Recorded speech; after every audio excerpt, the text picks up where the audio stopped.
You're live. It's very exciting. Good morning, everybody. Good morning, pupils. It's amazing to see so many people logging on. Welcome to the world. Let's try and get up to 1 million views, shall we? Right, okay. Anybody that doesn't know me, that's not from school, my name is Paul Doddridge. I'm head teacher of Anglesey Primary School. And let me tell you a little story, right? So I had 2 teachers at this school that I thought were relatively normal people, you know, came in, did a lovely job with the children, ate their dinner in the staff room, tucked up in bed by 7 p.m. each night, you know, just like all of you do as well, I'm sure. And that was the way I thought life was. And then one day, these teachers came to me and said, we've got an idea. I always like ideas. We would like to teach for 24 hours solid in the school overnight. We'll stay here. We won't be scared and it'll all be fine. And I just thought, okay, I thought these teachers were normal. Now I'm starting to think they're a little bit crazy. But then the reason that we would like to do this as well as it being a lot of fun, and it is going to be a lot of fun, is to get donations from people so we can help purchase extra devices for our children to learn from home. So there's going to be a real positive, practical element to this. We've so far, well, our target was £1,000, which I think was a realistic one that we set. And we thought, yeah, £1,000, that's going to go okay. We've got over more than double that now, haven't we? About 2,200. £2,200 we've got so far. If you were part of the donations, give yourself a massive clap. £2,200, but we are not finished yet, are we? This is the start of the Teach-A-Thon. We've got 24 hours, so keep watching, keep donating, and just enjoy the show, okay? So without further ado, they're coming into position just like we planned it. We didn't plan it. But without further ado, let me introduce Mr. Jordan, Mr. Keeling. Oh, I was going to get your name wrong there. Mr. Killing and Mr. Jordan. Enjoy. Hello, everyone. Morning, guys. Lovely to see you all here. I can see a lot of year 3 in here. Lovely to see all the chat. Fantastic to have you all online. And we're hoping that those numbers are just going to go up and up through the day. Remember to keep liking it as well. It really helps us with our YouTube algorithm, helps keep pushing us up a little bit further up. So that'll be really handy too. And it's fantastic to see so many of you here at the start of the Teach-A-Thon. 44, 45, it's going up. So many viewers. That's double my viewership whenever I do my live lessons. That's why Mr. Jordan is here. He gets the views. Get the views. Yeah, well, we've got all sorts of things planned for you. It's going to be exciting though. We've got all sorts of lessons. What I'm going to do, you know what, I haven't even started doing this. I'm going to start popping stuff onto Twitter. So I'm going to start live updating chats. I'll tell you what's going on Twitter. So make sure you're joining us on Twitter at Anglesey P. And we will give you a clue as to what's coming up because we've got a kind of schedule, but I don't think we'll be sticking to it. No, we wanted your input during the lesson. We wanted your input during the lessons. We wanted your input. And because we're going to talk to you via the live stream, it's going to make lessons a little bit longer than they usually would be. So we're not going to have a strict timetable, but we will tell you what's coming up next. For example, this morning, we've got a few little activities to start off with. I believe, sir, you've planned a bit of a description lesson, just 20 minutes, start us off. Then we're going to try and take the laptop over to the hall where we're going to be doing a bit of a wake and shake morning PE. I've got some moves in my head, don't worry, they're not too hard, but I'm going to be showing Mr. Jordan those moves for a workout. Then at around 10 o'clock, Mr. Jordan's going to be going through the news and some children's work. And following that this morning, I will be doing a 2-hour session-ish, 2 hours-ish, on building an adventure story. So, Mr. Jordan, could you just remind children and everybody who's watching at the moment why we're doing this? We are doing this for a really important and a really valuable reason. We are trying to raise money for the local community. Obviously, you know, COVID has affected us really bad. And you know what? It affects communities like ours more than other communities for all sorts of reasons. One thing that we need to make sure every child has access to is some kind of electronic device so that they can learn from home. There's a real problem. Mr. Keeling and I and all the teachers at Anglesey Primary School, when we phone you, we hear so many issues with getting laptops out, with getting tablets out. Well, I want to tell you, every penny that we raise today is going to go towards getting devices. These devices, they cost around £110 each, so they're expensive. But thankfully, we're raising so much money that we're going to be able to buy quite a lot. I think we're at about 18, 19 devices that we can buy so far. That is 18 children straight away making an immediate difference. If we add that to all the old Chromebooks that we found in school, we are hopefully going to be making sure that everybody in our community is supplied with devices for home learning. And it really, really is important. We offer lots of things online, so don't we? What sort of things are we offering at the moment? Well, just to take you on that point about the devices, yes, it is very important. And the reality is there are children out there that have no access to internet. There are children that can't join us on this live stream today, can't take part in all these lessons that we are doing because they just do not have the internet, they do not have devices. And that is why we are here. We are trying to get that for them. And you might think, well, the lockdown, it's not going to last indefinitely.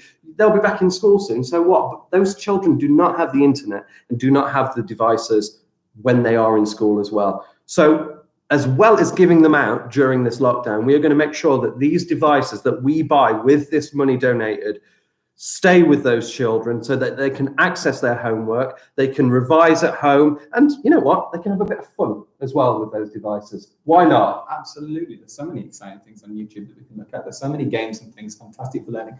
I would like to direct you to the amazing resources on the BBC as well. Alongside this, BBC are doing live lessons every weekday on BBC Two. You can catch up with all of these on the BBC iPlayer. You pay for your license fee, so you need to make the most of it. There are amazing games on BBC iPlayer that you can play. I was playing some with Miss just recently. There are like literacy games where you've got these characters you level up. There's maths games where you go through and you battle monsters, and it's absolutely fantastic resources on the BBC. What sort of things now, sir? I want to know. What's available on our YouTube? Come on, tell me. What sort of Actually, things on that point about the BBC that you just mentioned. No, go on, tell me about the BBC. Hey, we were on the BBC this morning. Oh, we were on the BBC this morning. Believe it? We were on the radio. We were on BBC West Midlands Radio. I think they record that so they could actually go back and listen. But we're going to be on BBC West Midlands today as well. The actual TV. We're going to be on TV. Oh my gosh. How amazing is that? Television. Actual real moving pictures. Moving pictures. It's not gonna. Maybe I should talk about what's on our website though. If you go to the Anglesey YouTube account, Anglesey Primary School, just type it into YouTube. There are so many videos, pre-recorded and pre-recorded live sessions that we've done in the past. There's art, there's quizzes, there's not drama, but there will be drama today. There's one of everything. Any lesson you can think of, except chocolate making. I don't think we've got a chocolate making. There's no chocolate making. There's not a chocolate What are we making. doing with I our don't time? know. That is the next lesson after this. We're going to do a chocolate making. Actually, there will be a cooking session today. So I hope you are looking forward to that. And I believe I put a list of ingredients that you will need for the cooking session. How do they find that? How do they find that? It's on the class pages on the Anglesey Primary School website. And on those pages, you'll also find lots of resources, lots of work. If you go into archives, there's lots of work from last year. So there is tons and tons of content that you can access. But if you go to the class pages, there's a little description at the top where our live stream is, and it tells you all the ingredients that you will need for the cooking lesson at 5 o'clock today, 5 o'clock. We're going to be making banana bread. Oh, I love banana bread. I love bananas. I love bananas, full of potassium. It's so useful to have potassium in your diet. Very good. Yeah, so these are the exciting things that we're doing, and we're doing all sorts of things. How are you feeling about it? I am excited, really excited. Oh, good. But I'm nervous, very nervous as You well. are very nervous. You've been saying my career this, my career that, and I want to say you're not from Korea, you're British, don't worry about it. This won't affect the reunification process, okay? Think about the cells instead. Stop worrying about Korea, okay? That's what So you have a lesson. I've got lessons. I've got so many things. We've got poetry, we've got PE coming up, and actually, why don't we start off with a little bit of a lesson right now? I've got, you know what, I need a boardroom. We've started all this, I don't even know. Fantastic. Fantastic. I will entertain in the meanwhile. This lesson is going to be all about adjectives. Even I don't really know what it's about quite yet. Mr. Jordan is going to explain it to me. I'm going to join in and you can join in as well. But it's important to be thinking about adjectives. That's what the lesson is mainly going to be about. So if we can come up with some good adjectives in our head, get them ready, some really good describing words. Mr. Jordan, what are we going to be describing? Well, I like adjectives. You're not a big fan, are you? Well, out of nouns and verbs and pronouns, who could forget pronouns, and adverbs and adjectives. Yeah. Adjectives are probably my 5th favourite word. Wow. Well, after today, they are going to go up that scale. I'm not promising number 1. Okay. Yeah. We've got a little game, and we were hoping that you would play it along at home, just to start with, just as we're getting those numbers up. Got a little bit of a game. So I think there's some people telling me to speak slower, and maybe I should do that. I think I was also speaking fast. We will try to speak a little slower. The excitement levels, we need to calm ourselves a little bit. So, as a calming game, to start this whole thing off with, what we'd like you to do at home, can you go and grab yourself a piece of paper? I know those year 3s who are watching along, we did this last week. It was a game that we came up with, and I really liked it. So I thought for everybody online, we could have a little go at doing this. And it's about using adjectives to create an image in the reader's mind, or the person who's listening. Because if you just tell someone that, let's say we're doing a spooky story, and you just say the monster walked into the room. Ghost! Walked into the room. That was scary. Spooky story, well done. Well, okay, you might have a big picture of what that monster looks like, and it might be an incredible monster, but without adjectives, they're not very easy to picture. So I thought what we would do, can you go and grab yourself a piece of paper? Can you get yourself a pencil? That's the first thing I need you to go and prepare at home. You've got a piece of paper and a pencil ready. I've also got a piece of paper and a pencil ready. And this is the game, and you can do this along. Well, actually, what's going to happen?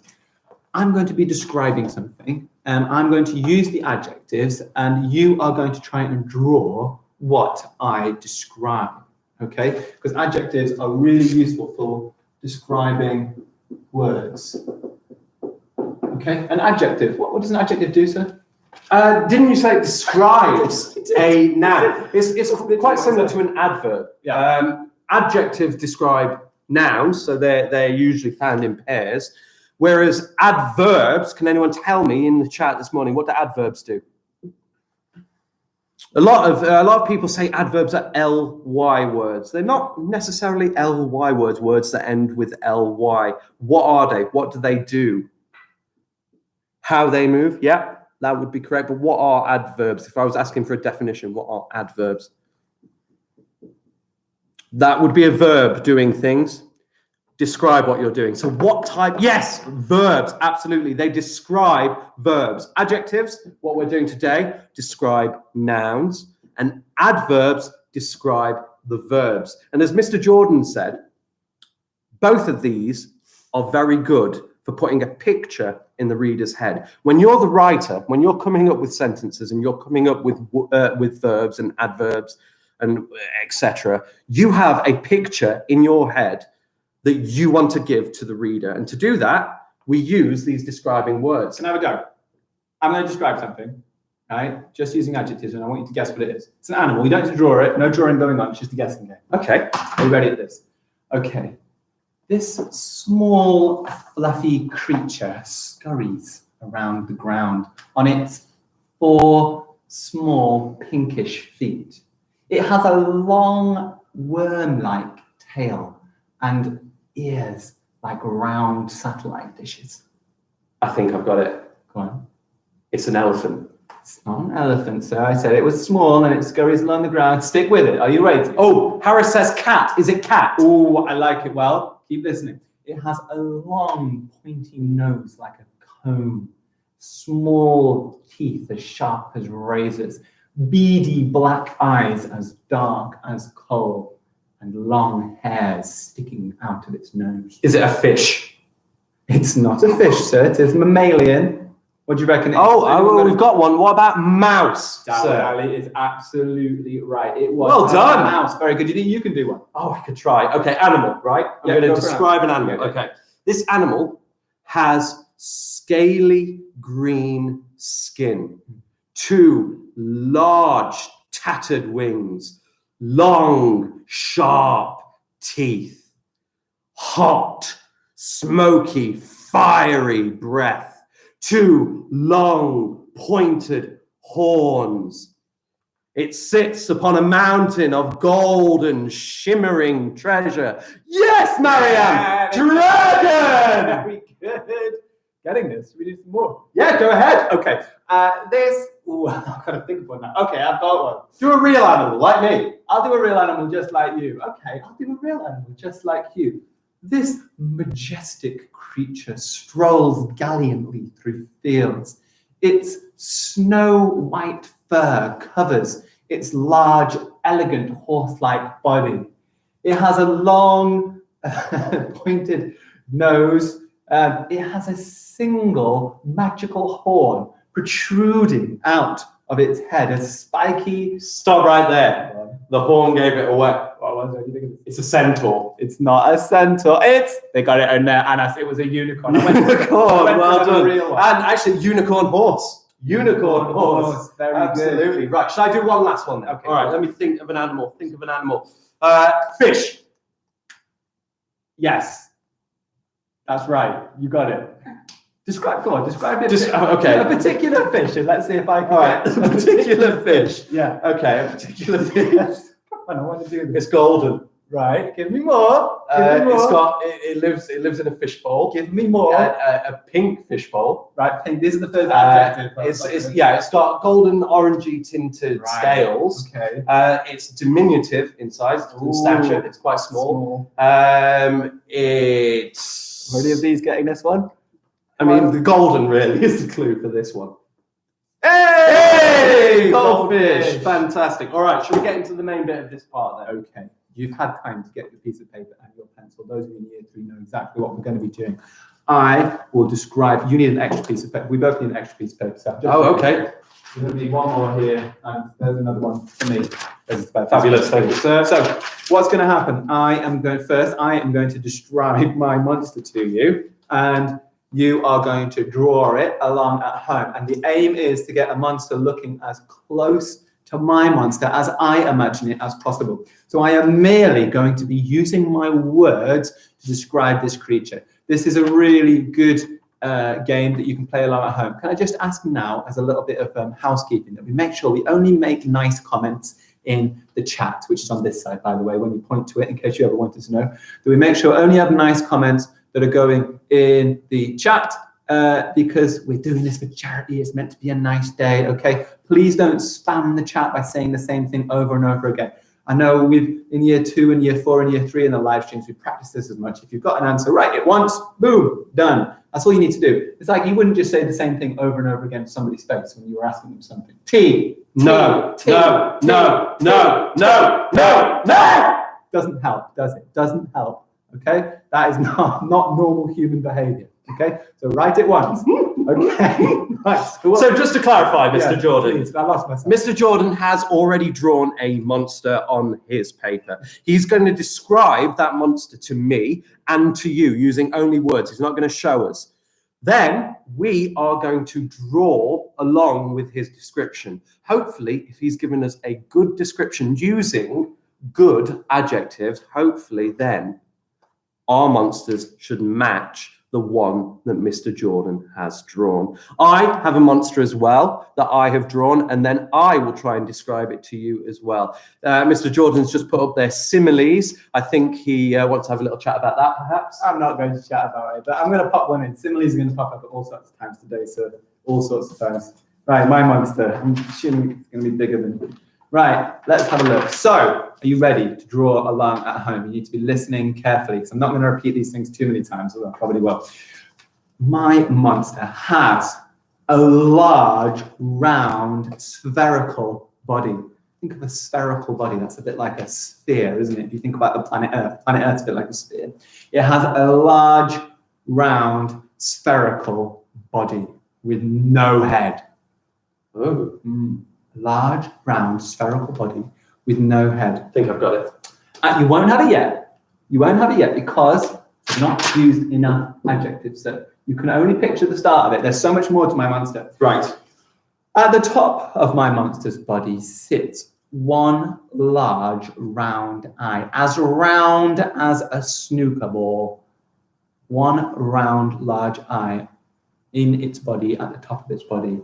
It has one large, round bull eye, okay, like a snooker ball, with a single dark pupil, a pupil as black as coal, staring at you. So he's got a large, round, spherical body On that body, at the top of that body, he's got one large, round, snooker ball eye with a single dark pupil staring out.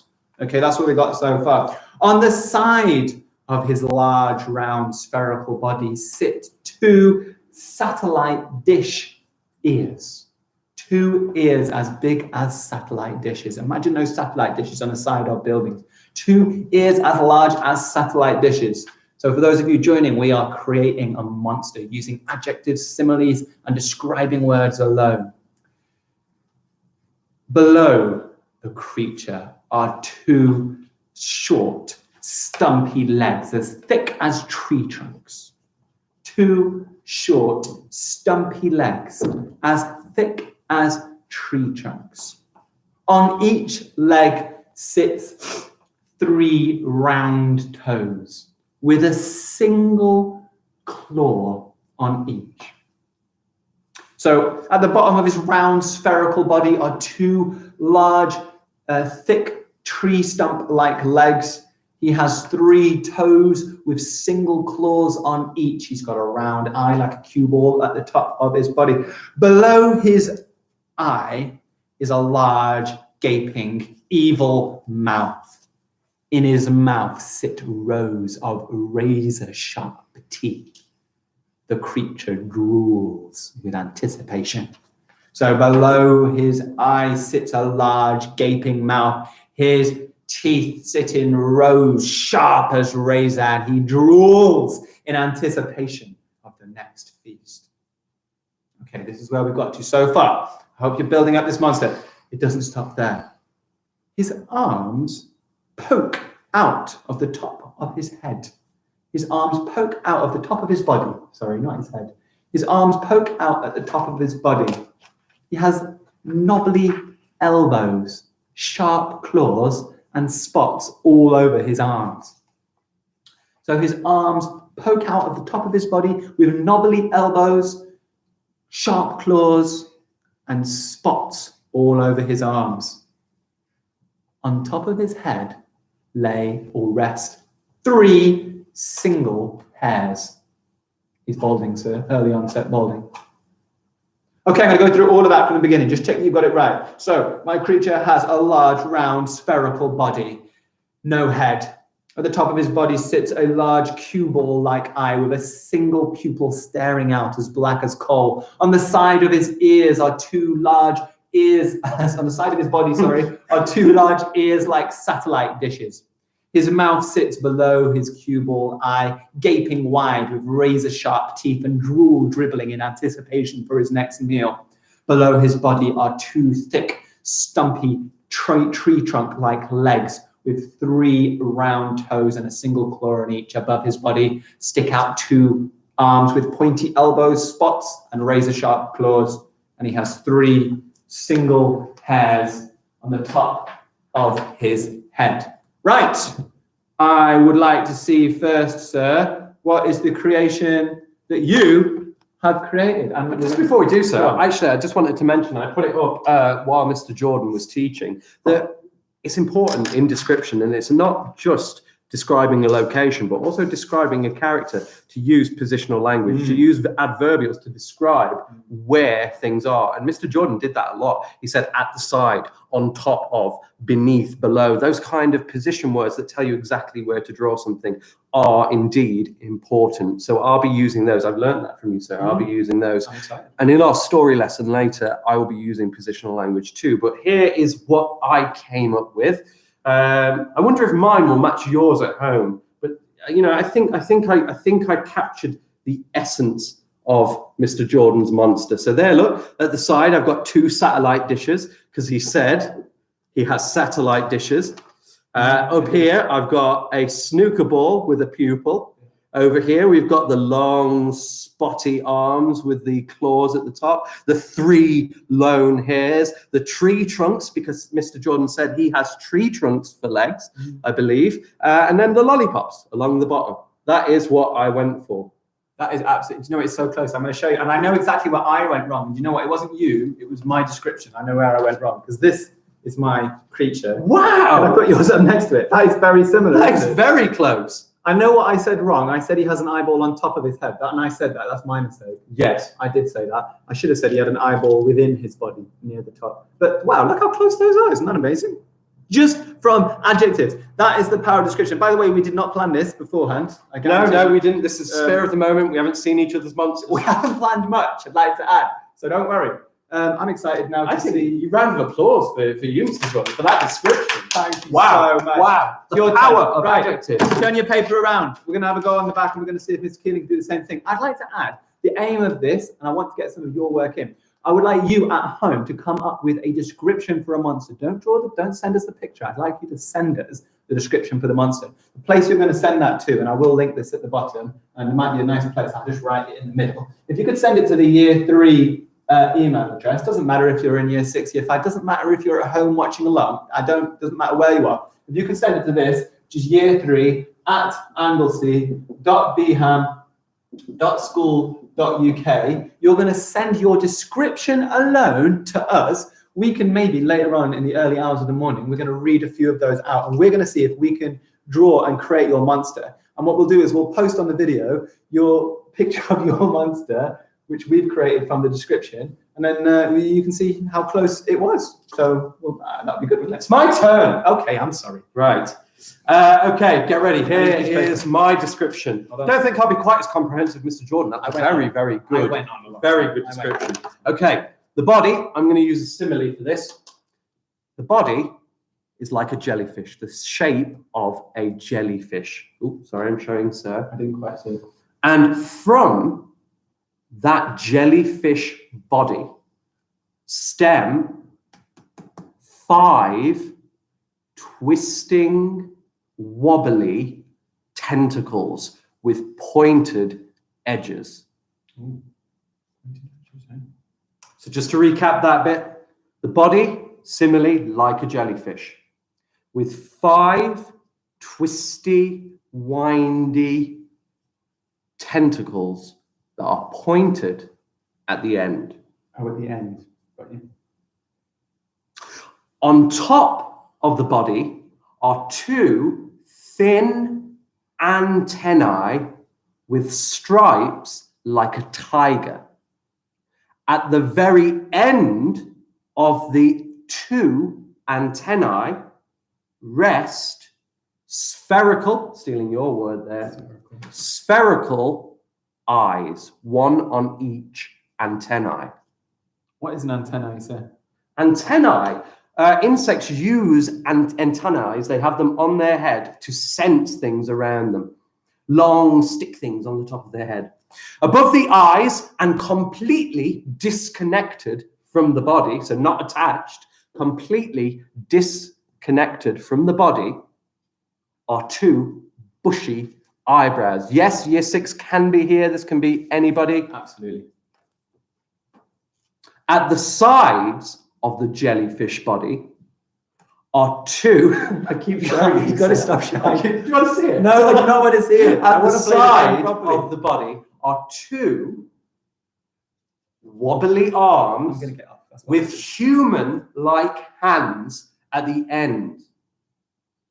2 wobbly arms with human-like hands at the end. Not very good at drawing. And 1 finger, the index finger, if you know which one that one is, 1 finger at the end of the hand has a thin, sharp nail. Just 1 finger on each hand, on the index finger. Hang on 1 second. I'm struggling to catch up. So just to recap, we've got a jellyfish-like body. We've got 5 wobbly tentacles that are pointed at the end. We've got 2 wobbly antennae with spherical eyes. Above the eyes, using my positional language, above the eyes are disconnected bushy eyebrows, so they're not attached to anything. His arms are wobbly like his antennae, like his tentacles. And at the end are human-like hands. The index finger has a long, thin nail. Okay, last part. In the center of his body, he has a big square mouth full of sharp, jagged teeth. And just above the mouth are 2 diagonal lines for his nostrils. 2 diagonal lines. 2 diagonal lines next to each other that form his nostrils. I'm really sorry, I'm just reading the chat for a second. What do you say about the mouth? The mouth is just a large square in the center of his body with sharp, jagged teeth. Okay, I'm just going to give you a few seconds to finish that off, and then we'll have a look at Mr. Jordan's picture. Okay, I'm ready.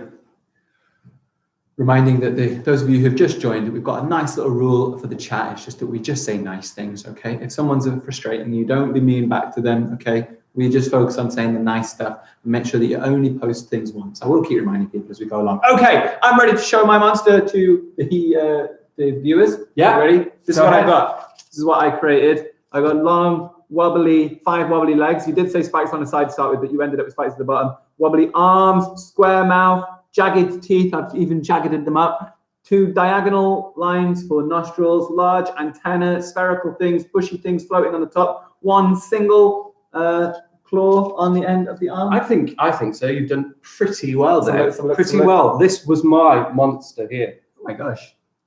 They are very very similar. There you go.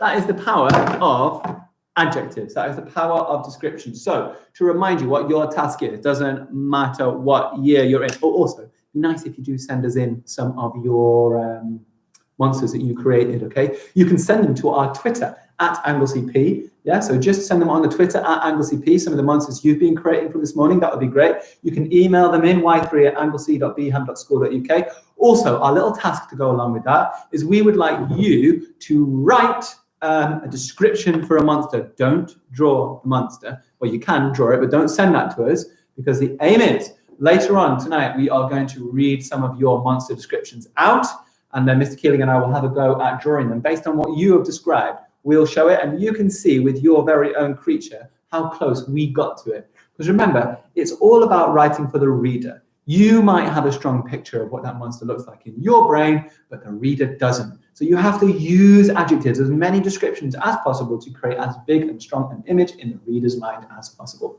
And just thinking in terms of key stage 1, if you're in year 1 watching this or in year 2 watching this, if you don't, what you can do as an additional task, if you would like, is send us the picture of the monster, because we would like to see some of the pictures, like you say.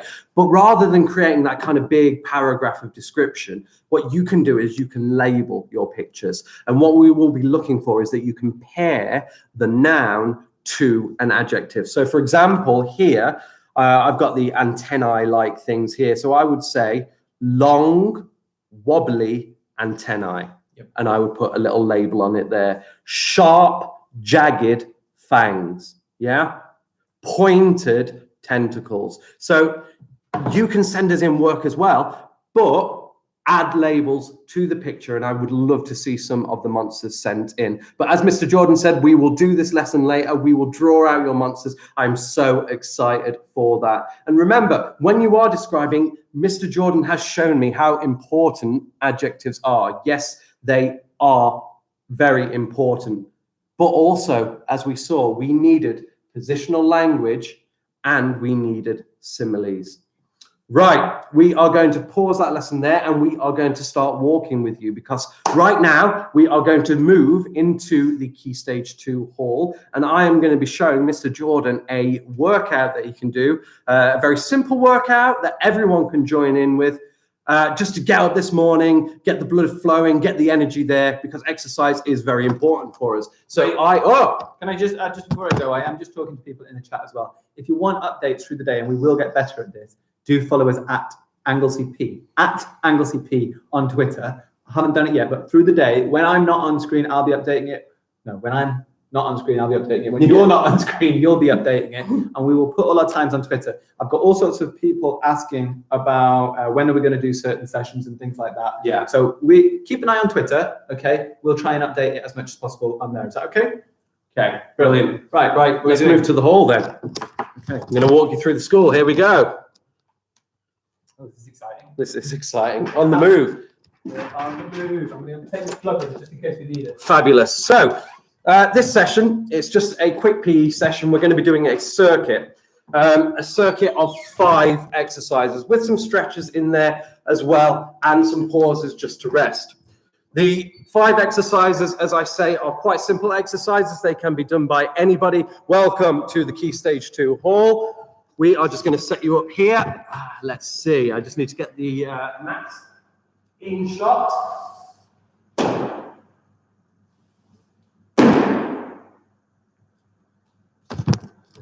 Might need to move. What a lovely noise. What a lovely noise. Okay, children, can you hear us? Can you hear us okay? Just a yes. Can you hear us? Can you hear me? Can you hear me? Can you hear me now? Yes, yes, yes, yes, yes. Fantastic. Okay, Mr. Jordan, that is your mat there. That is my mat here. Right. Some rules before we start, children.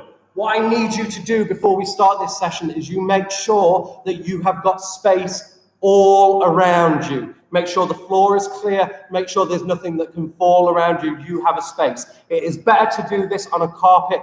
Do not do this on a hard floor. Okay? We're going to start off, and we're going to start off with some stretches. So I'm going to show Mr. Jordan the stretches, and I just want you to join in. Okay? Here we go. Mr. Jordan, I'm ready. We're going to stretch out our legs first. Okay? So what we're going to do, we're going to face forward.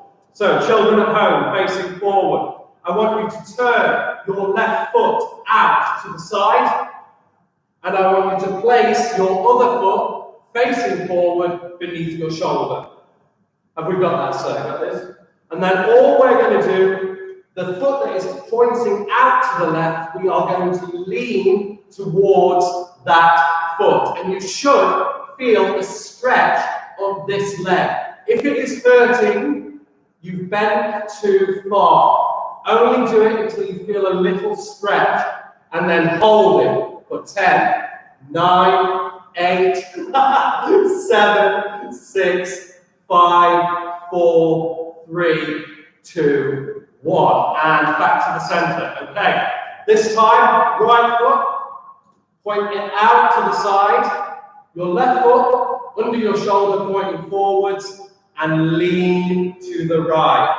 Feel that stretch and hold for 10, 9, 8, 7, 6, 5, 4, 3, 2, 1. And back to the center, shake it out a little bit. Can I say, if kids want to record us doing exercise, they can send any videos into us. We'll be showing videos of children sending at end time. Absolutely. Send us your videos. That would be absolutely great. We'd love to see you taking part in the workout. Right, second stretch, just gently going to stretch. Move our shoulders. We're just going to rotate them very simply backwards for 5, 4, 3, 2, 1. And forwards for 1, 2, 3, 4, and 5. Then just a little neck stretch. We're going to just look to the side until we feel a stretch. We're not going to hurt our necks. We look to the left, feel a little stretch in your neck. Look to the right, feel a little stretch in your neck. Look up, you should feel a stretch down the front of your neck, not hurting. And look down. And shake it out. Okay, children, here we go. We are going to do our exercises now. It's just a circuit of 5 very simple moves, and I will talk you through each of them. The first one, very, very easy, and we're going to run it for 2 minutes. We're just going to jog on the spot. So, Mr. Jordan, we're going to be jogging on the spot, 2 minutes. I'm going to time it. I want to see you jogging on the spot, and I want to see your knees high. Not fast, because you may run out of energy. You are going to maintain a steady pace, lifting your knees high as you do it. So 2 minutes, sir, starting now.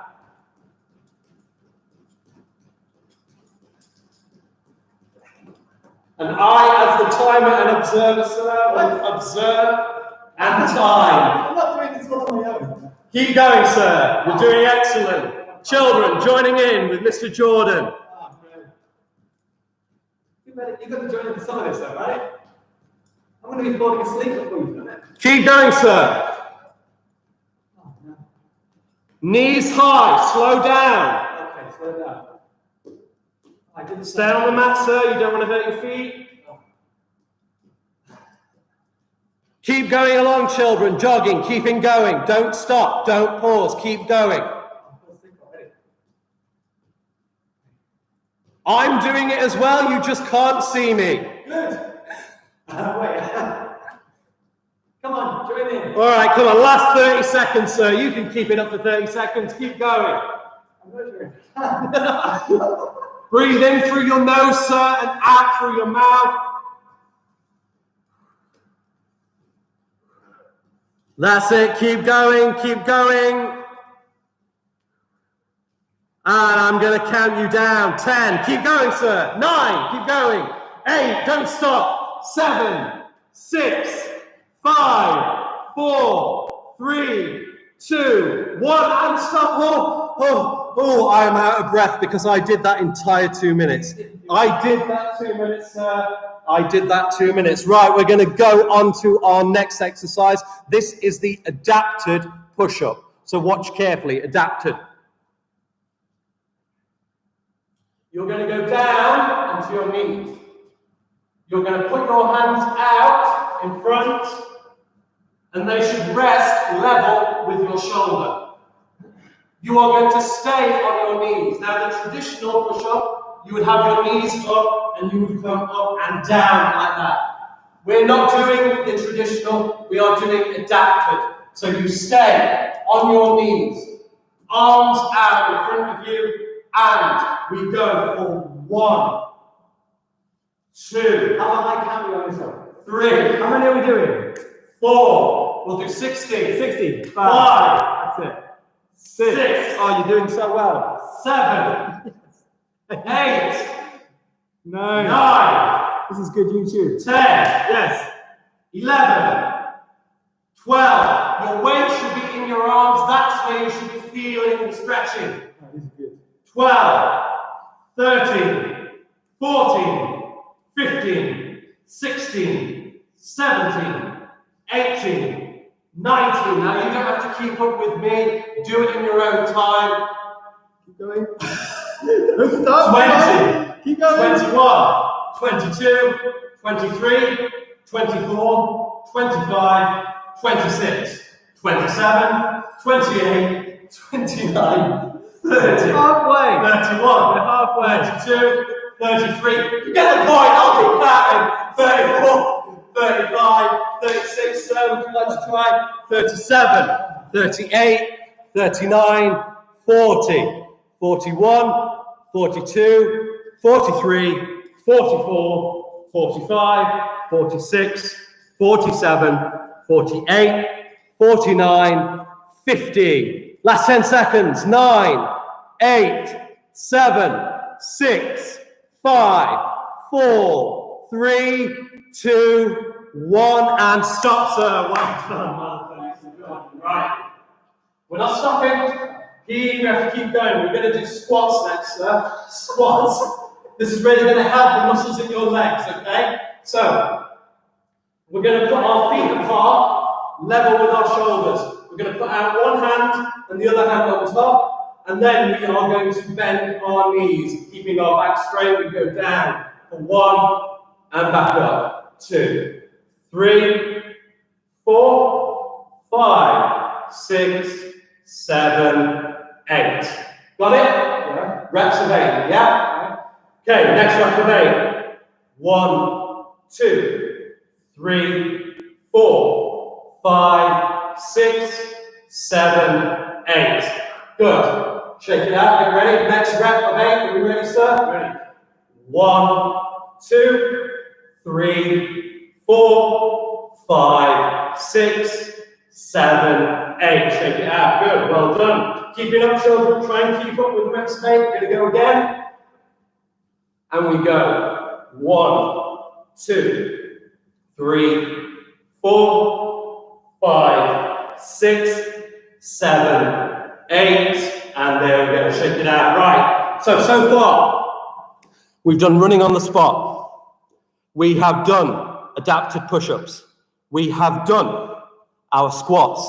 The next one we are going to do is crunches. Okay, so get ready for this. People are all joining in at home, it's really nice to see.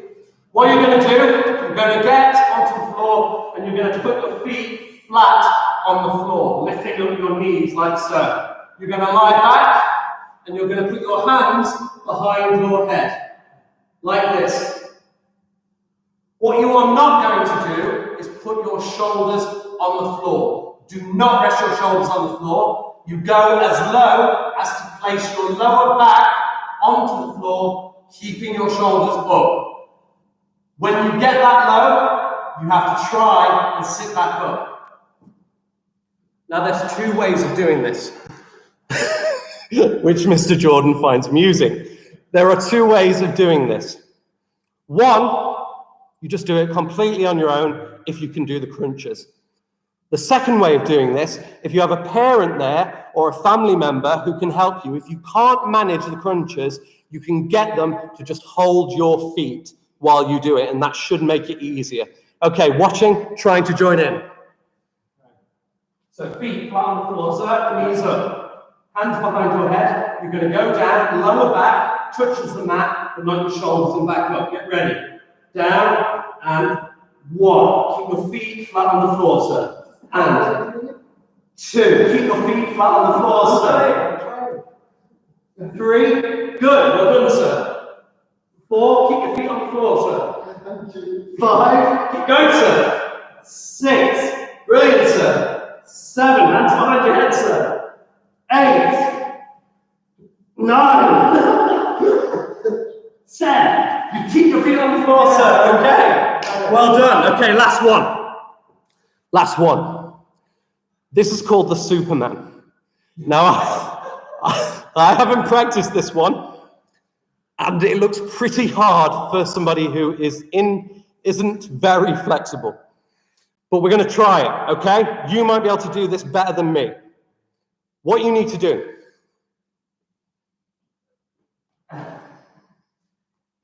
You are going to get into the position where your hands are under your shoulders, and you are gently going to lower yourself to the ground, like so.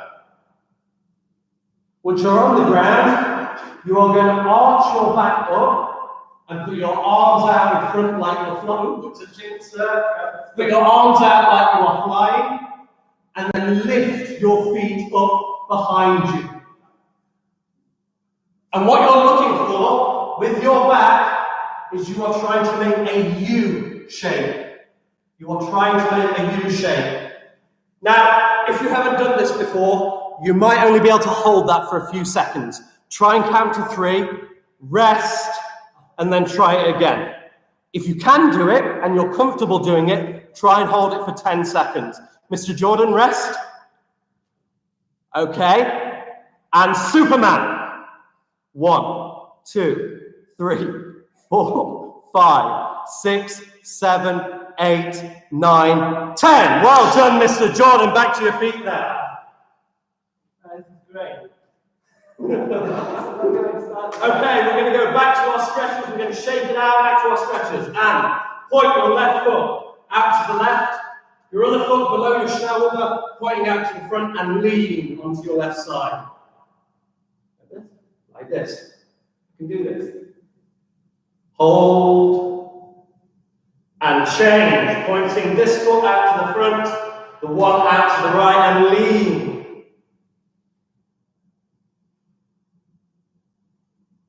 And hold. And back to the center. Right, shoulders now. We're going to go round, backwards first. 1, 2, 3, 4, 5, and forwards. 1, 2, 3, 4, 5. Okay. Next, we're going to look again. Gentle pull to the left. You should feel a gentle pull. If it hurts, we're doing it too far. To the right. Straight up. And rest your chin on your chest. Okay, I hope you got that. We are going to go in for the second circuit now. Oh, Get ready, same moves, off we go. And jogging on the spot, sir. Keep it going, sir. I'll time it again. This is the last time I'm doing this though, yeah? I think we've got others. Keep going, sir. 25 seconds, well done. Oh my goodness. I am not wearing the right clothes for this. It's all right, sir. I am doing it with you. Yeah, you're sitting on the floor. I am not sitting, sir. I am jogging. You're now laying on your belly. All right, coming up to the minute, sir. Keep it going. Keep that energy. Light me up. I'm doing it all around the room. I am doing it too. Definitely. Okay, how long? That's 1 minute, sir. You've got one more to go. Keep going. These, great, I love it. The best.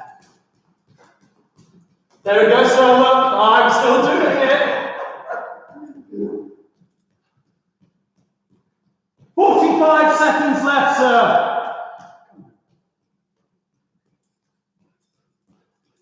Oh, another lap. Oh, here we go. Look how well I'm doing. Hold on now. 30 seconds, sir. Tell you what, I'm going to do a lap. I'm going to stand down here whilst I do the lap. Yeah. Okay, 25 seconds. 20. 15. It's hard doing the lap, isn't it? It's hard doing the lap. 10. Keep going, children. 5, 4, 3, 2, 1, and stop. Okay, well done. Well done. Right, what was the next one? Can you remember? What was the next one? It was the push-ups, isn't it? Are you asking them? Push-ups, I think. What's everyone saying? What's next? Who can remember? Mr. Keeling is my teach. Yep, that was it. Push-ups. Push-ups, brilliant. Adaptive push-ups, well done. Okay, here we go. Not going to explain it. I'm going to get into the position with my knees down and I'm going to go. Here we go, sir. I'll do the first 20, you do the second 20. Are we ready? Yes, I'll count you. 1, 2, 3, 4, 5, 6, 7, 8, 9, 10, 11, 12, 13, 14, 15, 16, 17, 18, 19, 20. Your turn, sir. Off you go. 1, 2, 3, 4, 5, 6, 7, 8, 9. Don't worry about your glasses. 10, 11, 12, 13, 14, 15, 16, 17, 18, 19, 20. Well done. Okay, children. What was next? What came next? What came next?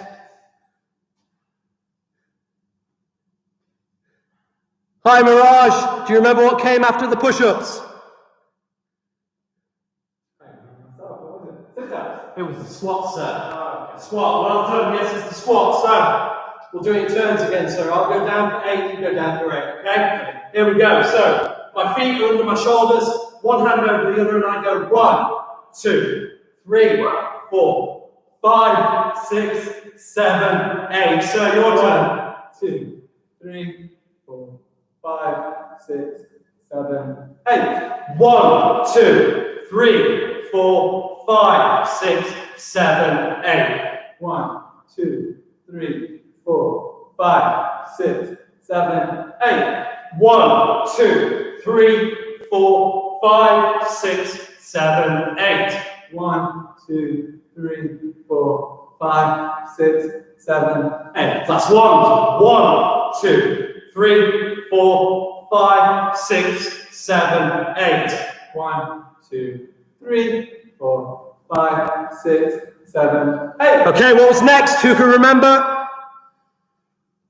Who can remember what is next?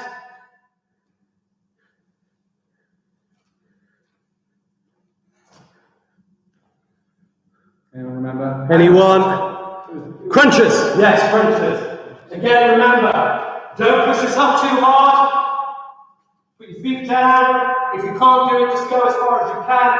Get your parents to hold your feet. We're going to do crunches, hands behind our head. We're going to go down. Not put our shoulders down and back up.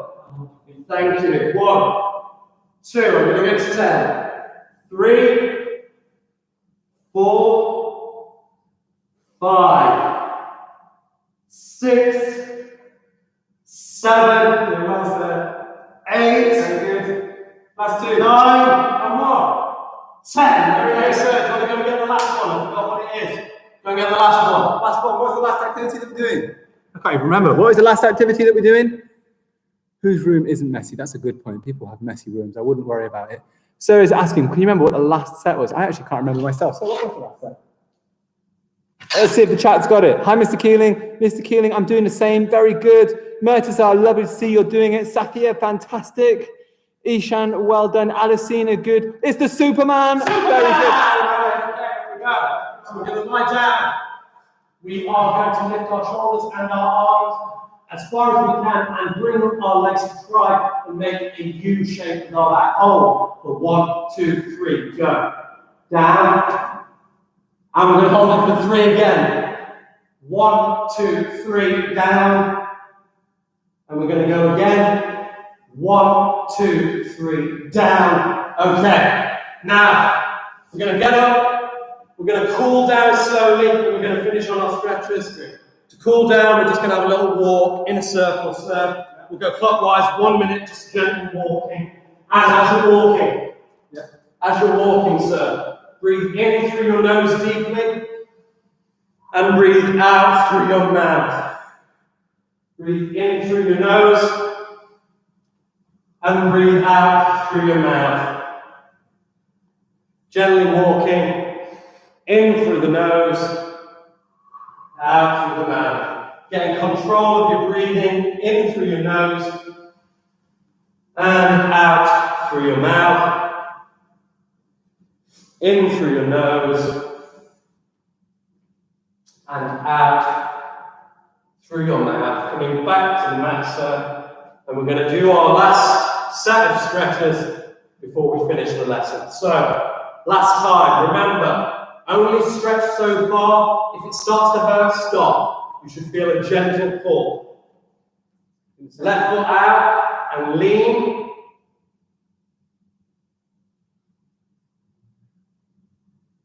And back to the center. Right foot out and lean. And back to the center. Shoulders. Let's go backwards first, gentle circles. Like you're rowing a boat. And forwards.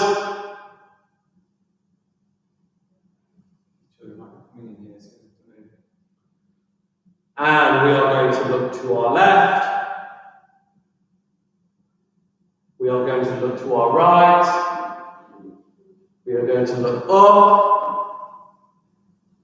And we are going to look down. Right, children, well done for joining in with the PE. As you can see, Mr. Jordan and I are a little tired too. The next lesson is going to be with Mr. Jordan. It should run till about 11 o'clock. Afterwards, Might go on further, who knows? might go on for a bit longer than that, but afterwards I will be back and I will be doing a story lesson with you. I might need you from time to time, so don't I go will anywhere. pop in, don't worry, sir. Let's go back to the classroom. Yeah. Talking through the school. Here we go. I'm sweating now after all that. But that's good, isn't it? Good to have a workout in the morning. Always helps to get the brain going. Absolutely. It's good for the heart. Yep, gets that blood flowing. Good Gets for the your heart, arteries good into for the your brain, brain. good for the muscles. Let's see, where are we? Let's get back into this room. Oh. Do you know what, Sam? I'm just going to have to plug all... Oh, you can help me plug all this stuff in, can you? Absolutely. Right. We're up to 105 children on the live stream. That is a bit of a new record for us. We normally get about 70 to 80 for year 3. So well done, all of you who are turning up, which is absolutely fantastic. I'm just going to have to quickly grab a piece of paper. Now, I wrote all my news stories down. I'm already starting to lose all my bits of paper. So just while Sarah plugs this in, if you can talk for 1 second while I find my news paper.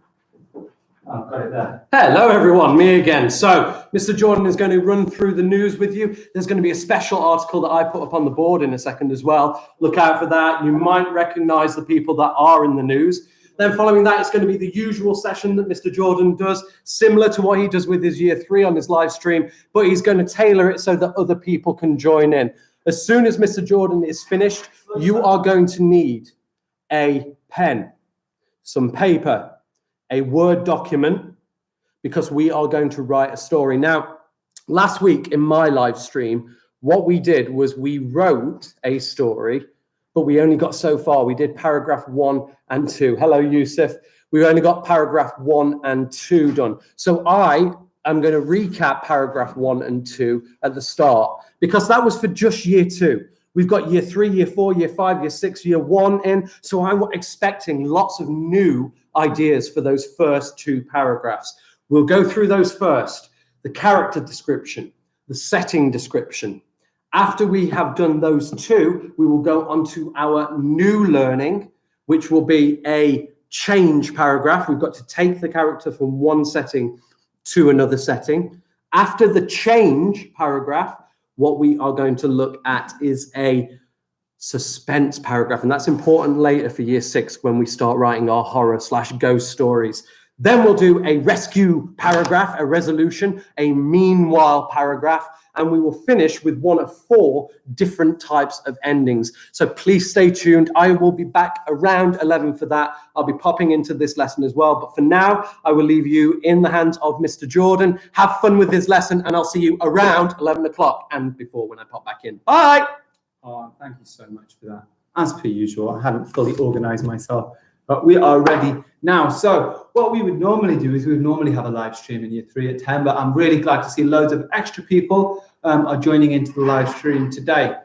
We normally start off with a little rant from me about how important education is and joining online. So I'll be doing that. We're then going to be looking at news stories that have been going on around the country and around the world, some good, some bad.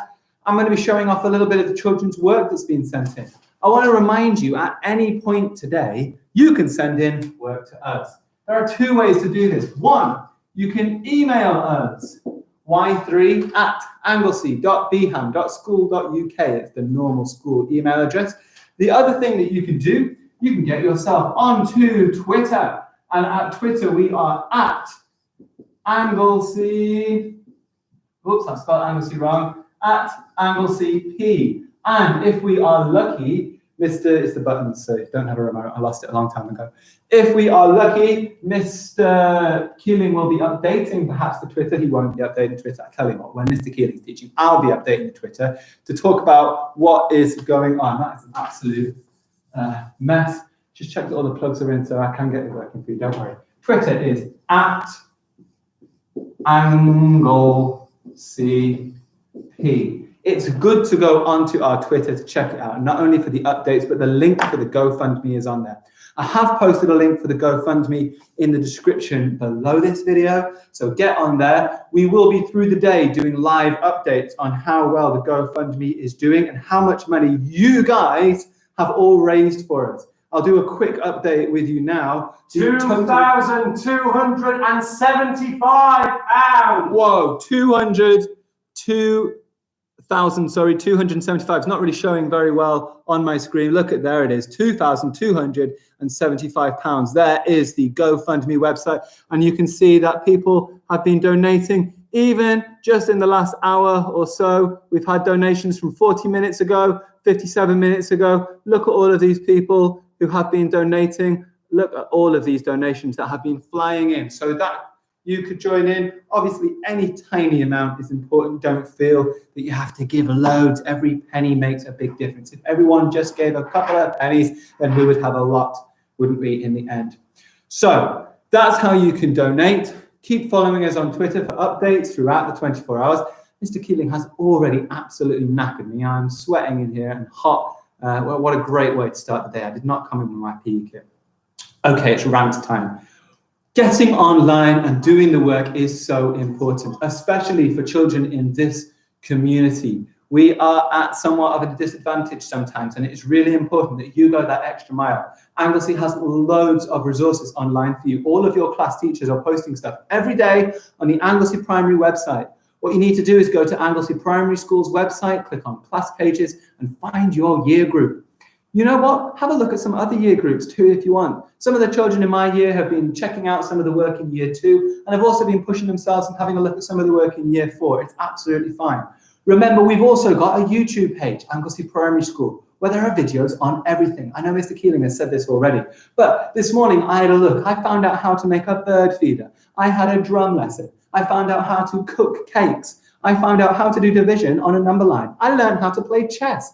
This is all provided here by our school at our Anglesey Primary School YouTube page. So click on it, subscribe, help us to get up there. And also, as the lesson is going on, remember to keep the chat friendly, okay? We only post nice things. It's really important that we keep our comments positive. If you wouldn't say it to their face, don't say it on the chat, and only post it once.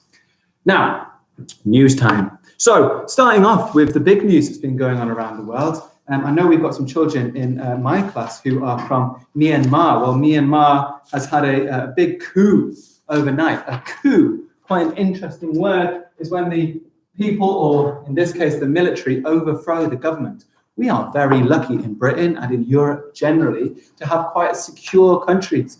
This is why people from all around the world enjoy coming and visiting our country and enjoy living and settling here. We're quite secure, but in Myanmar, sadly, there has been a military coup. That means the military has taken over from the government, and they've arrested the leader of the government. Her name is Aung San Suu Kyi. Here she is with her face mask on. Now, she is a controversial figure. Whether she is good or bad is up to people to decide. But there are other people in the world right now who are suffering a lot. People in a country where the military has taken over, where they're in all sorts of problems alongside this pandemic. So many people around the world are suffering. It's really important that we remember that other people in the world are suffering too, and that we're grateful for the things that we get, that we're grateful for the things that those who love us provide us. We're grateful for the support of our family and our community, and just to, realize how lucky some of us do have it at times. So that's one thing, a little bit of sad news that's been going on. Another bit of sad news, and I'm really sorry to say this, is of course Sir Tom, who has been raising so much money for COVID and getting the awareness out. He sadly ended up going into hospital from COVID. That is, of course, Sir Tom Moore. He is 100 years old, so he is a very high risk from COVID. And we all here at Anglesey Primary School wish him the best of luck and hope for his recovery. He's done so much to get the word out there. I thought this would lead on to another piece of news, which is that in Britain, vaccines have been given out at record speed. Okay, vaccines to the vulnerable, which are the older groups, have been handed out at a really rapid speed. In fact, yesterday or over the weekend, we had some of the highest amounts giving out, reaching around 600,000 vaccines in a day. So you can see the amount of doses of vaccine has been going up and up and up, and it will continue to rise in this country. We've had a real advantage in getting the vaccine out. It's really important that we spread the word of the vaccine and we realize that it's safe and that it's important. So that is really, really important. So very exciting that the vaccine's getting on. Hopefully we'll get life back to normal soon as possible. And some good news. I was really excited when I read this morning. This lady is known as Zahra Mohammed. She has been voted as the first female leader of the British Muslim Council. So this is the first time a woman has ever led the British Muslim Council. It's about time, obviously. I was listening to a speech she made, and she said it is really important that Muslim women get involved with politics as much as possible, that they don't feel that it will only be the men who will succeed in life, but that they push themselves to achieve things. Zahra Mohammed is a fantastic example of a Muslim woman who has tried hard, worked hard, and she is now, as I say, the leader of the British Muslim Council, who do so much for spreading the good word of Islam and for helping to integrate communities, work alongside the government in helping make Britain a better place. So big congratulations to Zahra Mohammed for becoming the leader of the British Muslim Council. Okay, well, that was our news for the day. All sorts of interesting things coming in from there. And I also said that I would share a little bit of the work that has been coming into me. Now, I'm going to kind of do a little bit of a best of some of the work that has been sent into us over these weeks. And it is really nice to see a load of people have been working hard on the right stuff. I have seen so much fantastic work from the Mrs. C lessons with all of the jotting sides over here and the independent writing on the other side. It's really nice to see so many people developing their language so much with all of this Mrs. C work. So we as teachers really do want to see the work that you have been doing at home. Just look how neat and fantastic all of this stuff is. These are all bits of work that have been coming in from year 3, and we are super proud of you. We've also been setting all sorts of science topics. Look at this fantastic piece of work, all about the brain. Look at all the bullet points, subheadings, looking at all the different parts of the brain, how the brain works. We've had work sent in about Joe Biden. Look at that, The Resilient Biden, a biography of Joe Biden's life. We are going to be looking at writing biographies later on in the day. So we look forward to all of you guys tuning in for that. Look at this, I've got more.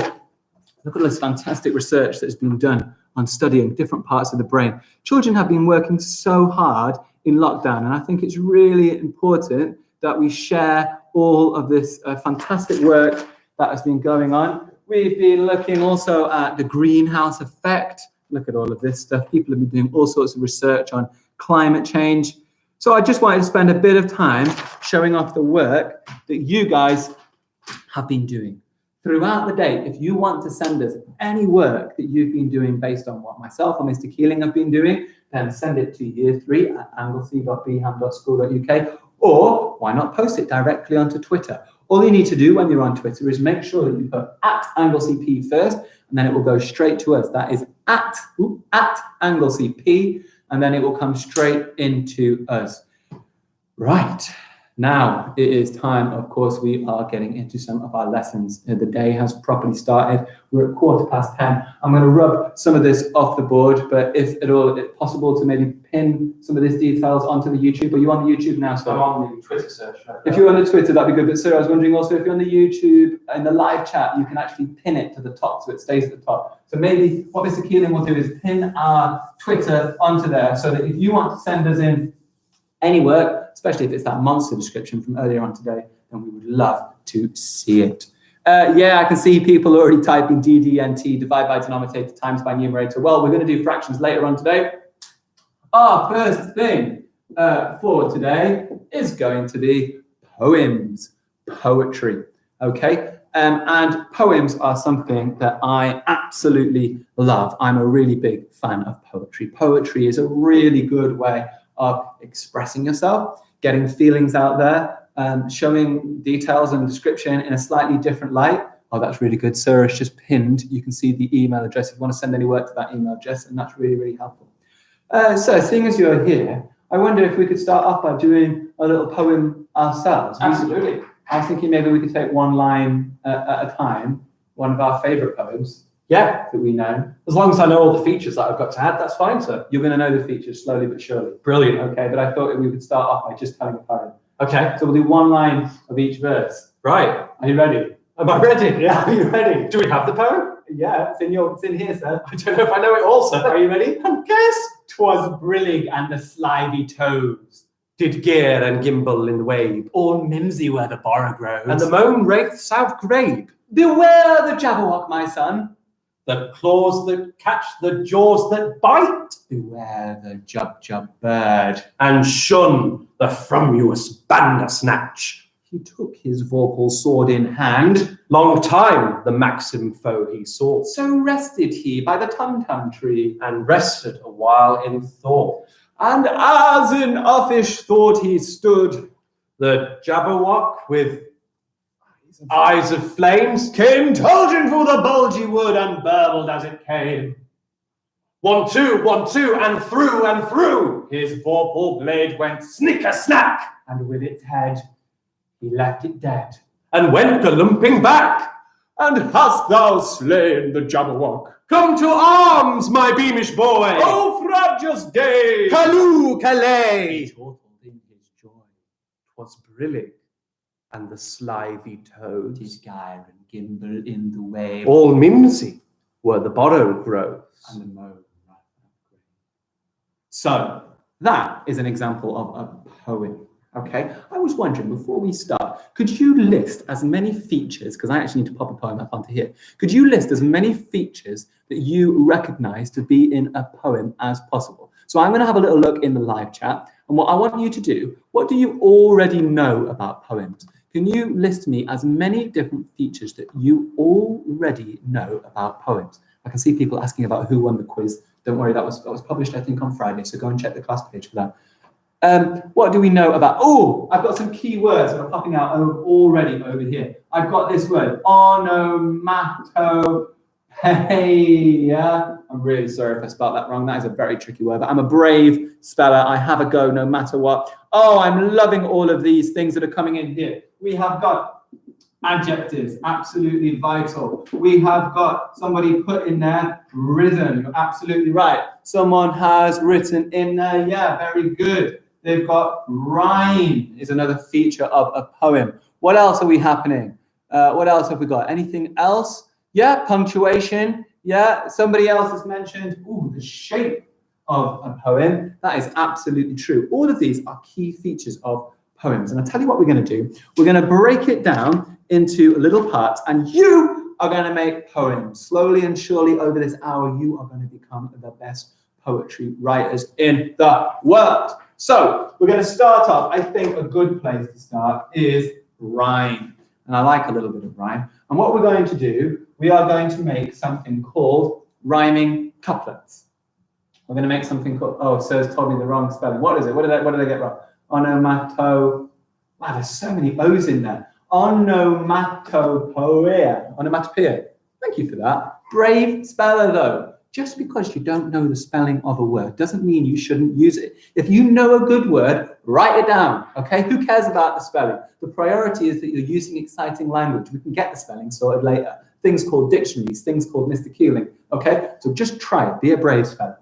Okay, we're going to start with rhyme, and we're going to do something which is called make a rhyming couplet. That is the first thing we are going to do. I'm going to write down rhyming couplet at the top. Now, this is simple, rhyming couplet. All we need to do is create 2 lines that rhyme. Now, not every single word needs to rhyme in a poem. So, for example, if I read this poem, we built a ship upon the stairs, all made of back bedroom chairs. I'm just going to write this one down. So, we built a ship upon the stairs, all made of back bedroom chairs. All made of back bedroom chairs. Okay, we built a ship upon the stairs, all made of back bedroom chairs. Now, not every single word rhymes, do they? But there are rhyming words in there, and I wonder where the rhyming words in a poem go. You don't have to have rhymes, but we're going to try making some rhyming couplets. We all, no, they don't rhyme. Build, made, no, ship, back, upon.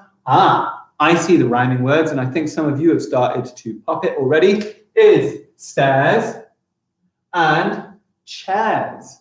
So the rhyming words in our rhyming couplet, and this is a rhyming couplet, go at the end of the line, okay? So this is a rhyming couplet, 2 lines. A couplet, by the way, if you ever heard of someone being called a couple, you might know when someone is married, that is when 2 people come together. So, or if you had like a couple of apples, well, I've only got 1 apple here, but if I had a couple in my hand, then I would have 2 apples. So a rhyming couplet, 2 lines that rhyme with each other.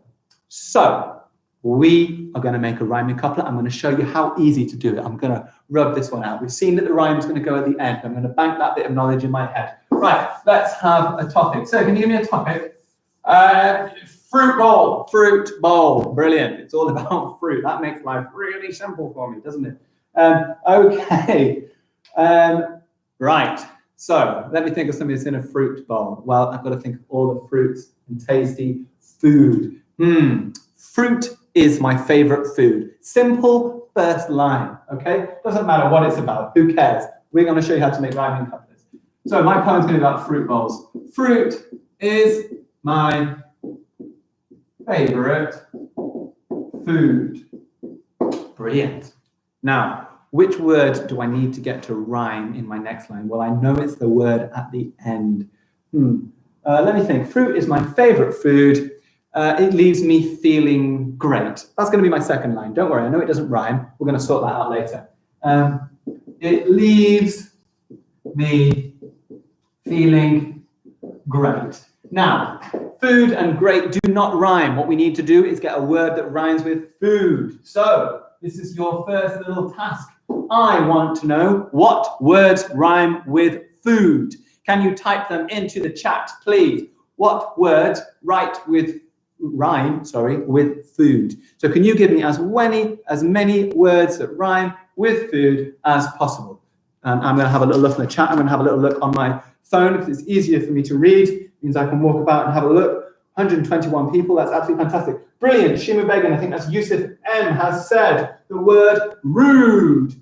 Very good. We've got the word mood. Brilliant. We've got the word dude. Ah, you are so good at this. What else have we got? Yep, food, you're absolutely right. Mooks, don't think that's a word. Pood, shoot. Now, shoot doesn't quite rhyme with food. It does have an oo sound in it, but it's not an exact rhyme. Good has a sort of sound in the middle. It's close. Well, these are some good ones. Doom and food, not quite. I like this. This is enough. This will do for me for my first line. Remember, I just thought of this from nowhere. Sir gave me it. Right, let's see. It leaves me. Could you change this second line so that I end with one of these words? It leaves me feeling rude. That doesn't sound quite right. It makes me quite a dude. Don't quite like that. Ah, I know. What about I say it leaves me in a good mood? Oh, I like this. So it leaves me, I'm going to cross this out, it leaves me in a good mood. Mod I put there, mood. So I've got my first rhyming couplet. Fruit is my favorite food. It leaves me in a good mood. I've got a rhyming couplet. All right, I tell you what, let's have a rhyming couplet for something completely different. Should we take school? School is something that you all know about. I'm going to write the first line, and what you're going to do is you are going to come up with the second line of my rhyming couplet, okay? So I'm going to come up with some kind of line about school. Okay, this is how it's going to go. Every day, I go to school. Okay? Every day I go to school. Your job for me now, I want us to come up with a second line for my rhyming couplet. And remember that the last word is going to have to rhyme with school. Whilst you're thinking of it, I'm going to think of some rhyming words for school that I could have. What rhyming words could I have for school? I could have cool. I could have fool. Oh, you know when you're dribbling, you could have drool. I could have drool. I could have a swimming pool, couldn't I? What about that? Things that I fix with. I could have a tool. I can see you're all coming up with these fantastic rhymes. So what I'd like you to do, could you write me a full sentence for the second line of my rhyming couplet? Have you got ideas, Sarah? I can see you smiling there. Yes, I was going to say ghoul. Oh, ghoul! Maybe I love little ghouls, you know. Drool.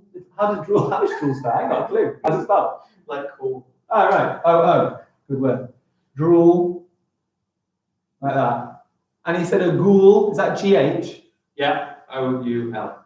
Ghoul. You know those little ghouls. You like little ghouls, don't you? It's one of your main interests. But I was thinking of my second line, sir. Yeah, go on. What's your second line going to be? Every day I attempt to go to school, but I'm frightened off by the gruesome ghoul. Oh, did you hear Mr. Keelings? That was good. He said, every day I attempt to go to school, but I was frightened off by the gruesome ghoul. What have we got then for second lines? Let's have a look. I'm going to read a few of these because they're absolutely coming in thick and fast. What have we got? Every day I go to school and it's cool. Now, and it's cool would be quite short. Can you use and it's cool, but extend that sentence out a little bit for me? Let's have a look. What else have we got here? This video exists for our learning. What else do you think? Yes, okay. Pog, lots of people saying pog. I don't get the chat fully. Let's have a look. I'm looking for a second sentence. Please do stop spamming the chat. Write something once and then it's gone. Okay, don't spam it over and over again. Could we have a second line then? Please do not spam the whole time. Come on, you guys. School is cool, but everyone there is a fool. Ah, I like that. Every day I go to school. School is cool, but everyone's a fool. That sounds really nice, doesn't it? What else have we got? There's a boy that is so cool. Harris, thank you. Bringing us back to normality. These are really good. So what have we got? Every day I go to school, there is a boy that is so cool. Oh, I love that. That's got something else that we're going to be talking about next. Every day I go to school. Please listen to me. But me doesn't rhyme with school. We need to think of something that rhymes with school. Every day I go to school, I wake up feeling pretty cool. Oh, I like that one. That's really good. Every day I go to school, but nobody there is very cool. That is so not true about Anglesey. Everyone here is really cool. What else have we got? Don't get a faded trip. Every day I go to school and I see a swimming pool. Do we go by a swimming pool when we go to school? Everyone likes to go in the pool. Oh, these are starting to get really good now. I go to school to learn the rule. Got a video, go to a school, desert pool. Every day I go to school, but it's so boring, everyone drools. Okay, I'll tell you what, I'm gonna just stick with one of the next one. Every day I go to school. All the girls are super cool. There we go, there's my rhyming couplet. All the girls are super cool. So, every day I go to school, all the girls are super cool. Fruit is my favorite food. It leaves me in a good mood. I tell you what, before I move on to the next thing, which is rhythm, let us try and make 2 rhyming couplets about one topic then. That's what we're going to do. I'm going to stick with one topic. And I like this time, I want you guys in the chat to suggest the topic. I'd like you to stop spamming the word pog because I can't make a topic out of pog. I want you to think of something that could be a good topic for a poem. You name it, we will do it. And I'll show you how easy it is to write rhyming couplets in poetry. What we're going to do after that, we've looked at rhyme, then we're going to start looking at how we build a rhythm into it. We've got loads of little tasks to do with that. Then we're going to start looking at how we can use alliteration, onomatopoeia, and we're going to slowly level our poetry writing up. So we've got loads here to do. So let's have a look at some of the topics. Oh, I've got to scroll all the way down. Oh, there's some really good. Oh, the children are cool, but they don't support Liverpool. That's a nice one, isn't it? What have we got? Bags? Not going to put it. Video games. Oh, I quite like that. We could do one all about Among Us. Yeah, I like this idea. A couple of people now have said do video games, which is an interesting idea. Anyone else got another? Make it about family. That's a lovely idea, isn't it? We could do family-based ones. Yeah, brilliant. Yeah, there is quite a lot of spam. It'd be quite good if we could reduce this. Tell you what, let's do one. I like the family one. I think that's a really nice thing to do, especially during this lockdown time when we've already got, we already need to look after our family.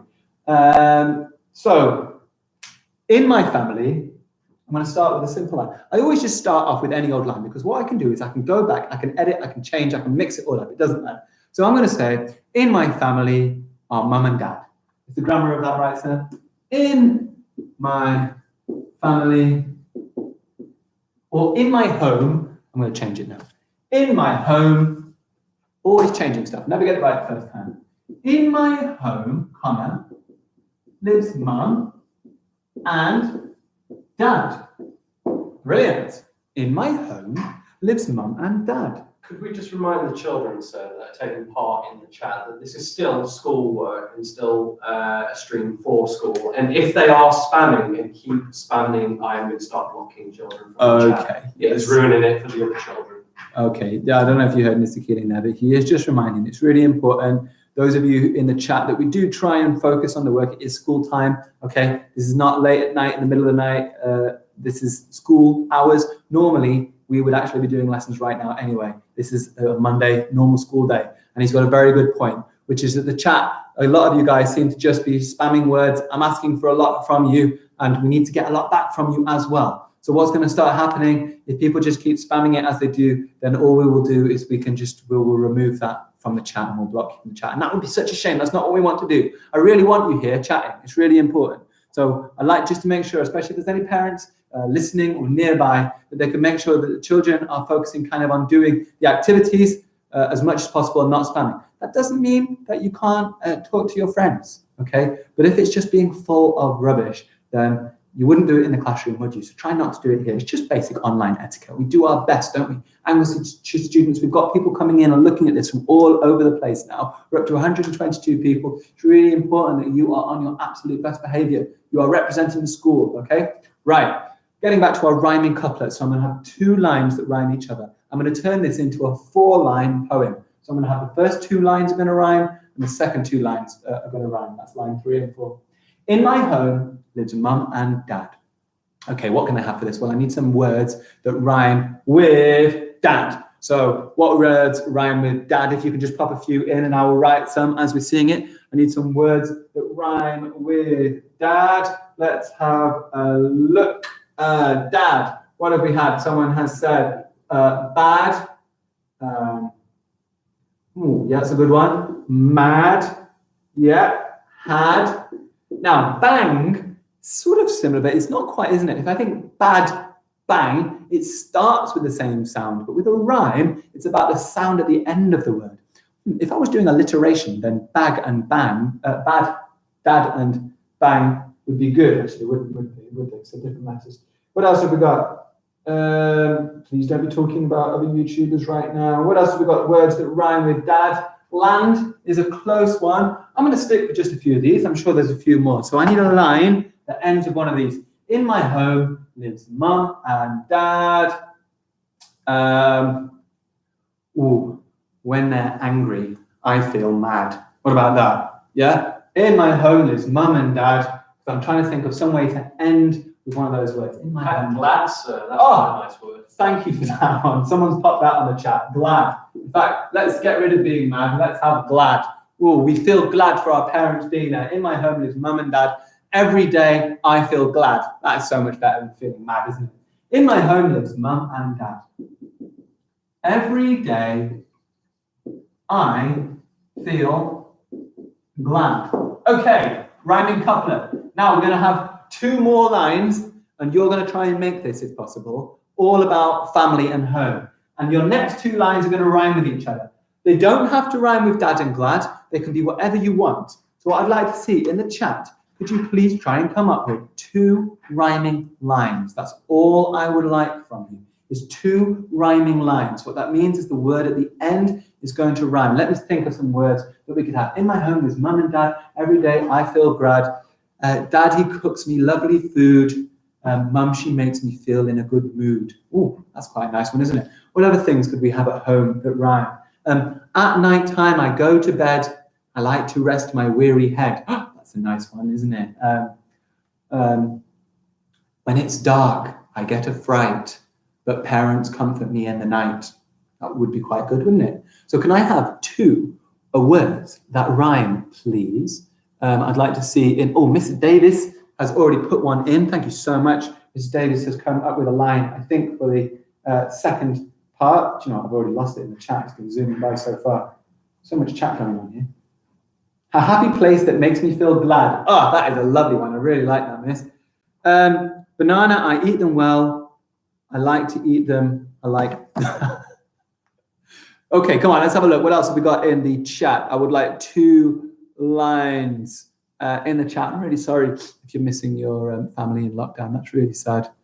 What other lines have we got? Yesterday, my dad was sad. The next day, I made him feel glad. That is a lovely rhyming couplet. I love it. Okay, that is really good, isn't it? Keep going then. Yep, you're going to bake at 5 o'clock. Focus on the activity now. Whoever Samin Chowdhury is, please stop spamming. What else have we got? Sad and glad do rhyme. You're absolutely right. So what we're trying to do now, we're trying to come up with 2 more lines for our poem that rhyme. I tell you what, I'll help you by coming up with a first one. In my home lives mum and dad. Every day I feel glad. So what I could have is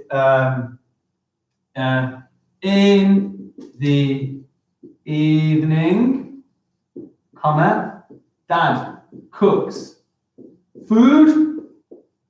Now I'm going to think of some words that rhyme with food. I could have rude, mood, dude. In the evening, dad cooks food. Oh my goodness, what a dude. What could be my last line? I tell you what, all I'm asking now is for one line to come up with the end. I'm going to have a look in the chat. In the evening, dad cooks food. What have we got? When I see my cousin, it makes me feel bad, but it's okay because I have my dad. Safia, those are a fantastic rhyming couplet. Absolutely, thumbs up to you. That is brilliant. Good girl, well done. I miss my cousin. Mum cooks me good meals. I truly cannot deal with how good that. I like, there's some really good stuff coming in there. This is really good. My mum cooks me a really good deal. Is so excited, I just can't deal. That is so good.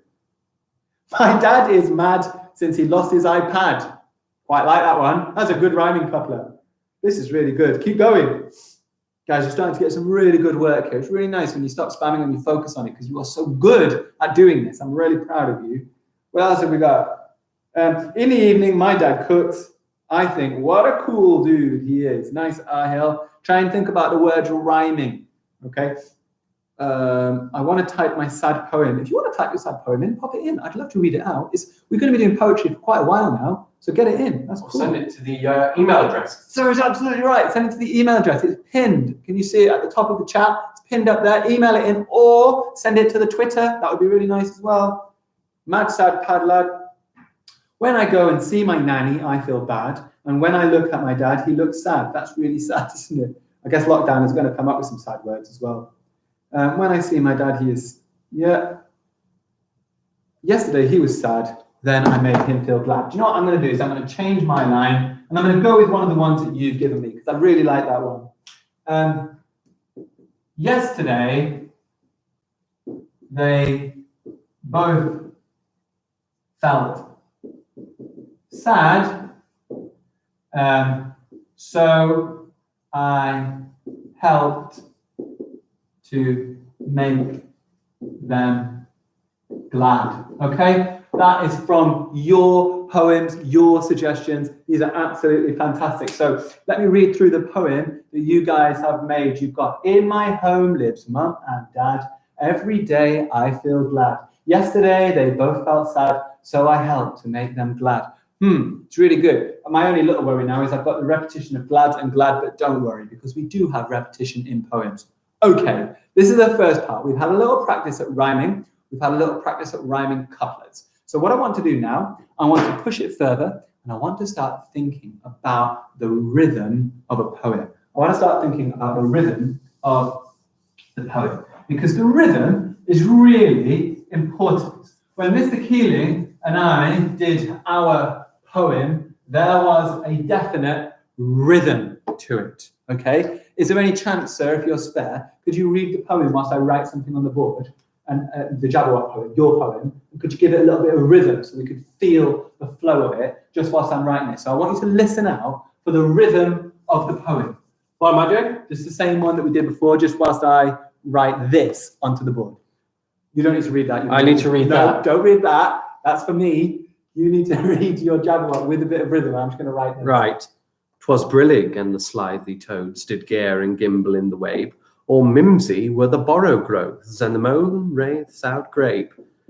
What comes next? Beware. Beware! The Jabberwock. The Jabberwock. My son. My son. The claws that bite. No, the claws that... The jaws that bite. The claws that snatch. Beware the jub bird and shun the frumious bandersnatch.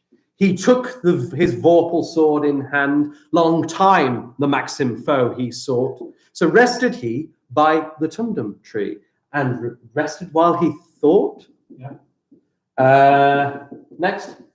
I wasn't listening. And as in a fish thought he stood, Jabberwock with eyes of flame came trudging through the bulgy wood and bubbled as it came. I don't think I've got it in my memory as much as you said. You're very good at it. Thank you. 1, 2. Well, and through the vorpal sword went snicker snack. He left it dead, and with its head he went galumping back. And have thou slain the Jabberwock? Come to arms, my beamish boy. Oh, frabjous joy, Callooh, Calais. He chortled. In his joy, "'Twas brillig and the slithy, toasty gyre and gimble in the wable, mimsy were the bar of crows in the moan, wrath, outgrave. Now, the reason I got Sir to kind of read that poem was the idea is we're going to think about the rhythm that a poem has. Now, poetry is all around you. When you tune in and you listen to a song on BBC Radio, you are listening to poetry. The rhythm that the song has is a poem. I can't think of a song off the top of my head, so you can think of one. Yesterday, all my troubles seem so far away. You know, but now it looks as though I'm here to stay. Oh, I believe in yesterday.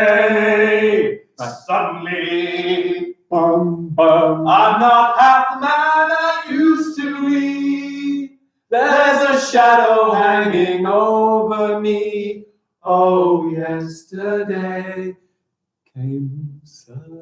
Is that right? I don't know the rest of the words. But can you hear that even in the songs that you listen to, there is rhythm to it because they're kind of like a poem. People going, oh, there's singing. I've got shocked faces on there. This is not a singing. Okay, don't worry. I don't know why that happened. Okay, I guarantee it's not going to happen again. So what we've got here is a poem, and how does the rhythm come about? Can anyone guess? How do we find the rhythm in a poem? Can we have a little look? Rhythm, rhythm, rhythm, rhythm. What about the song Get You to the Moon? I don't know. Fly me to the moon and let me dance among the stars. That one. Come on. What gives your poem rhythm? What is it that gives you rhythm? Let's have a little look. Weird, Alcina. Yeah, you're right. The ending rhymes, you're right, but that's not what gives it the rhythm. How do we find the rhythm in a poem? Does anyone know? I'm just wondering if a word might pop up. It begins with sill. Anyone? I'm not going to read a Justin Bieber song. No chance. Sing We're getting singing requests here. Should we do a karaoke at some point? No. Let's do a karaoke. I'll tell you what, later on, if you tune in, if you stay engaged, we'll do a karaoke time. Mr. Keeling's very excited about it. What's this word then? Syllables! Smashing it, good lad. Syllables is what tells me the rhythm, okay? And I really hope I got these syllables in this right. Syllables are the beats in a word. So look at this. We've got Mr. Jordan. Mr. Jordan. So I have got 4 syllables in my name. Mr. Keeling, who also has the same first name as me, weirdly. Mr. Keeling. He's also got 4 syllables. This is what I'd like you to do. Can you clap out? I tell you what, first of all, clap out the syllables to my name as we go along. So it's Mr. Jordan. Again, Mr. Jordan. Okay. I'd like you to say your name, and I want you to clap out, or I'd like to pop your fingers up to see if you can work out the syllables in your name. And what would be quite nice is if you could pop the syllables and your name down into the chat. So you could say your name and how many syllables it's got. And maybe I can say your name out and we can count the syllables in it. So let's have a little look. Can you say your name? Type it into the chat and tell me how many syllables you have got in your name. Gosh, there's so much chat in here. Let's have a look. I have 3. Mohammed. Very good. Mohammed. In fact, if we said Mohammed Mikhail, or Mohammed Mikhail, could be 5, depends how we pronounce it. Sayyida Ahmed. I got 4 there, but maybe your name is not the same now. Ayub Abdullahi. If we say your whole name here, Ayub Abdullahi. That is 6 syllables. So I'd like to say your first and last name. Let's see who has got the most syllables, who has got the least number of syllables. Please only type it once. Yeah, full name. Only type it once. 7 in my name. What have you got? Yusuf Mia. That's 4, isn't it? Say, dear, I know you got 5. I saw it the first time. Just type it once. Ishan. So that's Ishan. Only 2 syllables. Let's have a little bit more. What else have we got? You've got 1,000, Khadija. I doubt it so much. I got Shah Islam Riya. Musa Khalil. Okay, Musa Khalil. There we go. 4 syllables. Very good. Khalid Mustafa. Khalid Mustafa. That is 5. Very good. Sultan Sanja. Sultan Sanja. That's a nice simple one, isn't it? 4 syllables. You got 7 in your last name. Zubairul Chowdhury. Zubairul Chowdhury. I think that's only 6 altogether. I think I have 9. What have we got? Alisina Eskandari. I think I got 8, unless I said your last name wrong. Alisina Eskandari. I might have said it wrong. Let's have a look, Iliam. Okay. Where's Mr. Keeling? He's around, don't you worry. Okay, so we noticed that words have syllables. Now, what I'd like us to do, I'm going to count the syllables that are in these lines, and we're going to think about why the syllables have affected the rhythm. So if I read this to you, we built a ship upon the stair, all made of back bedroom chairs. It filled it full of soft pillow, go a-sailing on the billow. Okay, so there's loads more to this poem. What I'm going to do is I'm going to work out what are the syllables to each line, and then we are going to make a little poem using syllables, because we can use syllables to make a really fantastic poem. We're going to make some haiku in a second. So let's have a look at the syllables in this. We built a ship upon the stairs. We built a ship upon the stairs. I've got 8 syllables in the first line. We built a ship upon the stairs. There we go. My first line has 8 syllables. I'm going to write that down over here. So let's have a look at the second line. And then I'll tell you what, you can do the last 2 lines yourself. All made of the back bedroom chairs. All made of the back bedroom chairs. Oh my goodness, we've got 8 syllables again. All made of the back bedroom chairs. Very good. So you could do me a favor and, I can do it on here too. Again, I've got 8 syllables. Can you work out how many syllables are in the last 2 lines? So I've got, we built a ship upon the stairs, that's 8 syllables, or made of the back bedroom chairs, another 8 syllables. What about those last 2 lines? Can you read them and can you work out, we've got filled it full of soft pillows. How many syllables are in the last 2 lines of those? And let's see if we have recognized a pattern. Let's see if we recognize a pattern. Let's have a look. What have we got? Has anyone popping to? Very good. Don't spam it. Only write it once. I like this. This is very good. People are spotting that the next line, let's count it together. Filled it full of soft pillows. Filled it full of soft pillows. I spent on an I there. I filled it full of soft pillows. That's 8 syllables. Very good. I filled it full of soft pillows. And then the last line, go a-sailing on the billows. Go a-sailing on the billows. 8. This is actually a poem. It's only the first verse of a poem by Robert Louis Stevenson. I really like Robert Louis Stevenson. I can see loads of you popping in the chat. Remember, write it once and then you're done. Robert Louis Stevenson is a fantastic poet. He always thinks about the syllables. Well, he often thinks about the syllables in each of his lines. I'm going to read you another Robert Louis Stevenson poem here, and each line has the same number of syllables, and that's what gives it the rhythm. This one is known as the cow. The friendly cow, all red and white, I loved with all my heart. She gives me cream with all her might to eat with apple tart. She wanders lowing here and there, and yet she cannot stray, all in the pleasant open air, the pleasant light of day. I'm blown by all the winds that passed and wept with all the showers. She walks among the meadow's grass and eats the meadow flowers. That is another poem by Robert Louis Stevenson. The reason you felt the rhythm is because he used the same syllables in each line. That's what did it. So we're going to do an activity now to get the same syllable in each line. And what you are going to do is you're going to make a haiku. Haiku. Okay? I love haikus. They are absolutely fantastic. I'm actually going to rub out all of this stuff that I rubbed out. Does anybody know, whilst I'm rubbing this out, anything about haikus? I want any key facts, anything you can tell me about a haiku, and I would like you to type that into the chat. So we are going to be writing a haiku, and I want to know any key facts you can tell me about about haikus. What information do you know about haiku? And I'm going to put a little bit of a clue over here on this side of the board as well, in the form of a flag. And maybe you can tell me what you know about haikus. Okay, what do we know about haikus? Ooh, loads of people in the chat coming up with 5, 7, 5. I love it. This is really, really good. Can you check on one of those comments as well? That's Which one, sorry? something's just been popped up. If you ever yeah, really good. 5, 7, 5. Japanese. Oh, I like that. That is really good. 5, 7, 5. Yeah, loads of you are getting the absolute right idea. This is a type of Japanese poem. Okay, fantastic Japanese poem. Thank you, Mr. Keeling's in the chat. He'll make sure that any rude things or anybody who's being inappropriate is blocked. So don't worry about them.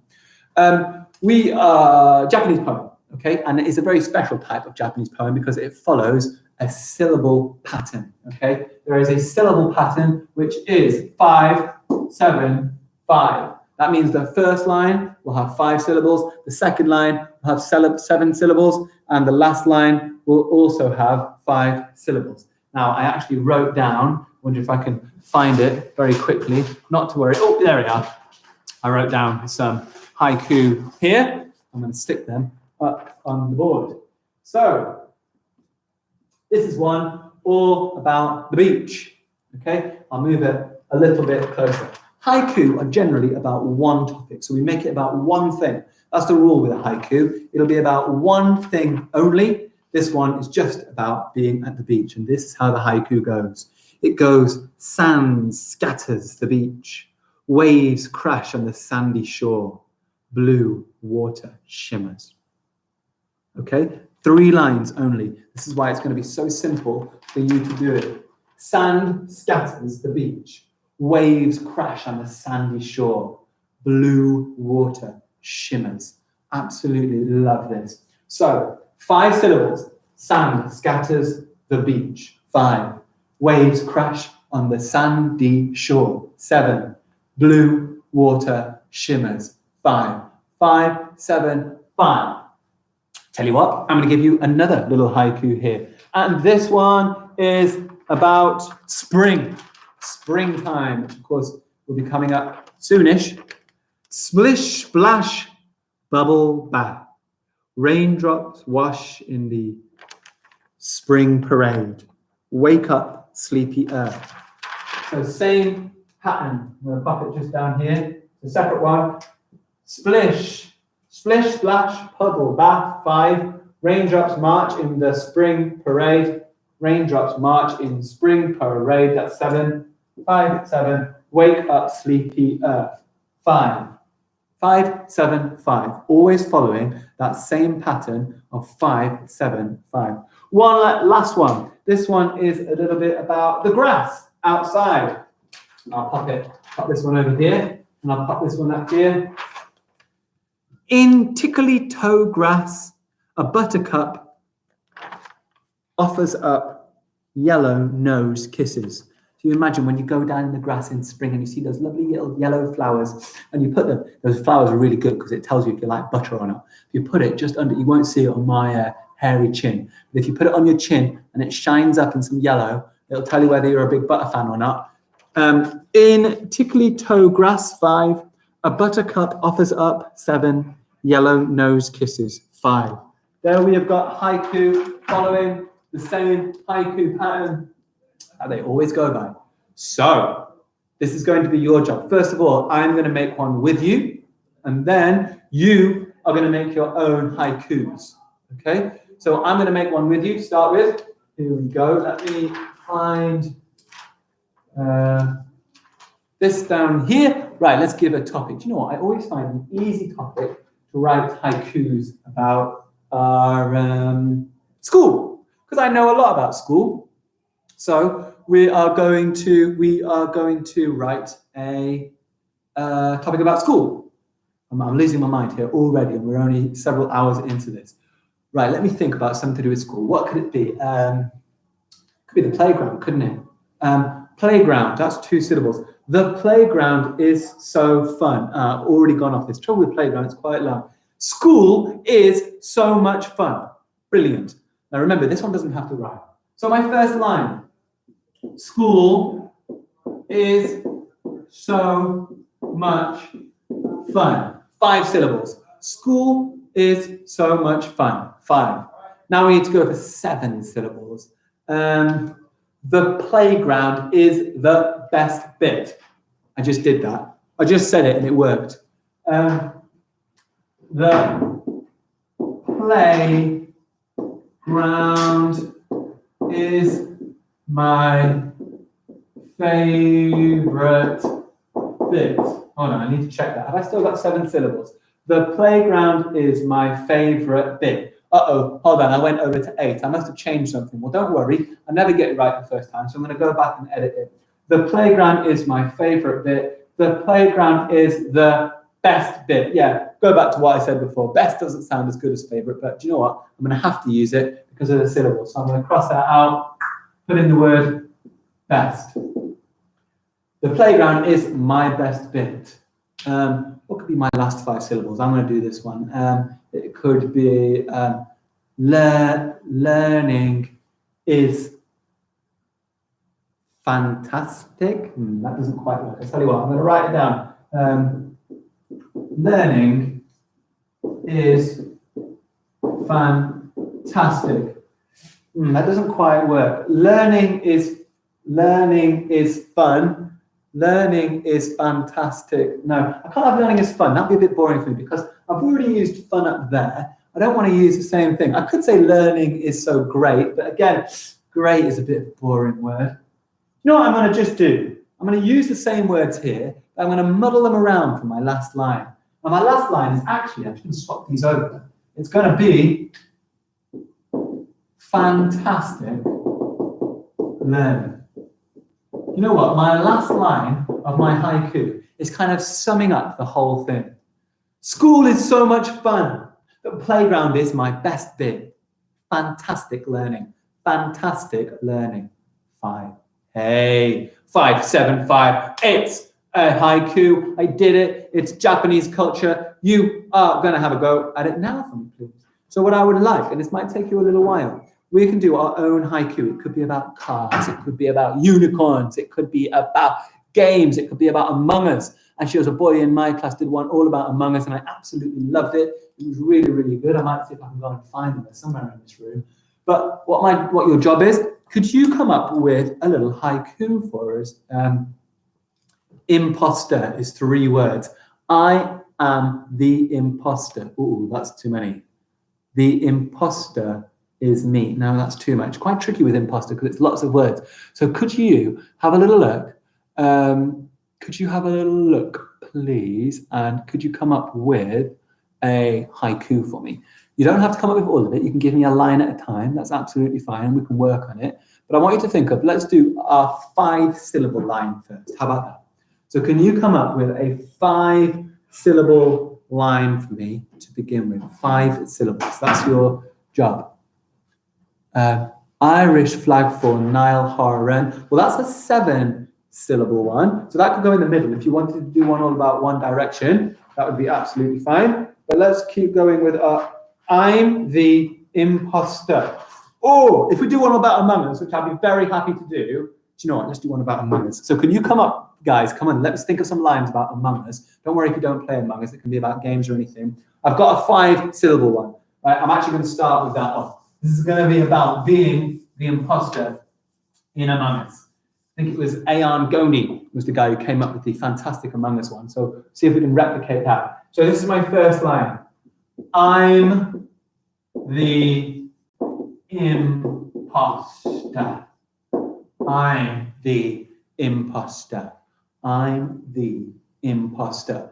5 syllables. Fantastic for our first line. I love it.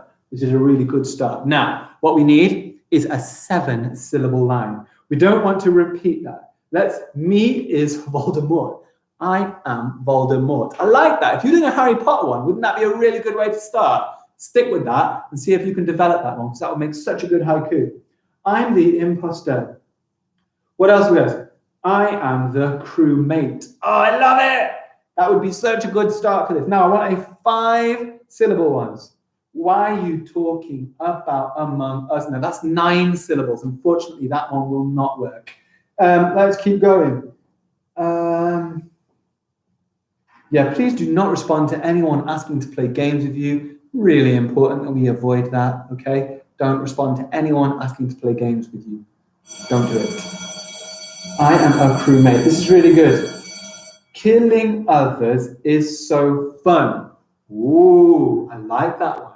It does sound a little bit naughty for our live chat, but I guess it is only a game. You could have killing others is so much fun. That one totally works with the 7 syllables. I like that one. I among us has a virus. Ooh, that is 7 syllables. What else have we got with 7 syllables? Killing crewmates faster, hey. Take down crewmates right away.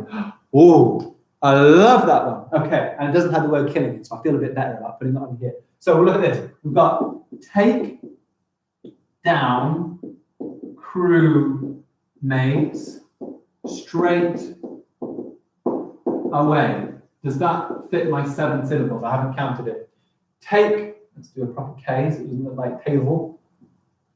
Take down crewmate straight away. That's a 7 syllable. Oh my goodness. Now what we need is a last 5 syllables for our last 5 syllables that is going to finish off our Among Us haiku. Let's have a little look. Self-report. I like to self-report. Oh, that's fun. What can we do? Let's keep reading this. Bye, hand. That's not going to work. Welcome on, I need sabotage O2. Sabotage the oxygen. Sabotage O2. That's quite good, isn't it, Mr. Keeling? It's very good. Sabotage O2. I like that. I like that. That's maybe my favorite at the moment. I can vent now. Ha. Ooh, that's quite good. Not getting voted out. Yeah, that's a good one, Nahamin. I think it's gone over to 6. Don't get voted out. What about that? Should we go to sabotage reactor? Ooh, that is 6, but that is so close. Absolutely love the game. Yeah, it's really good. Okay, shall we go for... Which one are we going for? Don't get voted out. I think that's a nice one for the end because it sums up the whole thing.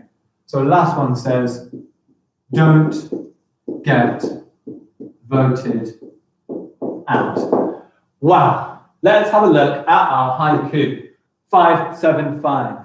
I'm the imposter. Take down crewmate straight away. Don't get voted out. Don't get voted out. Whoa! You have just made one of the best Among Us haikus I've ever seen. I don't even know if Among Us haiku is a theme, but look at that. That is absolutely fantastic, isn't it? So I really like that one. They've all come up with all of that, which is absolutely brilliant. Well done. Now, here's a point for you, sir. I'm happy to keep going, or what I could do is you can come in for a bit and I will carry this on later. Yeah, sure. Is that good? We'll take over the poetry later. Yeah. How do you want to do? Yeah. So this is what we're going to do. We've looked so far this morning at rhyming. We have looked at rhythm. So we've looked at rhyming words and how we can use rhyme in a poem. They go at the end of the word, and we can have 2 lines is a rhyming couplet. And we have looked at rhythm in a poem, and the way that we get rhythm in a poem is by thinking about the syllables. And here, one that you made absolutely fantastic, thinking about the syllables in each line. We've got 5, 7, 5. What we're going to do, we're going to take these skills, you're going to hold them up in your brain box. We're going to come back to it later on, because I think it's now time for a little refresh. You've got a whole hour on one topic. We're going to move on to, what are we doing, sir? We're going to be writing an adventure story. Writing an adventure story. Does it get any better than that? So I'm going to pause myself, and I'm going to play Mr. Keeling. I'm looking forward to coming back to you. I'm going to go and join him with the chat. I'm going to go and update things on Twitter. And Mr. Keeling. Ooh, hello. Hello, everyone. Okay, we are going to be doing a story writing session. Now, I started this story writing session with year 2. on Wednesday last week. I started this lesson with year 2. We got through paragraph 1 and paragraph 2. So if you are in year 2, you should know this pretty well. We're going to go over paragraph 1 and 2 so that everybody can have that at the start of the story, and then we're going to carry on. So if you are in year 2, we might be going over some things that you've already seen before, but don't worry about that. You can still join in. You can give some ideas, and you can help explain some of the things that we're going to go through. The first paragraph that we're going to work on in this story is going to be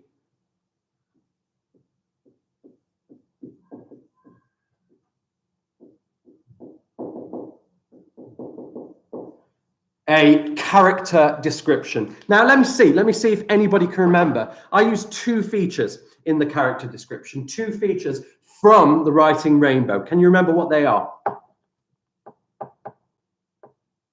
Can you remember what those 2 features are or were in the video before for the character description?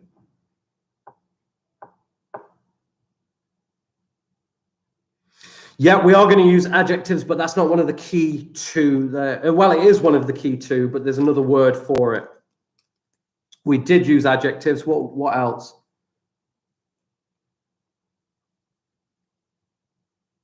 We started it off with a sentence. We started it off with one of the features. Nouns, adverbs, yeah, that kind of thing as well. They all come under this one. I'm just going to put this one up. This is the basics.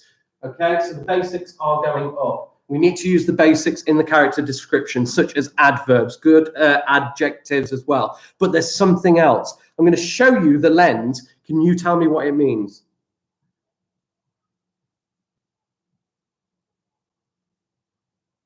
Who remembers this lens?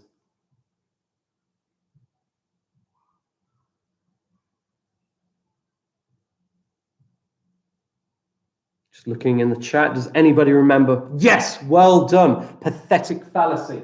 Right, that is what it's called. Now, what is pathetic fallacy? What is pathetic fallacy? That's what we're going to use. That's how we're going to start. Rainy, that's a type of weather. That's not pathetic fallacy. What is it? What is pathetic fallacy? Yes, I'll try and go slow. Sorry, I do go fast when I get excited. The weather changes when the mood changes. I could not have put that better myself. In fact, I think that is a better description than I could have come up with. So we are using the weather to reflect a mood. Now, our adventure story is going to start off with a very happy mood. So my opening sentence, my introduction sentence is going to use the weather to start the story. Should have said, didn't. Could you please either open a Word document or have a pen and paper with you now? Because we're going to write this together. So I'll just give you a second. Go and get yourself a pen. Go and get yourself a piece of paper. Open a Word document. And if you already have that in the chat, could you give me an example of how to use the weather to start a happy story? I'm okay for the moment, sir. Thank you. Come on. Happy, the mood is happy, so what's the weather going to be? It's not going to be a thunderstorm, is it? I mean, you know, you might laugh at a thunderstorm. Sir, you were my teacher in year 2 a long time ago. Do you remember me? Of course I do. I remember all of you, Alicia. Sunny, it's going to be sunny, but let's turn that into a sentence. So we've got the weather, it's going to be sunny. It's going to be sunny, but we can do so much better than the word sunny. We're going to turn it into a sentence. The sun was shining. I'm going to add that up there. The sun was shining. But we've started a sentence with the. I don't want to start a sentence with the. What could I start it with instead? Glorious. I like that word. The glorious sun. The glorious sun was shining, but I don't want to start with the. What could I start with? Could start with it, but again, no, I want something exciting words to start off with.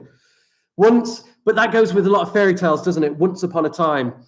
What could we start with? Maybe we could start with the verbs. Maybe we could start with the verbs. What is the sun doing? It's on the board there. but we could have other words. What is the sun doing? That doesn't put the verb first. Just give me some verbs. What is the sun doing? What does the sun do? Shining. Right. I'm going to take that word and I'm going to pop it there. So, shining.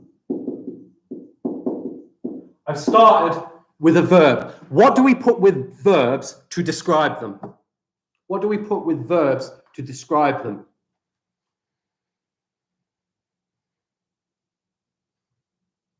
What word would you put with a verb to describe it? Adverb. Right, okay. Shining adverb. I want an adverb. Shining what? I'll give you one. Brightly. Give me another.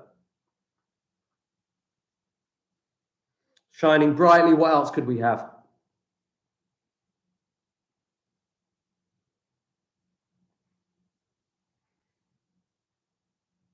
Sunshine brightening up the glorious day. I want an adverb. Shining what?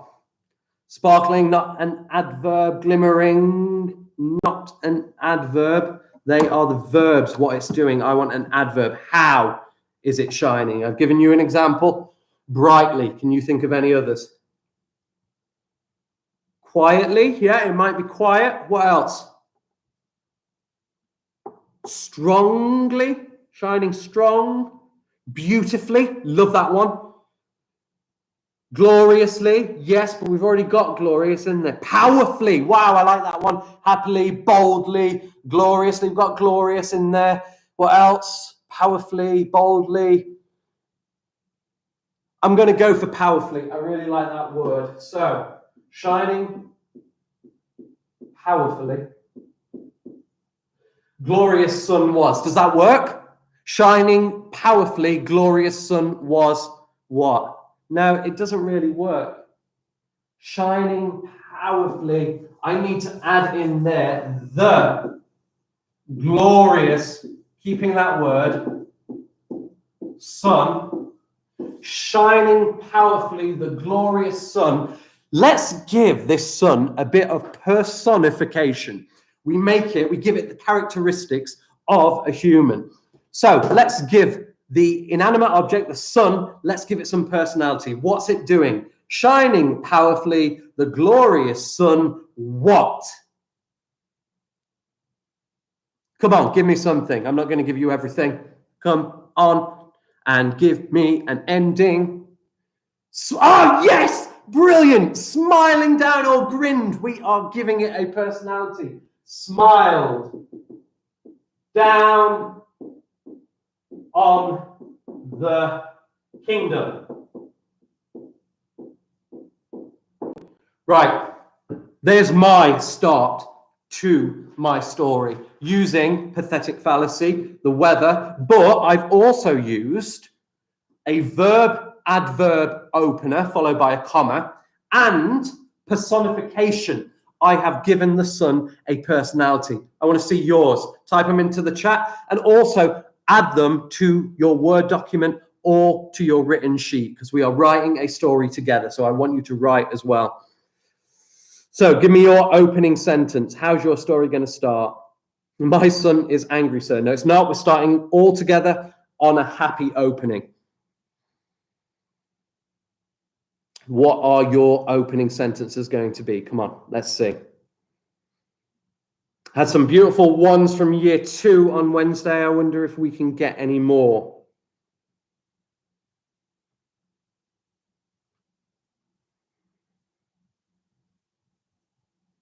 Glimmering, ultimately, the sun shone upon the kingdom. Yeah, ultimately. Okay. The sun was laughing at the teacher. Well, that's nice. The sky is empty and mood changing warmly. Not full ideas. Come on, I want a full sentence. I want a full sentence. Not words, full ideas. Glimmering beautifully, the grinning sun shone down on the kingdom. That is fantastic. Well done. What else can we get? Oh, apologies. Where else can we go? The sun is gloomy. No, we're starting with a happy sun, happy weather. Come on, what else can we get? Pathetic fallacy, starting off, verb, adverb. Can we get any ideas down? Shining wonderfully, the glimmering sun shone down on the kingdom. Fantastic, well done. I hope you've got that idea down somewhere, whether it's in the chat, whether it's on paper, whether it's not, because we are going to do our first paragraph. That is starting it off. Our first paragraph is going to be all about, as I said before, character description. Now, you can use this frame for building a story to build your very own story. And afterwards, I would like you to go onto Word, go onto a document and write me your own story. But for now, we're going to use the same character and we're going to do the same story all together. You're going to have different ideas, but we are going to build the same story. So, year 2, again, you will have seen these characters because this was the first paragraph. When we did it on Wednesday, we focused on this character as our main character. Today, we are going to focus on this character here, a warrior princess. She is going to be our central character. She is the one who is going on the adventure. Now, when you are doing a character description, you build it based on 3 areas. 1,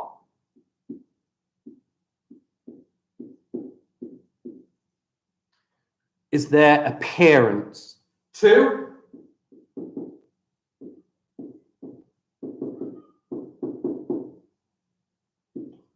are there likes and dislikes?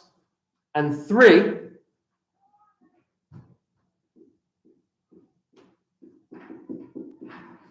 is their personality. So we've got appearance, likes and dislikes, and personality. Who can tell me what I mean when I say appearance? What am I talking about when I say appearance?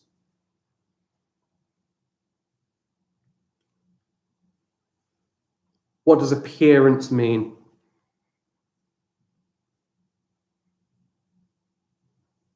Fantastic, Rayanne. Good to see you in the chat. I'm looking forward to some good ideas from you. It's what they look like. And it's not just the people's face. It's everything. It's their clothes. It's their hair. It's every part of their face, their eyes, their nose, their teeth, their ears, the jewelry they're wearing, the shoes that they're wearing, the things that they carry. It is everything. So let's think about our warrior princess. What are we going to describe? We are going to do it by pairing a noun with an adjective. So let me start. I'm going to talk about her eyes. So I'm going to put appearance. I'm going to write the word eyes. And then I'm going to pair it with a really good adjective. And I've put emerald. Emerald eyes rather than green eyes. Okay? Your turn. Give me a noun for our warrior princess. This is the character we are describing. Give me a noun and then describe it. So you might want to describe her clothing, her hair, anything about her. I would like a pair of a noun and a verb, please. Off we go. What does she look like? She doesn't have to look exactly the same as that picture. She just needs to be a warrior princess. Okay, hair. How are we going to describe her hair? How are we going to describe her hair? Curly brown. Love it. Curly brown hair. Wonderful. What else? Another part then. Long, luscious, flowing hair. That's a really good one as well, Mr. Jordan. Thanks. What else? Ginger. Yeah. Warmly glowing, the iridescent sunbeam down upon the waiting earth. That's a great first sentence, Mrs. Davis. I hope you've got that written down on a sheet of paper somewhere. What else then? What else are we going to describe? Her dress, her gown. Yeah, I think she's wearing, it's not necessarily a dress she's wearing. What is she wearing? What is she wearing? What would you call that? Looks like it's made out of metal, and it looks... Oh, let's describe her cape. Yeah, cape. What words could we describe her cape with? How would we describe her cape? Oh, I like that one. I'll save that one in my mind, Harris. What are we going to describe? Sapphire blue. Whoa, sapphire blue. That's brilliant. Sapphire blue. Emerald green. We're getting the precious stones. That's a wonderful idea. Well done. And Harris, remind me, what was yours about the armor? You said something about the armor, Harris. What was it? Can you remind me?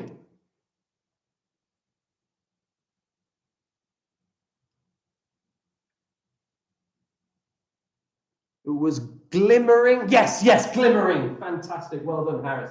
Glimmering.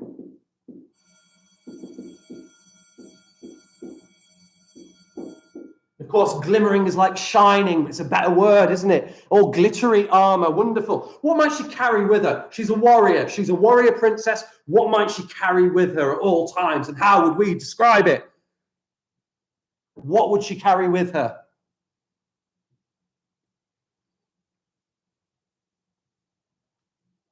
Looks like they are ready to fight in Narnia. Well, she's certainly dressed for it. She's got the armor. A Narnia sword and shield. I love the sword and shield. So I'm going to put both of those up. I'm going to put sword.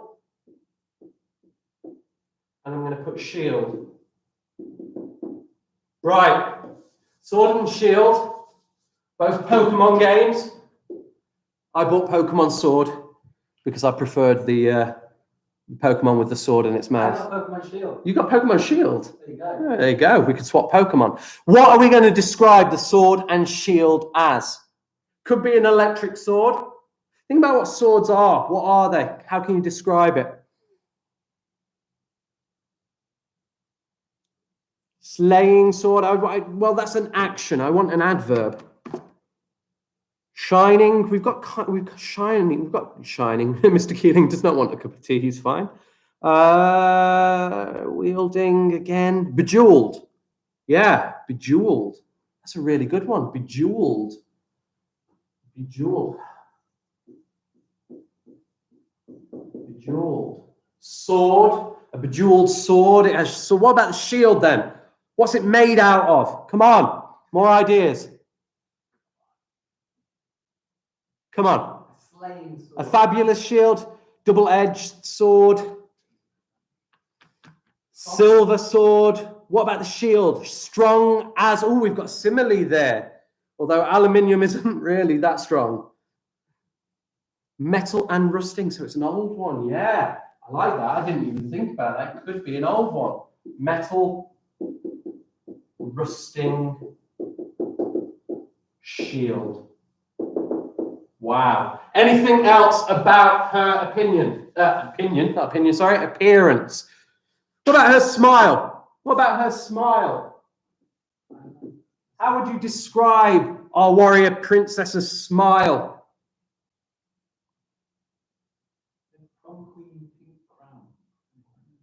Yeah, pink crown, golden crown. In fact, I might put, because she is a princess, isn't she?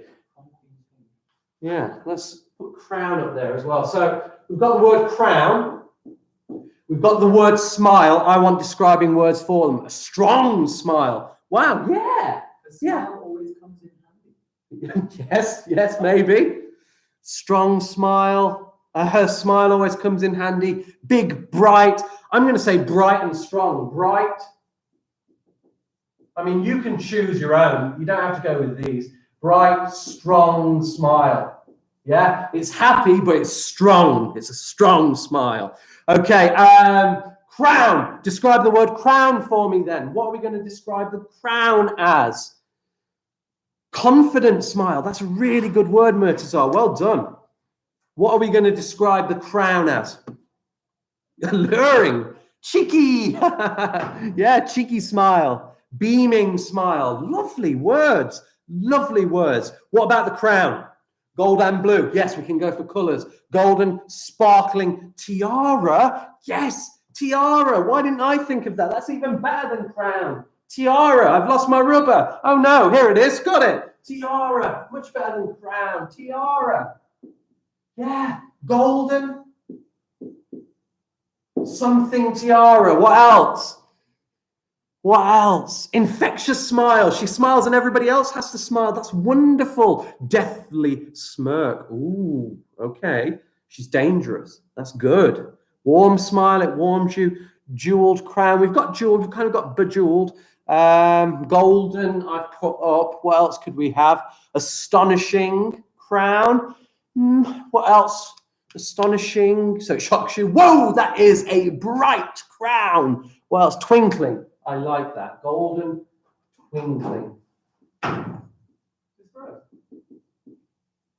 Yeah. A golden, twinkling tiara. Love it. Right. Pause. Stop there. That's enough for appearance. You've got some of your own. That's great. We're not going to build a sentence just yet. We're going to add more. Okay? So get ready. We are now on to her likes and her dislikes. I might do another color. So have we got another colored pen so I can do likes and dislikes? There's a green. A green. Oh, green. Lovely. In the area. In the area. So There it is. fantastic. Okay, so we're going to go green now because what we are going to do is we're going to look at her likes and her dislikes. So think about things that the princess might like. Think about things that she wouldn't like. Remember, this is our main character and we are going to make her a good, heroic character. Yeah, so what kind of things might a hero like? Starting with like. She likes being a hero. So she likes being a hero. That's fine. What else does she like? What else does she like? Think about what a hero would like. We're not onto dislikes yet. She can dislike pink, and we'll say that she doesn't like pink, but we are not on the dislikes yet. She's strong. That's not what she likes. She loves food and adventures. Does she have a favorite food?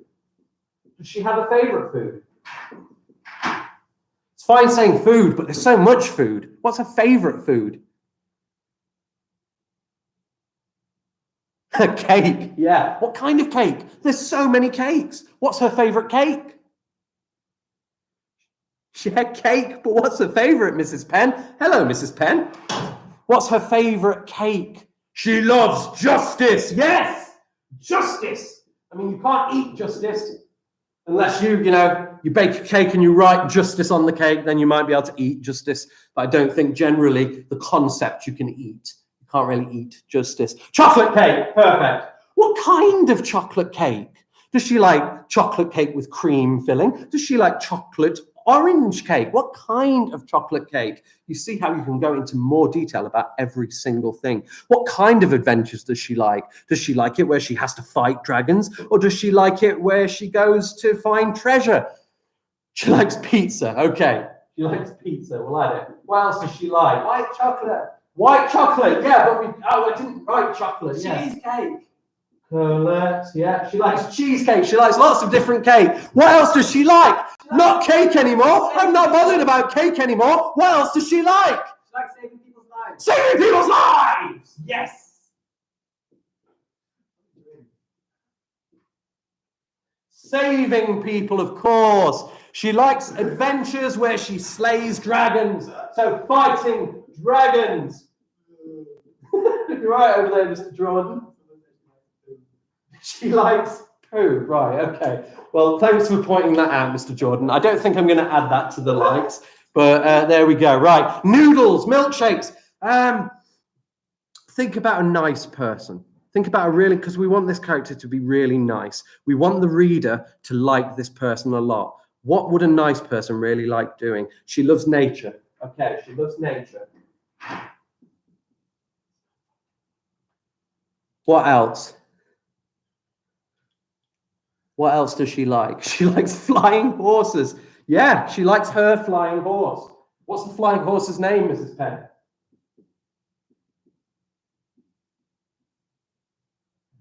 What else does she like to do? What else does she like to do? She helps with charity. Charity! Of course, giving to charity. She likes saving the day. Giving to charity. I got good one. And, sorry, children, on that note, we have now raised over £2,300 for people in our area that need devices. That is about 20 devices now that can go out and help 20 families. If you can, please go to the GoFundMe and donate. It's very important that we get provision to the children who need it most. Like our main character. who loves giving to charity. Okay, I've got loads of examples, and I know, Mr. Jordan, I know you want to share one with me, and I know you really want to, but I'm not going to take it. And I'll tell you why, Mr. Jordan, and I will tell you why I will not take any more children. It's because my board's getting pretty full, and we've still got 2 more things to do. So, dislikes. What does she not like? Think about a good, kind, heroic person. What does she not like? She hates to see people hurt. I need to do a new color, I think. Orange, is that visible? Let's see. Gonna have to move personality a little bit because we are running out of space. So, orange, the things that she doesn't like: hurting people. She doesn't like hurting people. What else? She doesn't like sheep. I mean, there might be a whole backstory to that. It's funny, she doesn't like sheep, but there might be a story behind it. In a story, there's lots of other stories. The princess didn't like sheep. She remembered a long time ago when she was a child. She strayed away from her family to go and see the royal sheep. She opened the gate and entered the paddock. The sheep went wild, chasing her and biting her crown. She was terrified, and she vowed that day to never go off into the sheep pen again, or something like that. Anyway, what else doesn't she like? What does she not like?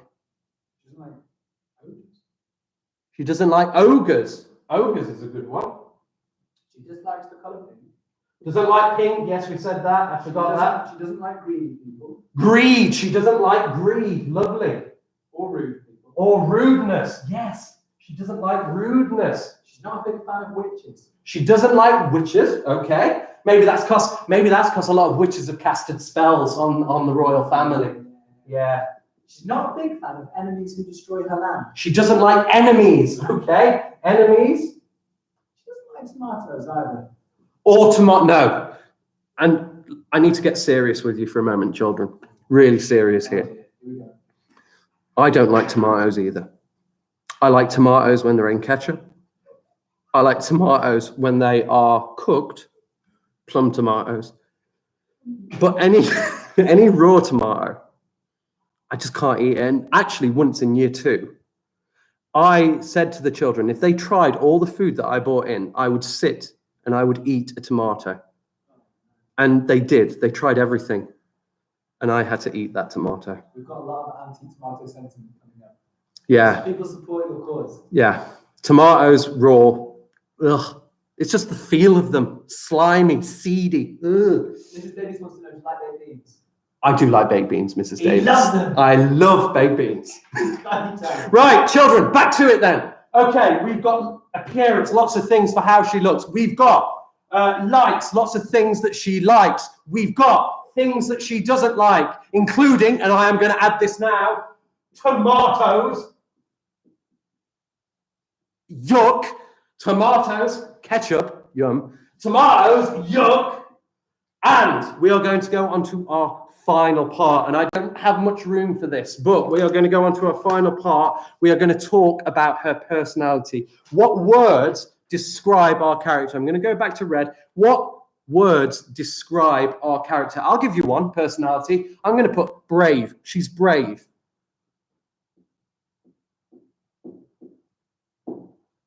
Brave. What else? What else is her personality like? She's brave. What else is she? I like mushrooms. What else is she?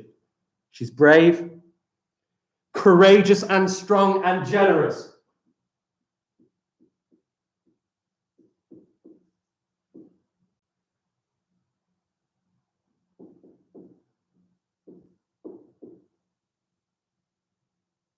What else? Fearless, heroic. Yes.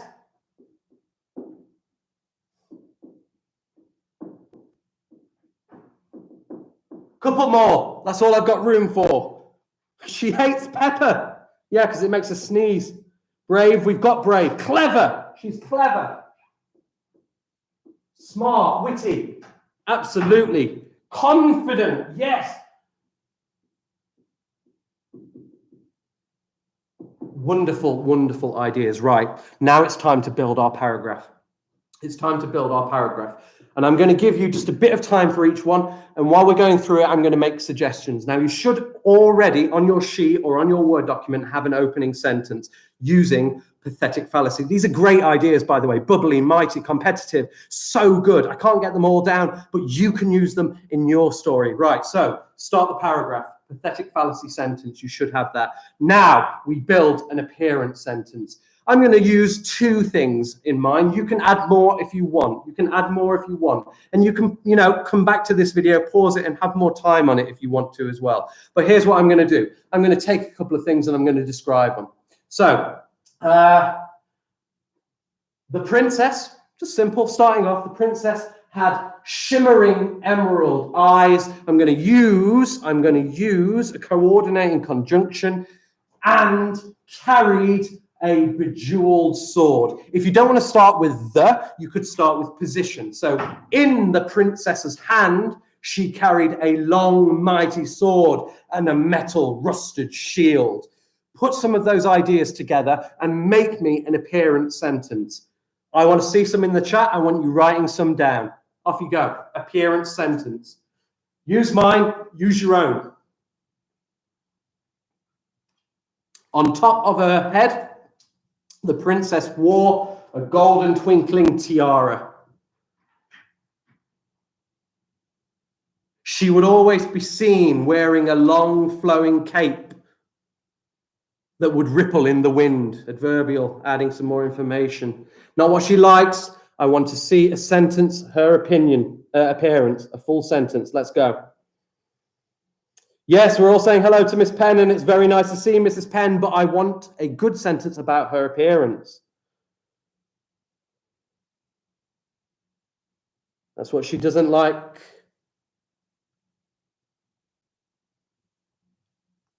Hello, Miss Penn. Yes. Hello, Miss Penn. Good to see you. That's good. Thanks for joining in with that, Mr. Jordan. Come on, let's have some good sentences. I'm not seeing any for appearance. Put them down. Add them to the chat. I want to see some good description for appearance. Use mine. Let's go. Lustrous, long, ebony hair that glistened in the sun. The princess had luscious, long brown hair. Curly, silky hair. On her curly, silky hair was a glistening golden tiara. That is better. Keep going.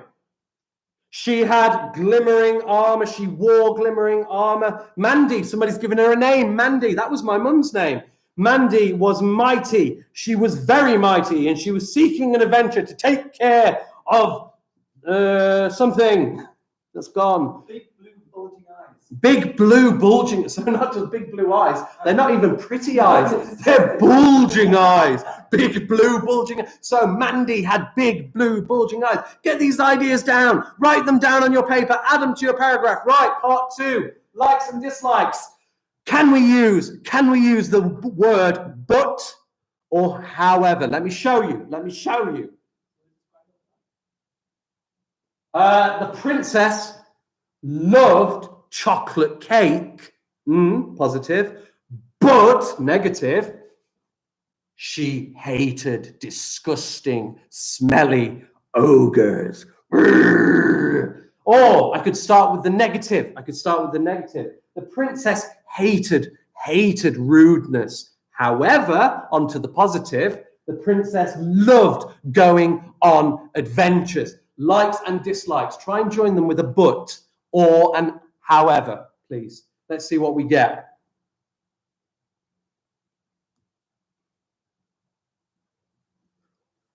Yeah, okay, monsters and greediness. Let's put them together with a but. A cape that bellowed in the autumn air. Wow, Mrs. Davis, that's really good. Eyes that frantically scan the horizon for her foe. The courageous princess roamed the lands. The princess loved diamonds. That's the positive.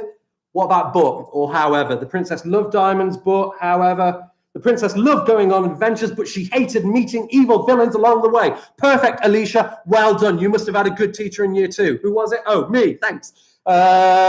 She wore a sapphire blue helmet, a gold crown, and silver sword. She loved to help people, but She hates when someone disrespected someone poor. Lovely. What a wonderful idea. She likes going to lively festivals, going for a dance at a lively festival. However, she doesn't like enemies who take over her land. Wonderful use of however there, positive and negative. Can we have any more? She dislikes teachers and dancing. She wouldn't like me then. What else? What else? Loves saving people. Yeah, that's the positive. What would be the negative? No. Mandy loves saving people, but hated what? There once lived a girl called Emily.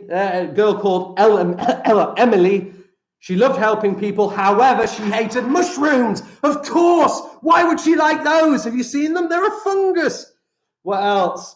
She likes going to school, but she hates doing the Just Dance videos Mr. Keeling made her do for PE. I am so sorry, Alicia, that you still have that memory, and even sorrier if you remember my dancing. Right, what else have we got? What else have we got? What does she like? What does she not like? But, or however, she dislikes wild animals storming the kingdom, but loves nature.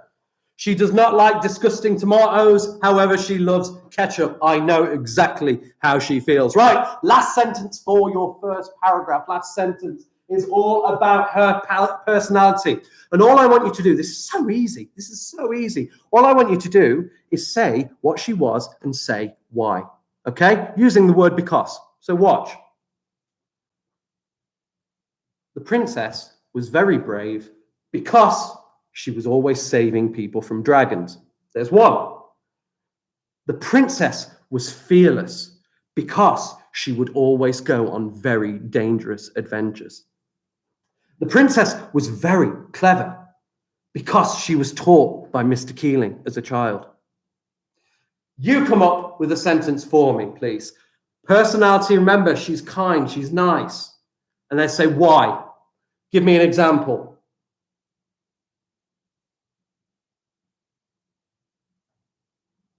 Personality. The princess was very brave and a great leader. How do you know that? Because. Use that because. She was a great leader because what did she do that made her great?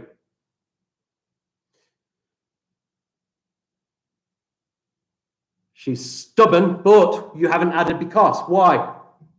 She loves school, but that's the but one, that one's from before. She was a wonderful person because she saved her town from petrifying zombies. Absolutely. What else? The princess was very caring because she was known all across the land for her charitable ways, giving to the poor, taking from the rich. Oh, wait, no, that's Robin Hood. She doesn't like tomatoes, but she likes mini pizza. Yeah, I mean, I agree. I can't really. Terrified of spiders. That's not personality. That's likes and dislikes. What else? She likes it when Mr. Keeling sent her running every day because she's resilient. She is, more so than I. I remember my cross country in year 8. If you could watch that on video, luckily it wasn't filmed, you would see the complete opposite of resilience right there. One more. Come on, one more good idea for personality. Give me a word and put a because. Emily was brave, strong, and fast and fierce because she saved her kingdom from monsters. Fantastic. Love it. Great idea to end on. Right. Brilliant. Paragraph 1. Tick. Character described. Well done, everyone. I need my rubber. Where's my rubber? Rubber! There you are. Okay. Let's get rid of this. Oh, look at all that work. It's going. Oh, dear. Luckily, we're filming this lesson. Usually when I wipe the board, all my ideas and all the children's ideas just vanish, don't they? Vanish away into the ether. Luckily, you do some really good work to capture those ideas. Oh, so much to rub off. This is taking longer than I thought. Almost there, bit there. Right, okay. Next bit. Right, I'm going to need some more lenses, I think. So let's see, where did I put my lenses? Right. The second paragraph, we've described the princess. Now we need to describe where the princess lives. I've got a picture. Don't worry. This is where our princess lives. Take a moment, think about the nouns. What can you see in this setting? A castle, yeah, absolutely. What else?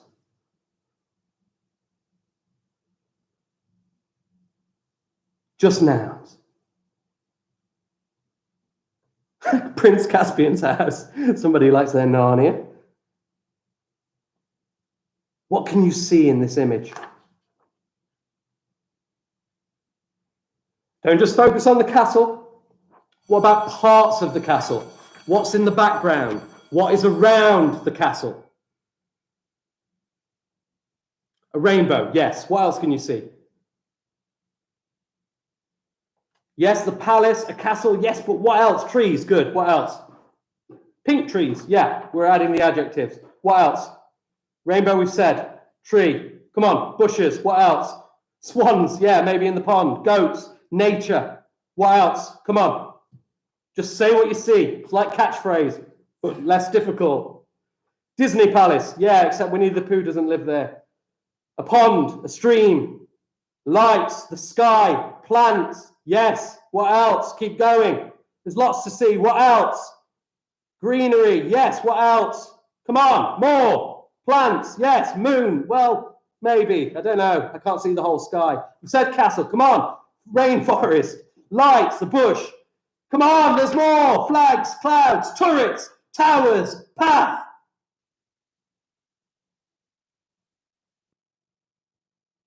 Rainbow clouds, weeping willow, brilliant one. Dirt, yeah. Bright blue sky, river, wonderful. Stop. We're going to describe this setting, and we're going to do it with some of the lenses from the Writing Rainbow. Here's what we're going to need. Can anyone, in fact, before I start, can anyone tell me what I need? Year 2, you should know what I need for this setting description. So I want to see what lenses, what do I need? What features of writing do I need? What lenses do I need from the Writing Rainbow? Yeah, I'm going to need my basics, aren't I? I'm going to need my adjectives. What else? Punctuation, of course. Always need our punctuation, always needs to be good. Noticing, what is that though? I want all 5. What do we call them? I want all 5, not just noticing. What else? Senses. Well done, well remembered, Rayanne. We want our senses, so we want taste, we want touch, we want noticing, we want smelling, and I don't have my 5th sense. Oh no, I haven't got my 5th sense. What's my 5th sense? I've got tasting, touching, noticing, I've got smelling. What's my 5th sense? Sam, here's your shout out. Now give me my last sense. Well done, Harris. It's hearing. I don't have that lens with me, so I'll just draw a really bad ear. There we go, a really bad ear. Right, so we've got the basics. We have our 5 senses. What else do I need? I need something else. 5 senses, got. Yes, we can put actions in. I'm not going to make that a key focus, but there will be actions in there. That is it, positions. And what are positions? If we put positional language at the start of our sentence, what are we adding? What are we adding? Adverbials. Wonderful. Well done. We're adding adverbials. We're adding adverbials. And I'm going to add even more to this setting description. I'm going to do this one because we want to say how we feel about this place. So let's build our sentences, shall we? We're going to start with position. Our sentences in this paragraph are mainly going to start with position. We're going to start with our adverbials. So, as you know, year 2, because we've done this,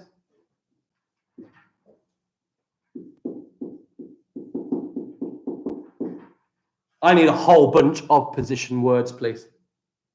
I'll give you one.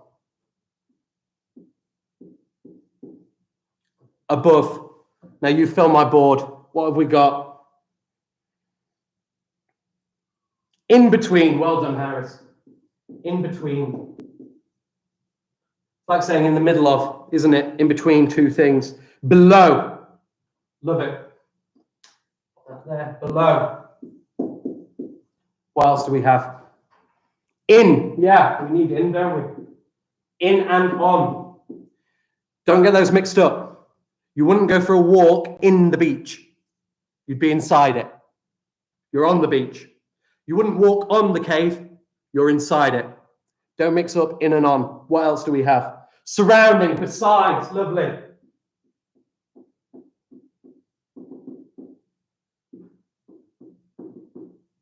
What else? Keep going. Next to, beneath, lovely. Beneath. What else? Under, yeah. Under. What else? Oh, come on. I've had more from just one class. We've got all year groups here. I want to see more. Over. To the left, yeah. So many more. So many more. Come on. Come on. Don't repeat the same ones. We've got beside, to the right, yeah, to the left, to the right, everybody, yeah. Inside, yes, inside. Come on, we need more. We need more. Let's fill it. We got over? Yeah, we've got over. In the background, in the background, in the background, yeah.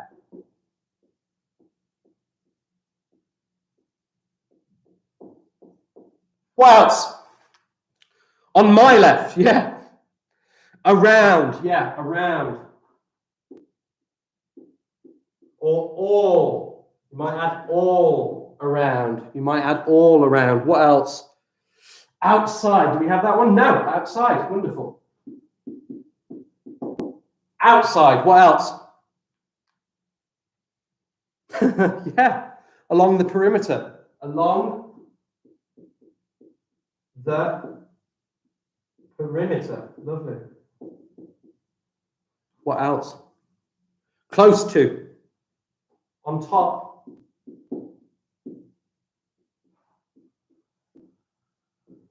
Lovely. Stop there. Right. Okay. Senses. Let's start with this one. What did you see?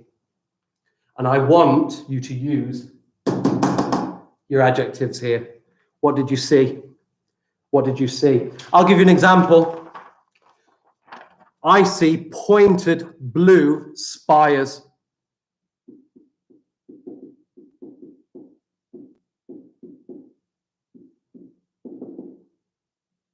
What else do you see? The skyline. Yeah, describe it. How would we describe that skyline? Multicolored? Shimmering? Beautiful? Pleasant? Peaceful? What? Glorious. We've had that word before, haven't we? And I liked it. Glorious skyline. What else? Stream. Yeah. Describe it. Horizon. We could use that instead of skyline. What about the stream? Describe the stream. Could have lots of what? Calming. Yeah, calming stream.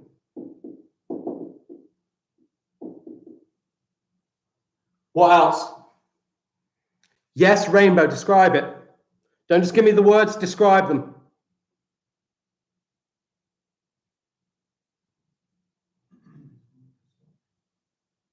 Relaxing what? Multicolored what? Ah, Umi, I will be doing a relaxation session at 8 p.m. tonight, so you'll be able to see that. Majestic turrets, love it.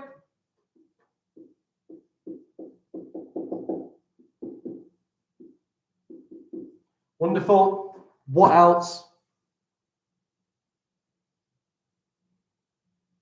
Anyone can join in.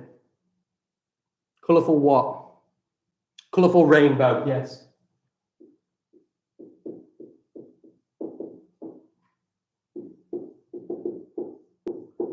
Fabulous. Anything else? Okay, we'll pause there. We'll pause there and we'll talk about what you can hear. What can you hear in this picture? Let me show you again. What can you hear?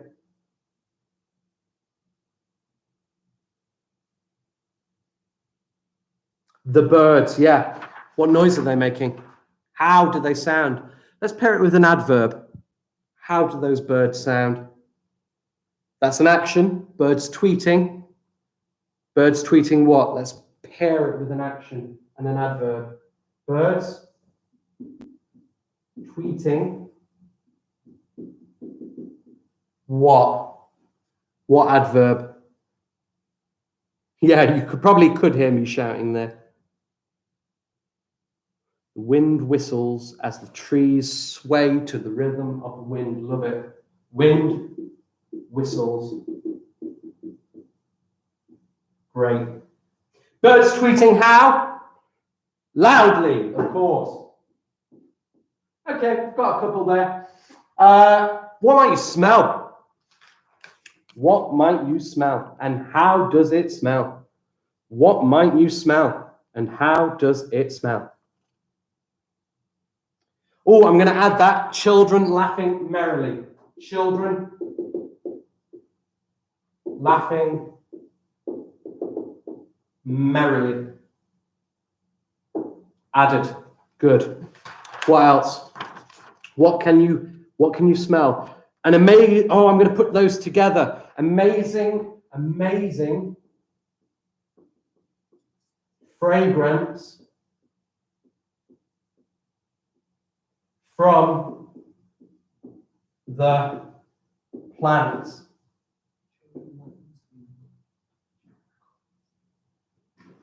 Okay, what else? What else do we have? Got the flowers. You can smell cinnamon. Scent of irises. Scent of irises. The scent of irises. Yes, absolutely. What else can we smell in this image? Have another look. Think about what smells might be coming from the kitchen window of the palace. What smells are coming from that kitchen window? There's going to be a lot of people in that castle. They're going to have to cook a lot of food. What smells are wafting out of that window? The fresh air. Yeah, I'm going to add that, but that wouldn't come out of the kitchen window. Fresh air. What else? What else? The most adorable thing, like a baby's laugh. Yeah. Could be creepier at night. That is good. We're going to do some suspense later on. What could you smell? What can you smell? Give me the description of it. Baking cookies. Yeah. What would that smell like? Give me a word to describe it. You could smell them baking cookies, but how? How does it smell? Sweet, warm. Love it. So I'm going to go for sweet, warm. I might add fresh as well. Fresh. Baked. Cookies. Yeah. Right. Delicious fresh cookies works as well. We're going to stop there because we've got so much already for this paragraph. I'm not going to go into the other senses. I will just do one more thing, which is feelings. And I'm going to add them in a different color to the same box. So if you were in this location, if you were at this palace, how would you feel? How would you feel? What emotions? We can do onomatopoeia, Alicia. You're right. We can do onomatopoeia for the sounds all around, and you can add that. We're going to look at it later in a later paragraph, but you can add it here. You'd be happy. Happy. You'd be excited, maybe. Yeah. How else would you feel? Happy and excited. Sweet potato. I don't think that's a feeling. That's more of a vegetable. I would feel like the queen and leader. So you'd feel powerful, maybe, and grateful, powerful. You might feel powerful. How else might you feel? Amazed, yeah, you might be amazed by all the beautiful wonders that are around. You might feel amazed. Surprised, yeah, you walk along, woo, that is one big castle. Where'd that come from? So you might be surprised. Absolutely, you might be surprised. Let's get a few more feelings. Joyful, absolutely, you would be joyful. How else? Enthusiastic. Oh, hello, Mr. Jordan. Come on in. Do you want to grab some more words? More feeling words? What are we doing exactly right now? What's been going on? What are we learning about it? Oh, well, we are at the minute, I know it's all over, but that's So much because we've got so many good ideas from the children, but we are building a setting description paragraph. We are doing it with positional language, which comes under our adverbials lens. We are doing it with senses, the 5 senses, and we are pairing those with adjectives. We are doing it with feelings, and that is what we're on right now, feelings. And there are so many fantastic words. So we've got some feelings in here. Oh, so I love that word, ecstatic. Isn't that a wonderful word? That is a wonderful word, sir. Ecstatic shows me it's not just feeling good, it's feeling more than good. Absolutely. Over the moon, Harris. Wow, I absolutely love that. Can I just write this down? Anywhere you can fit it in, sir. We've got so many ideas. Ecstatic. So many ideas. Over the moon. Over the moon. That is such a good one because it just shows how really, truly excited we are about what's going on. Let's have a look. What else have we got on there? Unstoppable. I love the idea of just that force within me. There's nothing that's going to stop me. I'm feeling unstoppable. Oh, it's a big long one. That is a wonderful one. And now that we have got all of that, we can start building our sentences for this. And we can start over here. We start with position. So we say on top, below, underneath, next to. Let me start it off. Next to the beautiful, gigantic palace. You can hear, I'm going to use my senses now.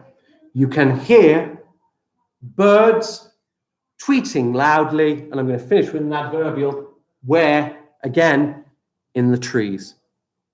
Let me go over that again. I've just built a sentence.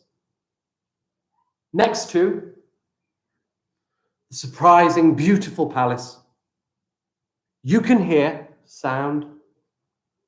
sound of birds tweeting. Where? Adverbial, in the trees. Let me build another.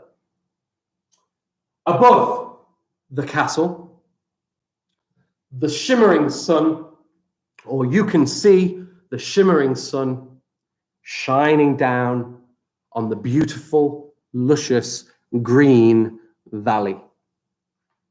Your turn. Use this now to build some sentences.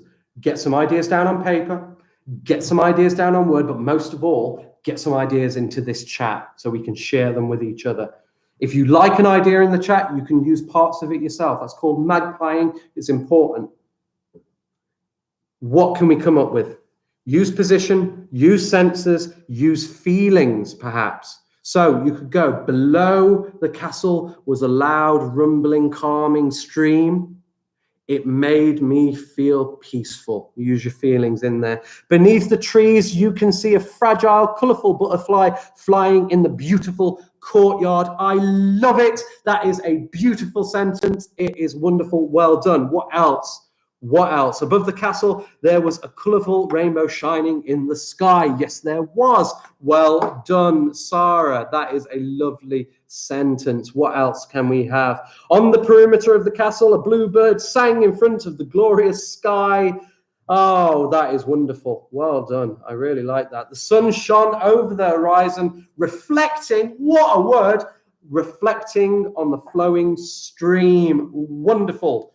Nothing. Okay. What else? Just focus on lesson Eve. That's not really what we're talking about. Surrounding the castle, there was glorious sunshine and it enveloped it. Yeah. It took over. The sunlight enveloped the castle. Wonderful. The castle was on the mountain of greenery when I stepped on it. You used on it. Oh dear. On top of the strong old tree was a woodpecker biting on the strong old wood. Use strong twice there. Use strong twice. Try and use the words only once. Right, okay, we are going to pause. I think we get the idea. Building using position, senses, etc. and so forth. Now, what we are going to do is I'm going to pause it there. That's not the end of our story. We have just started, but I have got a feeling that this story is going to take 2 or 3 hours to complete. So we are going to move on to the next paragraph later. I'm going to pause my lesson here. I hope you enjoyed it. This is where we finished with year 2. So now the next lesson, which will be later in the day, keep your eye on Twitter for when it is. The next lesson, we're going to focus on the next 2 paragraphs. And that means year 2, you can join in because you won't have done this before. This will be useful for year 2 next lesson as well. It will be. So, sir, you're doing maths next, I believe? A little bit of maths, yeah. So we'll be doing maths. I believe it's division and multiplication. That will be useful for year 2, so please do stick around. I'm going to say goodbye. I'm going to leave all this on the board so that sir has to rub it out instead of me, because, you know, why would I do that? No, I'll be nice. I will rub it out while sir starts talking to you, okay? Enjoy the maths. I'll be back after sir with some maths as well. Mine will be addition and subtraction. Good. So I think if we do like half an hour, then you can grab some lunch, and I'll do half an hour, and I'll grab some lunch after that as well, because it's all there available for us. And a little bit of feedback, which is that people at home are struggling to read the red writing. So I've now gone and got a black pen. So we'll make sure that we're using black, green, and blue or purple from now on, something that shows up. So it is time for maths. We're going to do a little bit of maths. Very exciting. A lot of people, Sarah, are asking for us to sing a duet. So at some point, I think we'll do a little bit of karaoke at some point. Yeah, just to comply with rules in school around singing, we will have to be separated when we do. So I will sing with you, but I will sing over there if we do. Don't worry, Mr. Keeling and I are in the same bubble, so we're trying to do our best to stay safe. But we will do that later on. Do you know what will be really... Stop, don't sing. What would be really nice, actually, is if we get some videos of you doing all of these things as well. Yeah, that would be really nice. What we're going to do, we're asking you to send in any videos. You just need to send them onto Twitter. Just post a video at Anglesey P. I'm going to just pop that back on here now. So at Anglesey P. You can send any videos, any work, anything on there, and then we can share it on here. Also, if you want to email it in, you can email your work in year 3 at anglesey.beham.school.uk, and that is absolutely fine. It'll be really nice to see your work, and there'll be an opportunity later on. Mr. Keeling and I are going to have a little time where we can, well, first of all, from this morning, we're going to be reading some of your monster descriptions and see if Mr. Keeling and I can draw the monster the same way that you described them. We are going to be seeing some maybe of your workout videos. If any of you did it, maybe we could watch Mr. Keeling doing a workout to one of those videos. And obviously, I want to see some of your haikus that come in. I'd love, what would be really nice, if you did do your haiku, to do your picture above it. And I am so excited because we are building this adventure story, and I can't wait to see where this adventure story goes. So, half an hour now with me for maths, just while Mr. Keeling's going to get himself some food, and then you're going to go back with a little bit of time for him afterwards.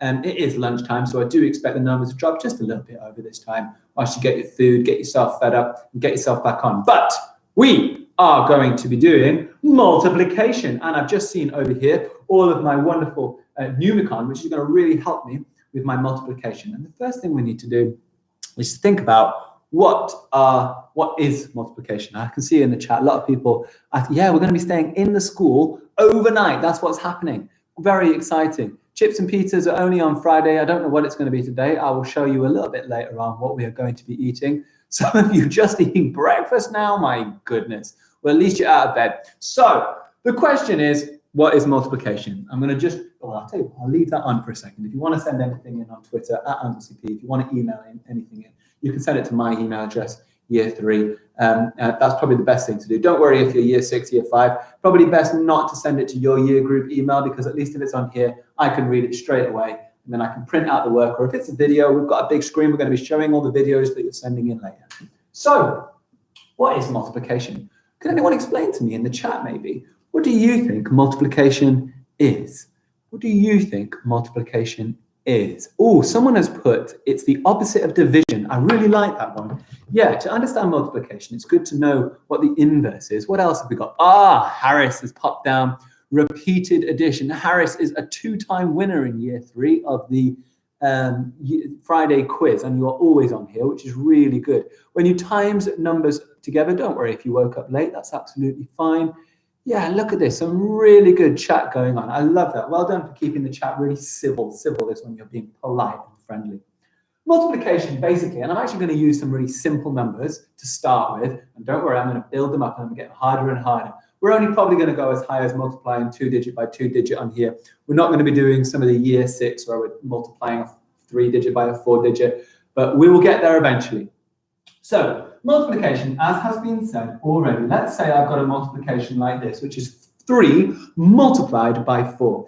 Really important that we use the right language when we're talking about multiplication. Mr. Jordan has sometimes used the wrong language in multiplication. I used to say 3 lots of 4. But that's quite a different question. So we now say 3 multiplied by 4. What does that look like? Well, if I get my number line over here, what it's kind of looking like is I've got 3, okay? And we said repeated addition. I'm going 3, 3, 3, 3. Okay, I'm just going to rub this out and I'm going to pop this up here. I'm going to go, hopefully, a slightly slower pace than Mr. Keeling, just over the lunch break. So look, I've got 3, and I'm multiplying it 4 times 3, 3, 3, 3. So 3 multiplied by 4 equals 12. Nice and simple. We're happy with that idea. I can see all the answers are absolutely smashing it. I would expect you to know what 3 times 4 is.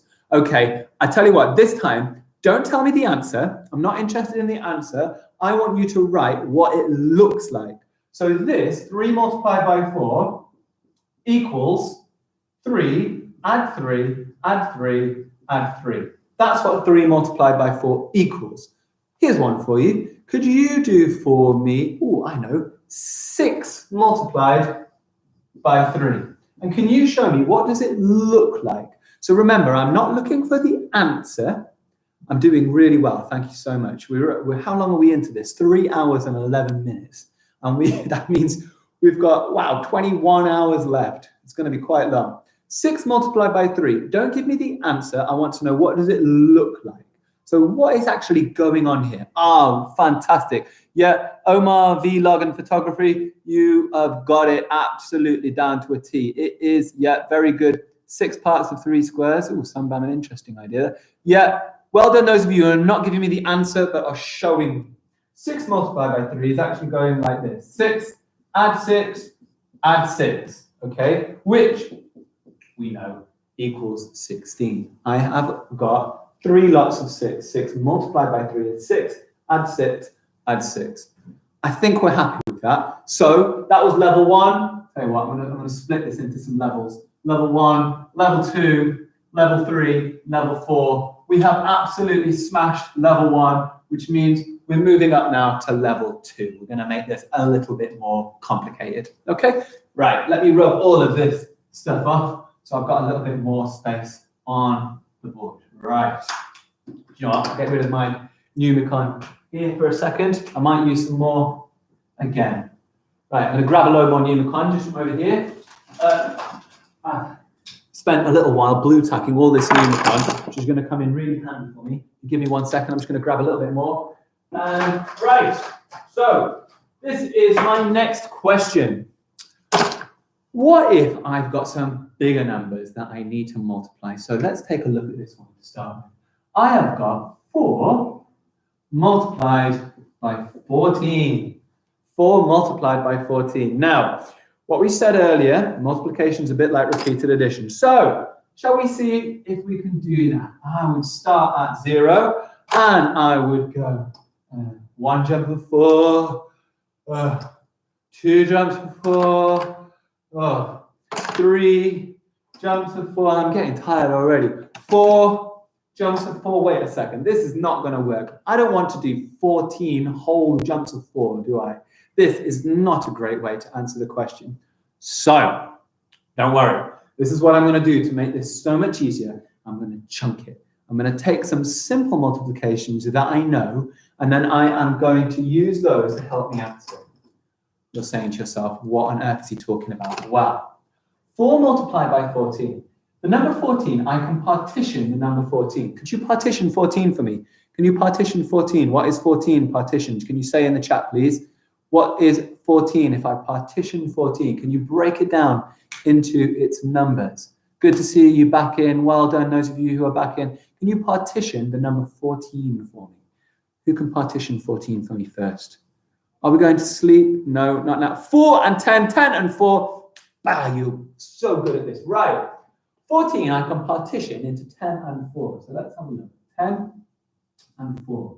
And what I could actually do, I could do 10 lots of 4, 4 multiplied by 10, and then I could do 4 multiplied by 4. I'm going to break this down into 2 nice and easy chunks. I know loads of you know this already, but let's have a go at it, shall we?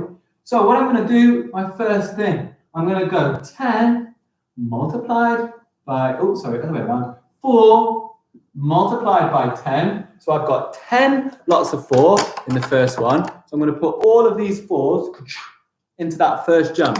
And I know that 10 multiplied by 4 is 40. That's my first 10 jumps of 4. Remember, I'm trying to get 14 jumps of 4 altogether. So here is 10 jumps of 4. How many jumps of 4 do I have left? Well, look, I've got 4 more jumps of 4 left. Let's have a go at that then, shall we? And 4 multiplied by 4 is 16. Wait, my answer can't be 16. I've done something wrong here. Can anyone tell me, what have I got wrong? Because my answer can't be 16. No way 4 times 14 is 16. What have I missed? What have I not done? I did my first 10 jumps of 4 and got to 40. And then I did 4 more jumps of 4. Well, 4 times 4 is 16. So what have I got wrong? I can see lots of people putting an answer, but sir, it's 56. Okay, so what did I get wrong? If you're saying it's 56, what did I get wrong? Hey, you guys are so smart with getting all of your answers. Really well done. Well, I should have added it.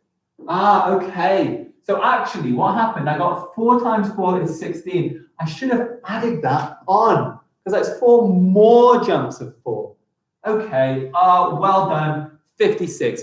You guys all had that in the chat, and you absolutely smashed the answer to that question, so I'm really proud of you.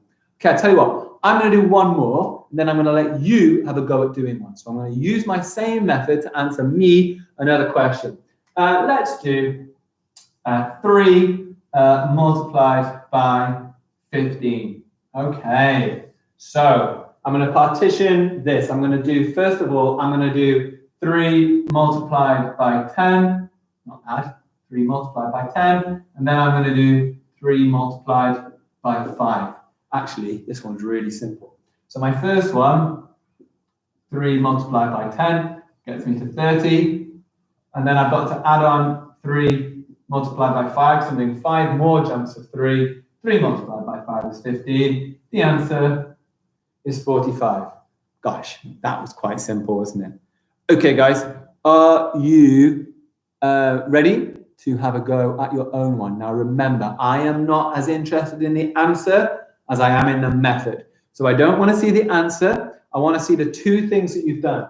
So for this one, what I did was I went 3 times 10 equals 30. Then I added 3 times 5, which is 15, which equals 45. So in the chat, writing down, I want to see the method that you are going to do. Right, I'm going to rub this off. I'll tell you what, I'll leave the top one on there. And your new question is going to go down below here. I'm going to make it a nice and easy one to start with. So I would like to see 5 multiplied by 15. Remember, I don't want to just see the answer. I want to see the steps that you're going to take to get to the answer. We're in level 2. Do you know what? We're kind of moving now towards level 3, but we're not quite complete. I need to see you getting the right steps for me. So what are the steps that I'm going to do to solve this problem? I'm going to break it into 2 little chunks, aren't I? So I'm looking forward to seeing the first person. Absolutely. Harris is the first guy to get it going. We've got Pfizer. who's popping down 5 times 10. Very good. Who else is popping on here? Queen, we were just saying that we only post one time. That's one really important thing to do, just a basic YouTube etiquette. Let's have a look. What else have we got done? Yeah. Oh, this is so good. You can do your work, Salma. That's really good news on your sister's tablet, so you don't need a device. Thank you so much for letting me know. I'll make sure we pop you back off the list. Yeah, I'm doing really well. Let's have a look. What are the methods? I'll have a chat with you in a second, but I want to see us doing this. Yeah, this is very good. Who is that? Liana, 5 times 10 plus 5 times 5. Hey, Manor, good to see you. Yeah, guys, this is so good. Right, this is what I did. I went 5 times 10 equals 50.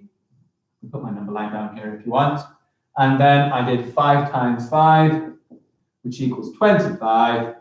50 add 25, 50, 60, 75 equals 75. All right, can I take off level 2? Are we there completely? No, I'm going to have to see one more. I'm going to make it a little bit trickier though, okay? Are you ready for a slightly trickier one? Just so I know that we can do this. Let's rub this out. I'm going to rub this. I'm going to leave the top one on there just so that you can see the method that we were using. And the next question is going to be, ooh, trickier one. We're going to have 4 times 22. Can you do 4 times 22? Remember, it's not the answer that's as important as the method. I'm looking now to see what is your method to solve this question. 4 multiplied by 22. So we're having 22 4s. Oh, I don't want to do every single jump of 4. That's going to be so boring. But I do want to see, what are we going to do to solve this question? Let's have a little look in the chat. What do we got? So, hard. Yeah, it's a little bit trickier, isn't it? But you know what? I reckon you guys can answer this because it's not too tricky. Yeah, Pfizer and Harris are the first ones in there. Who else is getting it? Yes, Amara, Shahin, very good. You know what? It's very hard for me to read that screen. I'm going to have a little look at my phone so I can read you down here. Who else have we got? Yeah, Amara and Salma, you're the only ones in 5B. That's okay, but let's have a look at your chat. What are you doing? Harris is saying, too easy. Don't you worry, Harris. It's going to get harder. We're only on level 2. Yeah, we're going to be moving our way up as we go along. 4 times 10. Ooh, Aziza's, I like that one. 4 times 10, 4 times 10, and 4 times 2. I love that method. You don't have to do 4 times 20 if you want. You can break it down as much as you want. I'm going to show both of these methods. Yeah, so good there. We've got Tasha doing it. Rita, thank you so much. Ooh, Rita, you've really broken that one. Oh, no, that was for the last one. Sarah Chowdhury, well done. I think so, Salma, but I'm watching Netflix. That's not good. You know, come on, I want your focus. Although this might be a little bit easy for you, Meryl, but I'm going to step it up in a bit. Meryl, no, none of that. So 88. All right, I tell you what, let's have a look at this then. This is what you guys have been telling me. So there's 2 different ways you've shown me, and I like both of them. They're absolutely fine. Number 1, someone has said, well, I can just do 4 lots of 20, 20 times 4, well, 20, 40, 60, 80. Oh, that's 80, nice and easy. And then I could do 4 times 2, and 4 times 2 is 8. So I've got 88. The other way, and I quite like this one. Do you know what? There's nothing wrong with using whatever method works for you best. Somehow, I've already lost my pen. Oh, there we go. Somehow, this was a really good one as well, where they broke this, instead of partitioning it into 20 and 2, they partitioned it into 10, 10, and 2. So look, I've got 4 lots of 10, 4 multiplied by 10, which gets me to 40. Another 4 times 10 gets me to 80. And then 4 times 2 gets me to 88. Yeah, whatever method works for you, but the key thing is about partitioning it up and breaking it down. All right, this is level 2, and you know what? We're already into level 3. Here we go. We're going to get a little bit more challenging, and we're going to up these numbers even more. So this method is great. It's a nice way of doing 2-digit by 1-digit multiplication. Remember, this video and all of this stuff, it's all on YouTube to be archived. Don't worry if that went a little bit too fast for you, because you can always watch it again, you can rewind, you can try, you can test. The other thing to say with multiplication, I've already done videos on multiplication. So all you need to do when you're on the Anglesey Primary School YouTube, Go in, have a little look for the maths videos that I've done, and I've broken down all of these methods for you already to have a little go at. Okay, let's go and have a look. We're moving on to level 3 now. Let's say I have got something like this, and I want to do 12 multiplied by 15. Okay. Oh, what am I going to do? How on earth am I going to solve this one? Because 12 lots of 10. I could do this 120 and 12 times 5. Actually, that one was quite easy because 12 times 5 is 60, so that's 180. Okay, I'm going to make it harder than that because that was actually quite easy. Let's up this a little bit. Let's go for 14 times 15. Right, what are we going to do? 14 times 15. Now, I could use the same method before, but I'm going to find it hard doing 14 times 10 and 14 times 5. I don't know my 14 times table. So, wait for that bell to go, and I'll carry on. So I'm going to introduce a new method. Who can tell me? Hey, Mrs. Penn, lovely to see you in here. Lovely to see all of you guys chatting. What I would like you to do is tell me, does anybody know what method they would use for multiplying if I was doing 2-digit by 2-digit? Instead of using the number, I've already had someone in there, Joyton BB. Yeah, absolutely fantastic. We are going to do art. Do not worry, that's happening. Joyton, absolutely perfect. The grid method. That is the new thing that when we're on this level 3, this is what we're going to look at. Grid method. Now, it is handy, of course, if you've got a piece of paper at home, if you've got a booklet. I know anybody who's in year 3, I think year 4 as well, and you'd have to check on your class page, yeah? Get yourself in today. If you have a look on your class page, there are times that you can come into school and pick up a work booklet. So please go and check on your class page, and we've got a whole exercise book with empty pages for you to fill with work. So please come into school and pick those up. They are available for you. Go and check on your class pages as to what time you're meant to be coming in. Okay, I tell you what I'll do is after we do this, I will go and check for you as well. And we can work it out. So grid method. Basically, the first thing I need to do, you've all played noughts and crosses before. I'm going to set up a noughts and crosses board. Nice and simple like this. Pretending I'm playing noughts and crosses. I love noughts and crosses. What a great. In fact, I'm going to start the noughts and crosses game off. I'm going to put the times up there. That's the end of the noughts and crosses. But the first thing I'm going to do is put my multiplication up here. Now what do I need to do? Well, I'm going to partition both of these numbers. So I'm going to partition 14, and that would be 10 and 4. I'm going to partition 15, and that is going to be 10 and 5. Boom, I'm done. So what do I need to do now? Well, I'm going to start multiplying these numbers together. So let's have a look at the first one. This box is going to be, I'm going to use a different color here just to show you what's going on. First thing I'm going to do, I'm going to take this here and this here, and I'm going to multiply these two together. So I've got 10 times 10. We know what 10 times 10 is. That's nice and easy. 10 times 10 is 100. Let's try the next one. Here I've got 10 multiplied by 4. 10 times 4, 40. Nice and easy. Oops, not 46, 40. Now what have I got? 10 times 5. 10 times 5 is 50. And what have I got left? 5 times 4 is 20. Okay. Am I complete? Who can tell me, what do I have to do now? What am I left to do with? Let's have a little look. Oh, put a circle in the middle. Do you know what? We could do that, couldn't we? We could have a game of noughts and crosses in a minute. But I want you to have a go at trying to solve this little bit of grid method. Oh, someone's already got the answer. How did you get the answer? This is what I want to know. I'm missing a step, aren't I? What? Add it all together. Thank you so much. I am losing my mind already after only 3.5 hours there.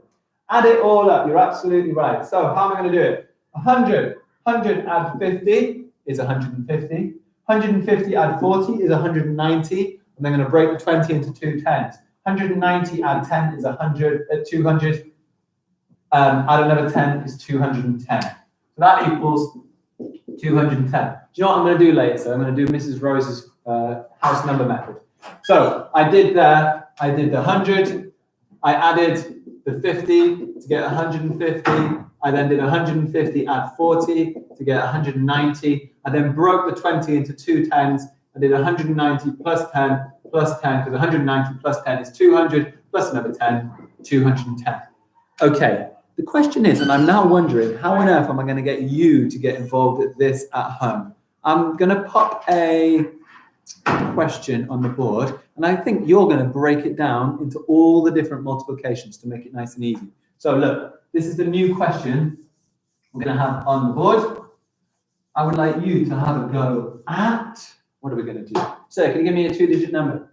27. We're going to have a go at 27, and I'm going to multiply by 15. 27 multiplied by 15. I will do the grid method, but your job, what I would like you to do, and I'm going to have a little read of your comments whilst you're doing this, is I would like you to have a go at all the different multiplications. So I'll do the first part, noughts and crosses. I'm going to put the cross in the top left-hand corner for my multiplication. I'm going to partition 27, break that into 20 and 7. 15, I'm going to break that into 10 and 5. What's the lunch? Anything nicer? Sandwich. Oh, No tomatoes. you're not having a school dinner? No. Well, I'm going to have a school dinner. I can't wait for it. What have we got? So, your job now. What are all the multiplications you need to do? In your answer, I should see 4 different multiplications, and I want to see the answer for each of them. So, I'm going to have a little look at the chat now. What have we got? Let's have a look at these 4 different multiplications. Yep, Harris. Yeah. Oh, you partitioned that perfectly. So now, can you have a little go at putting it all together? I'm just going to delete some of these. Try not to say mean things to people. Just try and say nice stuff.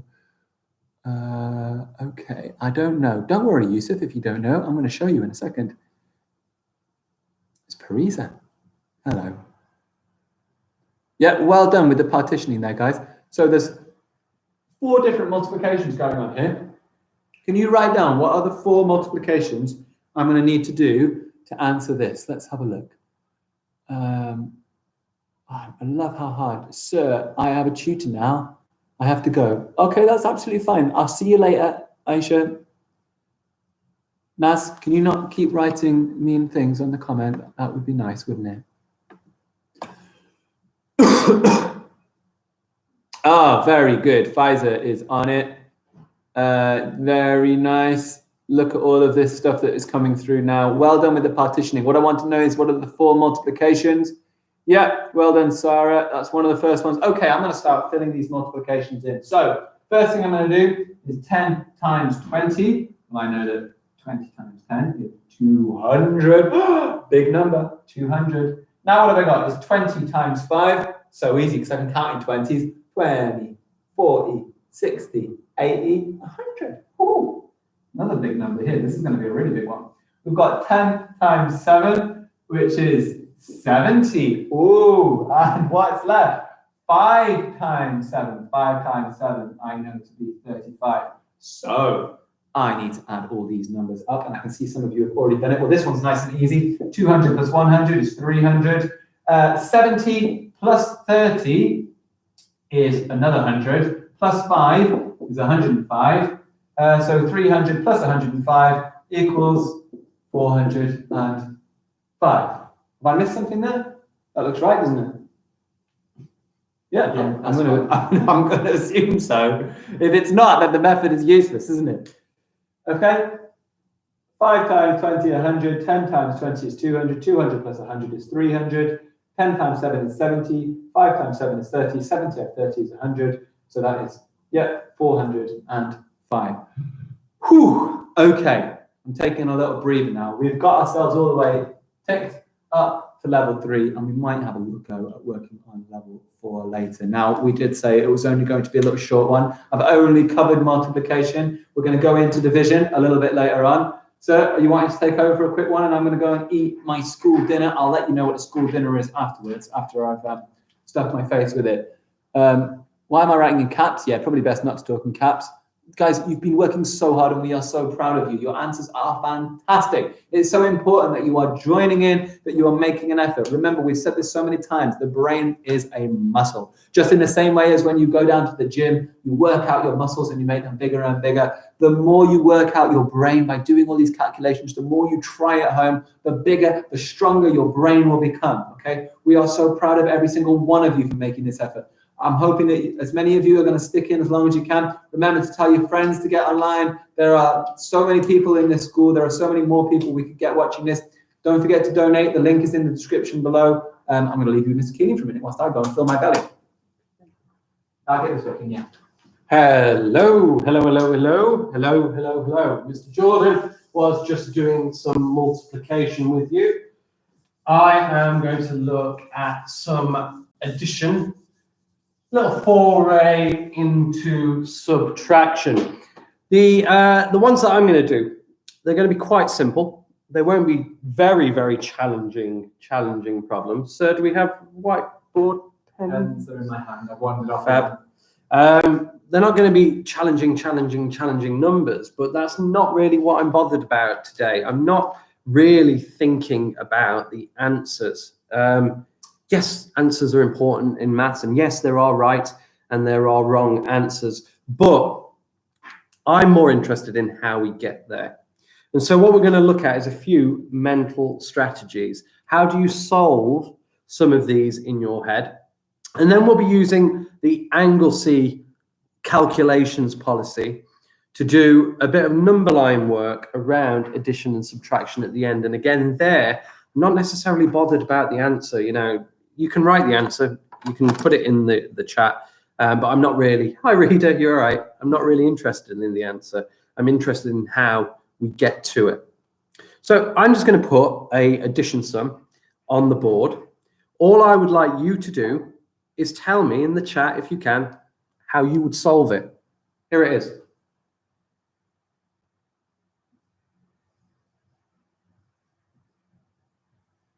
How would you solve that?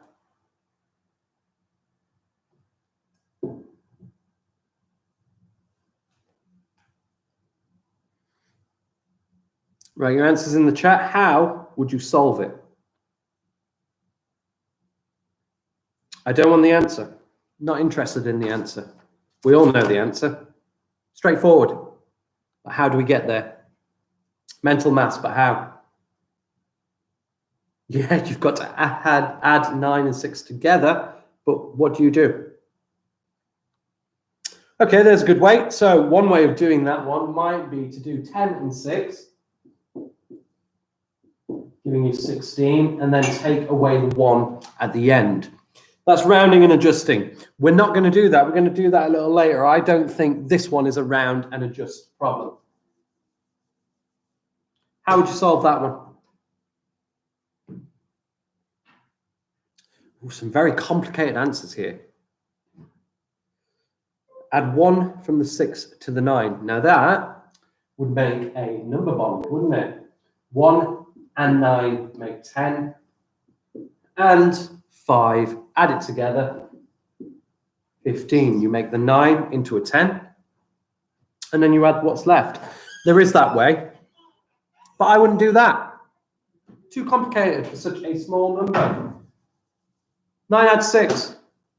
How would you do it? What mental strategy would I use here? I've had the number bond method, and I have had the round and adjust method, but I wouldn't do that. What would I use?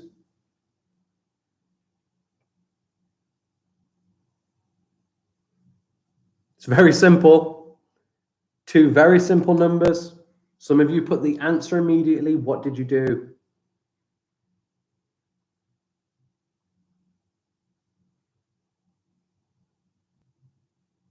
I wouldn't partition. I wouldn't number line. I wouldn't do any of that.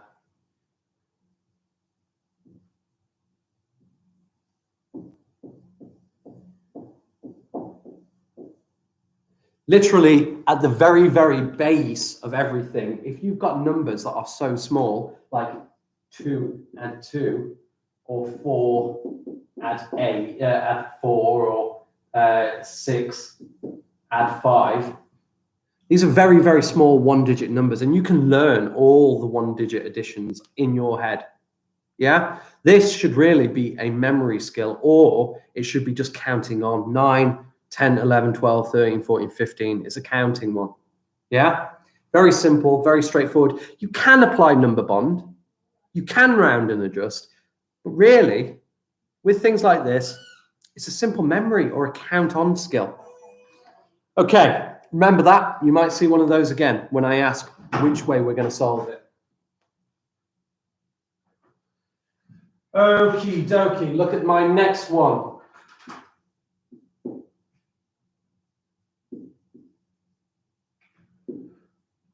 How am I going to mentally solve this addition? 27 add 43. What am I going to do to mentally solve this addition problem?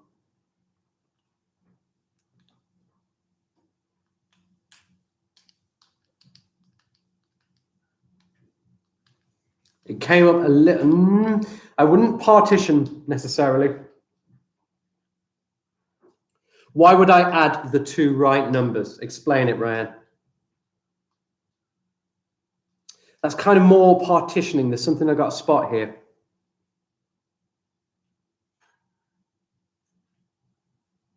I could add the units and I could add the tens, and that would be the answer. But as I've said, I'm not worried about the answer today.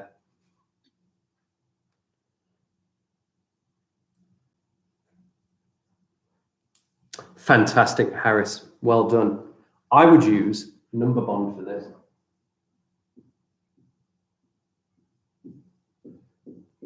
And these are the things you've got to try and spot when you see these numbers. 7 and 3 is a number bond to 10. So I would just use my number bonds. I would get rid of the 3. I would get rid of the 7. And I would add 10. So now all I'm adding are tens numbers. 1 10, add 2 tens, that's 3 tens, add 4 tens, that's 7 tens, giving me 70. If there is a number bond there, whether it's with tens or whether it's with the ones, I would use that number bond to help me find the answer. Okay, going to try another one.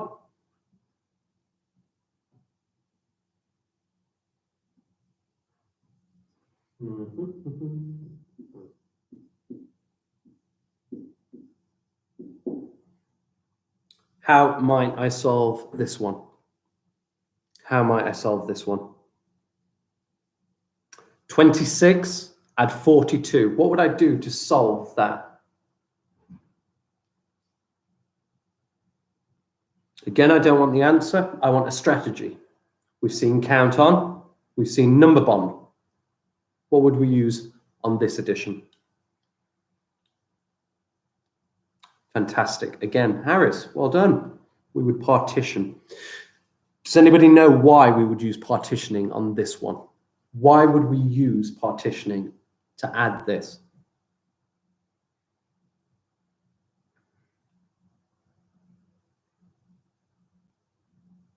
Can anybody tell me? Not how, not the answer, why? That's more important. Why would we use partitioning?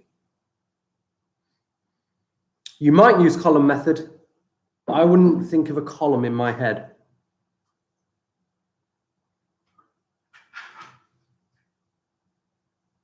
Why would we use the partitioning method for these two numbers? Yes, they're not a number bond, so we can't use the number bonds, but there's another reason.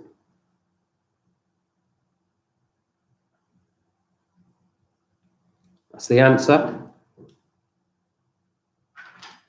Okay, I'll explain this one then. The reason that we use the partition method to solve this one is because it does not cross 10.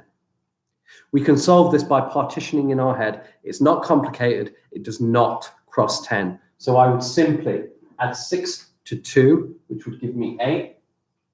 And I would add 2 to 4, which would give me 6. Giving me the answer, which you've already given me, 68. But because the numbers don't cross over 10, they're quite simple. It's just adding one-digit numbers. So I would partition. There's no number bond to spot, but they're not small enough to count on. I wouldn't pop 42 in my head and then count 26 more. There's simpler ways like partitioning. Okay, we've had 3 so far. So we've had count on, memory. We've had number bond, spotting number bonds to help you. And we have had partitioning numbers. Right, here's the next one. See if you can tell me what I would use to solve this.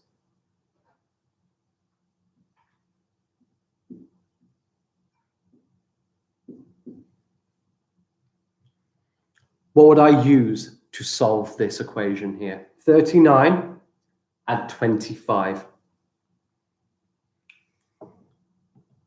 What would I use? It's not partitioning, it's not number bond, and it's not counting on. I wouldn't count on, it's too big. Yes, and again, Harris, well done. You're getting all of these. It's round and adjust. I would use round and adjust.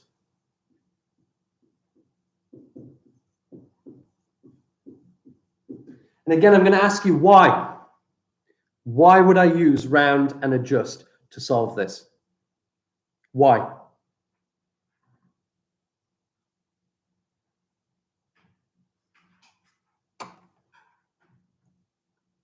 What is the reason for using round and adjust 39 at 25? What do you notice about the numbers?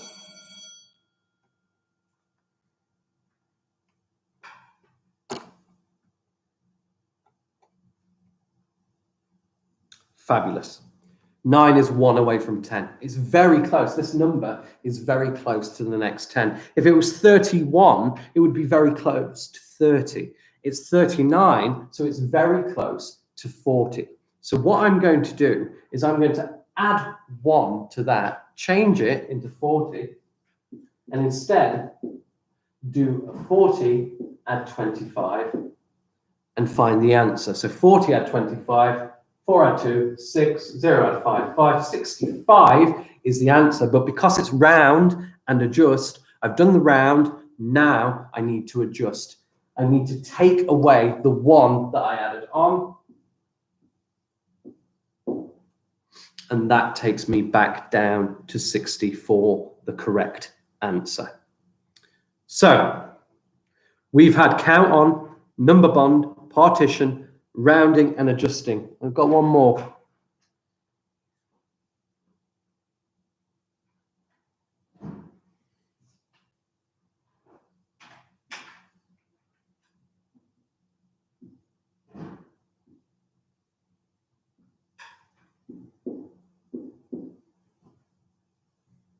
What method would I use here?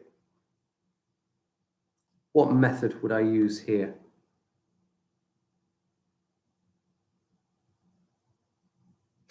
And again, yes, we would use the house number method. In fact, house number method was developed by Mrs. Rose in this school. It's a fantastic method. It means you can play with numbers, and it's fantastic. So I'm going to look at this, and I'm going to notice a few things. The first thing I'm going to notice is this. This is staring at me here. The 3 and the 7 will make a number bond. So I'm going to take that 3 away from that 63 and make it 60. And I'm going to give that 3 to that 97, which makes it 100. Okay, wow, this is really, really easy to add now. I'm going to merge these two together because it's very easy to add that. 22 add 60 would give me 82. And then I'm left with 100 add 82, which is, again, very simple, 182. And by spotting those little things like the number bond, like I can combine those two 10 numbers without going over 10. I got it down to a really, really simple addition. And then I can solve it. So we have the house number method. I call it the Mrs. Rose. Or as Mr. Jordan calls it, the Mrs. Rose. Okay, different methods there. I'm going to write some more on the board now that I've been through them, and I want you to tell me which one you think is the best way of solving it with. Is it the count on? Is it the number bond? Is it partitioning? Is it rounding and just adjusting? Or is it house number method? Let's see. So let's do this one.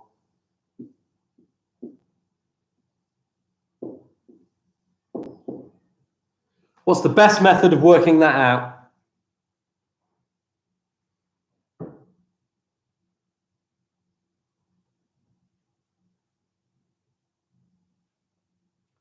What is the best method for working that out? 21 at 46.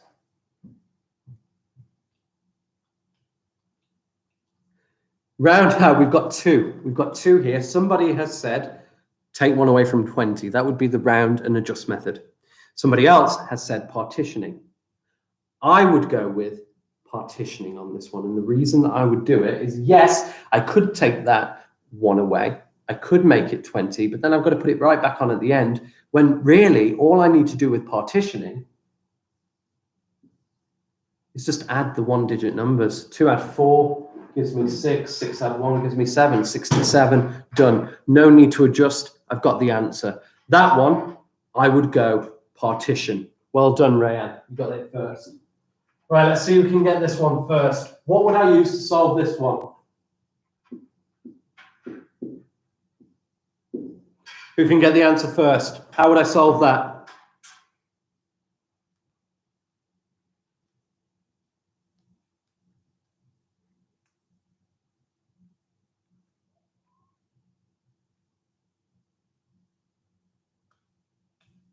Which of the methods would you use? Yes, and the first person was Sarah. Well done, Sarah, you got it in first. So I would use number bond. 6 and 4 is a number bond to 10.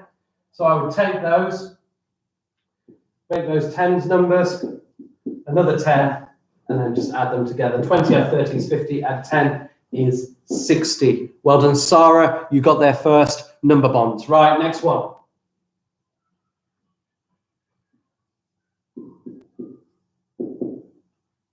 First one to answer. What would I use to solve that?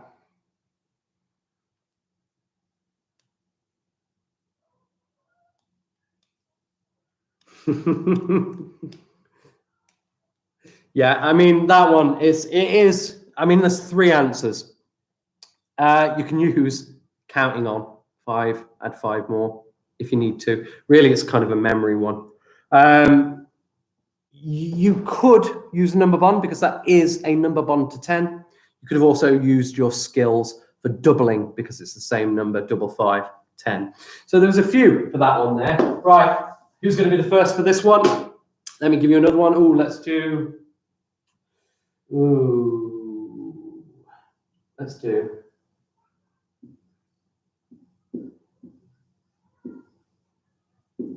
What method would I use on that?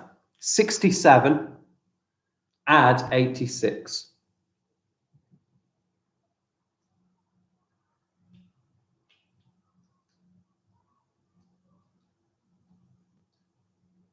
Yep, it's crossing 10. You're right, it's crossing 10. So what would I use? I could round and adjust, but it's quite far off of the next number. What tool might I use to solve that if I was in year 1 to 4? In year 5 and 6, you don't really use this anymore, but you can help along because you've done it.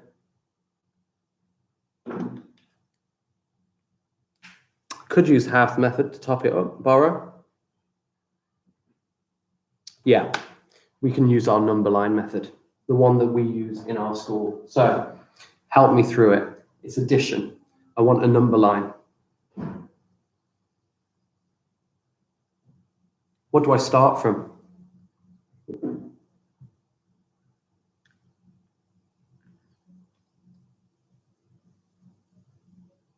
I'm going to use a number line. How do I start? How do I do a number line? Yeah, I start with 86. Why?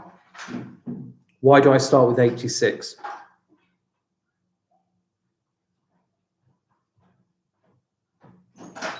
Why would I start with the number 86? Why wouldn't I start with 67?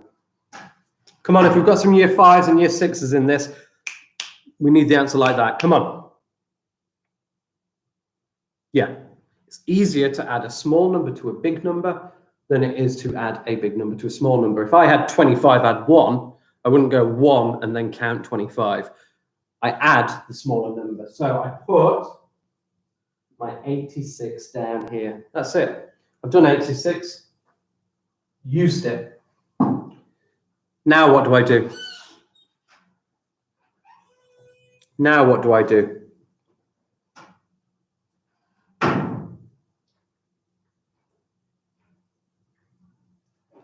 That's all right. It's no, just follow along and you'll see how to use this method. We're going to do it a couple of times.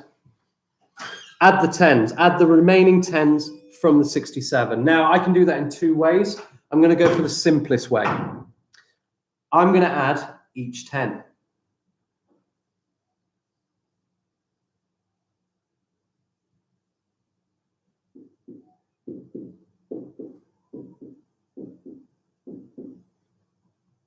And then it's a simple matter of changing the tens each time. So I have 86, 9 tens, 10 tens, 11 tens, the ones staying the same, 12 tens, 13 tens, 14 tens. I end with 146. Right, I've added my tens to it now. What do I add next? I've done my tens. I can get rid of my tens. What now?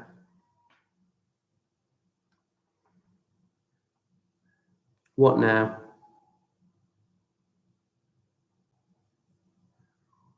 That's it, yeah, add the ones. So I've got 7 ones.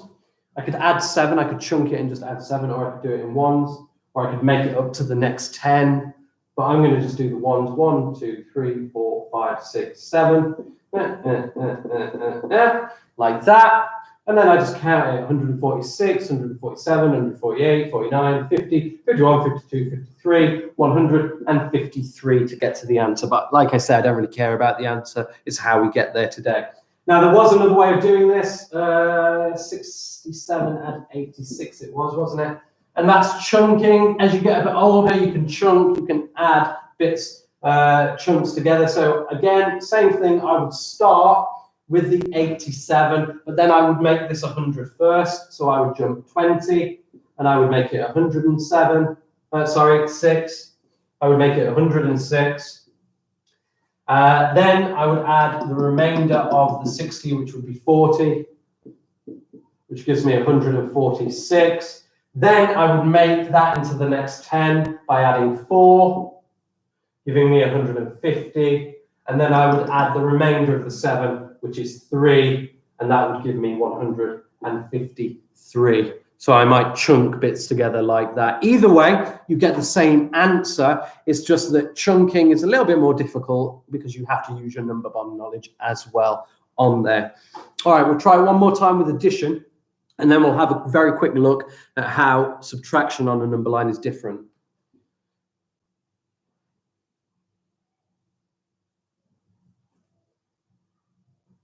Let's go, I don't know, 93. Add, let's say 68. Okay, draw my number line again. There's my number line. Please tell me, which number do I start from? Hi, Azan, are you okay? What number are we going to start from, Azan, on this number line? Yes, Ryan, we're going to start from 93 because it is the larger number and it is easier to add a smaller number. You know what? So I don't confuse myself as well. Now that I've put 93 down there, I'm going to get rid of it up here. I know I've used it. And now I've got to add 68. So what do I add first, please? What do I add first?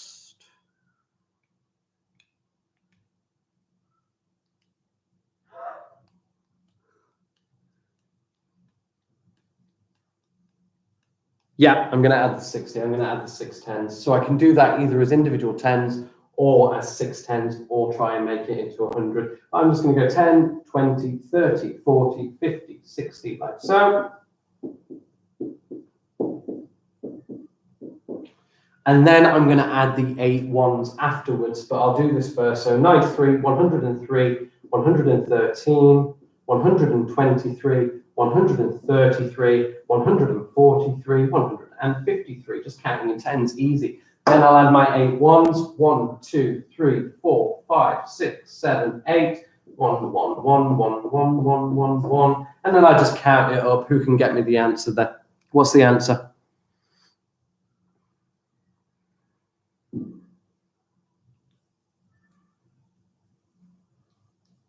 That's okay, Umi. Not everybody has to donate. It's only if you can. And we are very thankful to everybody who has donated so far and who can donate. Any other ways to support, you can just subscribe to the YouTube channel. That really helps out as well. Yeah, well done. 1, 2, 3. Got the right answer straight away. It's 161. And again, you could have chunked that. If you are, better, stronger at maths or a little bit older, you can just add 60 and then add, 7 and 1 to make a number bond there. You don't have to do it individually like I've done. You can add it a bit at a time, up to you. Right, I'm going to just quickly touch on subtraction, and then I will hand you back over to Mr. Jordan for your next full lesson. I'm just going to touch on subtraction. So with subtraction, I am going to do something not too difficult, just so we can get that number line on. I'm going to do 48. So I'm not even going to cross a 10, I'm going to do 48. Take away 25. Very, very simple. In fact, so simple, you could use the partition method to solve it. You could do 4 take away 2 is 2, and you could do 8 take away 5 is 3. You can use the partition method. I've just given you the answer. We don't care about the answer. What I care about is this. How is the number line different? How is the number line different? What do I start from with subtraction?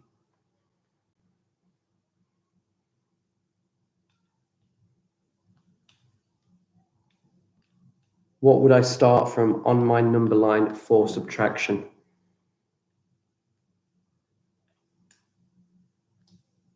I've had someone say 25, and I understand why you said 25, but it's not quite true. You do count the difference. That's how we use the number line to solve these. But the number line actually starts from something else. Does anybody else know what the number line starts from? It is not 25. It's not 48. It does not start from 48. 48, 48, 48, big. 48, 48, 48, big. No. No.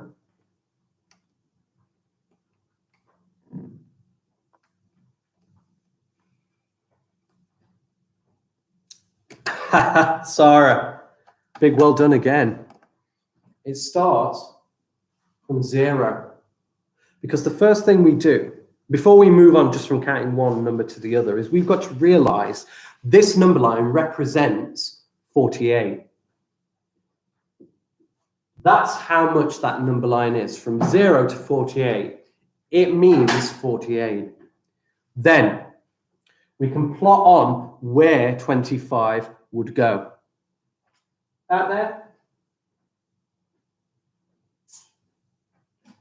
Once we've put 25 onto our number line, we can then take away everything that comes before it. From 0 to 25, all the numbers up to 25, 1, 2, 3, 4, 5, blah, blah, blah, blah, blah, blah, blah. I can get rid of. I can take them away. So if you said 25, yes, but we need the understanding that the actual number line is the whole number, and we have taken away everything that comes before 25. So what I do now, I've got a number line where I've already done the taking away. I have to count what's left. So I have to get from 25 up to 48. So 25, I want to get closer. I could add a 10, that would give me 35. Another 10, that would give me 45. And then I could count in ones. But you know what? I know that I can add 20.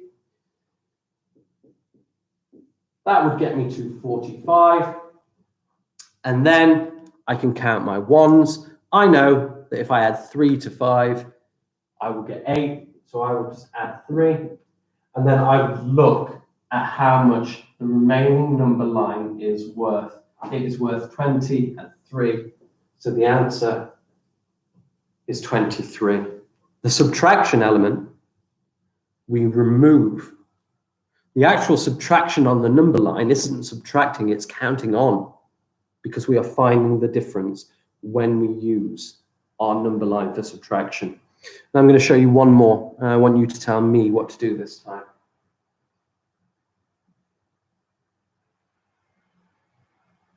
Okay. I might cross 10, go a little bit more difficult. We'll stay with 2 digits. And 28 gone. Okay. So, what do I do? Talk me through it. You tell me what to do. Talk me through it.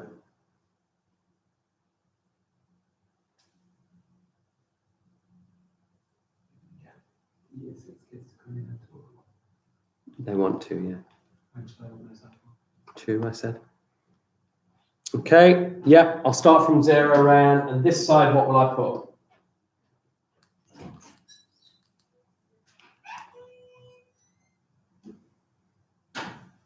What do I want this number line to represent?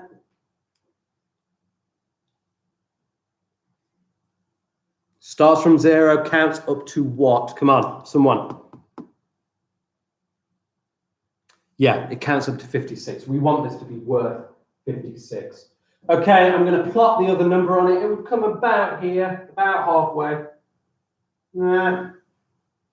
Come about halfway because it's half. So I remove everything that comes before it. There we go. I've just taken away. Done. Right, now I will count up from this number. So 28, what am I going to add to it to get closer to 56? What am I going to add to 28 to get closer to 56?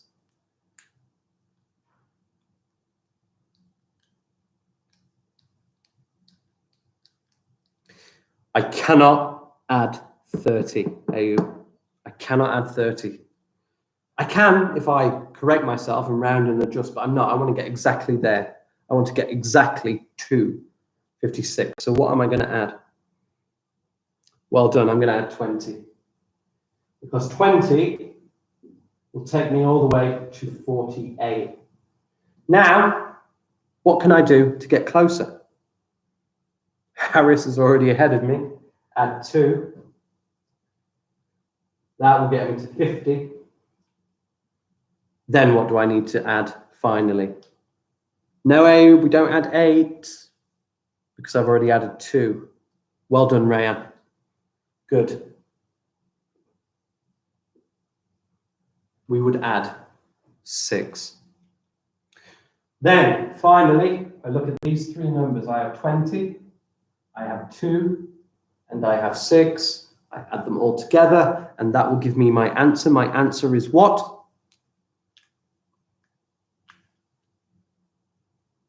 Yeah, the answer, 28. And I gave you a little clue about that earlier because I said that 28 was half of 56. So well done. Okay, just before I hand over to Mr. Jordan again, I'm going to write 4 very simple additions on the board. 1, 2, 3, 4. And in the chat, I want you to number them 1, 2, 3, 4 and tell me, based on the methods that we've looked at today, what you would use to solve them. And we'll see whose matches mine.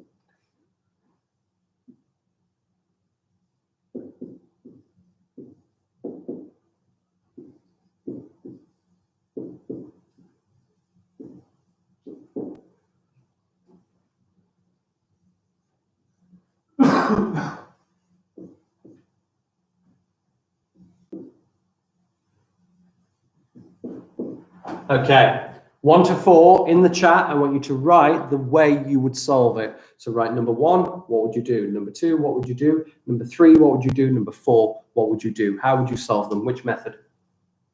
None of these I would use a number line on. What would you do?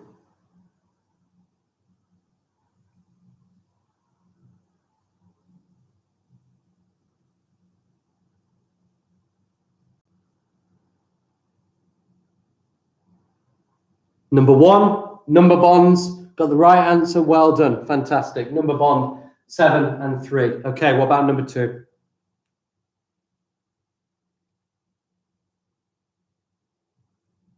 Yes, Sarah, well done. It is number one. What about number 2?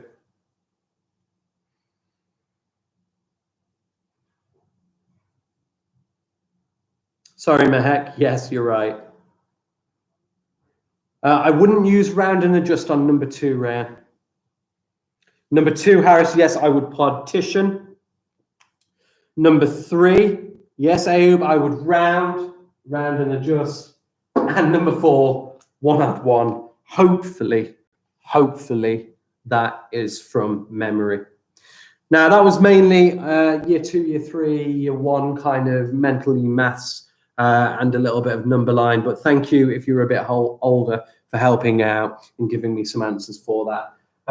We are going to hand over now to Mr. Jordan. Yay, taking you for your next lesson. I will see you again a little bit later, and I believe I will be doing space next. Oh, a lesson on space and time. How exciting. No time! No time.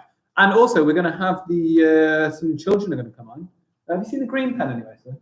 Not in your pocket, is it? No, sir, I don't believe. We've got some, I found it. We have got some children who are going to be coming on later on from year 5 and 6, and they are going to be doing something that they've been preparing. And it's a little bit of a talk about the local community and things. So I'm looking forward to hearing those year 5 and 6s. The other thing is, you can carry on. The other thing is, don't forget to send in your work. I'm just going to have a quick look whilst I'm standing here to see what has been sent in so far. We've not had anything on Twitter. I'm just going to pop up the things that you can send it to. So if you want to send us in something, 2 ways of doing it. One is you can send it straight on Twitter at Anglesey P. You have to get your parents to sign up and make sure that they are subscribed to our Twitter feed as well as YouTube channel. The other thing you can do, you can send in an email, year 3 at anglesey.beham.uk. Those are the 2 ways to get your work in, which is a really fantastic, which would be really fantastic to see all the work. We've had lots of work from last week, so yeah, still waiting on some stuff to come in from today. Anything you want to send in, anything that you can show, any work that you've done, I will have a little bit of time later on this evening when I show off all the work that you have been doing, which would be really exciting. So what are we doing now? Well, we're going to look at doing a little bit of alliteration. We're going to look at a little bit of onomatopoeia, and we are going to use those to combine to carry on with our poetry. So our poetry this morning, we started looking at rhyming, and we looked at rhythm, and we looked at different poems. We heard a few. Hello to other people who are watching out here. I had a little request actually for a poem by Miss Hughes from earlier on, who requested that we read the poem From a Railway Carriage. So what I'm going to do now, I'm going to pop up this poem, From a Railway Carriage, From a Railway Carriage, which is another Robert Louis Stevenson poem. And we're just going to read through that first, just to get us back into that poetry mode from this morning. Here it goes. Faster than fairies, faster than witches, bridges and houses, hedges and ditches, and charging along like troops in a battle, all through the meadow, the horses and cattle, all of the sights of the hill and the plain, fly as thick as driving rain, and ever again in the wink of an eye, painted stations whistle by. Here is a child who clambers and scrambles, all by himself, gathering brambles. Here is a tramp who stands and gazes, and there is the green for the stringing the daisies. Here is a cart run away in the road, lumping along with a man and a load. And here is the mill, and there is a river, each a glimpse and gone forever. Now, I love that poem because it features 2 of the things that we spoke about this morning, which are the rhymes at the end of the line. We've got witches, ditches, battled cattle, plain rain, I by. It also uses syllables to create a beat. And actually, I picture this from an old time ago when there was a choo-choo, choo-choo, choo-choo, and that train is slowly moving, getting faster and faster. As I read through it, I can really feel the power of the train. Faster than fairies, faster than witches, bridges and houses, hedges and ditches, charging along like troops in a battle, and all through the meadow, the horses and cattle. The rhythm is so important for a poem. Now, what we're going to do today is think a little, well, not today, right now, is we're going to think a little bit more about how we can use different literary devices to make lines. And the first thing we're going to do is we're going to look at alliteration. Now, I love alliteration. It's fantastic. We normally play a little game for alliteration, and we're going to play that game now. Alliteration is what? Who can tell me? Let's have a little look in the chat. What is alliteration? I'll tell you what, I'm going to pop it up on here. Who can remind me what alliteration is? Where is my YouTube chat gone? There it is, live chat. Pop it up. Let's have a look. Let's get Anglesey 1,000 subscribers. Salma, that would be amazing if we could do that. Really helps us to get 1,000 subscribers because it means that I can film stuff on the phone as well. If we could get it by tonight on the second live stream, that would be fantastic. Okay, didn't you have breakfast? The words start with the same letter. Sarah Chowdhury. Sarah is on fire, isn't she? Answering loads of questions, which is really nice to see. Yes. Alliteration is when we have a sentence and the words have the same sound at the start. Now, we've got to be a bit careful because it's not all to do with the same letters. So, for example, I'll tell you what, I'm going to rub this stuff up. For example, I might have fiery pharmacists flying. Now, one thing we've got to be careful is understanding that it's not to do with the same letters at the start of words, not the same letters at the start of words, but it's to do with the same sounds at the start of words, okay? So we've got a f. Isn't it weird that PH, even though it is a p, it still makes a f sound, yeah? English is one of the most annoying languages in the world. There are so many weird things for you to have to learn. I might even pop up a funny word on there later and you can try and work out what the word means.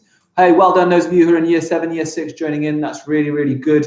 You can help me so much with writing these alliteration sentences. So we're looking for sentences to start with the same sound. Here we go. This is how we're going to build it up. We're going to take ourselves a random letter. Okay, let's take the letter R. Random letter. I'm going to go for R for a random letter to start with. And I'm going to split this up into 4 sections for my alliteration lines. So I'm going to split it up into 4 sections. And this is going to help us to come up with alliteration lines. We're actually going to make a full alliteration poem. Okay, we're going to make an alliteration poem. So we're going to practice it now with the R, and then I'm going to tell you how it's going to work. So, R. This is what we're going to do. We're going to split it into nouns, adjectives. We're going to have verbs and adverbs to make our alliteration poem. Okay, what I would like from you is we're going to start with nouns. I would like as many nouns. Remember, nouns are people, places, and things. I'm sure all you guys, especially year 6 and people, know exactly what a noun is. Let's have as many nouns as you can think of. Fire away, please. Let's hear the nouns, please. What nouns have we got beginning with R?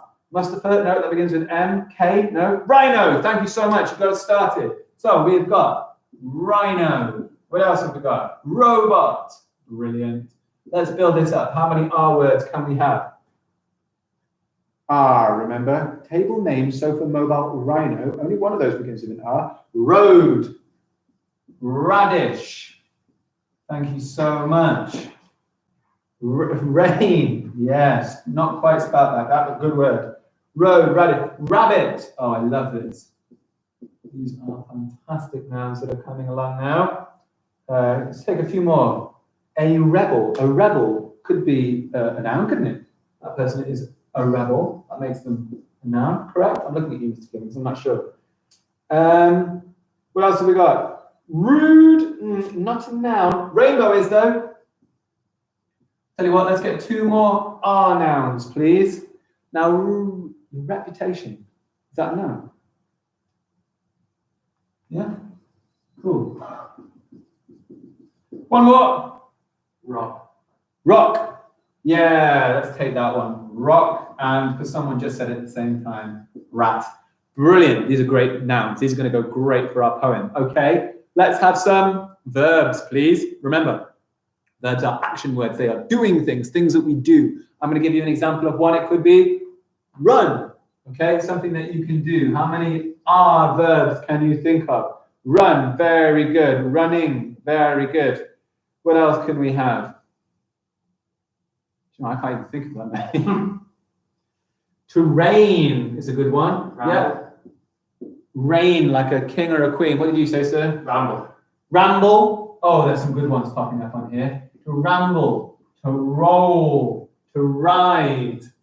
Goodness me, you guys are so much better than me at thinking of all these words. Yeah, rolling, absolutely. Does it have to begin with an R? Yes, it does. We're going to make an R-based poem, okay? Using only alliteration, only the R sounds to make our whole... Roll, ride. Rule. Thank you so much. We've got ride. These are really good. Rip. Ah, you guys have so many of these. Rain. Rain. Oh, you've got rain. It's got rain. It's a great one, rain, isn't it? Okay, you ready for the next one? We've got our nouns, we've got our verbs.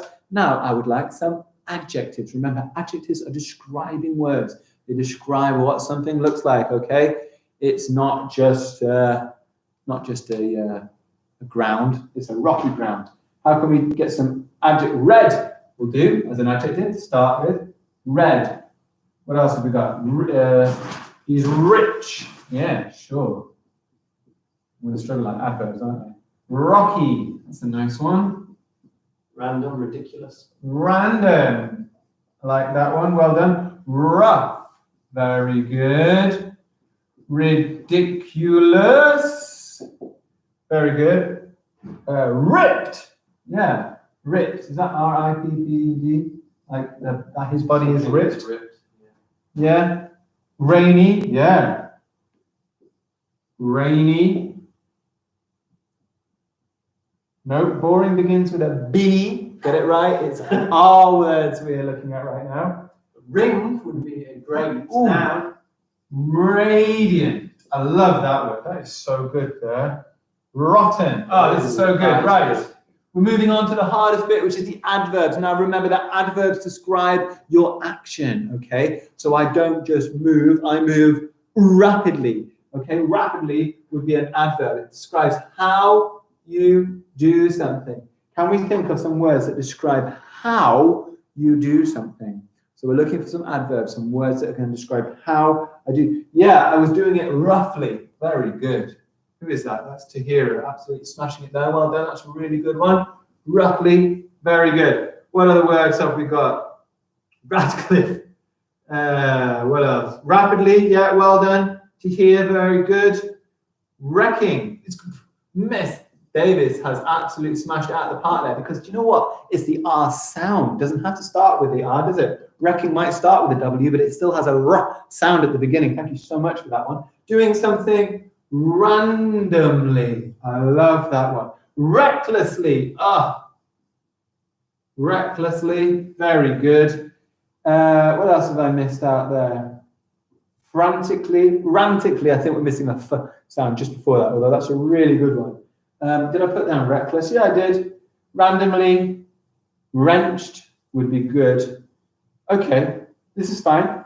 Tell you what. Now we're going to take all of these R words and we're going to make ourselves an R-based poem. Let's see if we can do 4 lines. Now, don't worry, because not all poems need to be about something. Sometimes you can have nonsense poems. I quite like nonsense poems, but this is going to be a nonsense poem all to do with the R sound.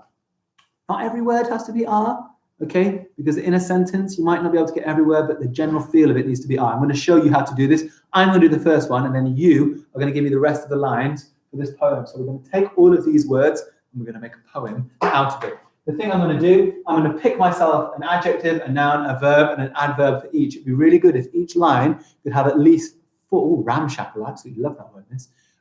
4 of these words in it. Right, so my first line is going to be ridiculous. I'm going to obviously start with a capital letter as well. Ridiculous rhinos. Do you know what? I'm going to put a new verb in here. Rut. Ruthlessly. So how do you spell ruthlessly? Ruth, less, Lee. Right, here goes my first line. Ridiculous rhinos. Ridiculous rhinos. Rut. Ruthlessly. Okay? There's my first line of my poem. Ridiculous rhinos ruthlessly. What I would like you to do, I want you to come up with some lines. Don't kind of try and make as much sense as possible. We're going to make a whole poem using the letter R. So there's my first line. Ridiculous rhinos ruthlessly. Yeah, you take that then, sir. That's fine. Ridiculous rhinos ruthlessly. Let's have a little look. What can we get in the chat? So let's think of some R words. You're going to come up with a whole line for my poem with just R's. Hey, Eunice, good to see you. Just R's in the chat. So take an adjective, take a noun, take a verb, take an adverb, and create a line for my poem. I've started with ridiculous rhinos ruthlessly. Can you come up with a line using R words only? Let's have a look. Sorry, miss. Wrecking is a verb. I should pop it over here, shouldn't I? Come on, R. Random rocks roll rapidly. That's my next line. I love it. Ridiculous rhinos ruthlessly. Random rocks roll rapidly. I love it. Next line. What do we got? Radiant rabbits roll roughly. Oh, this is so good. Radiant rabbits roll. What was your word? Roll roughly. Yeah, you can do. We've used roll twice now. Let's see if we can try and use new words. Rhino. What else have we got? Let's have a little look. Random rocks roll rapidly. Come on then. Let's have a few more, please. R words. We've only got 3 lines so far. Let's see if we can make it 8. The rhinos ridiculously rapid. Close, but we've got a rhinos one. Let's think if we can use some new words. I'm going to cross them off as we use them. I've used rhino. I've used rut. We've used roll. We've used rabbit. We're going to cross off the ones that we've used. What have we got? Let's have some R's. We've got robot rhinos rock rapidly. Robot rhinos rock rapidly. That's quite a nice one, isn't it? Keep coming, guys. Let's have some more R words, please. Try and use 4 of these. You can use a noun, verb, adjective, and adverb. And we're going to build a whole R poem. Willing to take risks. Wretch rebels rule roughly. Rich rebels rule roughly. Rich rebels rule. I'm going to put randomly. Randomly. Let's see if we can get 2 more. What else have we got? Rotten radishes ramble recklessly. Rotten radishes ramble recklessly. I've gone off the screen a little bit there. Oh, almost in. Rocky roads ramble roughly. I like that one. Although the word ramble is moving, I'd have to think of, can a road ramble? It's a good one though. The red robot ran rapidly. I'll put that one down. The red robot ran rapidly. It's going to get a little bit more challenging after this, I tell you guys. What else have we got? Regarding, can you please write, please. I need you for a chicken. I don't think that's quite R words. Come on. Radioactive rodents rule. What, Eunice? What's the last word? Radioactive. I love that. Radioactive rodents rule. Shall we have ruthlessly? Ruthlessly. And let's take one more line. Rotten rabbits rule radishes. Oh, that's quite a nice one, isn't it? Come on, what do we got? Stop posting lots of emojis. Let's focus on trying to get some R words. This is going to get a little bit trickier in a second because we're going to go through the whole alphabet, I think. Well, I'm not quite sure what we're going to do, but that might be an idea. Come on, one more line then for my R's. What else can I have? R. Pick myself a noun, a verb, an adjective, an adverb. What could we have? Ruthlessly, the rat is rich and rain. The rat reigns ruthlessly. Should we have, we'll do something with that then, shall I? Ripped rats reign ruthlessly. Ripped rats reign ruthlessly.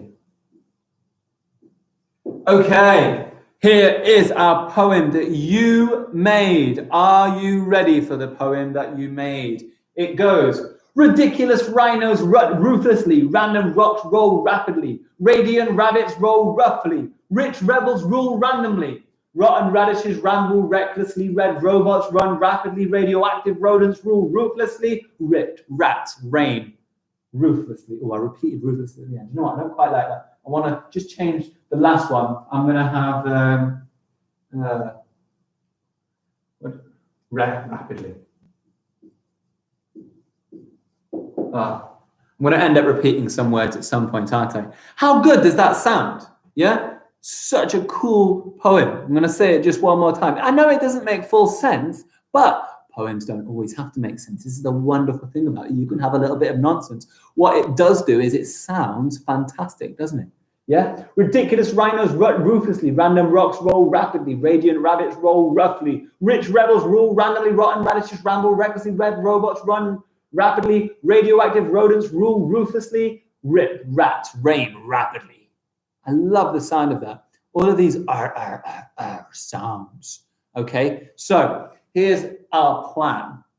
And this might be a little bit tricky to do because of the speed of it. Okay, we're going to try doing a whole alphabet poem, not the whole thing, 26 letters. There's no way I'm going to do 26 letters, but we're going to use a little bit of alliteration to make ourselves kind of a little alphabet alliteration poem. Okay, so what will happen? Each line is going to have 4 lines. We're going to start with A words, then we're going to have B words, C words, D words. I tell you what, should we just get up to E? Yeah, that's as far as we need to get. A, B, C, D, E, F. F to make it even. We'll only go as far as F, okay? And then we're going to move on and do something else, okay? Right, this is what we're going to do. I'm going to rub the board off.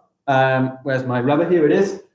Gosh, all these fantastic words that you guys came up with. You're so fantastic at it. I might just keep that poem there in the corner. I love it. I really do. Right. And our first line is going to be beginning with A's. Then we're going to have a line beginning with B's. Then a C. Then a D. Then an E. Then an F. And remember, try and make it make sense, but it doesn't matter if the whole thing doesn't come together. So I tell you what, you work from the bottom. Let's have people, you can pick any one of those lines, okay? You can take the B line, C line, D line, E line, F line. Give me a random line, please. And using alliteration, I would like you to try and make me some lines for the poems. What might be quite nice is as well, hey Sarah, what would be quite nice is at home, if you want to make, you could do the whole alphabet, couldn't you? Using this alliteration technique, you can make absolutely fantastic poems. So, age order, I can't see the whiteboard. Adventure is for A. So Eunice, what I'd like you to do, you come up with a line. That's fine. Dawud Ali, you do B. Safia, you do the D. Eunice, you do the A. Yeah? Can you guys have a go at those lines? And I want you to try and, with Harris has already come in with black bats break banterfully. Okay? I'm going to pop it down. So B has been done. You guys come up with some other lines for me. So we've got black. In fact, I'll do this one in green. So we've got black bats. Now, what I'm going to do afterwards, we're going to go back and we're going to see if we can edit some of the lines just to improve them. But I'm going to start with whatever you give me. What was it? Black bats break blantifully. Black bats break. Yes, black bats break banterfully. I'm wondering if that word's the best one, but maybe you can have a little go at it. What else have we got? An anteater ate apples. How did it eat it, Ayub? Let's get that adverb in there. Red rimming robot, rat ranging. Okay.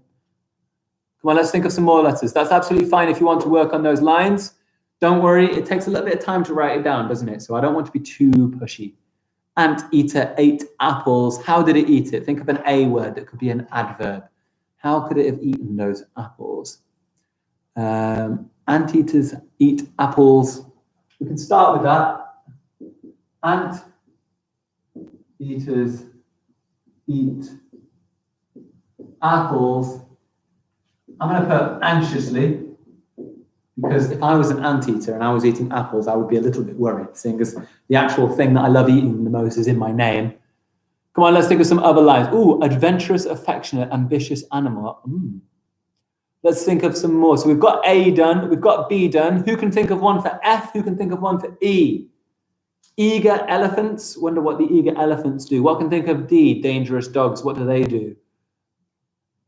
So, elephant eats ears. Now remember, I'm looking for 4 words. I want you to have a noun, an adjective, an adverb, and a verb.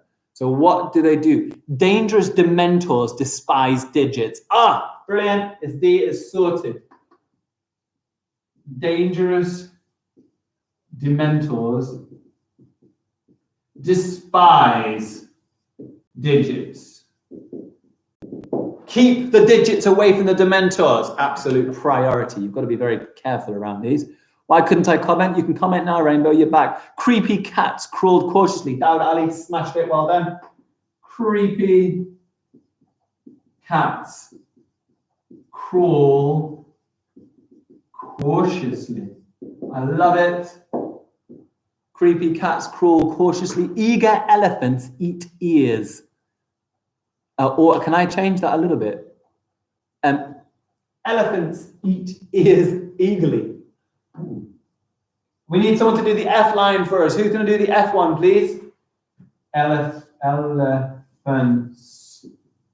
eat ears eagerly. Who's got the F line for us? And then we have got, what is that one? Eccentric, eerie, erogenous eagle. Ah, interesting. Draco is not a Dementor, Harry. Oh, is this some Harry Potter stuff?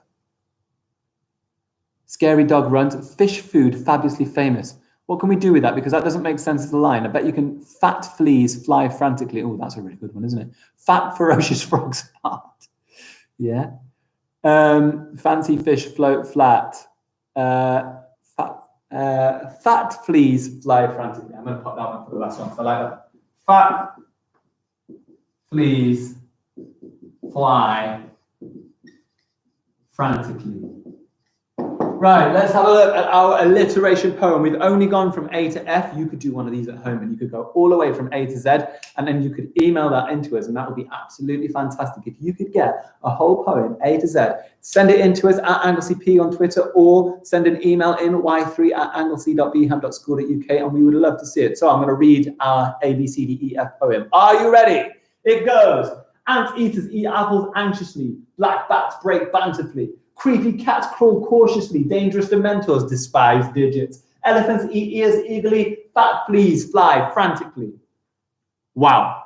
What a fantastic poem. Yeah? All using alliteration. I love it. Doesn't need to make sense. Doesn't matter. We kind of have a rhythm through that. In fact, I could imagine that as a rap with a beat behind it. It would sound absolutely fantastic. Okay.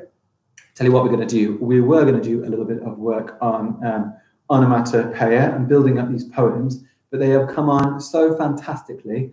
I'd like to do a little bit of an update now, have a little look at where we are at with these donations. Now, I know some of you might just be tuning in for the first time, looking at what is going on with our live stream. After this, I'm going to have a little look at some similes and see if we can pop some similes into our poem, maybe pop some metaphors. I know at 2 o'clock, we have got the children who are in school from year 5 and 6 are going to come and talk a little bit about the local community. We might have a little bit of a discussion just before that to talk about what sort of things we need to improve in our community, what sort of things we can work on. I've got some suggestions. Maybe you can have some suggestions. But I thought we could just have a little bit of an update on, where is my update? Ooh, the GoFundMe site. Shall we have a little bit of a drum roll? How much have we raised so far? Well, the latest update for the GoFundMe account shows me that we have raised so far a grand total of £2,330. That is absolutely fantastic. £2,330. And if I scroll down there, I can see lots of comments from lots of people. And if you have a look, people have been donating within the last 50 minutes, in the last 2 hours. Okay, this is really fantastic. I did eat my lunch, don't worry, Eunice. I'm absolutely full. I had a fantastic lunch today. I had fish and chips and peas that was on offer with some gravy. So how fantastic is this? We are doing absolutely fantastically. We have doubled our target, which is really, really good. 2,000 £330. That is going to raise so much money to help so many families in the communities. If any of your families have any social media, then please do go and share the GoFundMe link on there. Don't worry if you can't donate yourself, but you could do a little bit of work by sharing it around to other people, mentioning it to family and friends. This will make a seriously big difference. Okay, well, let's have a little bit of a discussion now, a little bit of chat in preparation for when the year 5 and 6, I can do that, can't I? Are you going to talk? You're not going to talk about space until after then, are you? No, I'll do the space lesson following. Yeah. What I'd like, a little bit of a discussion, a little bit of a build-up before we hear, hopefully they're going to come in on time and they can tell us what they've been researching. I want you to think about our community. Now, Mr. Keeling and I, when we went around and we visited houses and things and we've been speaking to families and stuff, we obviously realized that there was a real need in our community for devices. There was a real need for us to get stuff out into homes. But I want you to think about your local community. Is there anything that you think needs to be done to change it? Is there anything that you would like to improve within your local community?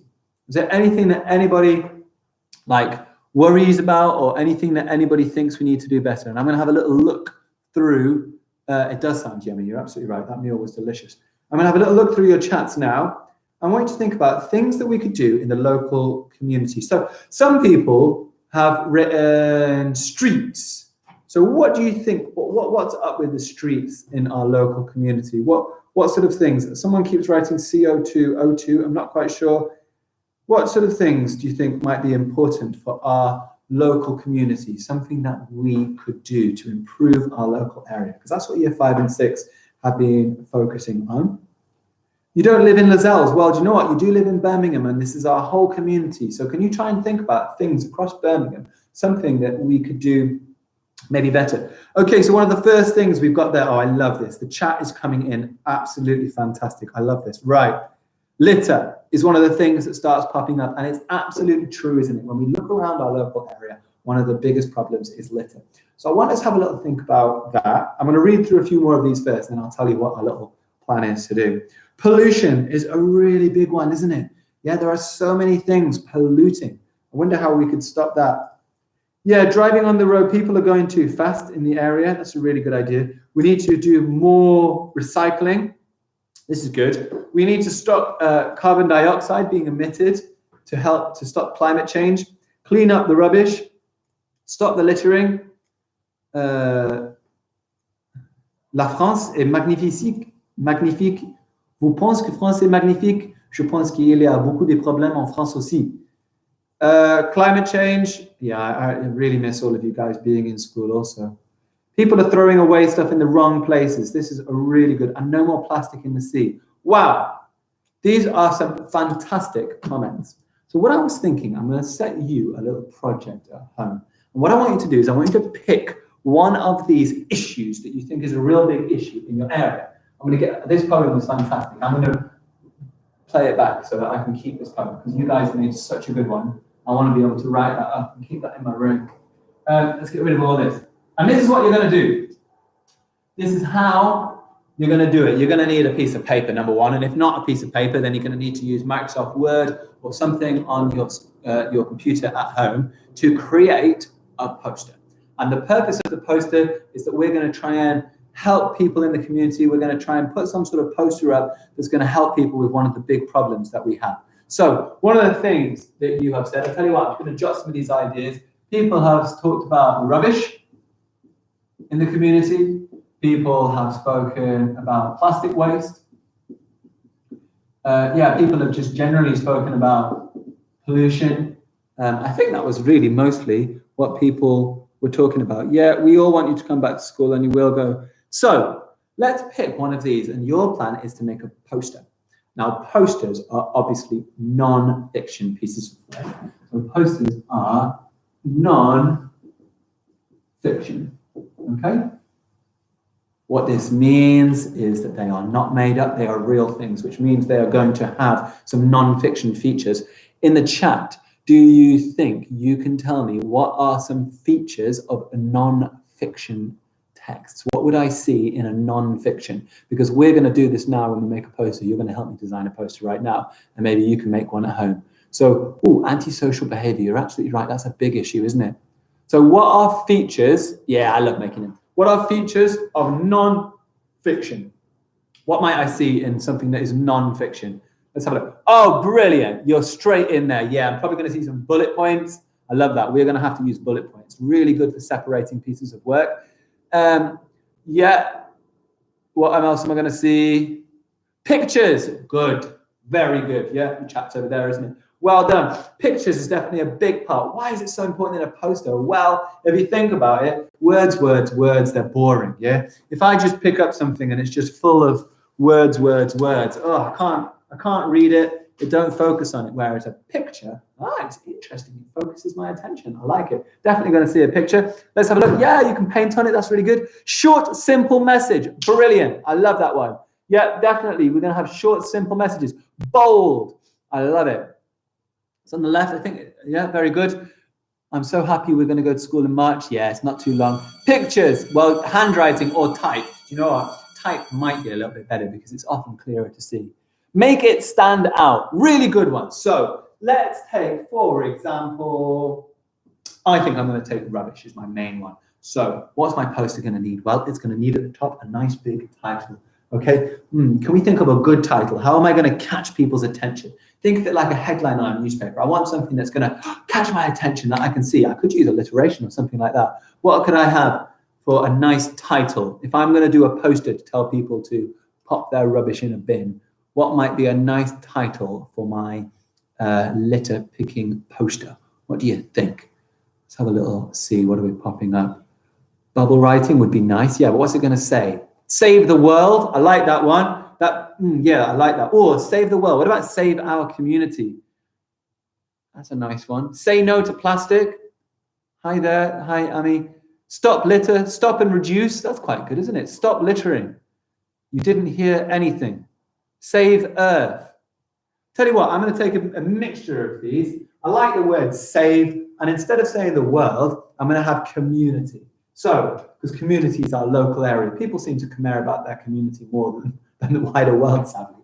So, my title is going to be Save Our Community. Oh, now wait a second. I've realized there's a problem with this.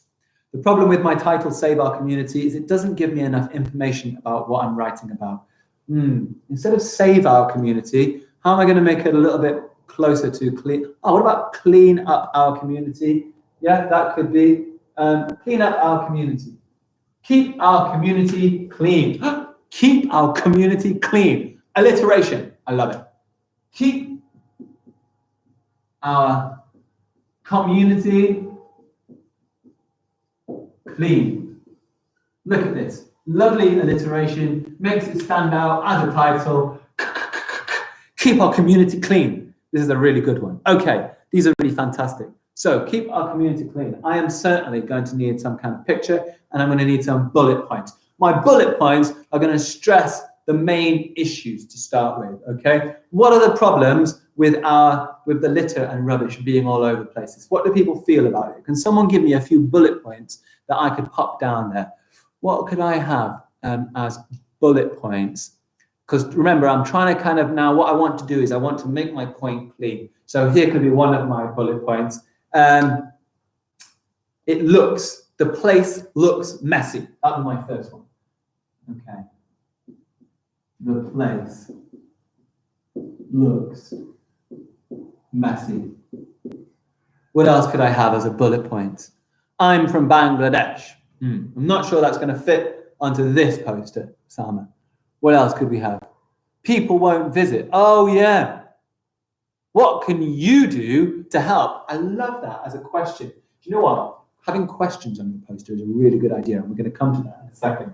So I'm going to save that one down there if you don't mind. Is there going to be a part 2? What 2? I'm from Japan. You're not Noah. I know that for sure. Keep our community safe. The place looks messy. People won't visit.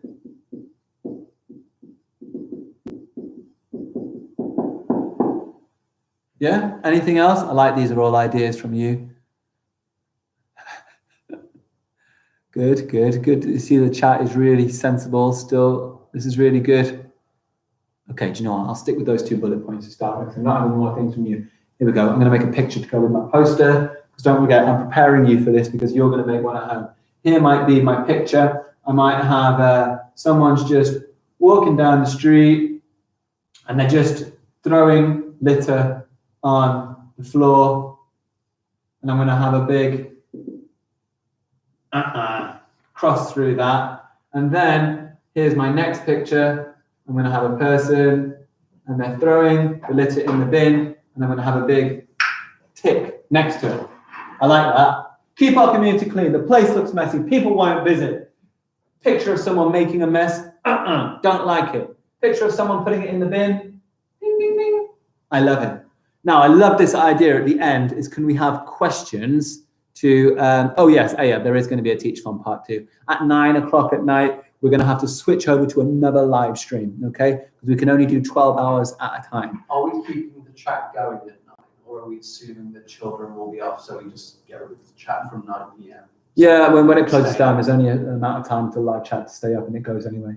Yeah, so should we close down at 9 o'clock? That will be the end of live. Yeah, 9 o'clock p.m. is the end of Teach-A-Thon 1, and then we move to a new video, Teach-A-Thon 2. Don't worry, we'll post the links on here. And at 9 o'clock anyway, you're all going to be in bed. Right, what do we got? I want some questions that I could add at the bottom of this. So I've got, the place looks messy, people won't visit. What can I say? What could be some questions? I'm losing focus of what I'm even doing here. I've got to be honest. Well, that's good after 5 hours. Only 5 hours, and I've already lost some of my focus. You're going to see us slowly losing our minds as we do this, especially as time goes on. You sleep very late. This is your time to shine. Save them. Save them all. No, I'm not. 9 o'clock, I sleep way late. Okay, this is your time to shine. Eunice, stop typing that. I got it. I read it the first time. Yes, I love this. Would you leave litter in your house? Would you leave litter in your house? Would you leave litter in your house? Would you throw rubbish on your grandma's floor? Come on, let's have a few more. Don't worry, Eunice. Don't you want to save the world?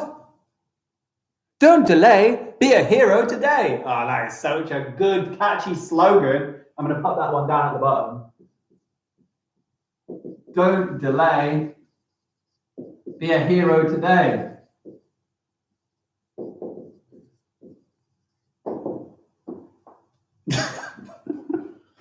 How many hours are there left? About 19 hours and 10 minutes. 19 hours and 10 minutes. That's all we've got. Would you throw things at animals? Are you actually going to listen to the rules? I love all these questions. These are absolutely fantastic. Well done. This is great. Would you leave litter in your house? And then I'm going to make a single statement. It's going to be keep Lazelle's tidy. Now, I've been rambling on a load. And do you know what? This poster is already starting to look a little bit messy. You know what we need to? We need another black pen, don't we? You guess so? You've already got one. This is fantastic. I've been rambling alone. This poster is already starting to look a little bit on the messy side, okay? We've got a title. I'm using bullet points. I've got a picture. We're asking some questions. I love a little catchy slogan at the bottom. This is a fantastic one. Don't delay, be a hero today. Keep Lazelle's tidy. And from it all, we have made a poster. So your job now is to go and get a piece of paper to create yourself a little poster. You don't have to do it right away, of course, because we're about to see some of the year 5 and 6 children are about to come in. Yeah, Sir's going to go and get them, and they're going to come in and talk to you about this very issue. This is why I'm killing for a little bit of time, because they're meant to be here, but we're going to get them. They're going to come here. Don't worry, we're going to get them on. You can see them. And send it in to us. You can send it in to us at Anglesey P, or you can email it into us at y3@anglesey.beham.school.uk, and I would really like to see your work. So non-fiction poster talking about an issue in the community. If it wants to be keeping the community clean, that's absolutely fine. If you want to do it about plastic waste, that's a really good one. I know Ms. Duncan has been doing some work on that. If you want to do it generally about pollution, yeah, it's a really good one. I know year 5 and 6 have been focusing a lot on the pollution in the area. Tell me a little bit about the pollution. I'd love to know it. Yeah, I want to know about what is producing the pollution. What is the problem? Why is it a problem that there's more carbon dioxide in the atmosphere? Okay, why don't you tell me a little bit about the greenhouse effect and what that's doing? In fact, later on tonight, I'm going to be doing a whole lesson all about climate change, greenhouse effect. We're going to be looking into that. We've got all sorts of exciting things coming up. We've got later on, Mr. Keeling is going to be cooking at 5 o'clock. We have got a lesson on space that is going to be happening. We've got history lessons coming up. We're going to be learning about Stone Age people. We're going to be learning about World War I. We're going to be learning about World War II as well later on. We've got some British values lessons. We're going to have a debate. We're going to be talking about the importance of money. We are going to be looking at a biography. We're going to find out about someone called Noor Inayat Khan and loads and loads of things. Now, I'll tell you what, whilst we're waiting, let's have a little look at the chat and see if I can reply. I'm not going to cook. Well, you don't have to cook, but you can watch Mr. Keeling cook. Hopefully he's going to make a nice mess of things. So that should be a little bit of good chat. What else have we got? Well, Mr. Jordan has a point that we will sleep at night in the middle of the night. You're absolutely right. You probably won't be watching it, but it's all going to be recorded and saved. So if you want to see the insanity of Mr. Keeling and I having to stay awake for 24 hours, I've been struggling to talk nonstop even in this past hour. So imagine what it's going to be like at 3 in the morning. You'll be able to watch it the next day. Probably takes about 24 hours after it's finished for it to be uploaded onto YouTube, but it will be available for you there. It's not fair they can stay in school. Yeah, well, you don't really want to be sleeping over in school all night. So you're having lasagna for lunch. That's great. You want to be a footballer, Aisha? Well, just get practicing. You can do it. Anything is possible. I don't cook. I do clean. That's great. I'm going to cook. Sarah, can't wait to see you cooking for later on. I have to take my revenge for learning and cleaning. I'm not quite sure what that means. Hi, Amy, buddy. Can I have a shout out? Who is it? It's Salma. There you go. There's a shout out. Kazi, my mum and my sister are crazy. Hi, everybody and the teachers. Hey, Amy, good to see you. Was it Ami, Bibi, Shwaina Begum? You want to shout out too? Hey, Shwaina Begum. Who else have we got? Kazi Ahmed, nice. Hira, this is torture, question mark. This is torture. Well, I'm so sorry this is torture. Fantastic. They're here. The year 5 and 6 are here to come and do it. Who else is on here? Aisha, good to see you. Safia, hello. Famida. Who else have we got? You're not human. I'm sure you are. Mr. Keeling is Azan. Hello, Azan. Good to see you. Hi, Azan. My name is Sumaya, not Kazi. I'm really sorry. Well, I didn't know that. Okay, guys. So we've got some people who are going to come on. Have you got an order and how you're going to speak? I think there's a group of 3, sir, and then there are individuals. So if we just call them up and then they can come and say their messages. Who's our first group of 3 then? Razan? In you come. Renuma? In you come. Ibrahim? In you come. You can see yourself on the camera there. There's live chat popping up. I'll tell you any questions that people have got for you. Do you want to hold that in front of you? Or do you know what it is off by heart? Okay, I'm going to leave you to have a little chat to them. Off you go. Lausanne is my community, and my community is important to me. I want a healthy, clean, and happy environment to live in. Lausanne is our community. We need to take responsibility of Lausanne. We have bins for you to throw away your rubbish. Imagine a fresh community. If we all work together, we will not have piles of rubbish on our street, glass bottles in our parks, cigarette boxes left on the street, food wrappers flying around. Please Take responsibility. Yeah, very nice. All right, you 3 want to step around this way and then we'll have the next. Yeah. Okay. Are you just in on your own? Yeah. Very good. I'll leave you to it. The reasons for keeping Lausanne free from litter. How to keep Lausanne clean. Put litter in bins. Lausanne is our community, and if we keep Lausanne tidy, we can live in a healthy environment. We would feel happy about the healthy community that we would have. Fantastic. Love it. Very nice. Who's our next ones? Rana and Josh? You do one on your own. Are you coming in? No. Super, nice and loud, nice and clear, yes? Lozelle is our community. It is important to keep it nice, tidy, and clean. There is too much boxes, broken glass, and dog poo in Lozelle. I love it. Fantastic. Thank you. Thank you very much. Josh, Come on in. Get yourself in. Tell you what we might do is we might show you a science experiment after this. That'd be quite good, wouldn't it? Come on, pop it down a little bit. And I want to see that poster afterwards too. We need to keep those house clean. In our community, we need to keep our environment rubbish free. If we work together, we can save those house. Please help the community. Fantastic. Thank you, Josh. And nice poster there as well. Look at all of that wonderful colour on there. Josh, that's absolutely beautiful. Ahmad, come on in. I've got loads of people on here saying hi Jemana, hi Ibrahim, hey to Raza. Got lots of people talking. Go on in. We need to clean our community, clean and tidy. We need our community clean so more people come and visit. Fantastic. Well Well done. done. Can I show you the poster? Got a nice one here. Got lots of facts in there, which is really good. Can you see how they're using pictures? They've got bullet points. You're going to have a title, a little bit like what we've done over here, which is really fantastic. Thank you so much. Got people saying hi to Ishmael, hi to Renuma, hi to Hamad. Everyone, I think it's all your classmates who are all saying hello. Thank you very much for being on. We'll see you all later. Yes, sir. Yeah, Take we'll care. see you later.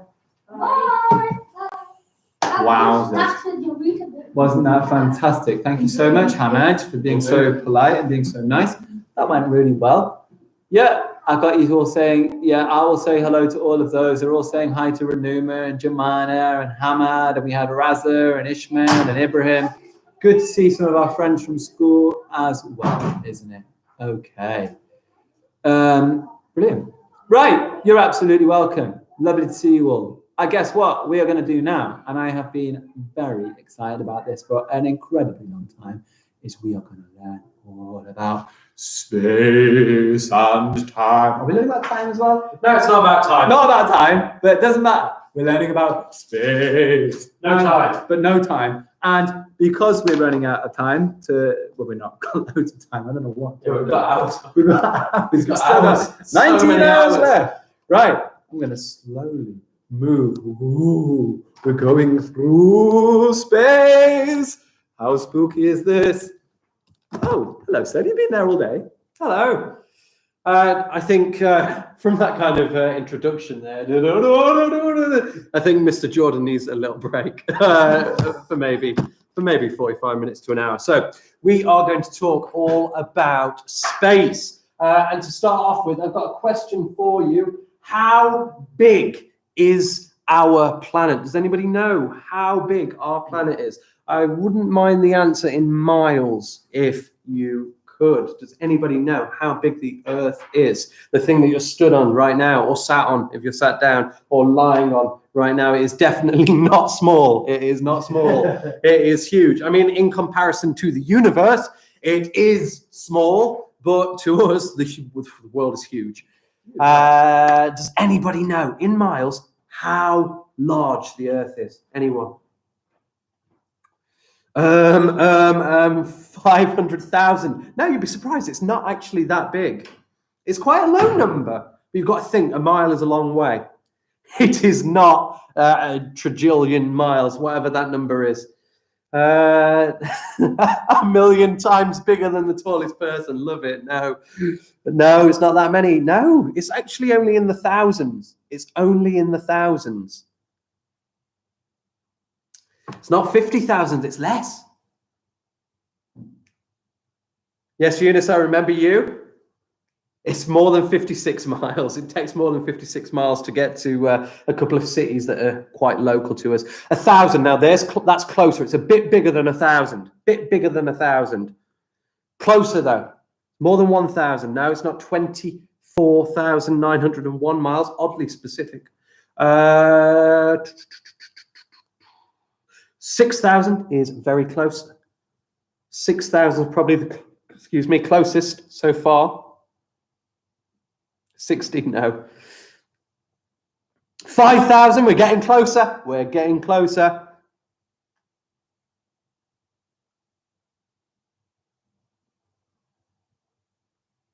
It is about 4,500 miles. In fact, let me get you the exact number. Let me get up the exact number. How big is the Earth in miles? Ah, it wasn't 4.5. I was wrong. Sorry. In miles, it is just under 4,000 miles. In fact, it's 3,958 miles, which isn't, it doesn't sound a lot. It doesn't sound a lot, but it is really, really, really big. 4,000 would be perfect. You'd only be about 2 miles. And that's all the way around the world. We're not talking about surface area. If we were, that'd be much bigger. But if you wanted to go all the way around the world, if you've got in a plane, you wanted to fly all the way around the world, you would have to go 4,000 miles. Okay. To show you how big the world is, I've got a little video that I want to put on here. I'm going to keep the video silent. It's going to run for about 5 minutes, the video, but it's a really fascinating video. I loved this video watching it because it really does show you the size of our planet compared to the rest of the universe. So have a little look, see what you think.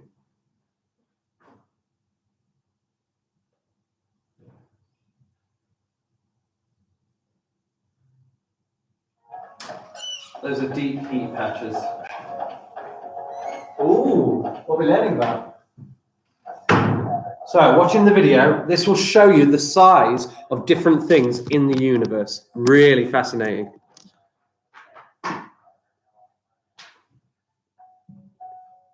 Ooh, got your phone for a torch.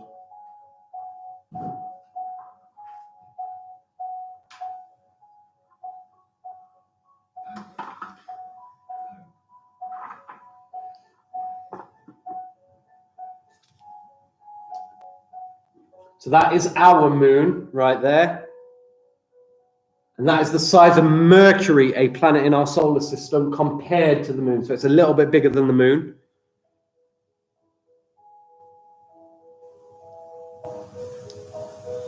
Then the next one, not in our solar system, but not too much bigger than Mercury. This is done in kilometers, not in miles. Mars, the next planet, is in our solar system, slightly bigger.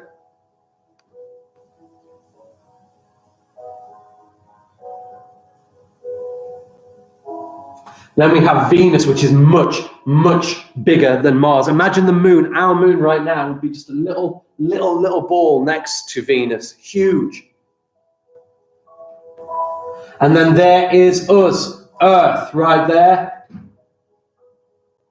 Not too much bigger than Venus, but there is a slight difference between the two. Proxima Centauri b, very close to Earth's size as well, not in our solar system. Then Neptune. Isn't it lovely in blue? Look at this swirl here. What do you think that might be? I wonder.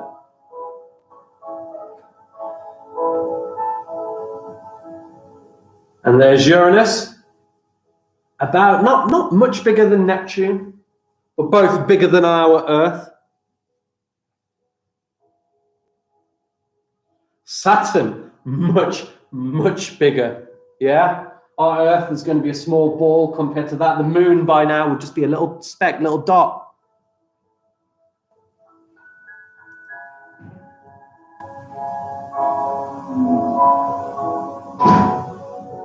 And there we have Jupiter, slightly bigger than Saturn.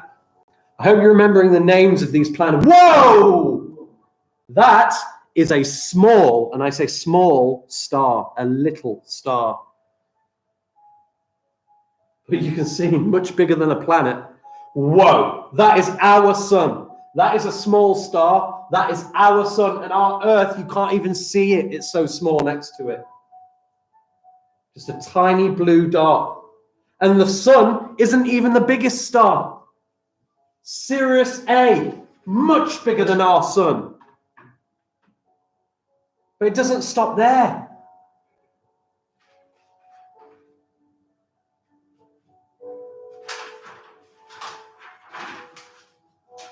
or there. Look, that sun was huge, so much bigger than our sun. And this one makes it look tiny. And that one makes that one look tiny. We're over here somewhere, smaller than a full stop.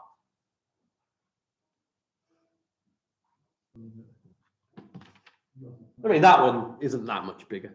Well, I mean, it is in terms of numbers, but in size comparison, about the same. Whoa. That would take a long while to drive around.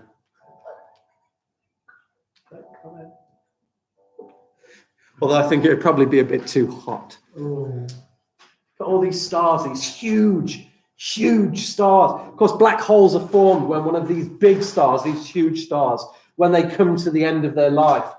There we go. Now we're starting to look at some galaxies which are collections of stars and dust in space, swirling around with a center of gravity. I don't know what that is, but it's really big. I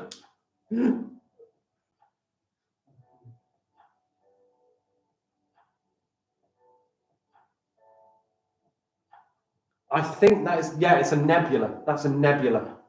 Look how huge it is. Absolutely massive. Full of stars, full of, whoa, that one is even bigger. Look at that first nebula, which is bigger than all the stars, bigger than the galaxies, and then this one. It's huge. And they're so pretty. These clouds of stars and gas, they're so pretty. Look at the colors. Of course, they've been colorized for this video, but they are so pretty. They've been colored in, but they are, wow, look at the Mega Centauri. Making the nebulas down here look tiny. Look, that was that huge one that I went wow about. And that is even bigger. 4,000 light years. That's a measure of distance. It would take you 4,000 years traveling at the speed of light to get all the way around it.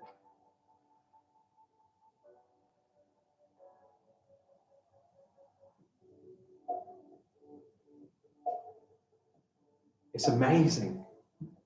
That is our galaxy, the Milky Way. Our planet is in there, next to one of the suns.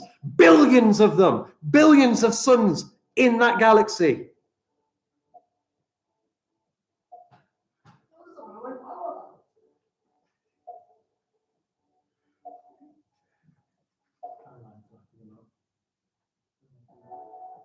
That's just a void. Complete emptiness. And it would take you 330 million years traveling at the speed of light, which we can't do because it's so fast to get across it. This one, 2 billion years to get across it, traveling at the speed of light. 10 billion years.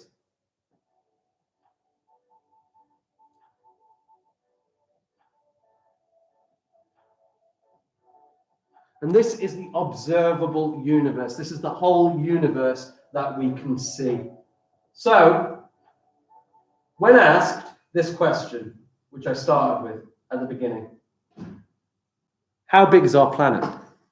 The answer is huge. Our planet is huge. It would take you ages to get around it. Even in a plane, it would take you a day just to get to Australia. Our planet is huge. But in terms of the universe, our planet is tiny. There are so many other objects in space that are so much bigger than ours. And that's what we're going to have a little look at. Starting with our nearest neighbours in the solar system, our solar system, which is made up of 8 planets, which makes me very cross. It makes me very cross.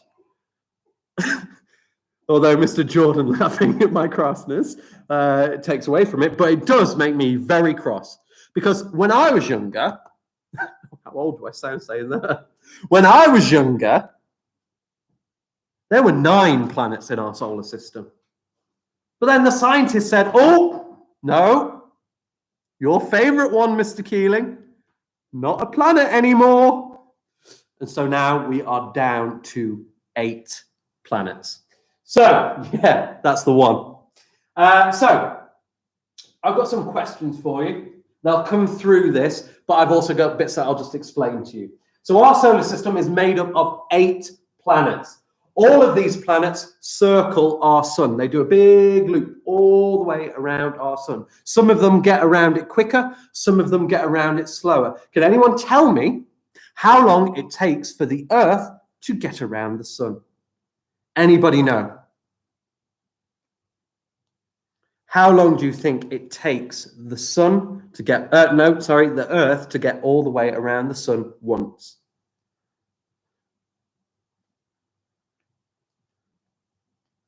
Anybody know? Anybody want to guess? 24 hours is a good guess, but that's actually just how long it takes for the Earth to spin on its axis. I think somebody said it, I just missed it. Yes. 365 something, what? Yes, a year. 365 days. That is why a year is 365 days. It takes the Earth 365 whole spins before it's gone all the way around the sun, because it's so far to get all the way around the sun, even though the planet is moving very, very fast. But other planets take longer or shorter to get around the sun, and that is the length of their year. However long it takes them to spin on their axis, to turn on their axis, that's how long that planet's year is as well. Right, question for you then. Red question here. Should I make this bigger? Let's make this bigger. From current slide. The solar system. Does the sun move? There's my question for you. Does the sun move? What do you think? Does the sun move?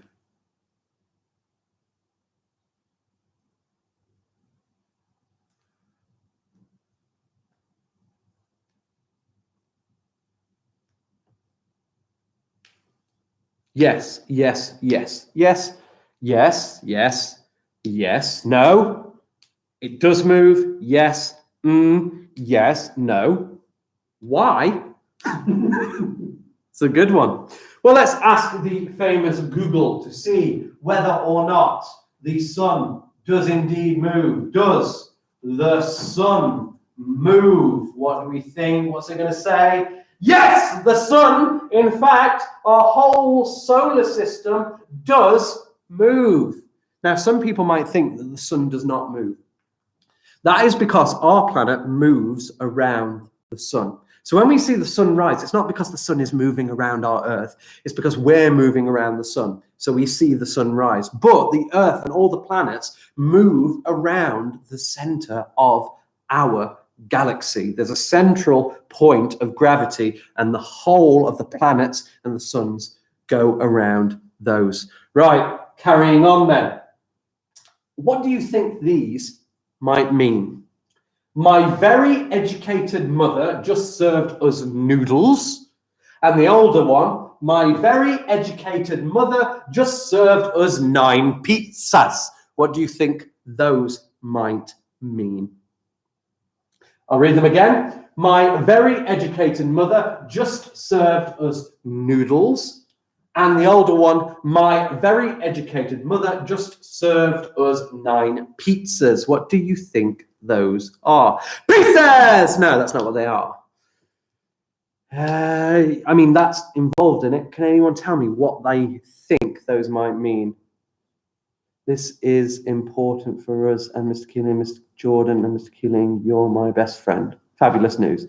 Yeah, noodles are delicious, but what do you think those mean? My very educated mother just served us noodles. What's that got to do with space? Why, Mr. Keeling, are you going on about pizza and noodles? What are you talking about? What are they? Anybody know? It's not bubble tea. It's not her. It's not I want noodle. It's not a lot of people left, sir. It's not you. Anybody know what they could stand for? Fantastic. Somebody got it. It is. It's to remember the planets' names. So, my very educated mother just served us noodles. Can anybody give me any of the planets from that? Any of the planet names? Mercury, we've got one. That's the first letter. What about very? What's that one for? Very. What planet is that? We've got Mercury. That's the first one closest to the sun. What comes next? No, V. We're looking for a V planet. It's very. My Mercury, very. Venus. Well done. It is Venus. All right, next word. Educated. Educated. What could that be beginning with E? Educated. Earth. Our planet is third. The third planet away from the sun. We are third from the sun. Okay. Mother. What could that one be? Mother. Mother. Mars. Brilliant. Yes, the fourth planet furthest from the sun. Then we've got just. What could just be? My very educated mother. Just could be what? J, beginning with J, planet in our solar system. It's not Mars. J. What could it be? Julieta? Jupiter. Jupiter. Yes, fantastic. Coming through, Jupiter. Right, served. What's the S for then? This one's famous for its rings, although it's not the only planet with rings. The S, served.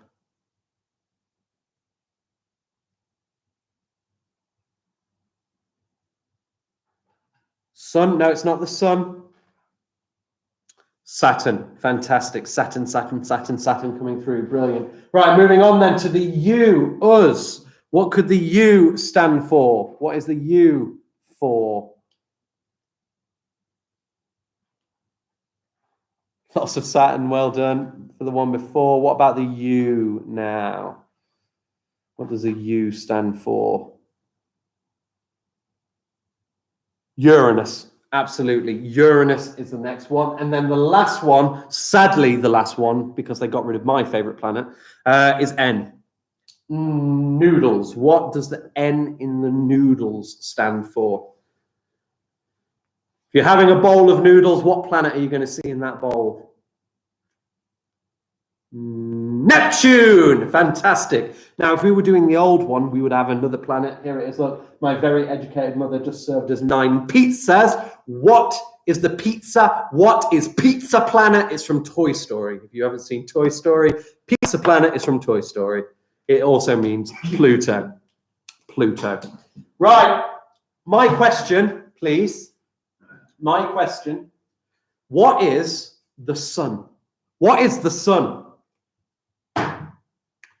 What is the sun?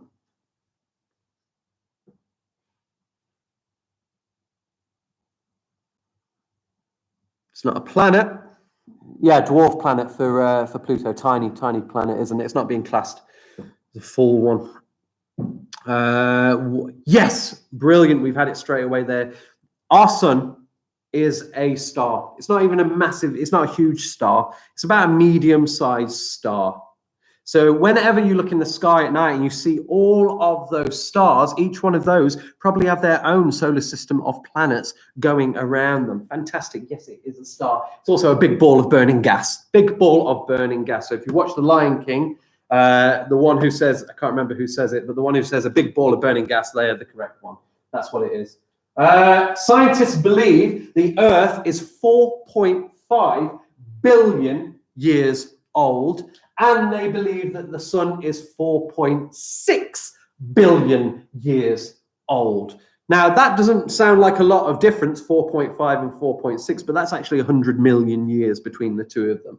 So the sun is a considerable amount older, and scientists think that the sun is about halfway through its life, so it still has another 4.6 billion years of burning to go.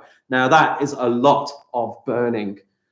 Okay, I hope you've remembered some of those, because at the end of this, I am going to be doing a little quiz on everything that I've told you.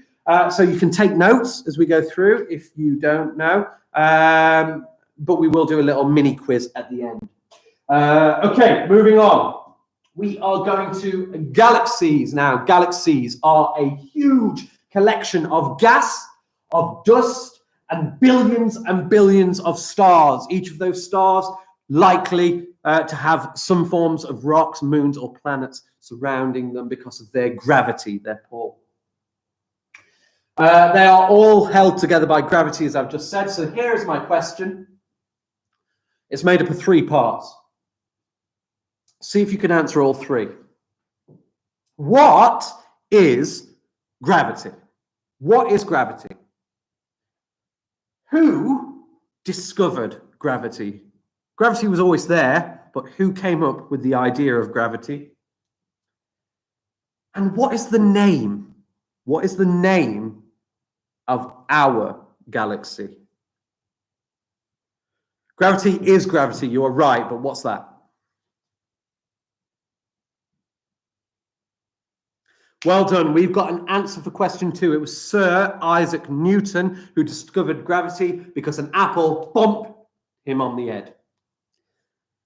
Gravity makes you float. That is a brilliant answer. No.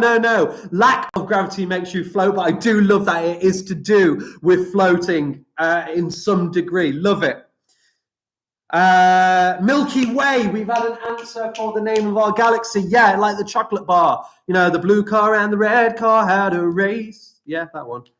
Isaac Newton, gravity is a force. Well done. It is a force that pulls. It pulls you towards something. The larger an object is, the more gravity it has. It is a theory, absolutely. So therefore, the Earth, because it's so large, has a really strong gravitational pull. The Moon, which is slightly smaller, has less gravity, which is why when you're on the Moon, you can jump really, really high and lift heavy things because there's less gravity. It'd be really cool. I'd like to do that. Go on the Moon and lift a rock above my head. I just think that would be amazing because of the lower gravity. Okay. There are about 125 billion galaxies. Not stars, not planets, galaxies. Those things with billions of stars in them. There is 125 billion of those, all of them having billions of stars. Let me write that number so we can see how big it is. Let me just go and write. Where's the board? There it is. Let me go and write that number. Right. 125. Okay, then that would be hundreds of millions. That would be that. That would be that. That is about how many galaxies there are. And each of those galaxies have billions of stars in it, which means that each of those galaxies have billions of planets in it. And we are just one planet. That's incredible. Anyway, question. That number there is just within the observable universe. Just what we can see. What we can see with the Hubble telescope. That's all we can see of the universe. That much is observable.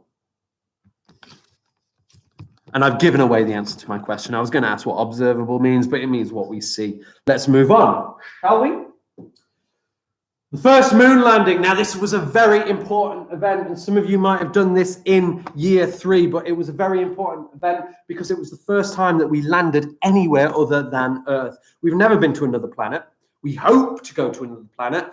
There is some talk about going to Mars. In fact, in the news recently, a female physicist has come up with an idea for a new rocket that can go 10 times as fast as regular rockets, which means instead of taking 4 years to get to Mars, if we were to travel in a regular rocket, it would now only take just over 4 months.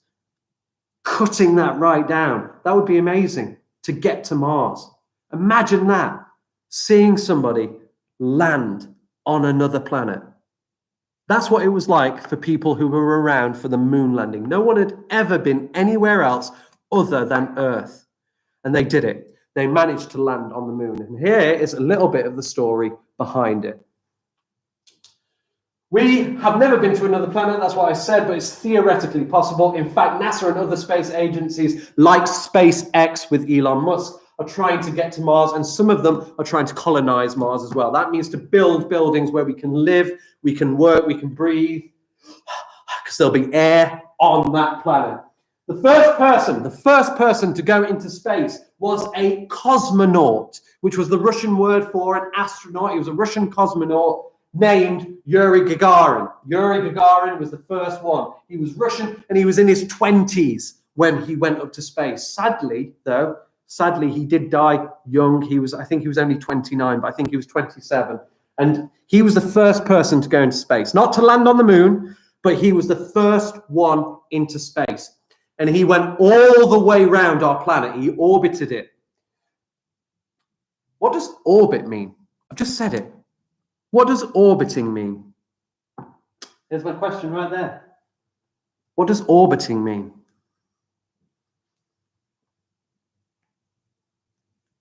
Not surrounded, but a good guess.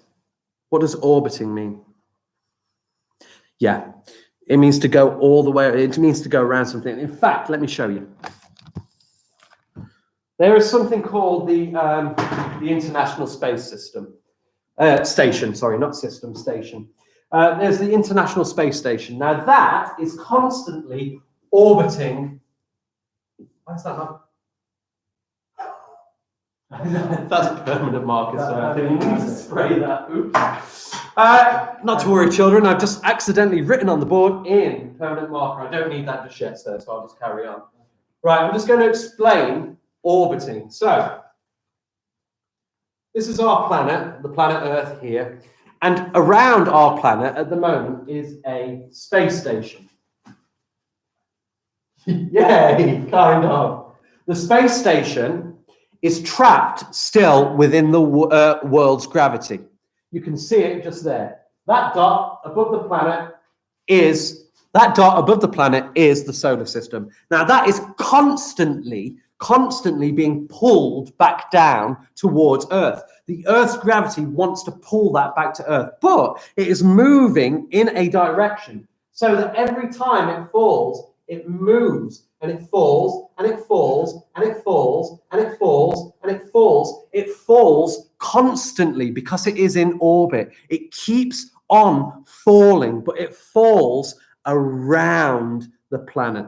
It falls all the way around the planet. And that is what being in orbit is. Okay, back to this. America and Russia, at the time of the moon landing, they were in competition. They both wanted to be the first country to put somebody on the moon. Now, Russia back then was called the USSR. So the USSR and America were trying to race to the moon. They called this a space race. Russia, USSR, were the first ones to put someone into space. America, they didn't like that. They wanted to be first. So they gave 25, I believe it was billion dollars to NASA. Was it million? Was it billion? Million or billion? A lot of money to NASA to put the first person on the moon. And they succeeded. Okay. I've told you a little bit about the start of the moon landing. In year 3, or at least you used to when I was in year 3, you used to learn about the first moon landing. So some of you, hopefully in this chat, will know a little bit about the moon landing. And if we've got any parents or if we've got any teachers in the chat, some of you will definitely know about the moon landing because you would have taught it, or some people might have even experienced it. It wasn't that long ago. Some people have experienced the first moon landing. So I'm going to ask you the questions. You tell me. Who were the first 3 astronauts to go to the moon? Who were the first 3 astronauts to go to the moon? I'll just take one of their names. Does anybody know who they were? Good, then you should know who did it.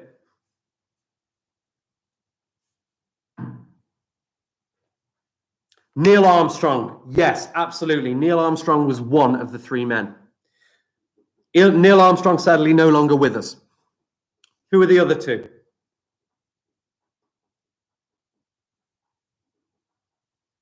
Who were the other 2? We've got Neil Armstrong. perhaps the most famous of the three. Fantastic. We've got the second, perhaps second most famous, Buzz Aldrin. Obviously, that's where we get the name of Buzz Lightyear from in Toy Story. Buzz Aldrin. He was the second person. Who was the third one? Everyone always forgets the third person. Can anyone remember? Yes, Alicia. Well remembered. It was Michael Collins, and I always think of him as sad Michael Collins. We'll talk about Michael Collins a little bit later. Well done. Yeah, Neil Armstrong, Buzz Aldrin, and Michael Collins were the first people to go all the way to the moon.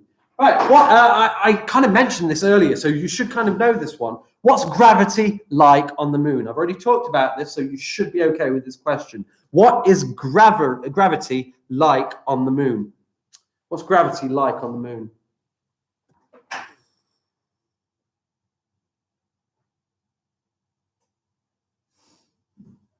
This was like 5 years ago. How am I supposed to remember? That's a great response. I haven't taught it for a few years. I still remember it. Not as strong as Earth. That's a great answer. Yeah, it's not as strong on the moon as on Earth, which means you can jump higher and you can lift heavier things.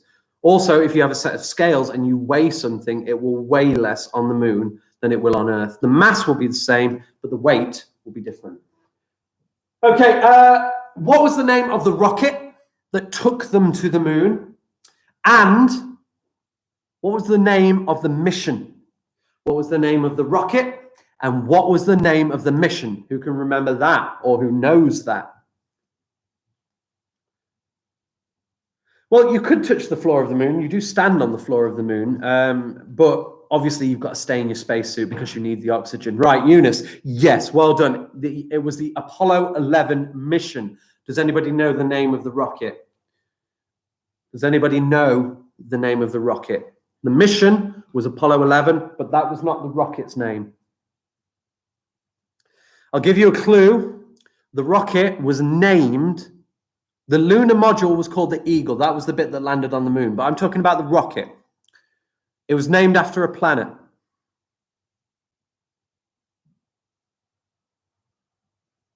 The rocket was named after a planet. Does anybody know?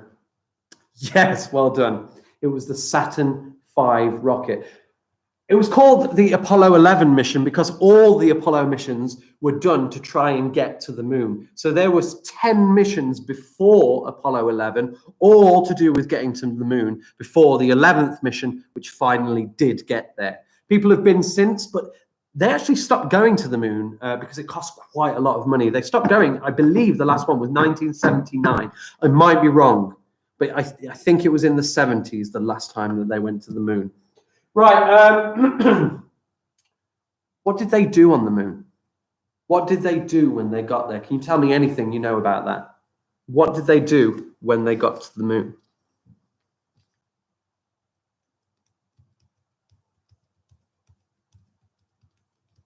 Anybody know? What did the astronauts do?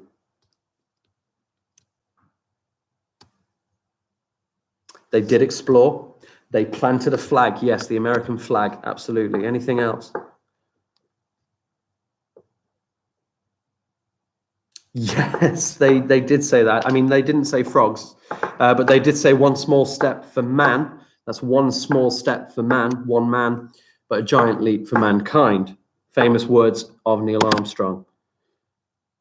They were exploring. They did pick up moon dust. They collected moon samples, and they set up a reflective panel so that people on Earth could shine a laser at the moon to measure the distance between Earth and the moon.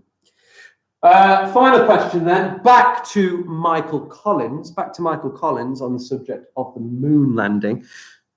Why was Michael Collins called the loneliest person in the universe?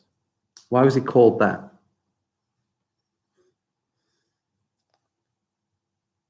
It also goes along with the fact that Michael Collins wasn't really remembered as well as the others.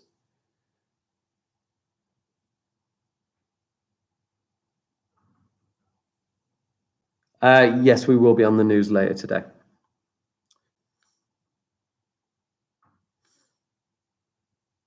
Am I going to act out the moon landing scene? No, I'm not. Yes.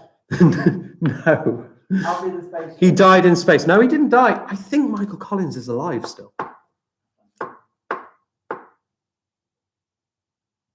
Why was he called the loneliest?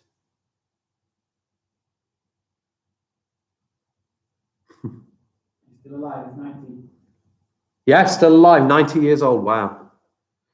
Okay, I don't think we're sure about that. Michael Collins was the only one of the three that went all the way to the moon and didn't get to go on the moon. He had to stay on the lunar module. He had to stay on the lunar module, and he didn't get to land on the moon. And he needed to stay up there so that they could rejoin the ship and go back to Earth. So he was alone in space and didn't get to go onto the moon, even though he went all the way there. Yeah, poor Michael Collins. That's what I think. Poor Michael Collins. I need to screen record this. Sarah's going to be famous. And he replied to my answers. Then I'm going to be famous and rich. Yeah, I don't know how famous or rich either of us are going to be, but it's nice to dream. On to this. This is kind of to do with space. Yeah, I'm going to. So, seasons. Seasons are interesting. I like seasons and talking about why the seasons happen. This is the Earth. I mean, it isn't. It's a model of the Earth, a globe. What do you notice about it straight away? What do you notice straight away? If I turn it, what do you notice about the Earth? Anything you notice straight away?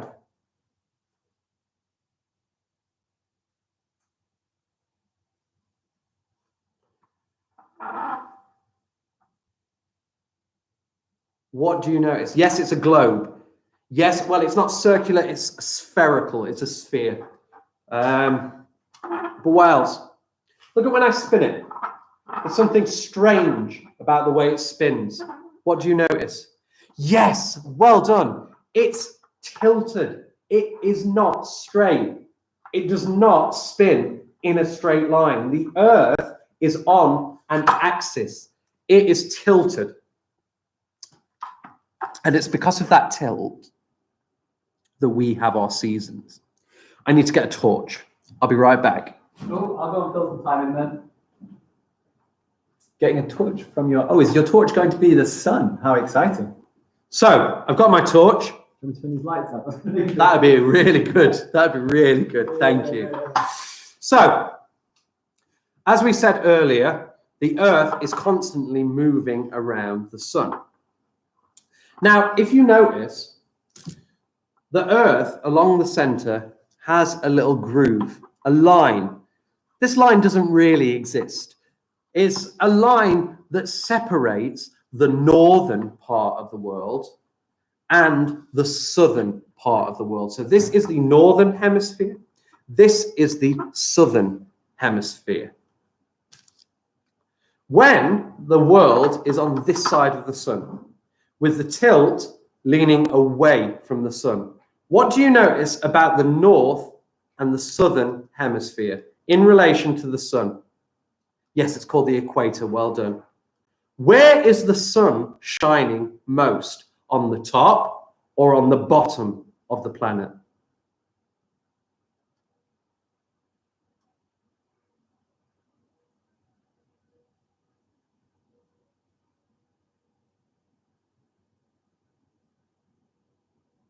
It is 70% water. This is the halfway line here, the equator. The sun is here. Where is most of the sunlight going? Towards the bottom. That is because of the Earth's tilt. The world is tilting this way, and this part of the world, the bottom part of the world, is closer to the sun. So when the Earth is here, the bottom part of the world is closer to the sun. So what season, because we talked about seasons, what season, oh, the board's gone. What season will it be when the sun is closer to that part of the world? In the southern hemisphere, it's getting all the sun. What season will it be? Not July, because they have summers in different months. It will be summer. Now look at the top of the world. It's leaning away from the sun. It's getting away from the sun. So what's it going to feel like there? What season is it going to be at the top of the world? The bottom, completely covered in sunlight, close to the sun. The top of the world, leaning away from the sun. What season would it be at the top of the world? Fantastic, Umi. Well done, well listened. It will be winter at the top of the world. Now, let's look at when the Earth is this side. What do you notice about the top now? What do you notice about the top now?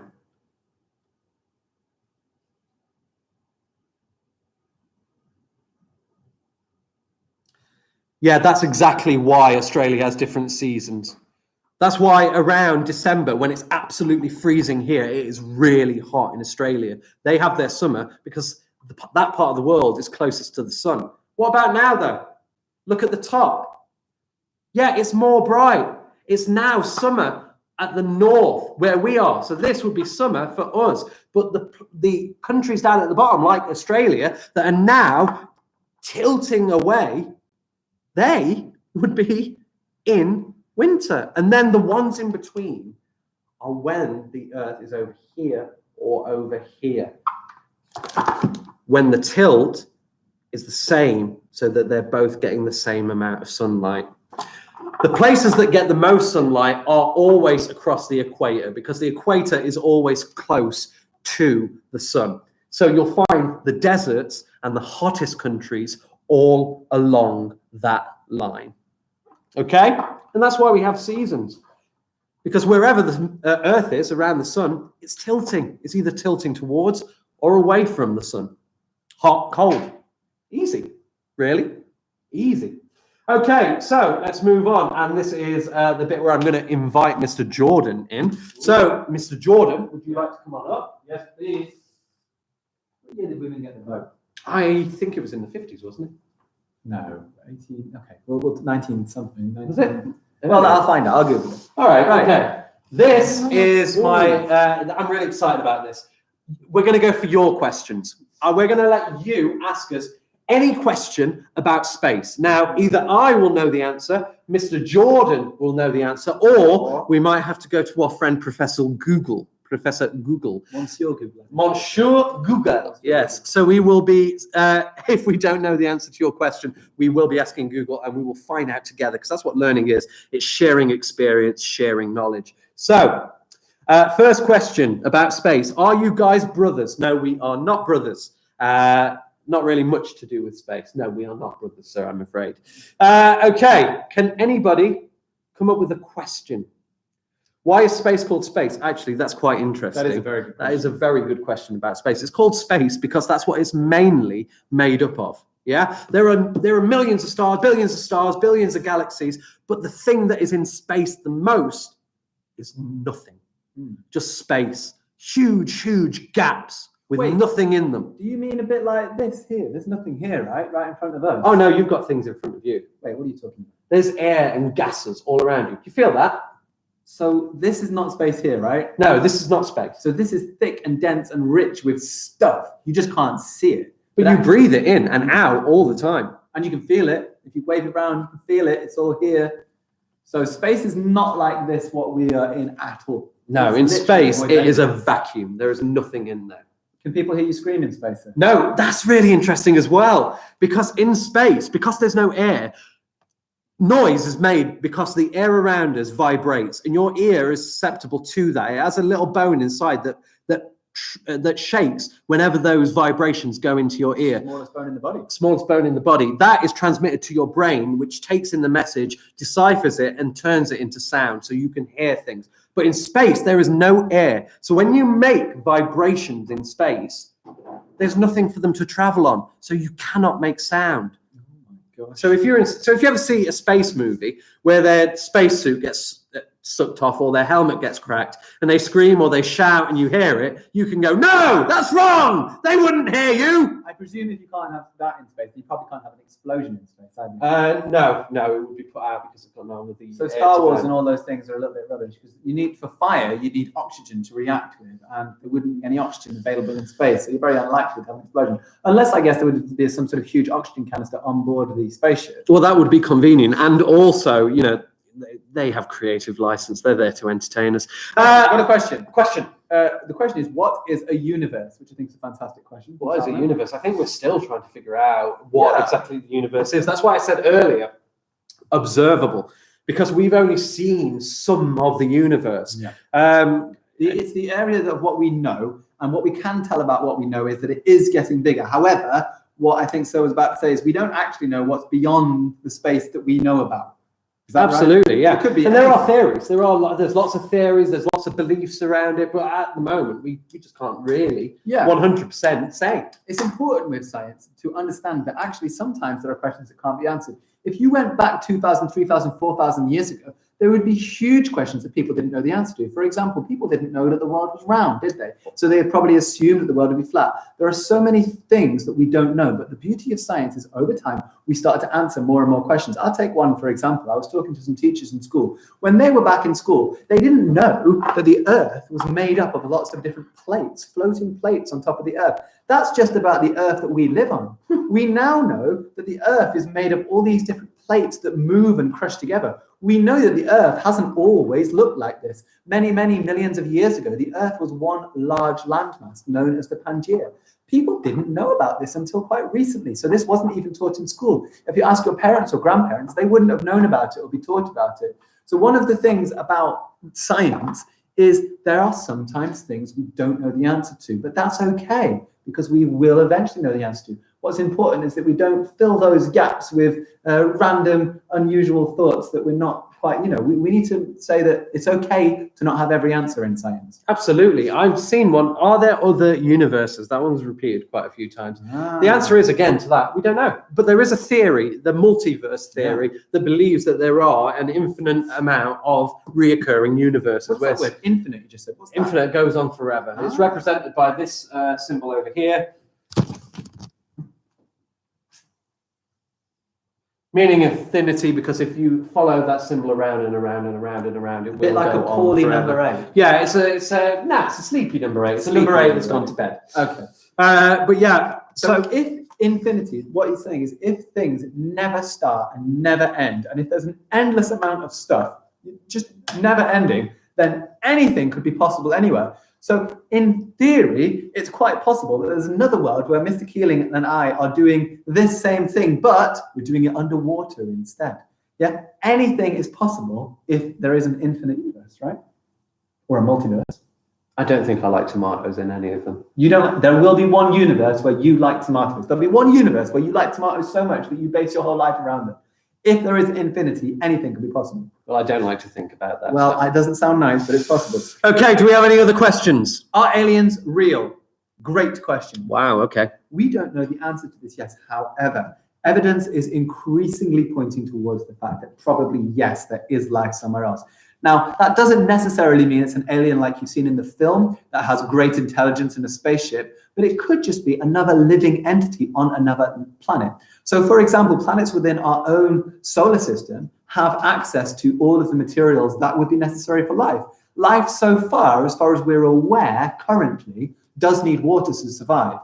The Earth looks like it's the only planet in our solar system with water, but there are other planets in our solar system that have ice in them. For example, Mars has water. In fact, it used to have a lot of water on it. You can actually see valleys and rivers that have all dried out if you look at Mars. There are moons that rotate around Jupiter that have liquid water seas that, well, frozen, but also deep underneath it, probably liquid. There may be life even within our planet system. However, if there's not, if you think about the whole universe and the number of planets, the number of stars that are out there, and if it is truly infinite, then life isn't a possibility, it's a probability. It's very likely that there is life elsewhere. Not saying it looks like this, we're not saying that there is intelligence, but some form of living entity is quite possible. Complex materials are possible and random. So if you take, for example, a snowflake, when they form as ice, they form very complex, intricate patterns. Okay, a pattern that if you were to look at it, you would assume it was made by somebody because the patterns are so unique, but they are not. They form randomly. And if such an intricate thing such as snow can be so beautiful and complex, it is highly likely that somewhere on another planet, somewhere, things align to also create life. So I would probably answer that with probably. Probably is the answer to that. All right, we'll take another one then. Yeah, go for it. What have we got? I don't know the answer to this one, so I'm going to pass this one on to you. Does every black hole contain a singularity? Wow. I'm going to Google that whilst you answer another one. I don't know, to be honest. I don't even know what it means. I don't know. I know a little bit about black holes. For example, they pull in everything, even time. And if you were to view somebody being pulled into a black hole from the outside, there would be a moment where they would freeze in time forever. That wouldn't happen to them, really.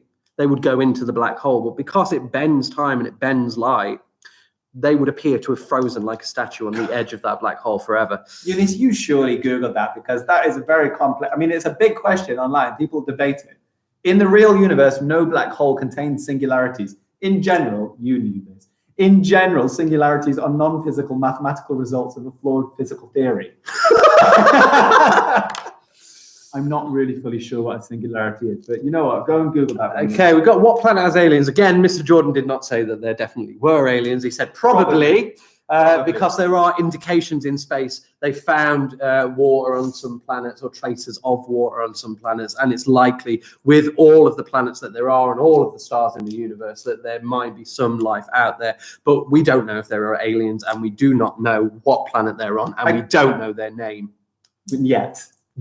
I have a question here which says, who invented space? Well, it's important to understand that space wasn't exactly invented, it's always existed.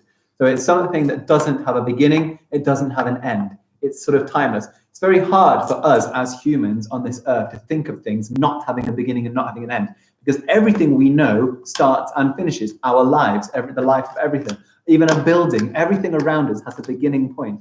The point about space doesn't have a beginning, doesn't have an end as far as we're aware, just has been there forever. It's a very complex thought. Well, space, and there's one here, why space black? Well, space isn't really black. Space is space, it's nothingness. And really what you're seeing is the absence of light, or the way that light plays on the gases around our planet. That's why the sky is blue, because the sun. Stop spamming the chat, please. Oh dear. That's all right. So the sunlight travels through the gases that surround our planet. It bends, it refracts, and we see the color blue. So colors are interesting because it's all to do with lots of light or lack of light.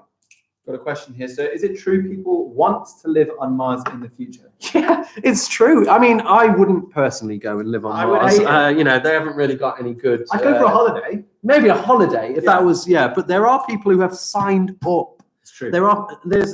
I think it was SpaceX, was it, or was it Mars One? Yeah. One of these websites that were saying that they're going to colonize Mars, going to go and live on Mars. They wanted 100 people to sign up to go and start a colony on Mars, to start living there. They filled it. People do want to go and live on Mars, absolutely. Salma asks here, is it true that there's another planet like Earth? Absolutely. More than one. Yeah, more than one. In fact, thousands, if not hundreds of thousands, if not infinite numbers. We are starting to find, and I actually read a thing about this. It's amazing. We can actually work out from the reflections of light from a star when the planet passes in front of the star, and it might be endless number of light years away, but from the way the light reflects, we can actually work out the atoms that are present within that planet. Don't ask me how that makes sense, but it does make sense.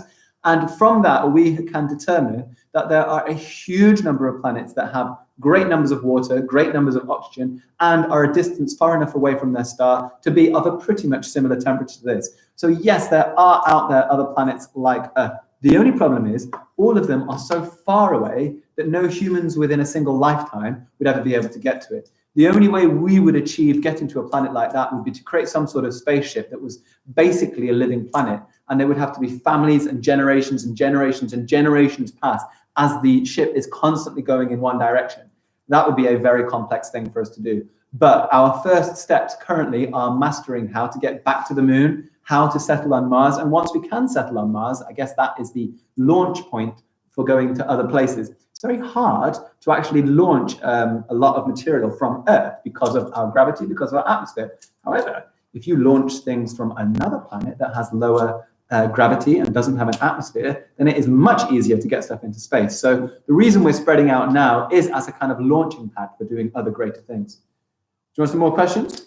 We've got one from Eunice, but it keeps spamming the chat, so I'm time. a bit reluctant to answer that one. Right, to be fair. well, we don't want that then, because we only ask things once, because that's just how you would do it in real life. You don't just keep going up to someone asking them over and over again.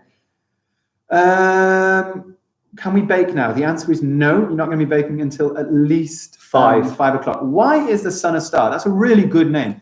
Well, a good question, sorry. The sun is a star. We just call it the sun. The sun is the name we've given to a star. So loads of stars have names. Our star we call the sun. That's just the name. But it is a star, much like Mars is still a planet, even though it's got the name Mars. So don't get confused by the name that we've given to it. It is still a star. Absolutely.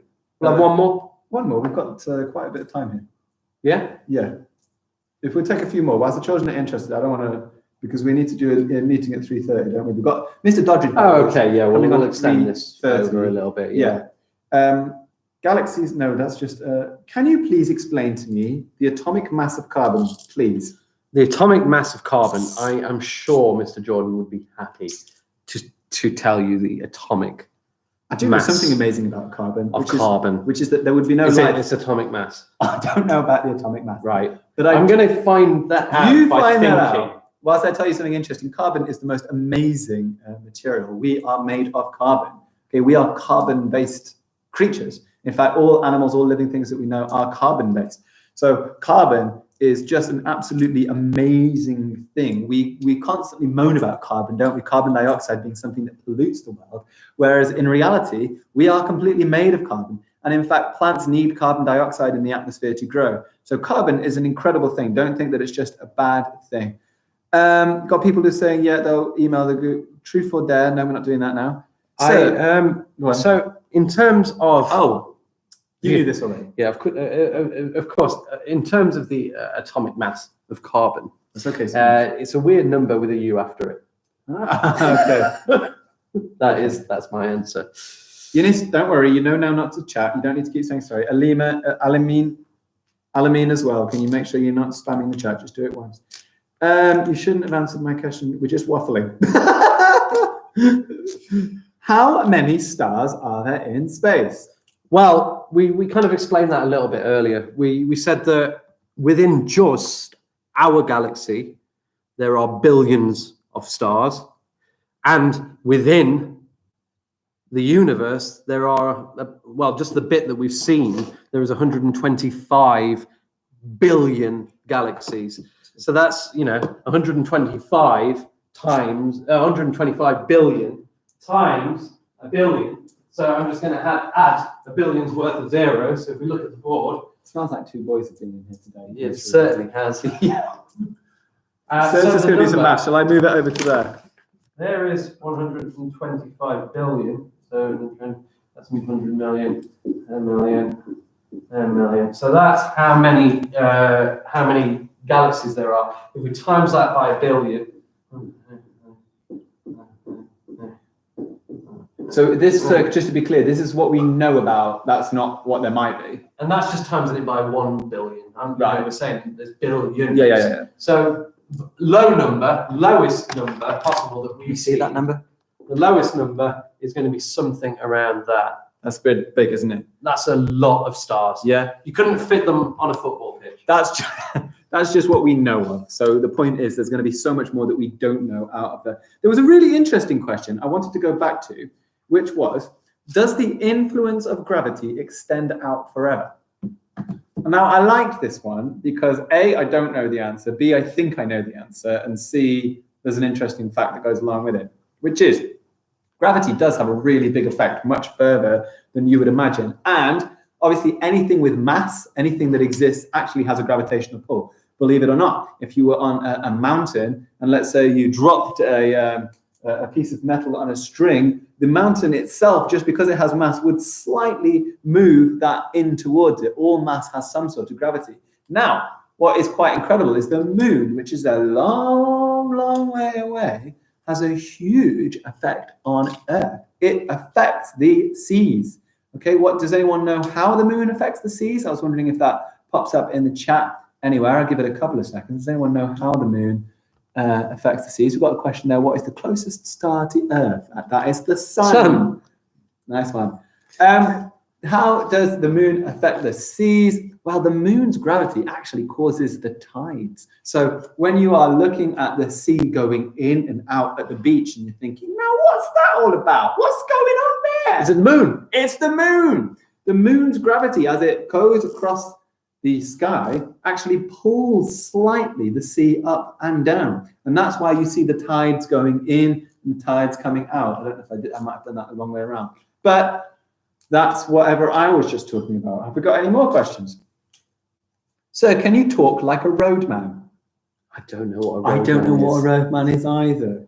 I would like to have had a go, but I'm not sure. Mr. Keeling, do a Just Dance off. That's more a 3 a.m. kind of thing when we run out of ideas. Why does Jupiter have 7 moons for? Because Jupiter's just greedy. Jupiter is greedy. Jupiter is a greedy planet. Yeah, I mean, why do we have a moon? Interesting is probably the reason that we had a moon is because 2 huge rocks came and collided, and the moon is like a sort of spin-off of the materials from Earth. So why don't we have more moons? Lots of planets have had lots more moons in the past, but over time, those moons have collided and smashed into each other and have formed larger and larger moons. Some planets have 2 stars. Yes. So 2 suns. Good. People are happy by our answers. Clearly, I've got people going nice. Nice. What are loyal, sir? We've still been on. Oh, we're the loyal ones. Sambam, you've been on since 9. Congratulations to you. I'm super proud. Wow, you've been on since 9. You've stuck with us for 6 hours and 5 minutes. That is incredible. We haven't even stuck around that long. We have not stuck around that long. We've been on since 9. I'm so proud of you. Keep it going. You're going to go and eat. That's absolutely fine. I tell you what, seeing as we've got, another little bit of time to kill, your questions may extend further from space, if you like, and we'll answer them for a bit. What's going to happen at 3:30? Mr. Doddridge is going to come along. He is going to be doing, I've heard it's going to be amazing. Sorry, sir. Can I just interject? I've had a comment that keeps coming up. It says, Mr. Keeling, this is Rahan's mum. Will you email the year group email? She doesn't know my personal email for the register. Rahan, you don't need your personal email for the register. It can be anybody's email. It can be your parents' email. It can be anybody's email. You just need to put your name in. If you want your email, Rahan, if your mum or dad or anybody with an email account just messages the year 2 inbox, I can send that out to you, but I need an email address to send it to, okay? And I can't send it until Tuesday after the live stream is done and after I've been to sleep. A lot of people want us to do a duet. We were talking about something interesting before then, and I can't remember what it was. I've got a quiz, sir, still. Oh, is that going to happen? That is going to happen. I want to, you were talking about I don't want to do a duet.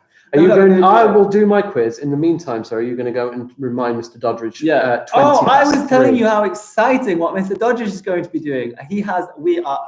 It's going to be great. Oh, it's going to be amazing. Honestly, you are going to be blown away by what Mr. Doddridge is going to come and do and perform to you at 3:30. He's been planning it for weeks. Yeah. We've heard so many things about it. We're going to be, where are we going, sir, for that half an hour? We are going to go and talk to the BBC because we're going to be promoting this as much as possible on the news. I think this is as good a time as ever to give you a little bit of a live update on how the fundraiser is going. Wow! Would you like to go? Drum roll, please. We're at £2,410. That is amazing. That is absolutely amazing.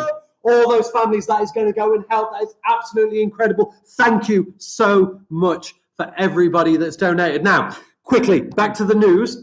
We will be doing a pre-recorded interview. I believe it will be on BBC West Midlands today. So whatever time that is on, that is where our interview will be. Yep. I am going to do a space quiz with you now, whilst Mr. Jordan reminds Mr. Doddridge that he needs to be in at 3:20, sir, so we have enough time to go onto the Zoom call. All right. So it's just a mini quiz. I'm going to give you the question. You can write it into the chat. See what we learned from our space session. Okay, here we go. Question 1. Who was the first man into space? I told you right at the beginning of the moon landing one. Who was the first person into space? Who went into space? Write your answers now. I know it. He's a Russian. He is. He was a Russian cosmonaut. It was not Neil Armstrong. I always get that. Whenever I ask that question, children always say it's Neil Armstrong. No, he was the first person on the moon. Who was the first person into space? Neil Armstrong was American.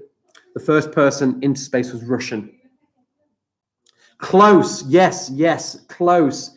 Just spelt a little bit wrong, but close. Yuri, yes, that's spelled correctly. That's his first name. Can you tell me his second name? Sorry, I'll just close the door so we don't get sound in here. Can you tell me his second name? Yuri Gagarin. Well done. It was Yuri Gagarin. Fantastic. Okay, question 2 then. What was the mission called? The mission, remember? What was the mission called that first reached the moon? What was the mission called that first reached the moon?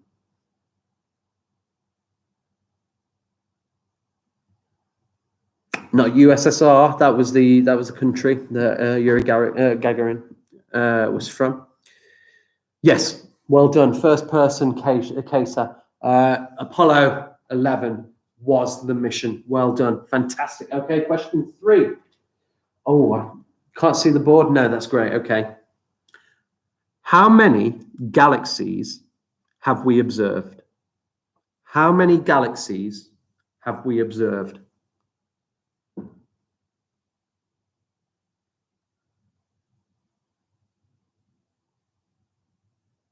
Not 7, not 10. How many galaxies? I wrote the number up there. How many galaxies have we observed?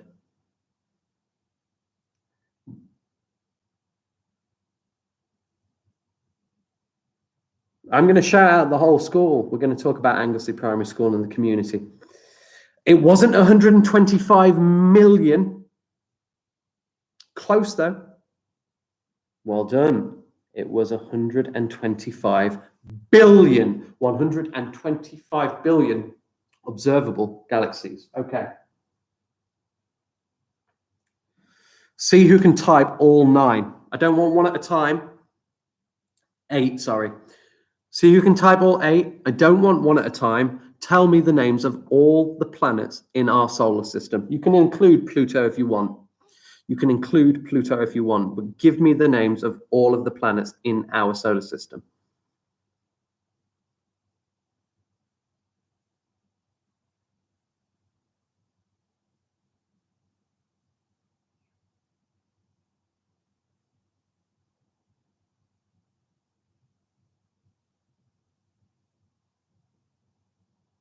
I'll give you time to type them all. Let's see. 1, 2, 3, 4, 5, 6, 7. You're missing one. Missing one, Alicia. 1, 2, 3, 4, 5, 6, 7. Missing one at least. 7 again. We're missing one. Come on. 7. No, no, no. Come on. 7.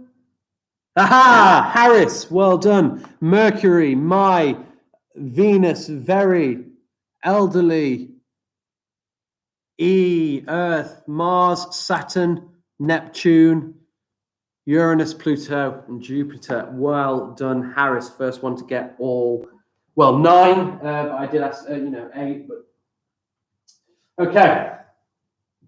I said this right at the very beginning. So got to think back. How old do scientists believe the Earth is? How old do scientists believe the Earth is? Hi, Renuma. You okay? How old do scientists believe the Earth is? Wow, really good memory, Alicia. Yeah, 4.5 billion years. And who can remember the sun? 4.5 billion years for the Earth. What about the sun?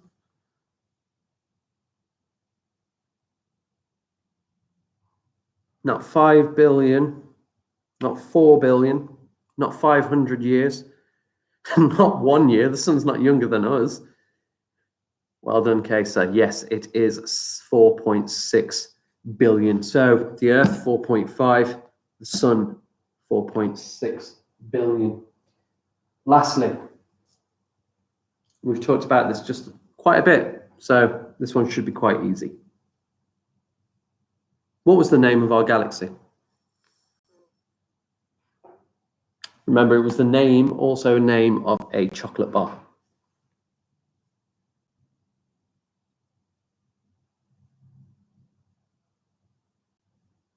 I do know Umi, yes. The Milky Bar galaxy, close.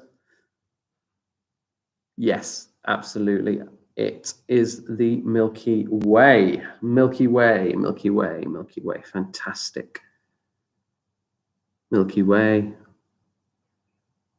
Right, brilliant. Okay, well done, children. So that was the quiz, and that was the lesson all around space.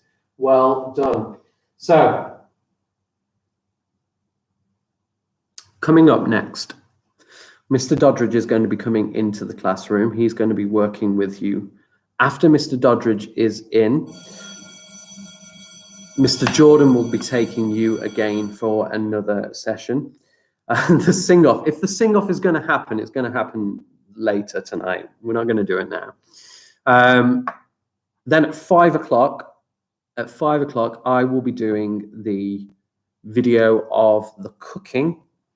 So we are going to do a banana bread, as I've said before. On the year group pages of our website, this is for people who weren't here this morning. On the year group pages of the website, what you'll find is a list of ingredients that you will need. And also equipment that you might need. So I can't remember actually if I put the equipment, but just so you know, you'll need a wooden spoon, you'll need a large mixing bowl, and you will need a small bread tin or loaf tin. You'll need grease-proof paper, baking paper, baking parchment, so that you can line the tin as well. Okay? Yes, we are going to make banana bread, and the reason we are going to make banana bread and the reason that everybody makes banana bread is because banana bread is easy to make.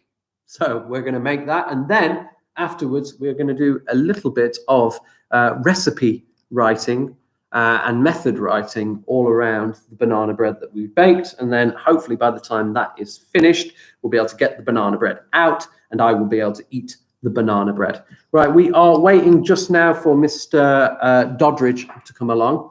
While we do that, we'll move back over to our main board and we'll do a spot of times tables. I'm going to quickly put up some times tables on the board. I want you to write out as many answers as you can for the times tables that I put up. Have a little bit of a practice.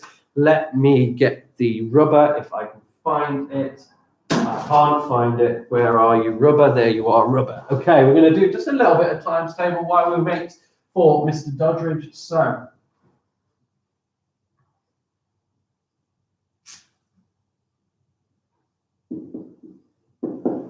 right, quick as you can. First answer wins.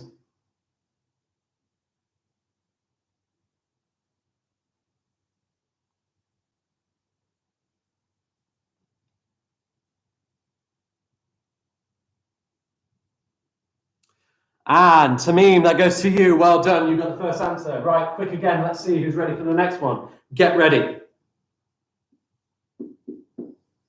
Go.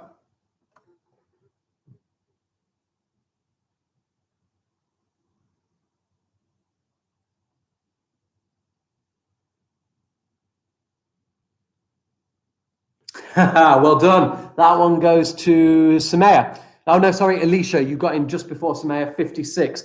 I always remember that one because 5, 6, 7, 8. 56, 5, 6, 7, 8. Okay, right, this one. Let's go for it. Let's go for it. 12 times 12. Or 12 squared. Quickest answer.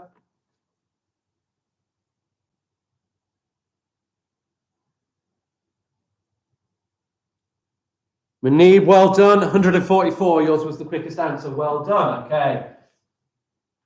3 answers. The first one to write out all 3. Here we go.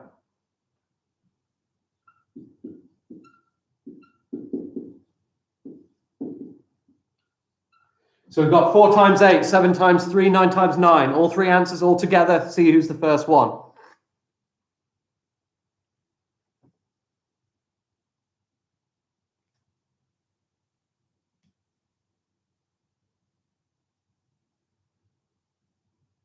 Well done. The first one, Munib again. Yes. 33, 21, and 81. We're going to go for a couple more.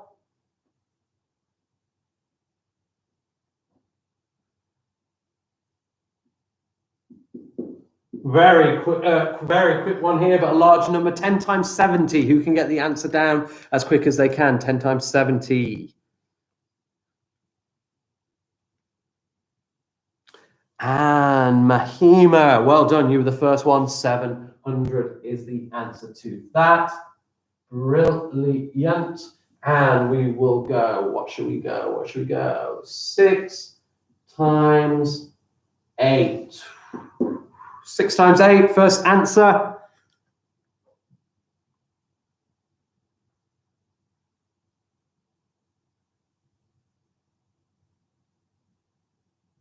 Harris, just before Rayan there, 48. Well done.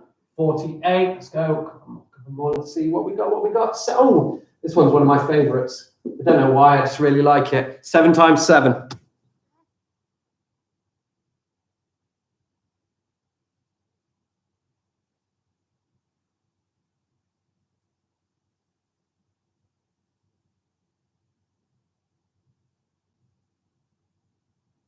And the winning one was Rayan that time. Well done, Rayan. 49. You came first. All right.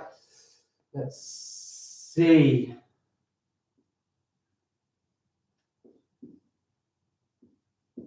About 9 times 12. Who can get there first?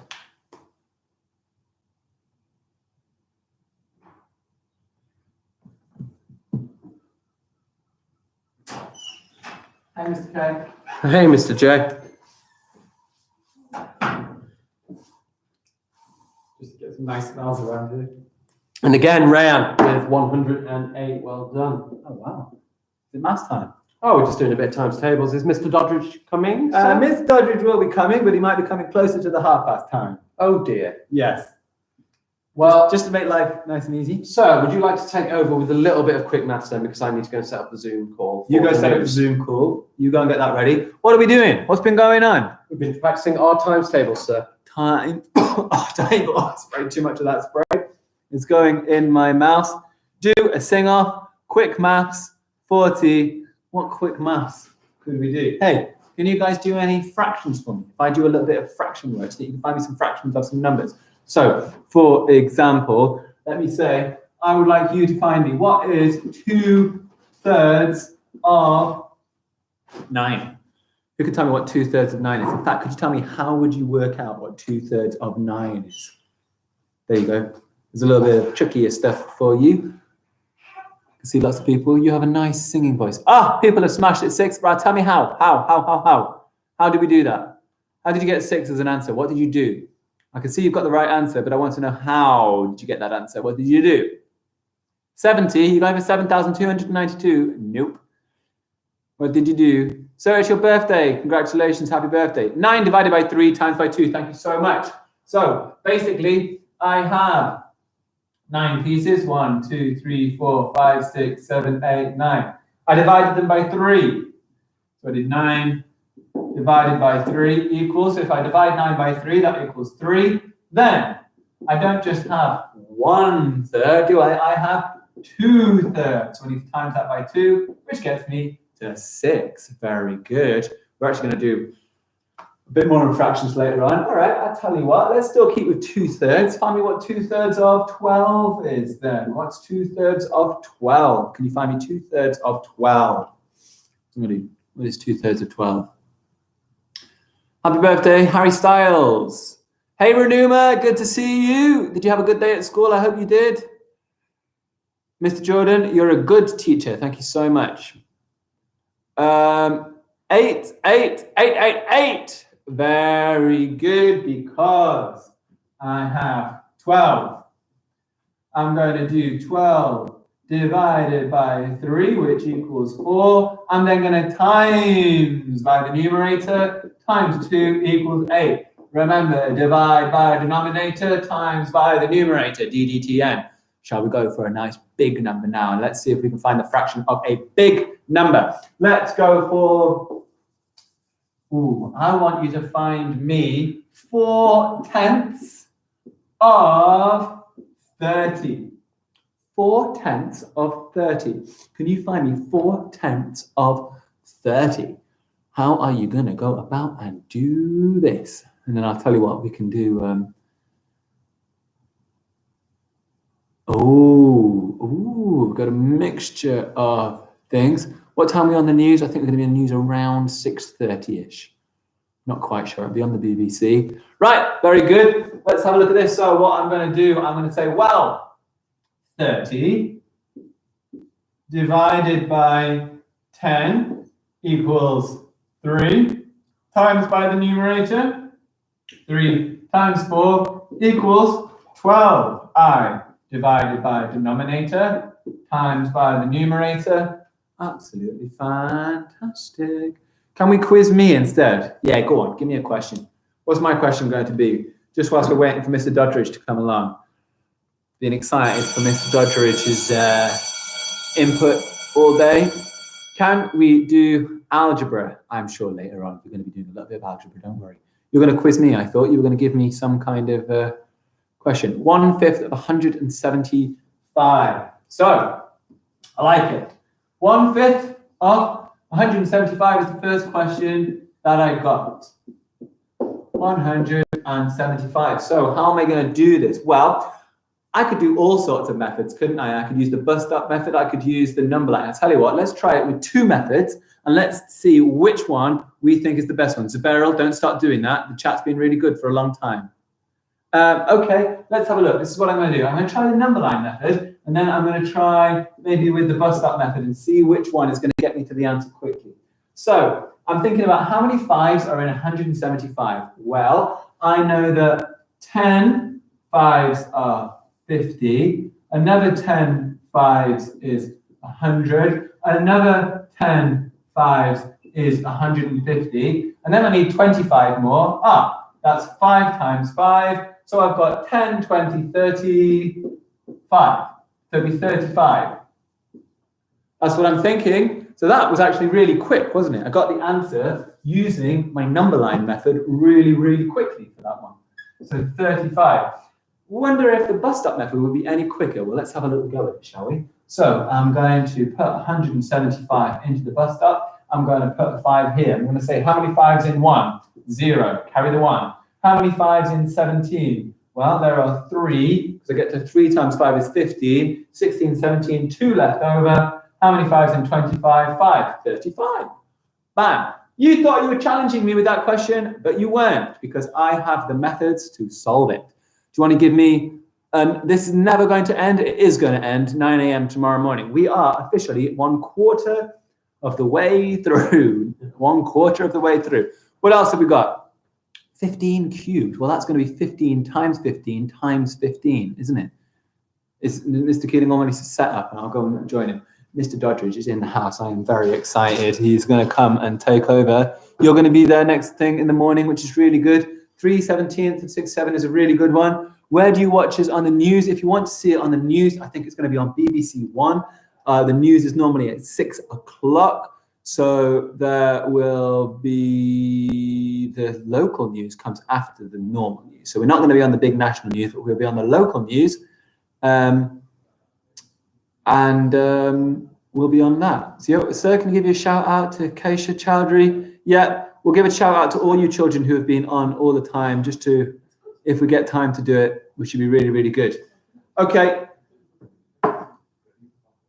I'm going to hand you over now to the one, the only, the Mr. Doddridge. Yes, the headmaster I'm very excited about this. I heard there's going to be singing. I've heard there's going to be dancing. He's got a whole costume change.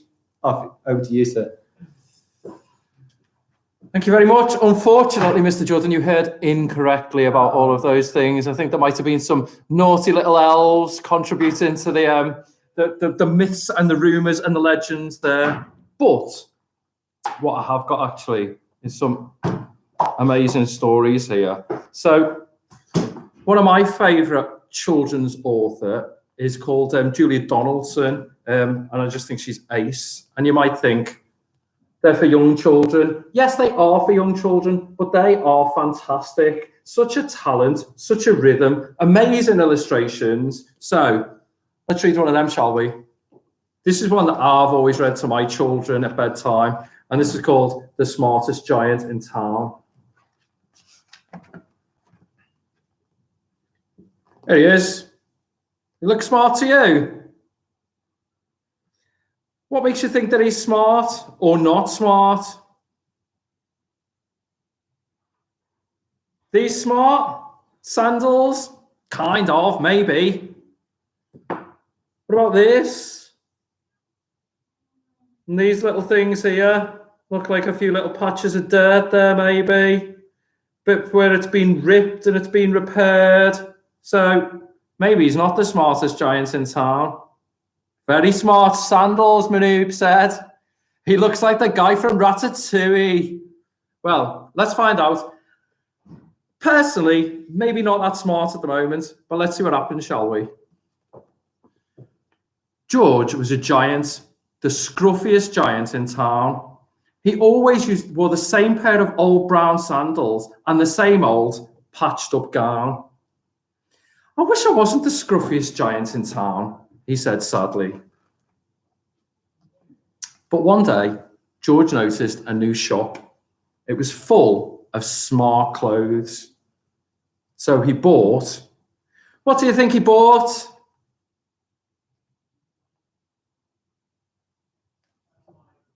I'll tell you what he bought. Okay, can I just say, right, like people in the chat, I'm from Liverpool, yeah, which is like kind of if you're not from Anglesey and you're tuning in. So yeah, I'm from Liverpool. I'm not from Birmingham, but obviously I support the best team in the world, which is Liverpool, and everybody knows that. If you support Man United, you need to change your team, seriously. Anyway, back to George, football. Anyway, so one day he noticed a new shop. It was full of smart clothes. So he bought, what do you think he might have bought?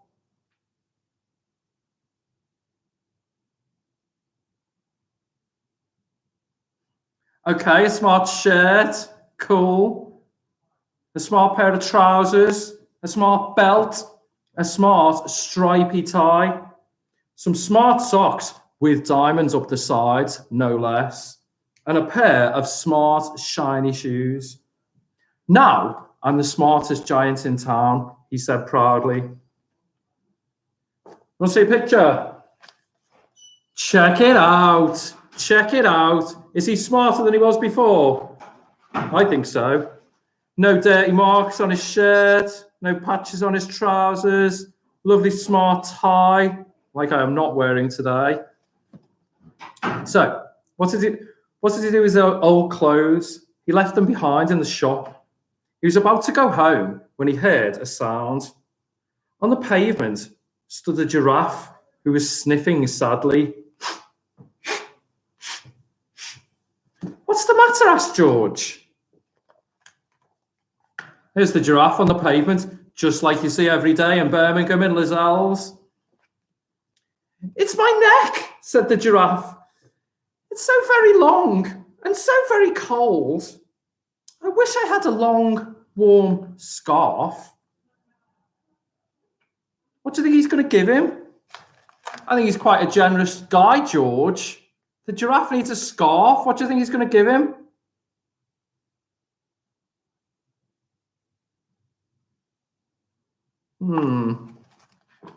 I think it might be this.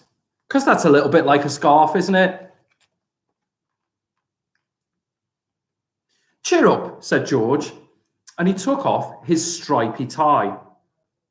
It didn't match my socks anyway, he said. as he wound it round and round the giraffe's neck. It made a wonderful scarf. Thank you, said the giraffe. Check out that giraffe. How stylish is that? With his lovely new scarf. As George strode towards home, he sang to himself, my tie is a scarf for a cold giraffe, but look me up and down, I'm the smartest giant in town. George came to a river. On a boat stood a goat who was bleating loudly. What's the matter? Asked George. It's my sail, said the goat. There's the goat's boat. Good little rhyme, innit? That might come in useful later. It's my sail, said the goat.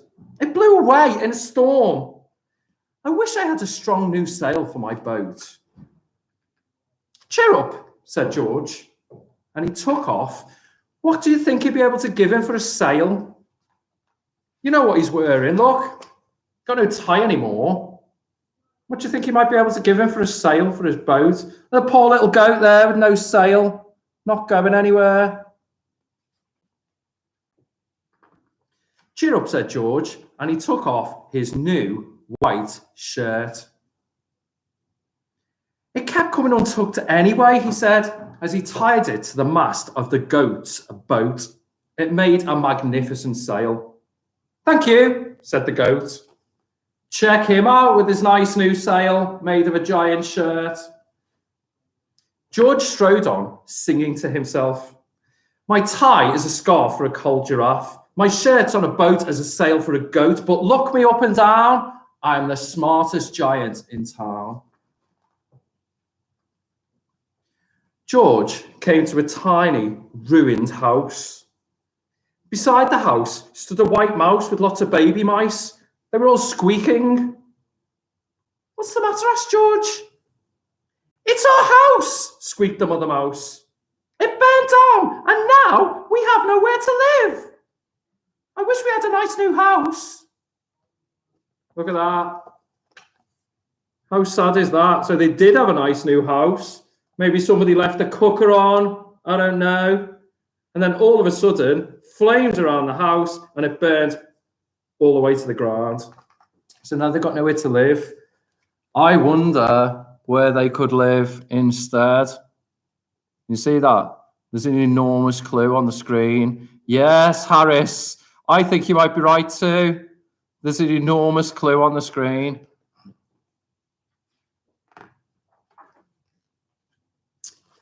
Cheer up, said George. And he took off one of his shiny shoes. Harris, fantastic. In his shoes, says Muneeb. Well done, Muneeb. In the shoe, says Ranuma. Well done, Ranuma. Did you get on earlier, Ranuma? I hope you did. Cheer up, said George, and he took off one of his shiny shoes. It was giving me blisters anyway, he said, as the mouse and her babies scrambled inside. The shoe made a perfect home for them. Thank you, they squealed. Didn't know I could speak mouse, did you? So George had to hop along the road now, but he didn't mind. But you have to hop, look at that. Only got one shoe. Yes, I do know Mrs. Whittle. She's fantastic. George had to hop along the road now, but he didn't mind. As he hopped, he sang to himself, my tie is a scarf for a cold giraffe. My shirt's on a boat as a sail for a goat. My shoe is a house for a little white mouse. But look me up and down. I'm the smartest giant in town. I'm not going to act this out, you'll be pleased to know. George came to a campsite. Beside a tent stood a fox who was crying.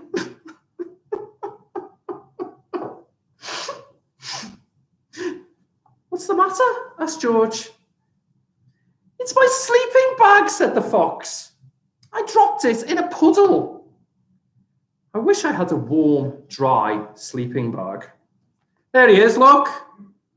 Easily done, isn't it? I'm always dropping my sleeping bag in puddles all the time. Plopped off his back, straight in the puddle. I wonder what he can give him. Let's have a little look at the picture, George. So there he is when he's hopping along, when he's giving his shoe away, and the fox needs a sleeping bag. What do you think he can use for a sleeping bag? Interesting. Somebody said, Harris, you are on it today. You are all over it. Tasha, you've said sock as well. Fantastic. I think you might be right. Can't stand the suspense. There you go. There's the fox all nice and cozy in his sock. Cheer up, said George. And he took off one of his socks. What was up the side of the sock? Can you remember? What pattern? What four-sided shape? Can you remember?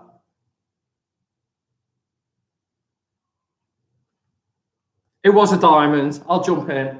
Took him off one of his socks with diamonds up the sides. Yeah, well done, well done, well done, well done. It was tickling my toes anyway, he said, as the fox snuggled into it. It made a very fine sleeping bag. Thank you, said the fox. Probably went straight to sleep. Hopefully didn't try to eat any chickens or that little cat who's peering over the side there. He might be quite pleased the fox is going to sleep. Anyway, George hopped on, singing to himself. My tie is a scarf for a cold giraffe. My shirt's on a boat as a sail for a goat. My shoe is a house for a little white mouse. One of my socks is a bed for a fox. But look me up and down. I'm the smartest giant in town. Got it up and now, I wonder. George came to a big, squelchy bog. Good word, that, innit? Squelchy. Like that sort of thing when your foot goes in. A big, squelchy bog. Beside the bog stood a dog who was howling. Bog and dog. Interesting. What's the matter, asked George. It's this bog. If you don't know, like a bog, right? It's like marshland, like really thick, sticky mud that you can you put your feet in and it kind of tries to suck you in a little bit, really. It's not very nice. So he's going to find that quite hard to get across, isn't he? It's this bog, said the dog. I need to get across, but I keep getting stuck in the mud.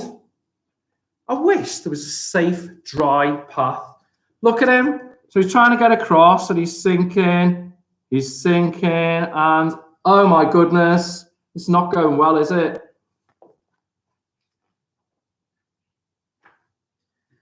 How's he going to get him across this sticky, squelchy bog? I wonder. I haven't got many clothes left. Look at him. How's he going to get him across the bog? Sticky, squelchy mud.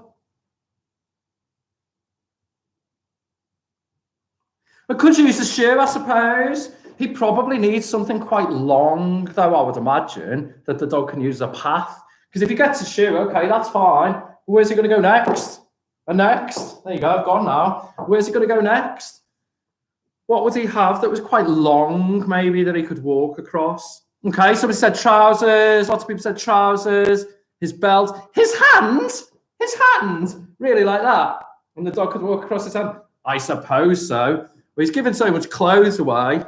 Let's see, let's see. Okay, lots of belts, lots of trousers. Cheer up, said George, and he took off his smart new. Can you see it? The smart new belt. Pretty cool, eh? Like a little leather pathway. Gotta love that. It was squishing my tummy anyway, he said. A bit like me after my Christmas dinner. And as he laid it down over the bog, it made an excellent path.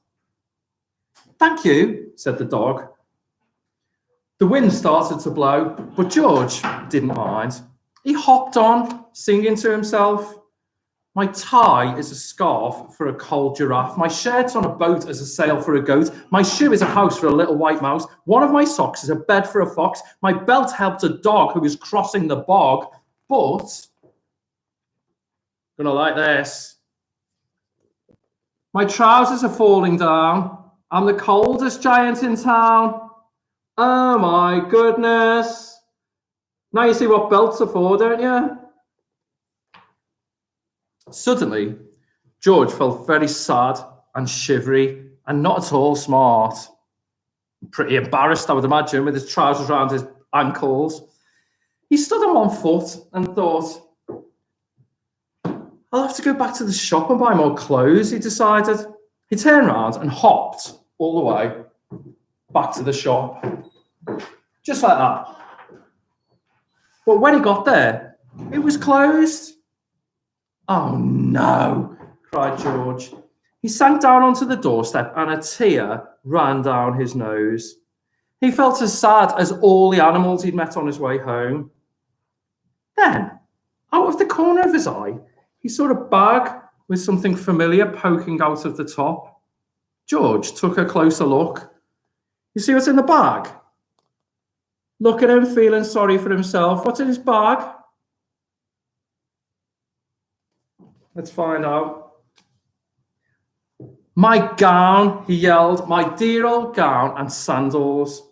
George put them on. They felt wonderfully comfortable. I'm the coziest giant in town, he cried, and he danced back home along the road.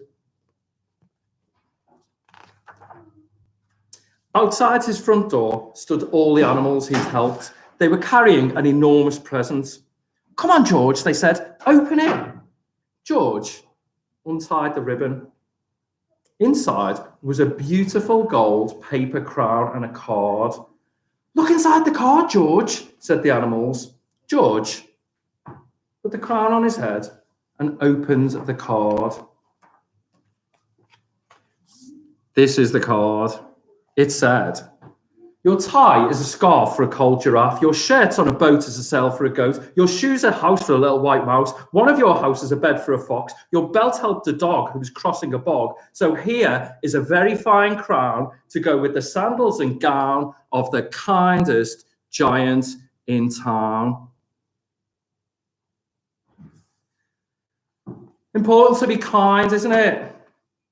My mom always said to me, it's nice to be important, but it's more important to be nice. Have a little think about that. You might think, as a head teacher, it's important for me to be important, but it's way more important to be nice. So, do nice things will come back to you. Right, I believe our teachers are back and fit and ready for more. So excited. Ready for more. We've given them loads of chocolate bars and they're good to go again. So only 18 hours to go? Yeah. 18 hours to go. How hard can this be? How hard can this be? A big round of applause. Woo! Not for me. I did 20 minutes. That was easy. Big round of applause for Mr. Killing and Mr. Jordan. We're back. Hello. Okay. Exciting. Don't forget, check out the news. 6:30, I think it's going to be on BBC. Oh, is it 6:30? That's what I've heard. 6:30. We're going to be on the news. Oh, I am excited. I made up 6:30, by the way. It's Oh, going to be after 6, though, isn't it? Yeah, probably. Might as well just watch the news from 6. I mean, you can learn something from the news. Oh, no, that means they're all going to tune off it. Oh, that's fine. Yeah, 6 Okay. o'clock. We'll have a little break. You watch the news. No, we are not going to stop. Don't you worry. We've been going non-stop and we are going to carry on going so whatever, how to finish that sentence. No, not breaking down after 6 hours. So come on. Leave it. Who cares? So basically, what we've done so far, we thought we'd make this as a little marker point because we've just gone over the quarter point.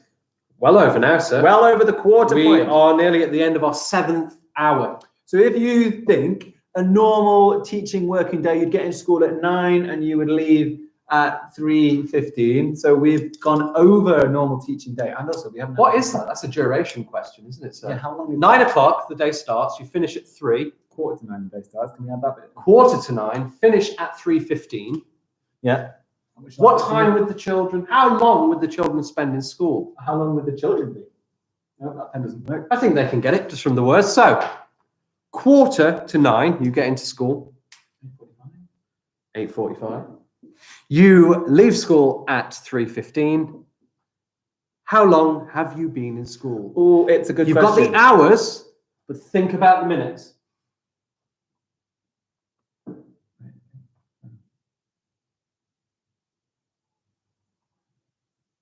If you're looking for a school tour later tonight, when we write our horror stories, We're going to do that. we are going to do a spooky tour of the school. Yeah, I don't know what's going to happen, but that is happening. What is this? What's going on here? Have you done the maths yourself? 6 hours, 6 hours, 6 hours. And we've got an answer, a correct answer from Munib. 6 hours and 30 minutes. Very 15 good. minutes would take you to 9 o'clock. Add on that 15 minutes, that's half an hour. 15 add 15, 30 minutes. And then from 9 till 3, that's 6 hours, 6 hours and 30 minutes. We have gone over a full day of school. Coming up now, Mr. Jordan is going to take you through. Well, you're going to find out. Fantastic, isn't it? History. Something history. History. History. After history, we're going to watch a couple of videos that have been sent to us from special guests. Later, you might even see a video from Mrs. Hughes. Ooh. So we're going to show you some videos from some of the teachers a little later on. And then at 5 p.m., we are going over into the staff room. For children who've never seen the teacher staff room, we are going over into the staff room, behind the scenes, down through the teacher's arcade to the staff room, and I will be baking our banana bread, and then we will be writing all about it. But for now, I will leave you in the capable hands of Mr. Jordan. Mr. Jordan, should you need me, I will be sat over there. Have fun with him, Mr. No, Mr. You're not Mr. Have fun with them. Have fun with Mr. Jordan. Thank you, Mr. Keeling. All right, it's lesson time again. We're going to get back to a little bit of learning. And I thought what we would do is mix up a little bit of geography and history. So you're going to go through a little bit of a boring first moment as I start to draw the entire world. So as I'm drawing the world, it'd be pretty good if you can write down any things that you see. Can you see me? Yes, I can, Salim. Is it the end? It's not the end. We've got another 18 hours going. Your favorite head teacher. That's good news. I'm going to start drawing the world, and then we're going to talk a little bit. What we're going to be learning about is World War I, and then at a later date, we're going to be looking at World War II, and we're going to be looking at some famous figures from World War II. We're also going to be looking at when we go to the World War I thing, first of all, we're going to find out how World War I began, but to understand that, we're going to look a little bit at the empires. I'm going to look at the world and how places like Britain and France grew to take over much of the world. We are going to find out about what World War I was like, the living conditions for people who were in the battle. We're going to understand what the trenches were all about and why that was there. We're going to understand how women helped at home, how they developed the home front, how they built all the weaponry. We're going to be learning about, I guess, how World War I changed the world forever. So I'm going to start off by drawing much of the world. I'm going to start, of course, with and I'll tell you what would be quite good is that as you see things, maybe you can write, if you know what they are. Mr. Keeling is onto his first coffee of the day, which is good. I'm going to go find some scales. You're going to go find some scales, get ready for it. There is a continent that I am drawing here. Does anyone recognize the continent that I have started to draw? Maybe you could write that down. I'm going to do my best. It's not going to be a completely accurate drawing, but I'm going to do my best to draw the entire world. And there's India down there with the little, I'm going to go up around here, something a bit like this. The bit that pops out over here, you go up there, and I'm going to draw all of this stuff up here. I don't really know what the top of that bit looks like. We've then got all sorts of islands that come off down here. We've got Australia. Oh, that might be going off the screen a little bit. There's my Australia over there. Then, of course, across the Atlantic, we're going to look at these oceans as well. We've got this big place down here. We go off a bit like that. I don't know what this bit up here is. I'm going to just join that up there. Going off over there, we've got all sorts of lakes and things. We've got a big island up here. We've got a smaller island over there. We've got a big island over there. Oh gosh, Africa is not the right size, is it? Let's make that way bigger, a bit more like that. The Horn of Africa. There's a very important islands down here. Of course, there's islands that go across here and here. There's land all down here. I wonder if we know what any of this is. I don't know if it's even on screen. Now, it might not all show up very well. I don't know, sir, if you know where the black pen has gone, whether we've got access to... Okay, sir, I have come prepared today. You have got 2 pens, which is absolutely fantastic. So, we have got the world has been created here. Okay, and we are going to start labeling the little world. Pakistan is not a continent, absolutely not even slightly a continent. We're going to have a little look at the world, and we're going to have a little understanding of what happened, what got us to the point of the First World War. And to understand that, we kind of need to know how the empires grew, how the empires spread. But before that, let's see if we can name any of these things. We have got some oceans. We've got a big ocean here, big ocean here, big ocean here. There's a big ocean down here. Can anyone name any of the oceans? I am having a little look at the chat, and I want to see who can name some of the oceans for me. So I'm going to have a little look at the chat. And can you name the oceans for me? There are lots of little islands around here. Who can name any oceans? Pacific, very good. This over here is the Pacific Ocean. And it's actually over here as well, believe it or not. Pacific Ocean.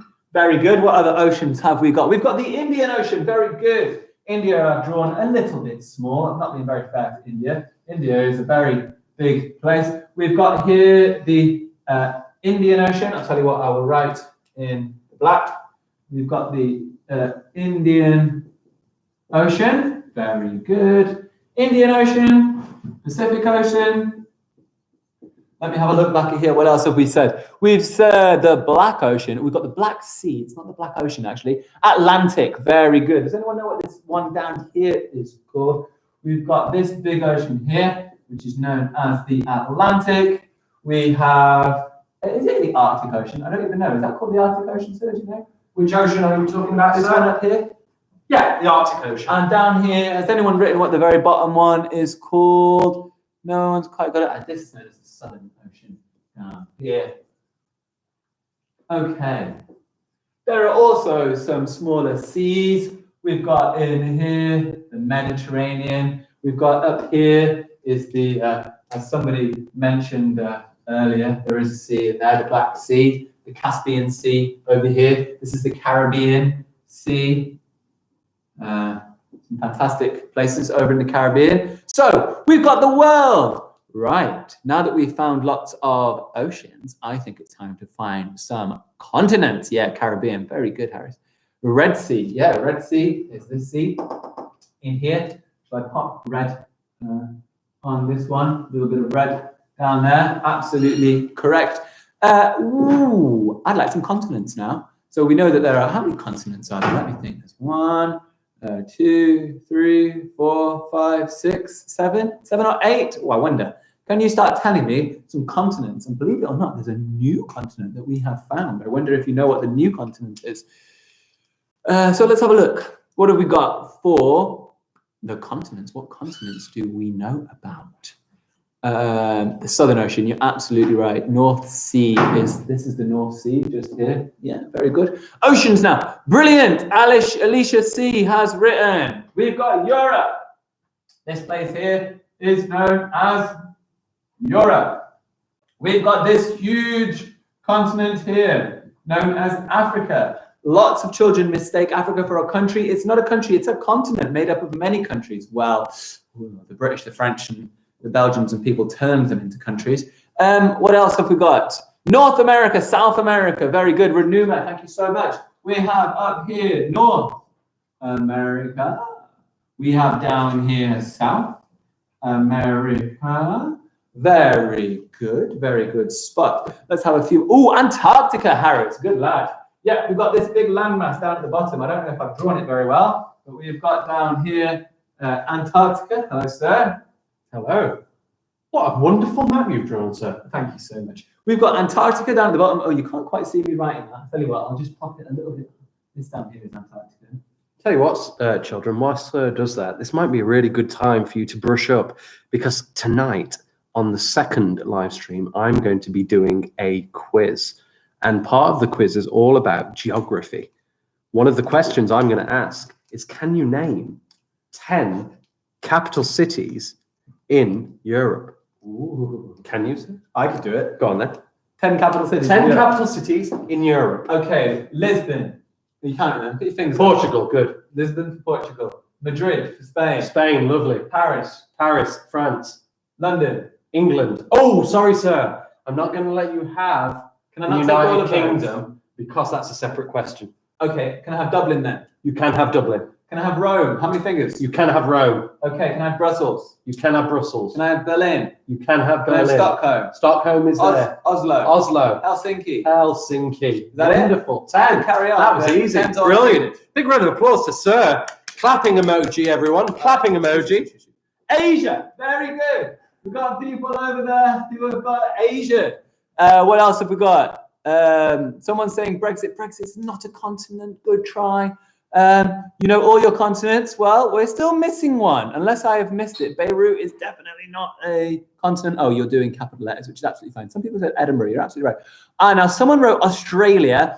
You're so close. Yeah, it's known as Australia. Oh my gosh, stuff is dripping down the board. Okay, this is known as Australasia, which is a continent down here.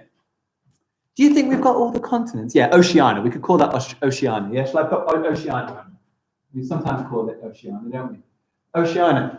We're missing a continent. Did you know that we have discovered a new continent? Did you know that they have discovered a new continent? Does anyone know? We do not have all the continents there. There is a new continent that has been discovered. I'm wondering, does anyone know what the new continent is? We've already done Antarctica. We've already done Australia. Australia is the nope, not quite right. There's another one. EU is not a continent. It's Europe, Africa. Nope.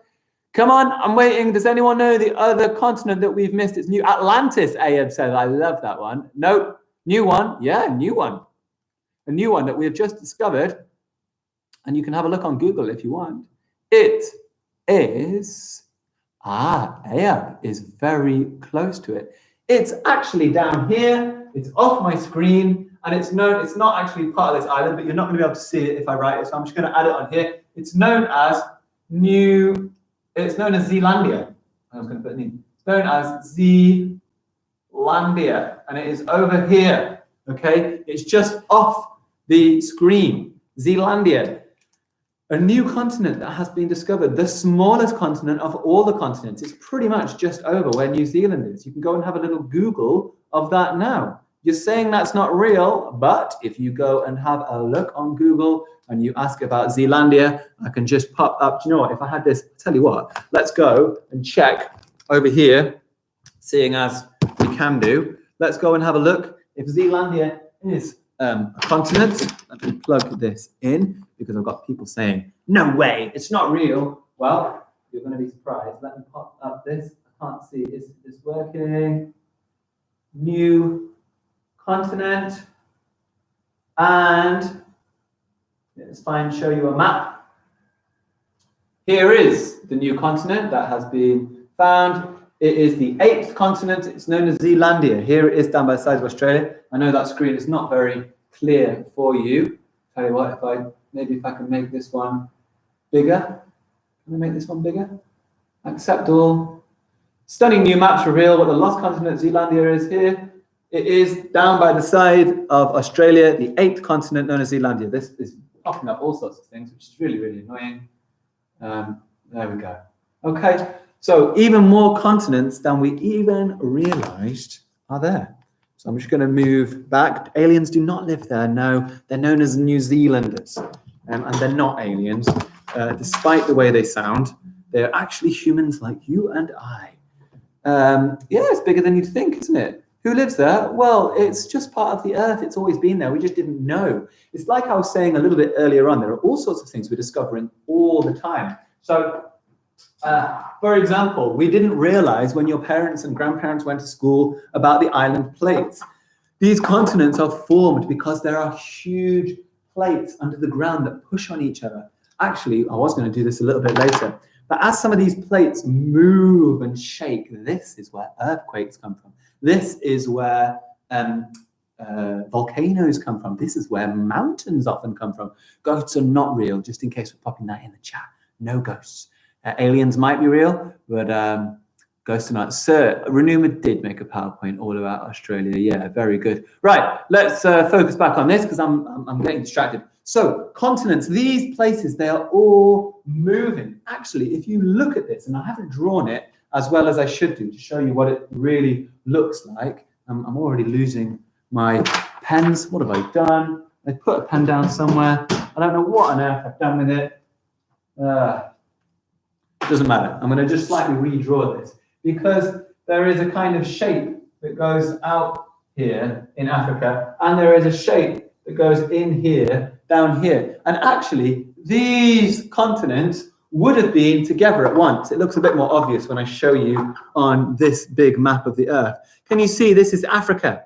And can you see that this line down here, and have a look here at South America? Well, at one point, these two landmasses were together. Can you see they fit together like a jigsaw? Over time, slowly but surely, they have been spreading apart. Actually, if you look at this globe and you look down the middle, you can see this white kind of ridge that goes down the middle. Well, this is where the plates are separating. And as the plates separate and they move apart, this is areas where volcanoes are erupting down underground, and there's all sorts of activity. A long time ago, back when telegrams and electricity and things were invented, there was a wire laid between New York, which is around here, and it went all the way to London. But that wire had to be laid not in a straight line, but it had to be laid in a kind of wobble like this. The reason for that is because, believe it or not, we are slowly getting further and further away. If it was laid as one straight wire, it would have snapped. But they laid it with a little bit of a wobble so that as the places moved, there was tension to fill. Obviously, we don't really need the wires anymore because we've got all these satellites and things like that which we're linked on. Are you back here for a reason, sir? You come to ask me. I was just so impressed before by the 10 capital cities that you named. Yeah. I was just wondering, can you name 10 states in the USA? Oh, now that's a big question. I'm not really from the United States of America, believe it or not. I will have a go. Okay. But I don't know if I can do it. I don't really know them either. Right, shall we have a go? 10 states in the USA. Okay. We've got California. Wow. We've got Nevada. Yes. We've got Utah, Ohio. Wow. Florida. Okay. New York State. Yes. Mississippi. Wow. Texas. Okay. How am I doing? You're up to 8. Oh my goodness. Alaska. Fantastic. Hawaii. I'm throwing Kansas just for an extra. Kansas. I got 10 states. I'm not so good at my states. I'm not American. Anyway, so as you can see, these places move away from each other. We were all together. Here's an interesting one. India. Now, at the top of India, you might know there is a very famous mountain range. Does anybody know what? So can we talk about politics? Yeah, later on we'll talk about politics. Don't you worry. I'm just doing this for as long as I can now. We're just going to look at the Earth. Here is a very famous mountain range. You might know that here is the country Pakistan. Here, of course, is the country Bangladesh. And this is India. Well, at the top of India is a very famous mountain range. Someone has said the Himalayas. Absolutely right. The Himalayas. They have in them one of the, well, two of some of the tallest mountains on Earth. Of course, they've got Everest, and they've got K2 in them, or K1, I should say. I don't even know. So this is India. Now, India is actually on a plate itself. So India, a long time ago, would have been further down here, and it has been pushing in and in and in. So the question is, why has such a big mountain range been formed as India crashes into Asia? I wonder why. Well, I'd like to do the experiments, and I know lots of children at school have done this before. Here is India. Here is Asia, okay? And as India has crushed into Asia, what is going to happen to my fingers as they push together? Who can tell me? Where is Mount Everest? Mount Everest is somewhere in the Himalayas, around there. What is going to happen to my fingers? You try it. What is going to happen to your fingers as they push together? Some people are asking to learn about Bangladesh. I'll tell you what, when Mr. Keating's on next, I'll go and do a bit of research about Bangladesh and we'll learn a little bit about it. What's going to happen? I love spicy food, yeah. What's going to happen? Sir, have you had spicy samosa? Yeah, of course I have. It's traditional British food, isn't it? Oh, we have samosas here at school all the time. Earthquake? Absolutely. Earthquake is one thing people have said, but come on, let's think about it. What's going to happen to my fingers as they push? What's going to happen? What's going to happen? You can go and pray. That's absolutely fine. it's going to look, watch. Oh, look what's happening in between India and Asia as they push together. A mountain range is being formed. That is exactly what has happened here. As India has pushed into Asia, the rocks have been pushing and knocking it out. In fact, believe it or not, Mount Everest has grown recently. They have actually added height to Everest because the Indian continent pushes slowly and surely into it, so the mountains form. Right, I've got completely distracted. Oh, I tell you another thing. There are cracks as well. And where there are cracks and they pull apart, that is where sometimes lava, liquid rock can force themselves up. And that's where new islands are being created. For example, over here in the middle of this is the biggest ocean in the world, by the way. Can you see it kind of fills the whole screen with ocean? But there are some islands right here in the middle. This is known as Hawaii. And along Hawaii, you can see there is also kind of, I don't know if I get the angling right, but you can see this white ridge where there is a plate. Well, there are all sorts of places where a lava is erupting and new islands are being formed. Would you like to see a new island being formed? I think that would be a nice little thing to watch. So I'm going to find you a new island being formed. Let's have a little look on here. So I'm going to go to, if I can find the mouse, which I can't. Oh, there it is. I'm going to go on here to YouTube, and very easy for you to find these kind of videos. New islands being formed, and we can see, here we go. Probably going to have an advert at the start. I'm going to skip through this. There we go. So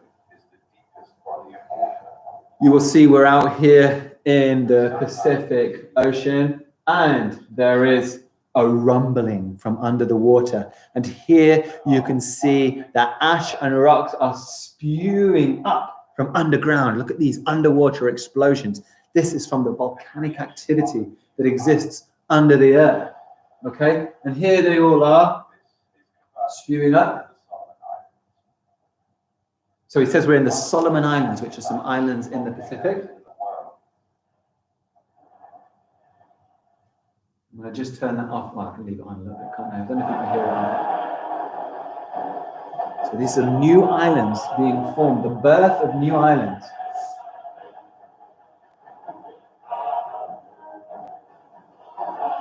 Quite amazing, the amount of energy that's actually stored inside the earth. I don't know if you know, but of course the middle of the earth is liquid, hot, molten lava. There is so much energy down there. Actually, we could get enough energy to supply all of our electricity needs just from drilling down and heating up water. Well, there's all sorts of animals in the sea. In the last 100 years, Kavachis emerged above the waves just a handful of times, but so far to no avail. So this is how new islands are formed, and also they might be formed from lava flow into the ocean. Let's have another look at this.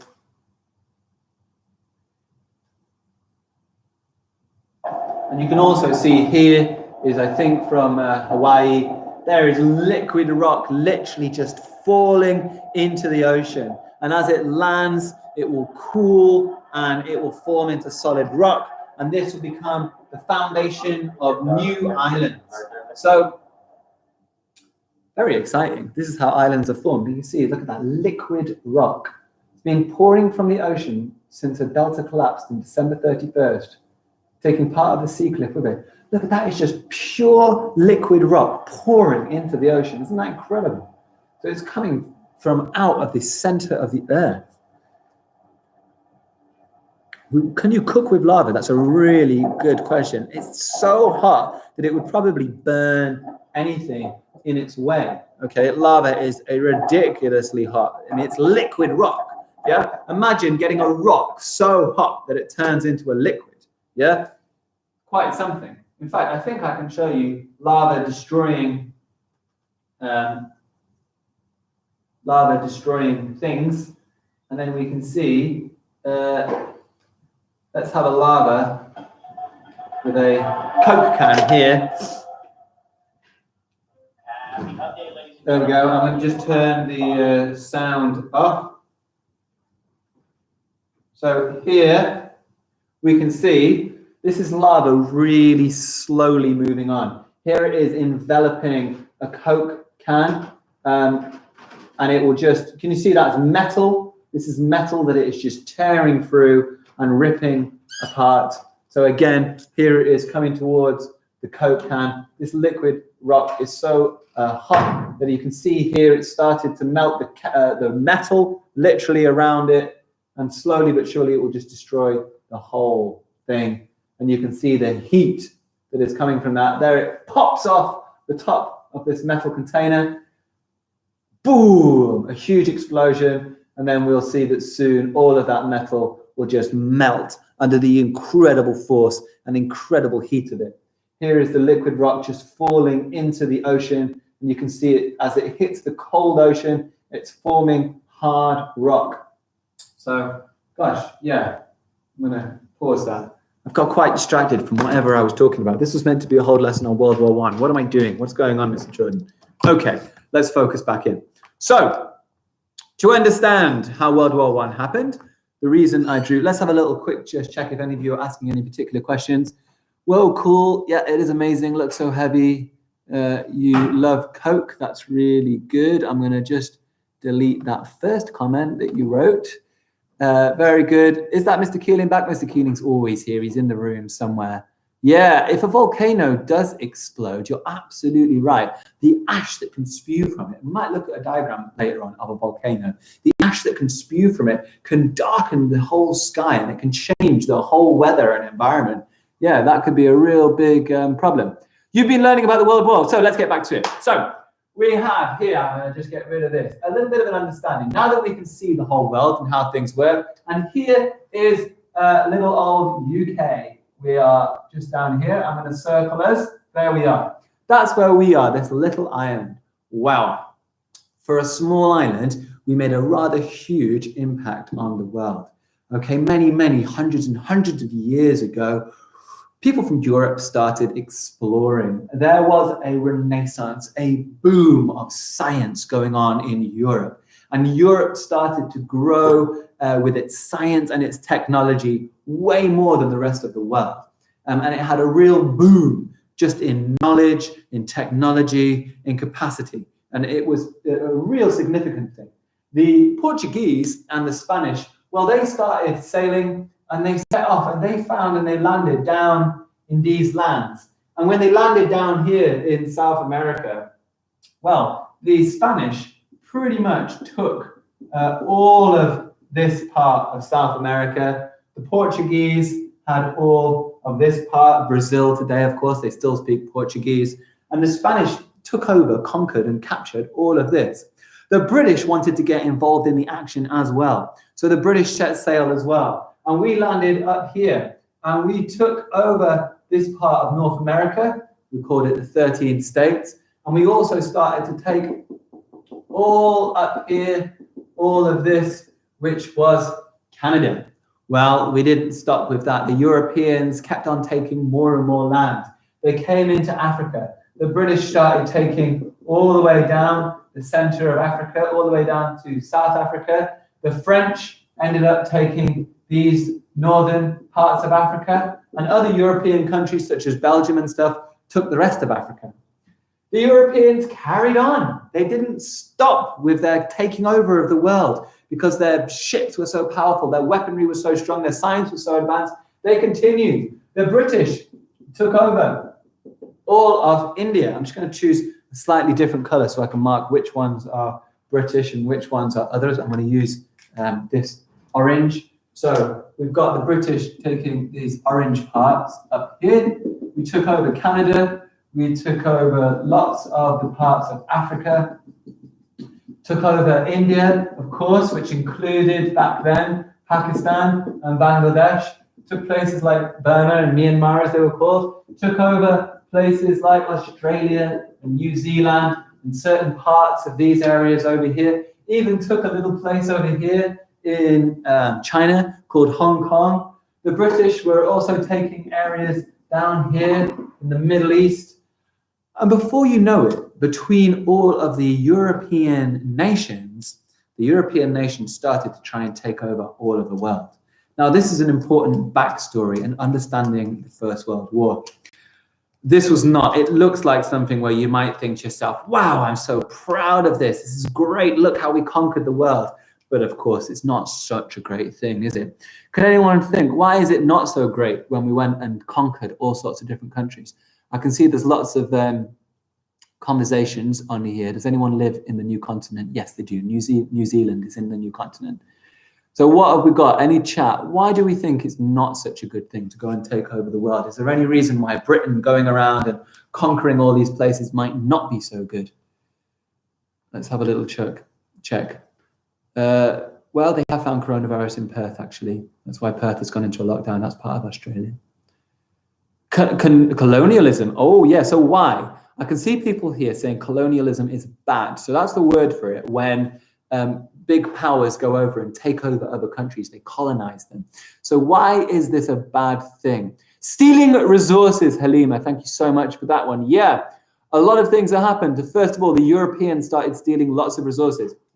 When the Spanish and the Portuguese landed in South America, they stole vast quantities of gold, silver, emeralds, and rubies. When they took those gold, emeralds, and rubies, they took them straight back to Europe, where they ladened their palaces and built new boats and spent all the money. They stole that from these people. In fact, when the Spanish, and this is really important, things we're talking about coronavirus at the moment, when the Spanish went and landed in South America, they brought with them something known as smallpox and other such diseases, and they actually killed off millions of people.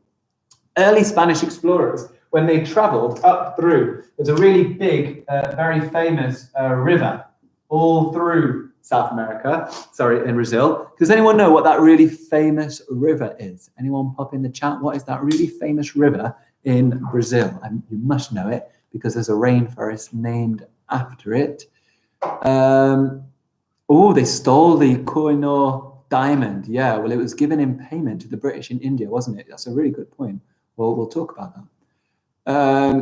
Amazon, thank you so much. Yes, the Amazon River, which is not the longest river in the world, but it does have the most water in it. Hey, what is the longest river in the world?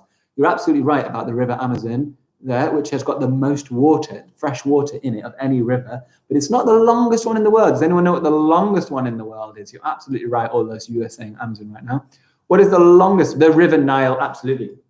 The longest river in the world is actually called the River Nile, which stretches from all the way down here in Africa. It goes all the way up and spreads into a big delta up in Egypt. It is the absolute life source of Egypt. So that's the longest one in the world, which is the Nile. This has got the most freshwater liquid in it, and it supports the biggest rainforest in the world, the Amazon.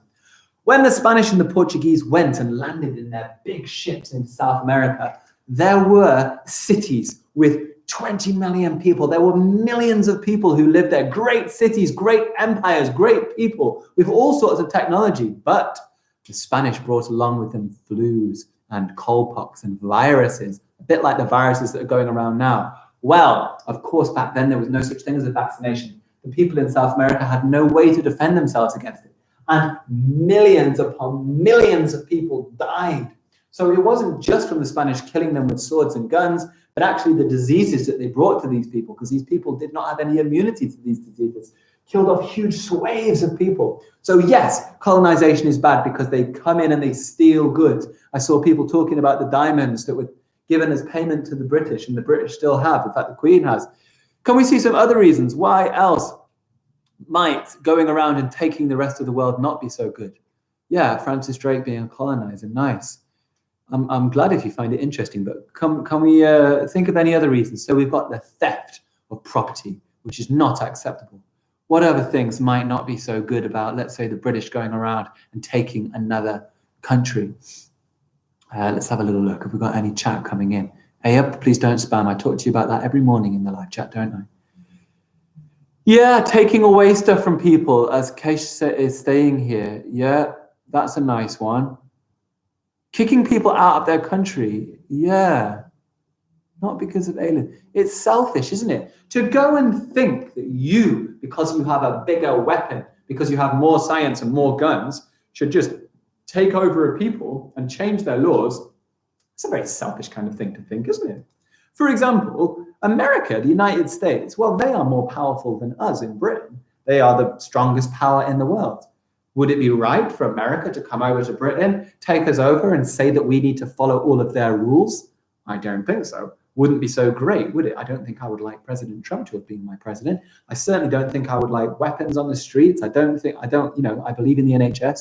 So yeah, all sorts of reasons why it was bad. But there, of course, were some advantages.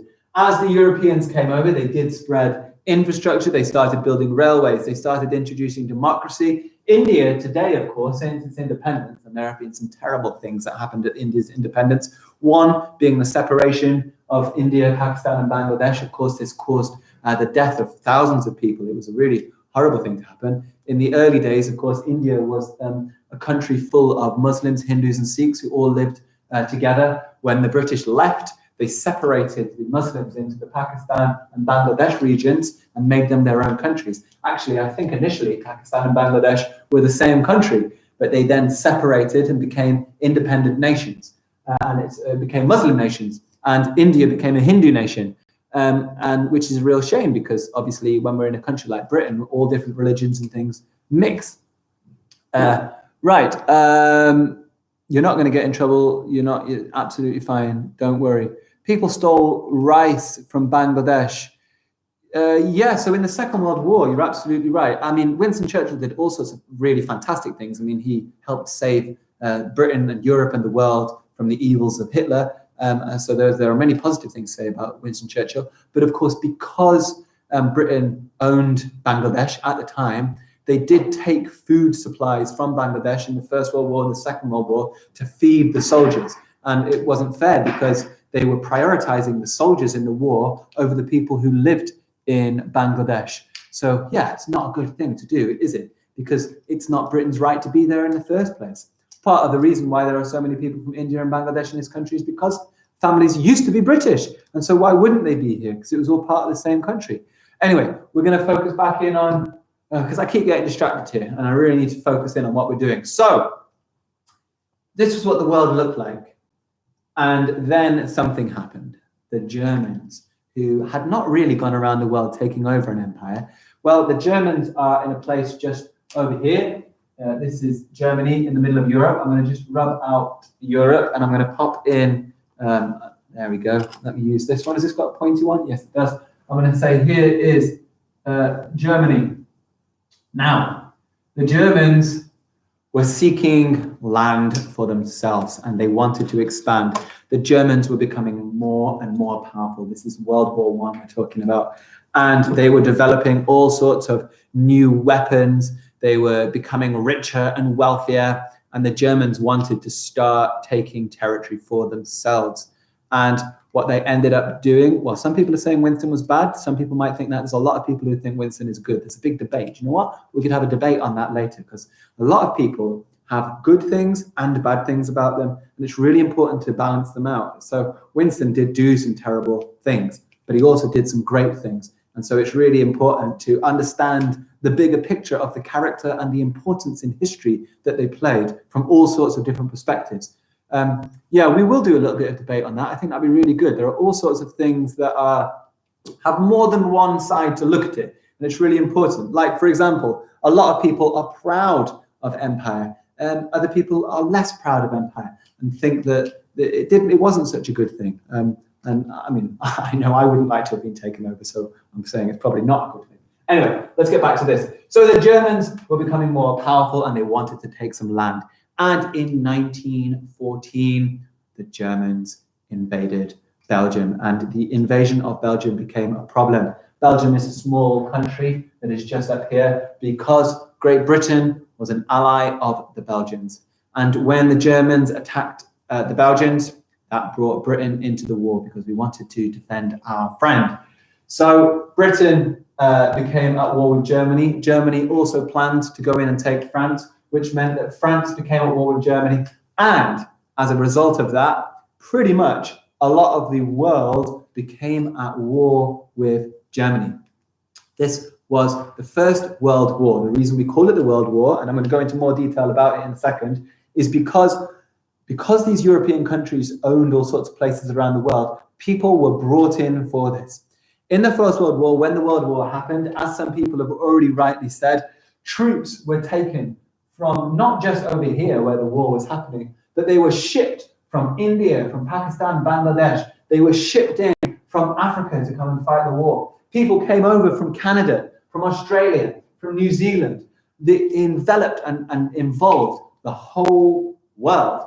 And what we're going to do is we're going to have a look at this in a little bit more detail. I've got Mr. Keeling looking at me. Are you thinking about something? Are you wanting to say something or do something?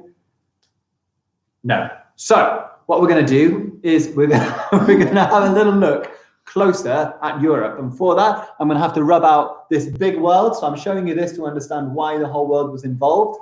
And now we're going to have a little look in a closer scale at Europe. Just, yes, is there anything, sir? Yeah, you were so good, sir. You were so good. What are we talking about now? And naming the states. Ugh, what's now? And you were so good. You were so good at naming the capital cities in Europe. Can you name me 15? 15? Fine. You can do 10 countries, right, in Asia. 10 countries in Asia. 10 countries in Asia. Sure. Are you ready? I'm ready. Okay. I'll do 15. You'll do 15. Sure, why not? Okay. I'll do 15.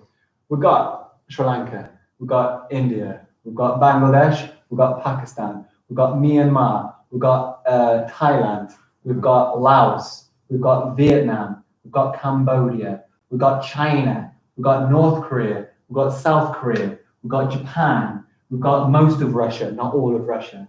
We have got Mongolia. We've got Turkmenistan. We've got Afghanistan. We've got Saudi Arabia. We've got Oman. We've got UAE. We've got Jordan. We've got Israel. We've got most of Turkey. We've got Afghanistan. We've got Nepal. We've got Bhutan. We've also got Malaysia. We've got Indonesia. We've got Papua New Guinea.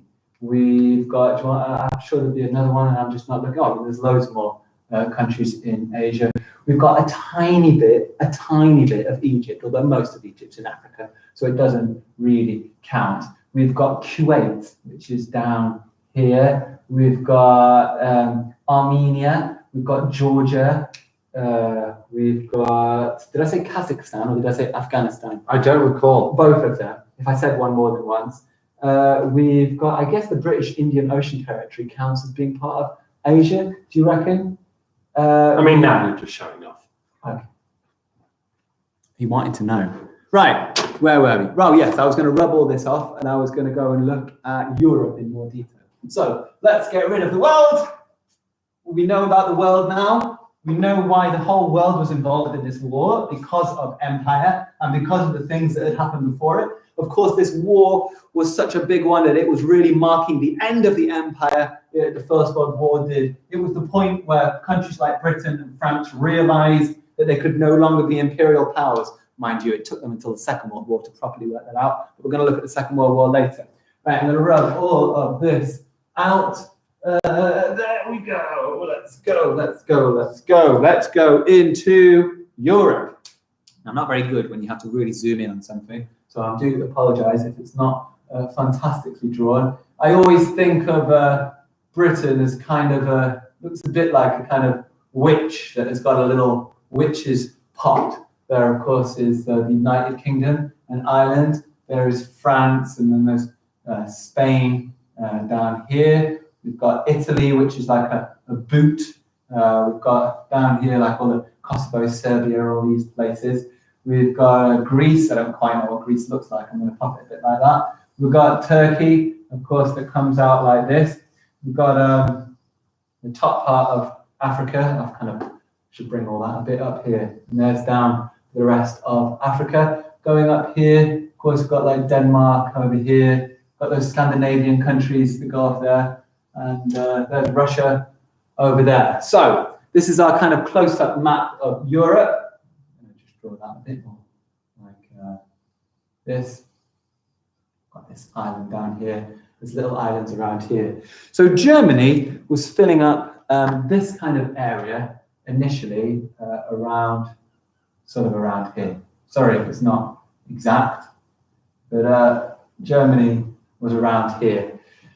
Next to Germany, of course, we've got little countries in between here. We've got Switzerland and Luxembourg. There's the Netherlands, the Holland up there. We've got Belgium as well down here. France, there's Spain, Portugal. Here is the UK, of course, Wales, Scotland, Northern Ireland. Back then, actually, Ireland, England, Wales, Scotland were all part of Great Britain, but Ireland has since got its independence. We've, of course, got Italy over here, and then there's other countries down here. I'm not quite sure if they're borders, so I do apologise if you're from one of those other countries that I can't quite get it right.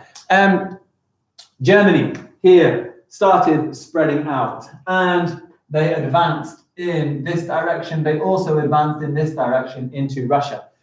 The Russians at the start of the war capitulated very fast. They were having a revolution of their own between the Bolsheviks and the sort of Tsar of Russia, and there was a big problem over in Russia. They capitulated. The Germans ended up taking huge swathes of territory off the Russians. They were doing really well. But in this direction, once they went into Belgium, this meant that these countries, I'll tell you what, I'll do Germany in black. In red, this is our side. These countries became involved in the war. Italy, I think, changed sides during the war. They moved into here, but something happened. A line ended up being formed. As the Germans tried to push into Europe, they stopped. They couldn't go any further. Now this, the First World War, was a time before tanks. It was a time before airplanes were dominant. In fact, this was the age of the airplane, but they hadn't really been mastered for war. So as the Germans advanced, well, the weapon now was no longer sword. Before this war, people had ridden on horses. But for the first time, we've got engines being used. This was the first mechanized war. Huge guns were used, known as artillery. These guns would fire massive shells, huge distances. It was the time and the invention of the machine gun.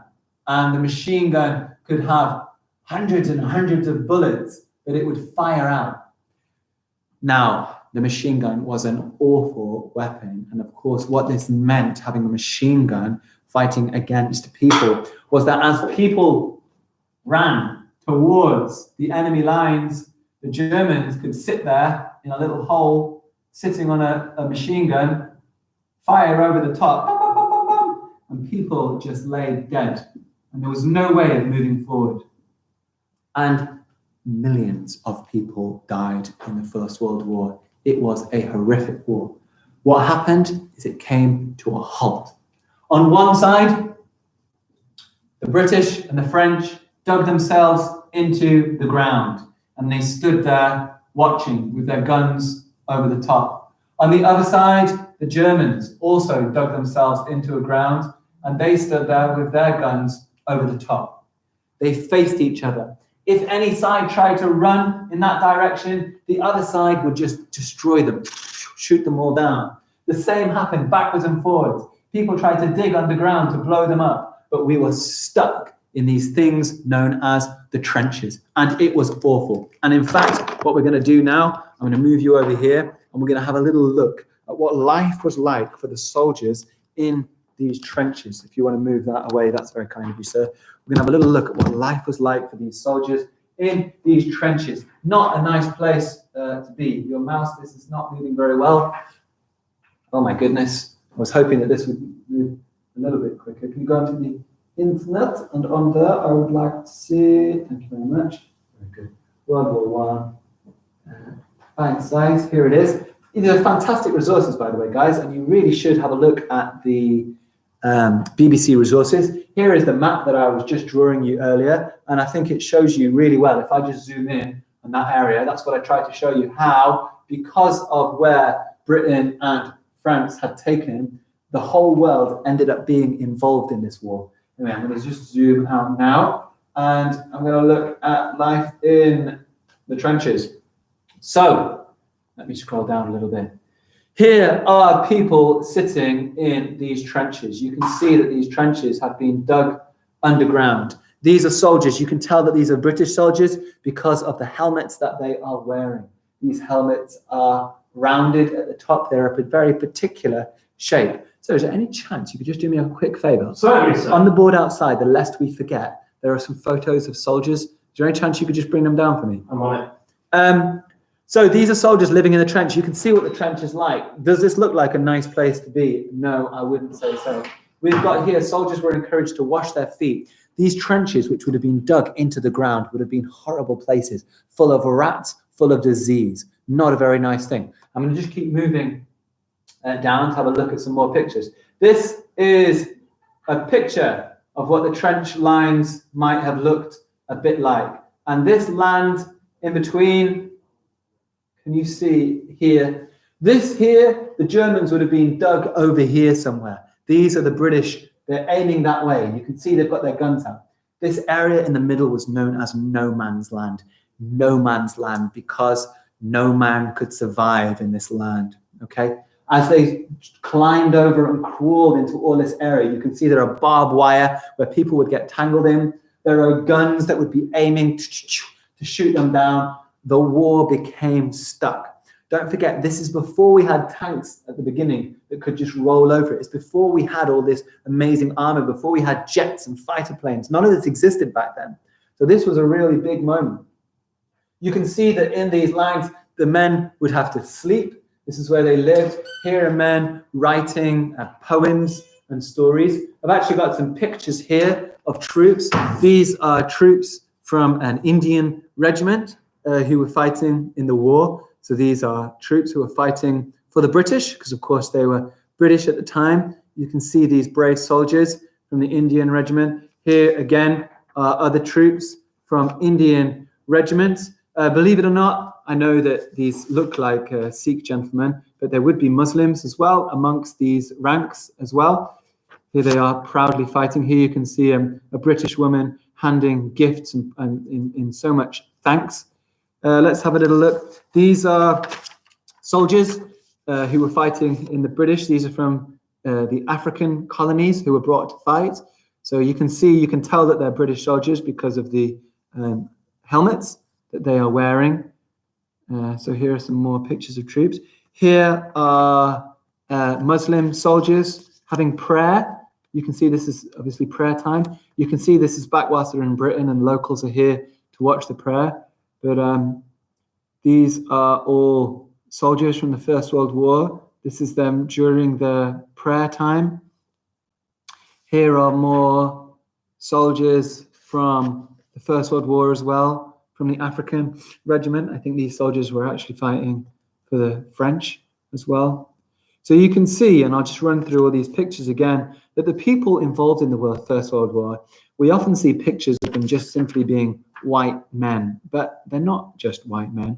This is why we call it a world war. People were involved in this from all around the world. These are, of course, Muslim troops. I'll go back again. Here are brave Indian soldiers. Here, of course, is the African cause. And here again, back to the Indians who were fighting in the war. And you can see big guns and artillery. People saying, how come they didn't have armor on them? The helmet is the armor, okay? The most precious part of your body, of course, is their head. If you're going to get shot, if you get shot in the arm, well, hopefully you're going to survive. The bullet's going to go through, it's going to come out the other side, and you're going to survive. If a bullet hits you in the head, it's game over. So that's why the armor would have been on the head. There would be no point in covering your whole body in armor because a bullet is going to penetrate anything. Actually, yes, I'm getting a bit tired, but it's fine. The helmet is round and circular like that because the aim of it is if a bullet were to hit, it would hopefully ricochet off. Even with that metal helmet, if a bullet hits it dead on, it's going to go straight through. But the hope is that if a bullet just skimmed it, the curvature of it would boing it off into a completely different direction. Yeah, if you got shot in the chest, it's game over. I mean, I'm not joking when I say millions of people died. I'm just going to quickly go onto Google and I'm going to find out how many people died in World War I, because I don't know off the top of my head. But here we go. We've got 20 million deaths. 20 million people died from World War One. A lot of that was from obviously bullets and weaponry, but also a lot of that was from disease. There was a virus going around at the time, also known as the Spanish flu. There are these viruses like COVID and things. They've happened many times in the past. Obviously got nothing to do with like 5G and all these silly technologies, and people say all this fake news, but these viruses keep coming around. There was actually a big one during the First World War known as the Spanish flu that also killed millions of people. How many people died to the Spanish flu? I see you asking. How many people died to the Spanish flu? The Spanish flu killed, wow. So 500 million people in the world got infected, and at least 50 million people died from the Spanish flu. So that's more people than have died from COVID, died from the flu. And this was back in, well, the war started in 1914. I don't know exactly what the year of the Spanish flu was. 1918 was the Spanish flu. So that was at the end of the First World War. The Spanish flu killed 50 million people. I do not think there's going to be a World War III, but we'll talk about that in a little bit more detail in a second. So this is life in the trenches in the First World War. Not a nice thing. You had to dig out where you lived. Yeah, you might have a little bit of fun with card games, but there were rats. It was not a nice place to be. I'm going to keep just moving down, looking around on the screen. Here we've got another picture of soldiers in the trenches. And as you can see, this does not look nice. The lads who were fighting in this were just average boys. They were not professional soldiers. When the First World War happened, World War III is not the Vietnamese War. No, definitely not. Although it's a good guess. There was no World War III. It's not happened. I don't think it's likely to happen, but we'll talk about that later. You can see these are just average people. What actually happened is the main British army was obviously not big enough to fight alone. So we had to start asking young men to join.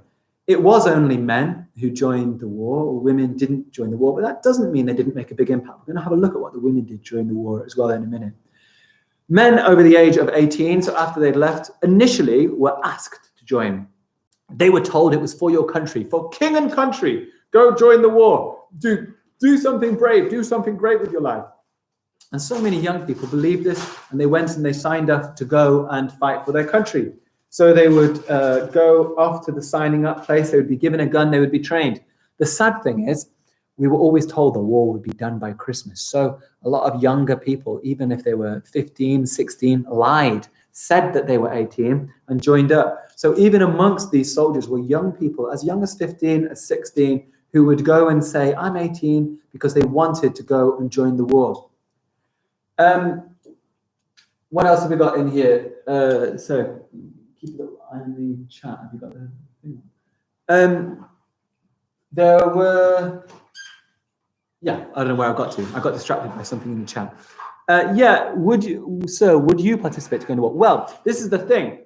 Initially, people volunteered to go into the war. However, the war dragged on and on. 1914 passed, the war didn't end. 1915, 1916, and the war was still not being won. It would be a couple more years after that until the war was over. So it changed its tune, and everyone was forced. Any boy over 18 who was fit and healthy had to join the army.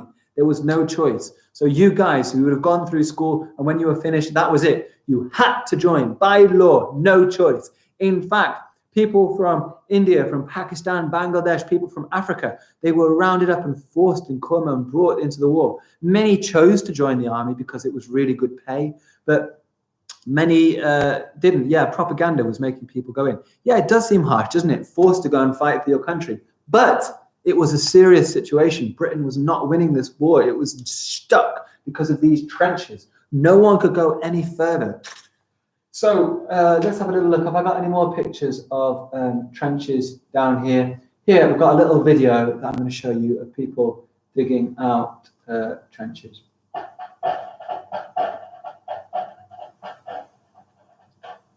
don't mind the rainy weather. I quite like playing in the mud, but I'd probably feel different if I was a soldier in the trenches during World War I. Mud? Oh, we know all about mud here on the Western Front. We're living in it. We've got hundreds and hundreds of miles of these trenches. They're full of water in the winter, full of flies in the summer, and full of rats all year round. But they're very important. These trenches are the only thing stopping the enemy advance.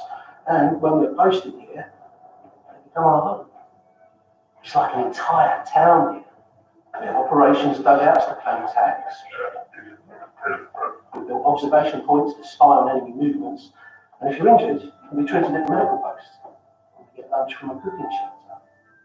It's supposed to be meat and vegetable stew, but my mate reckons we should fill the sandbags with it.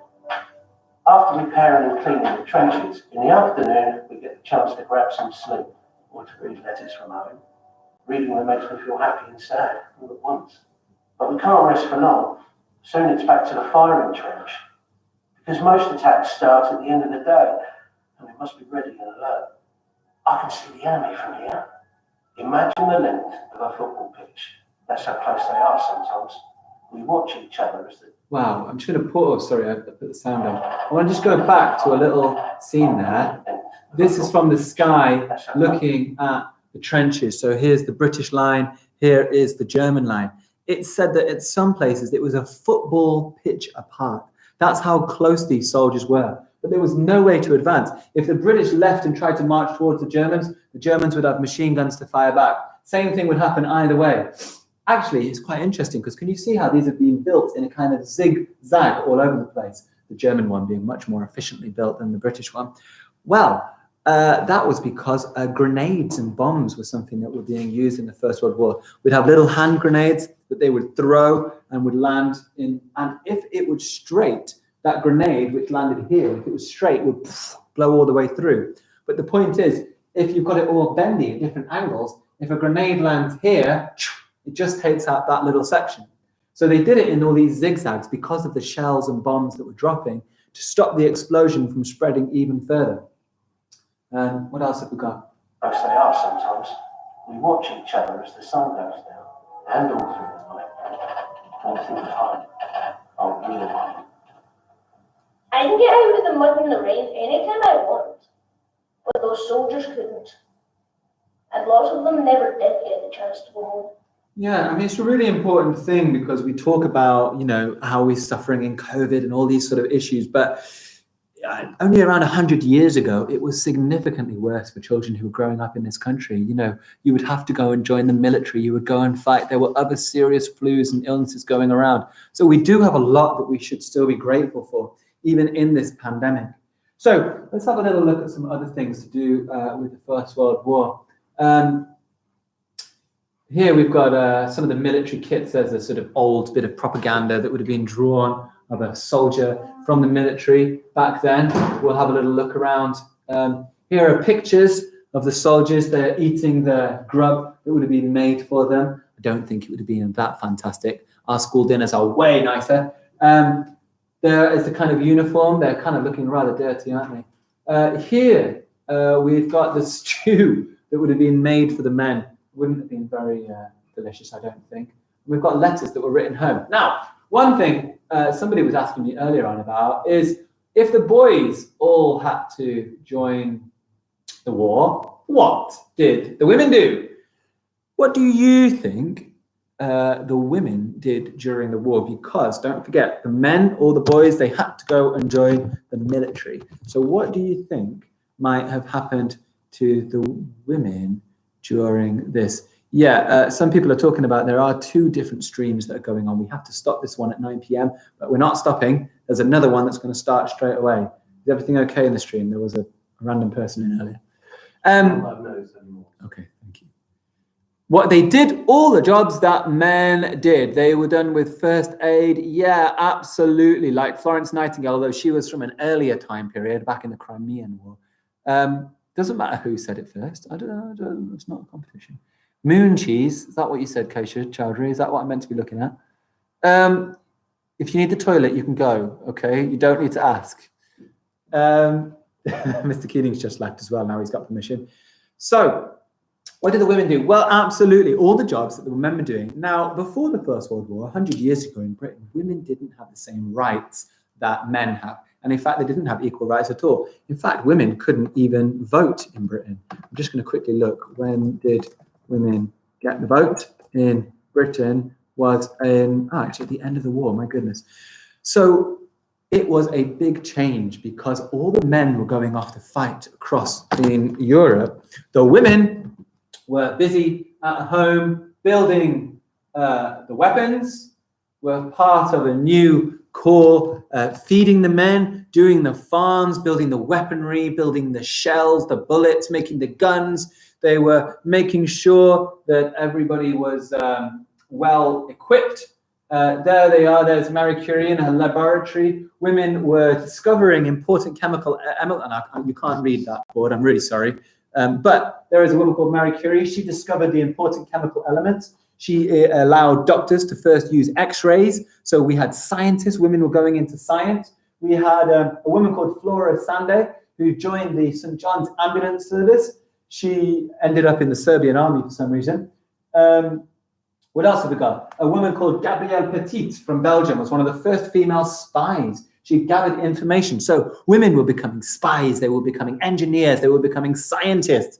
And this was a huge revolution for women, especially in Britain, where women had not had the same rights before. Women were starting to do the jobs that men were doing as well. And today, you can't imagine somebody saying to you, if you're a girl, no, you can't do that job, you're a woman. But 100 years ago, that's what they would have said. Actually, there are still countries in the world where women are not treated equally to men. Can you believe it? As we know, women, sorry, I've just knocked that. As we know, women can do absolutely anything a man can do. I showed you this morning the amazing news about Zara Mohammed, who has, I don't know where my picture of her has gone, who's just become the first female leader of the British Council. Well, women can do absolutely anything. Yeah, Salim, who was there this morning, remember Zara, well done. How did they give food to the men? Great question. So back in Britain, of course, up here would have been all they feeding. Now, it wasn't just the food that came from Britain. I told you it was a world war, and some people have mentioned before, food would have been taken from all across the world. Food would have been grown in Africa. Food would have been grown in India, in Bangladesh, places like this. The British had a huge navy, the biggest navy that had ever been seen, and they were constantly shipping food all the way across from India, from Africa. They were shipping food from Canada, and they were bringing it to the soldiers on the front line. So food was coming in from all over the world to feed these soldiers, to keep the soldiers going. Renuma says, what was the girl called who learned Morse code? Now, that was the Second World War. That was called Noor Inayat Khan, Renuma, and we're going to look about her later. So if you're online later on, you can help me learning all about Noor Inayat Khan. I'm going to do a little biography and remember all about her.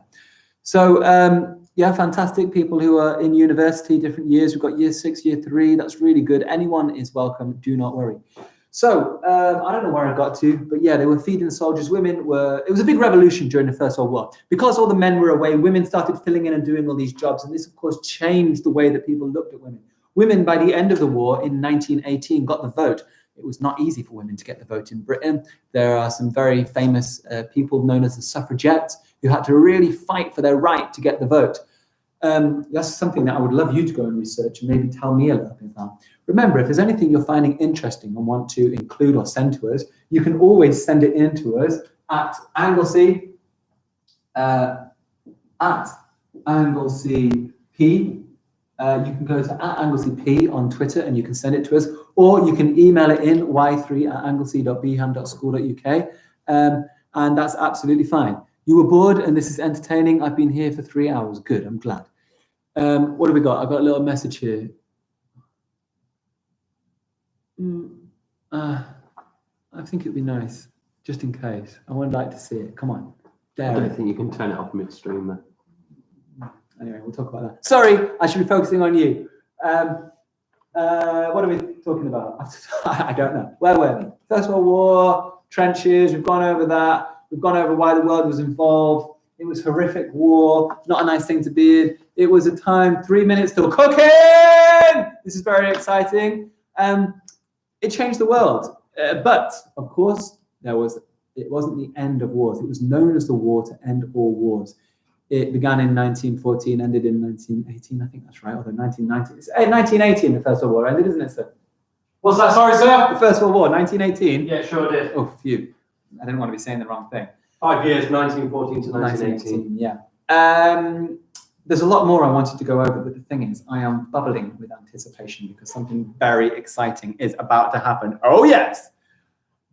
we are going to do a cooking lesson. Oh yes, that is right. A cooking lesson is about to happen. We will come back to finish off the First World War, and not only that, but to look at how events developed and how it led to the Second World War, which was different, had many more horrific things happen in it.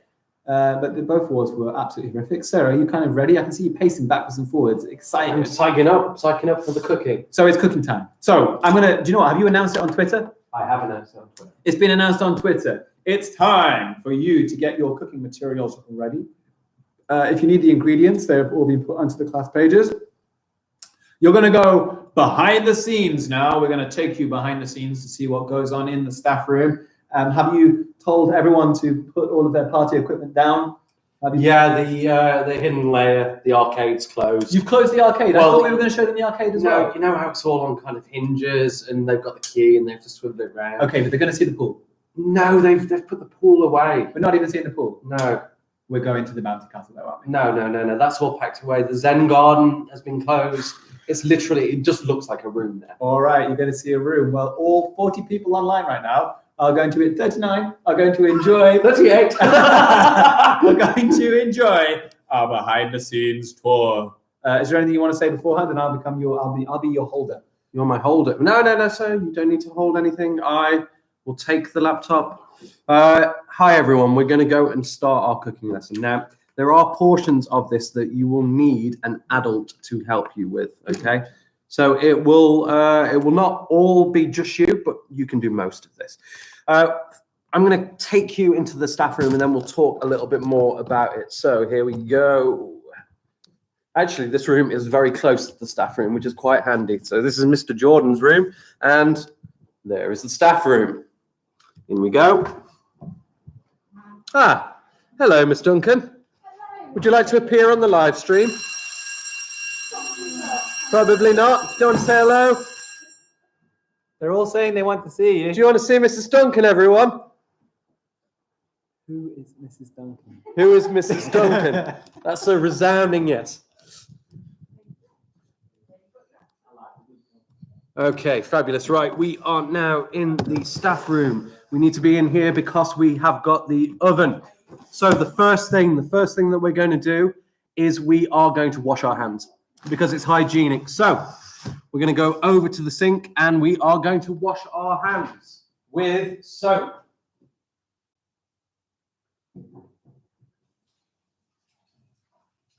Very exciting stuff, children.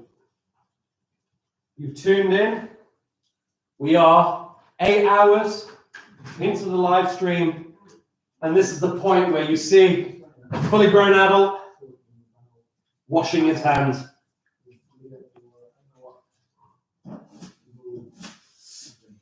Okay, hands are washed. Step 1, wash your hands.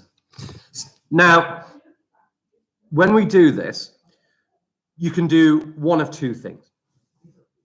You can either join in.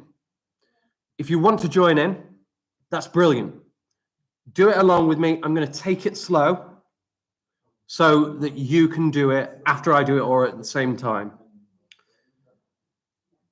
Now, if you don't have the relevant ingredients or you're not going to do the cooking, that's fine as well. Because afterwards, we are going to write the recipe whilst the banana bread cooks.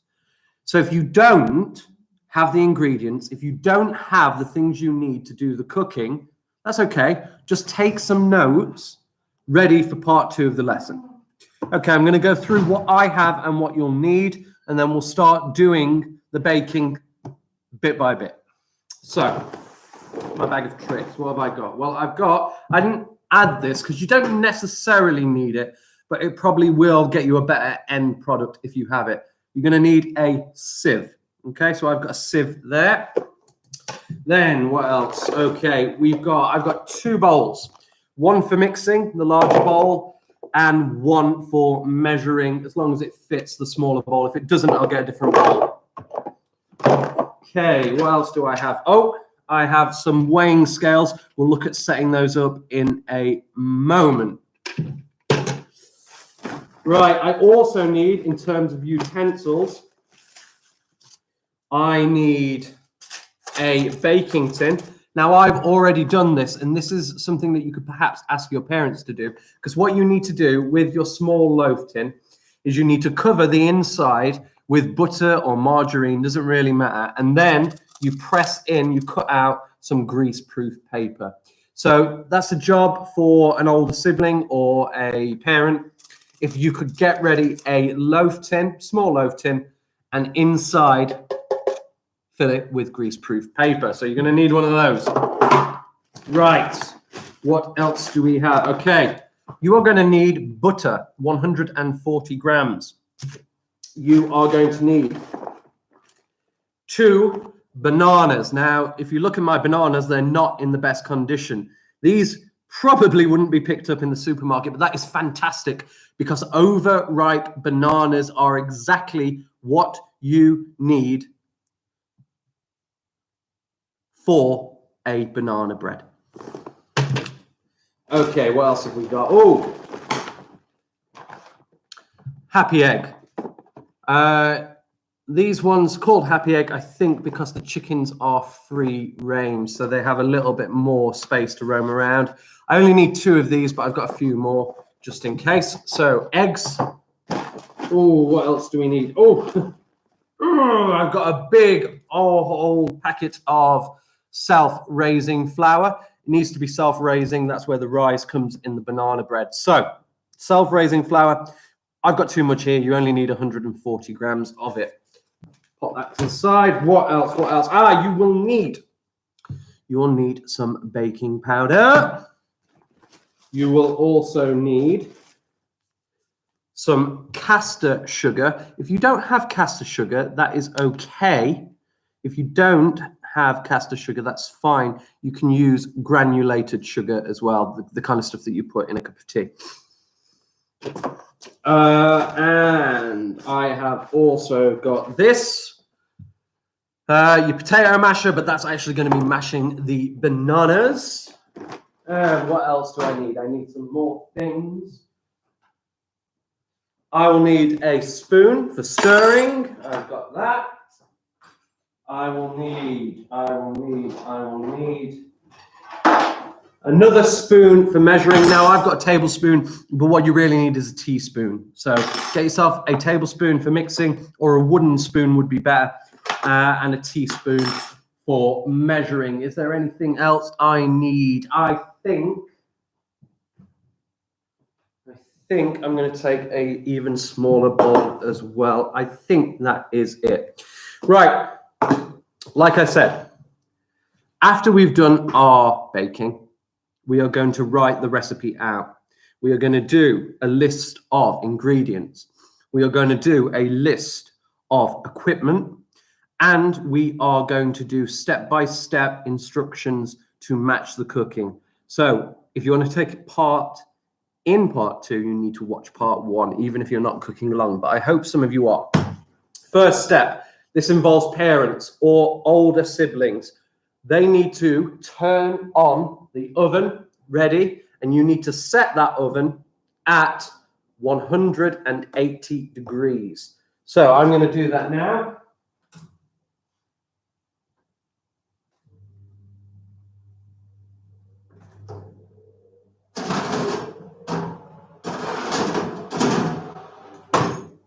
Okay, the oven is set at 180 degrees.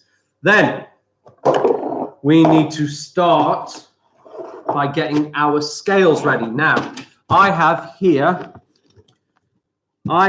some scales that are analog. I'm going to have to get this ready. You can see, look, it's not a digital scale. It's got the numbers around it, so I'm going to have to be careful that I get it exactly right. I'm going to place my measuring bowl on top, and you'll notice that when I do, it goes around off of 0. So I need to twist this until it goes back to 0 so that I can start measuring. Set that up, get it on exactly 0. There we go. Right, that is now ready for measuring. The first thing I've got to do or the first step that I've got to do, is I've got to cream together 140 grams of sugar, and I need to cream that with 140 grams of butter. So I'm going to measure them out. On my scale, it doesn't say 140, but it has little indications telling me I have 200 grams here. The line in between 0 and 200 is 100. So I want to get it kind of just in between the 100 and the 200 gram mark. I'm going to get my sugar.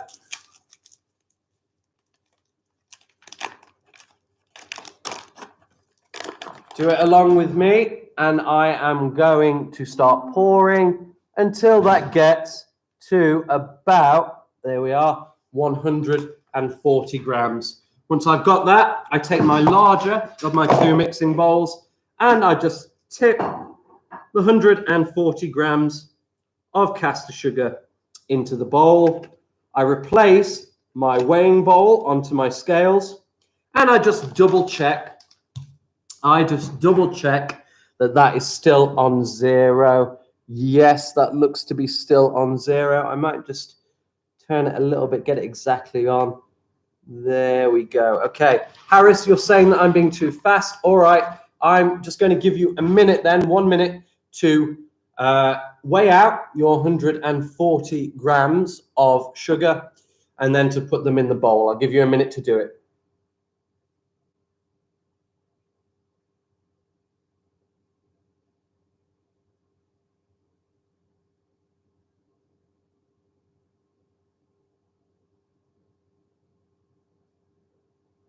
You can try making it without bananas.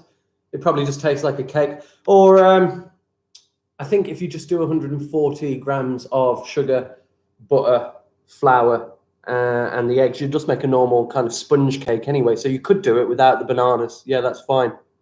You've done it. Good. Ayub, if you keep spamming the chat with numbers, I will remove you, which is a shame.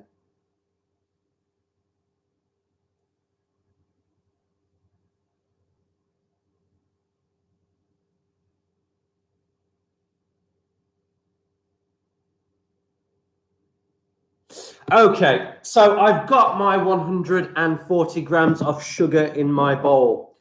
The next thing I'm going to do is I'm going to use my butter. Now, it's fine to use butter from the fridge, but what's better is if you've got butter out of the fridge because it's softer and it's easier to mix. Because we're going to be mixing by hand. We're not going to use a fancy electric whisk. We're going to do this properly. We're going to use butter. My butter has not been in the fridge, so it's softer, but I've still got to measure out 140 grams. So I'm going to open this. I'm going to get myself a spoon. I'm going to open my butter. Let's move that to the side.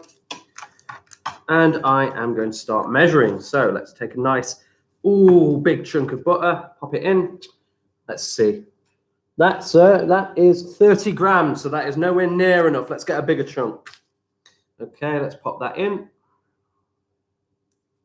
Oh, there we go. And let's see. We now have about 80 grams. Going to need some more. Okay, let's pop that in. Oh, we're getting there. 100, just over 100 grams. Little bit more. 120, bit more. I'd say we are there. Okay. Put my butter to one side, put my spoon to one side for cleaning. I take my butter and I just drop it into the bowl. Okay, workout time, cooking/PE. This is where we are going to mix together or cream together the butter and the sugar. So I take my spoon. Hopefully you've got a wooden spoon at home. If I haven't got one here, so I'm just going to use a metal spoon. But I'm just going to start stirring this. If you find that they are not joining together, if you find that the butter and the sugar, because the butter might be hard, if it's too hard, use your hands. There's nothing wrong with that. They'll get a bit sticky, they'll get a bit messy, but you can use your hands to mix them. I'm going to use this spoon and I'm going to see if I can bind them together, cream them together, mixing together. And this is just going to take a few minutes, but it'll take you a few minutes as well. So just try and do it along with me, mixing those two together, creaming that sugar with that butter.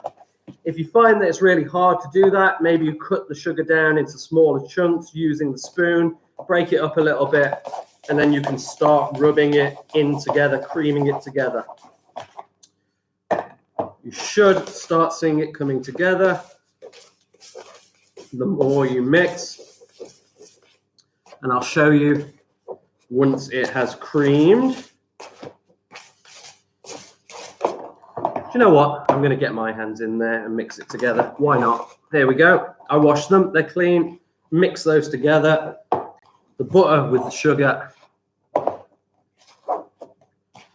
There we go. Lovely. Nothing wrong with getting your hands a little bit dirty. There we go. Push those together. And when you're done, you should have something like that. Just a big lump of sugar and butter all mixed together. Okay? That's what it should look like. I'm going to give you a minute or two to bind that, because if your butter is hard, it might take you a little bit longer. You might have to use your hands. I'm going to give you 2 minutes to do it. I'll go and wash my hands, get all this sugar off, and then we'll be back for the next step in a moment. So, a couple of minutes, keep stirring, keep mixing, get those bound together.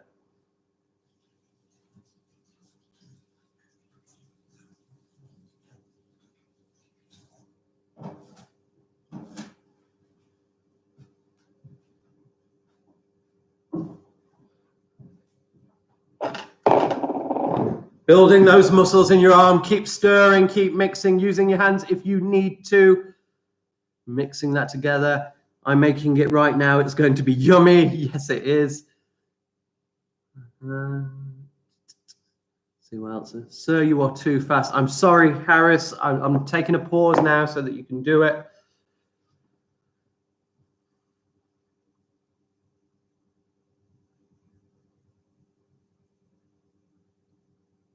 Another minute, try and bind those together.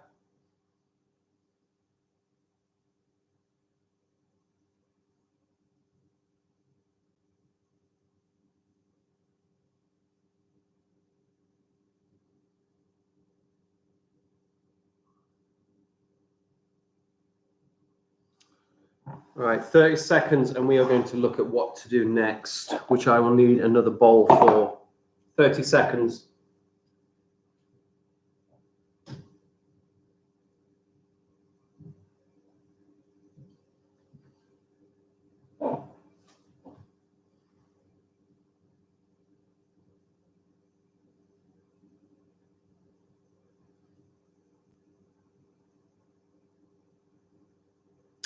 Okie dokie. Right, here we go. I've mixed my sugar and my butter together. Now what I've got to do is I need to prepare my eggs. So try this yourself. I'm going to crack my egg on the side of the bowl. And then I'm just going to, where the crack is in the egg, I'm going to put my thumbs in and just pull it apart and let it drop down like that. And you should do it just like that. Get an egg in there and try not to drop any shell in. Just like that. One egg. Out here for now. And then I'm going to get another egg. Tap that on the edge of the bowl. Open the egg with my thumbs. Drop it in. Now, that second one that I did get a little bit. You probably can't see it, but I did get a little bit of shell in there. So I'm just going to take my finger, they're washed, it's fine. And I'm just going to pull that out and I'm just going to put that with the rest of the shell. Just make sure you haven't got any shell in those eggs. Once they are in there, you take your spoon or fork or whatever you've got to hand and you give the eggs a good hard whisk. And you can sing to them if you like.